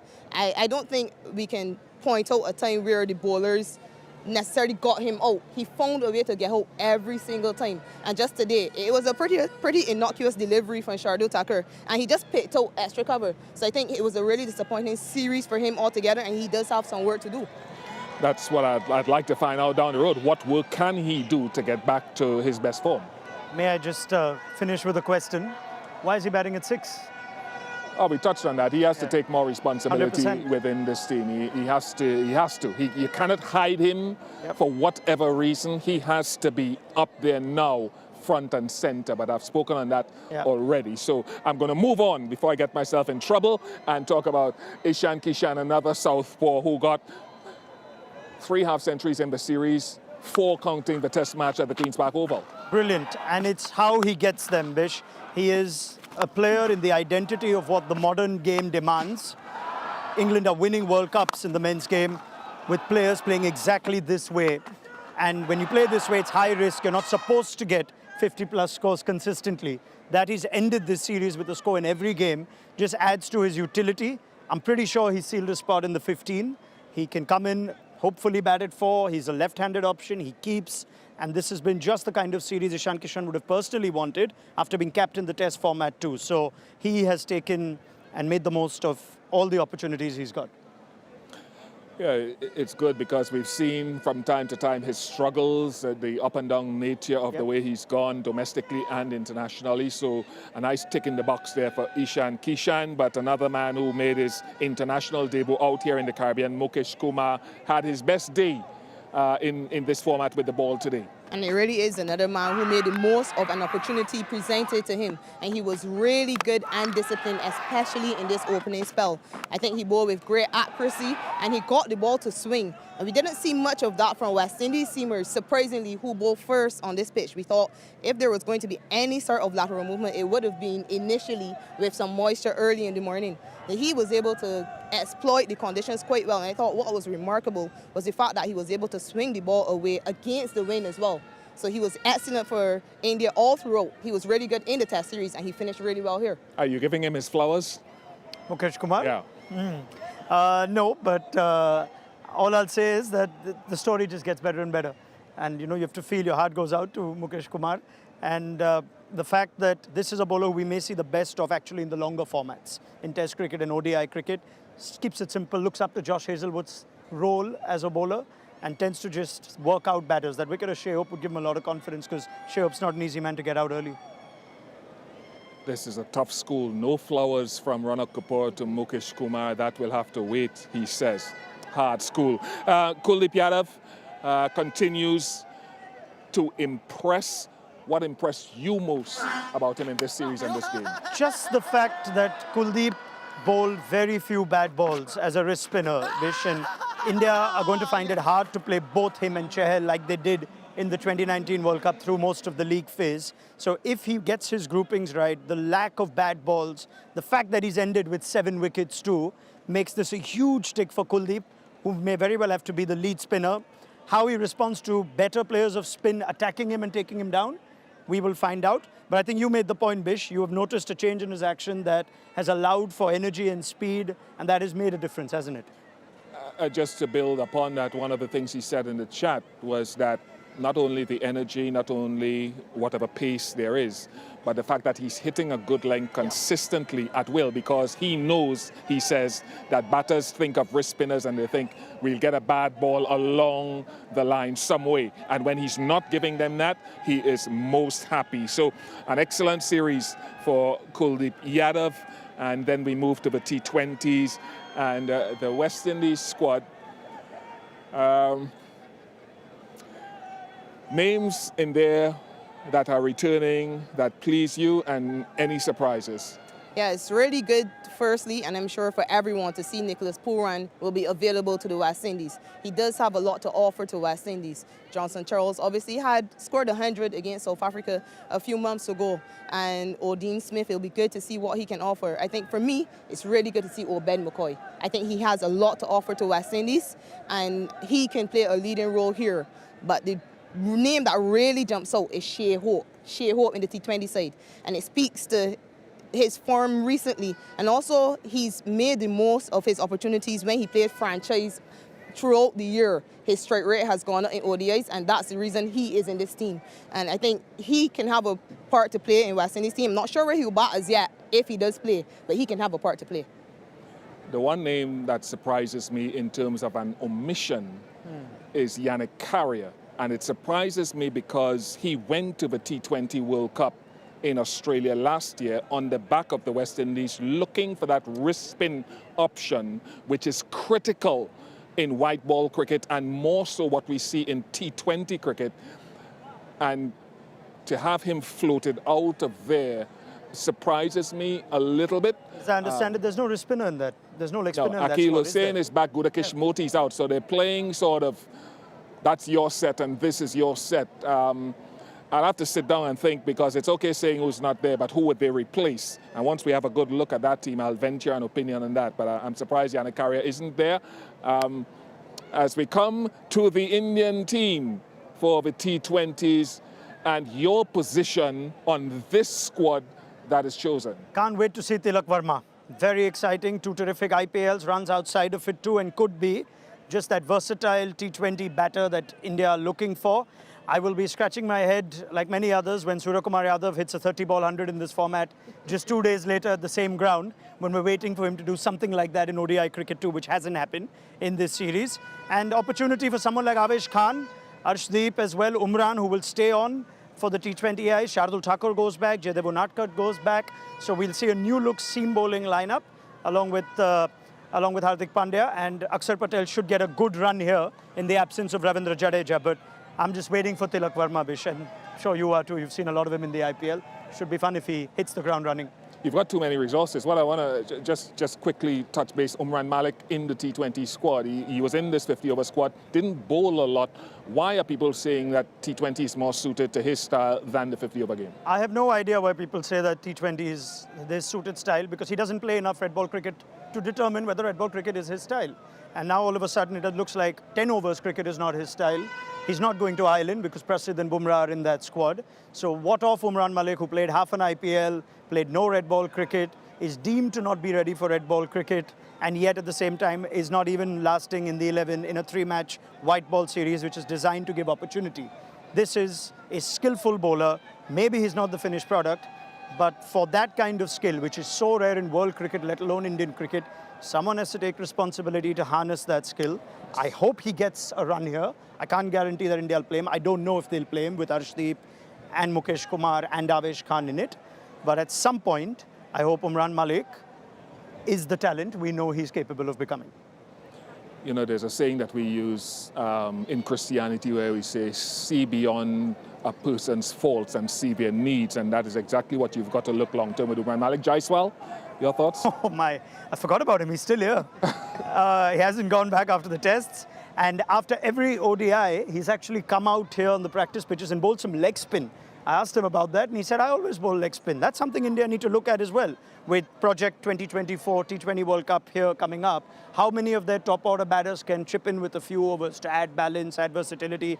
But that is later. Can't wait to see Yashasvi Jaiswal, who I think will partner Shubman Gill at the top. Maybe Kishan will come in at 3. So Jaiswal's being christened by people like yourself, Tom Moody, as a generational talent across formats. Those are strong words. And this is his chance to make a strong case in this format, which he's already seen how capable he is with the IPL. So yeah, looking forward to Jaiswal. All right, no flowers for Mukesh Kumar from Ronak, but Jaiswal gets his flowers. The last word for you, looking forward, Shakira, and what you want to see from the West Indies team against this juggernaut from India. Yeah, I said last time I want to see some consistency. I want to see West Indies consistently players, good. Consistently good. Okay. We need to say that. But we want to see West Indies players and batters in particular being willing to grind out tough periods. I don't think we've seen enough tenacity from this team. We need to see more determination. We saw it today from Gudakesh Moti with the bat. We saw it from him with the ball, I think, also. And we need to see it from more players more consistently. It can't just be one player shining and then they're off for a few games. We need to see players being consistently good and perhaps take small steps towards dominating cricket once again. And the process to all of that is something that we have to start working out what it is. Thank you very much to Ronak. Thank you very much to Shakira. Of course, we'll hear more from them in the T20 series, but just to rehash, 351 for 5 for India. Gill with the 85 half centuries for Kishan, Hardik and Sampson as well. And West Indies rolled over for 151. A very disappointing performance, going down by 200 runs. India win the series 2-1. That first cool, stylish fans T20 International, powered by Black and White, is this coming Thursday, the 3rd of August, live from the Brian Lara Cricket Academy here in Trinidad. We'll be on air at 10 a.m. local time. West Indies versus India, the first of 5 T20 internationals. The terra firma on which we stand will be active, and we're hoping that we have good weather again on Thursday. Hope for the pleasure of your company then.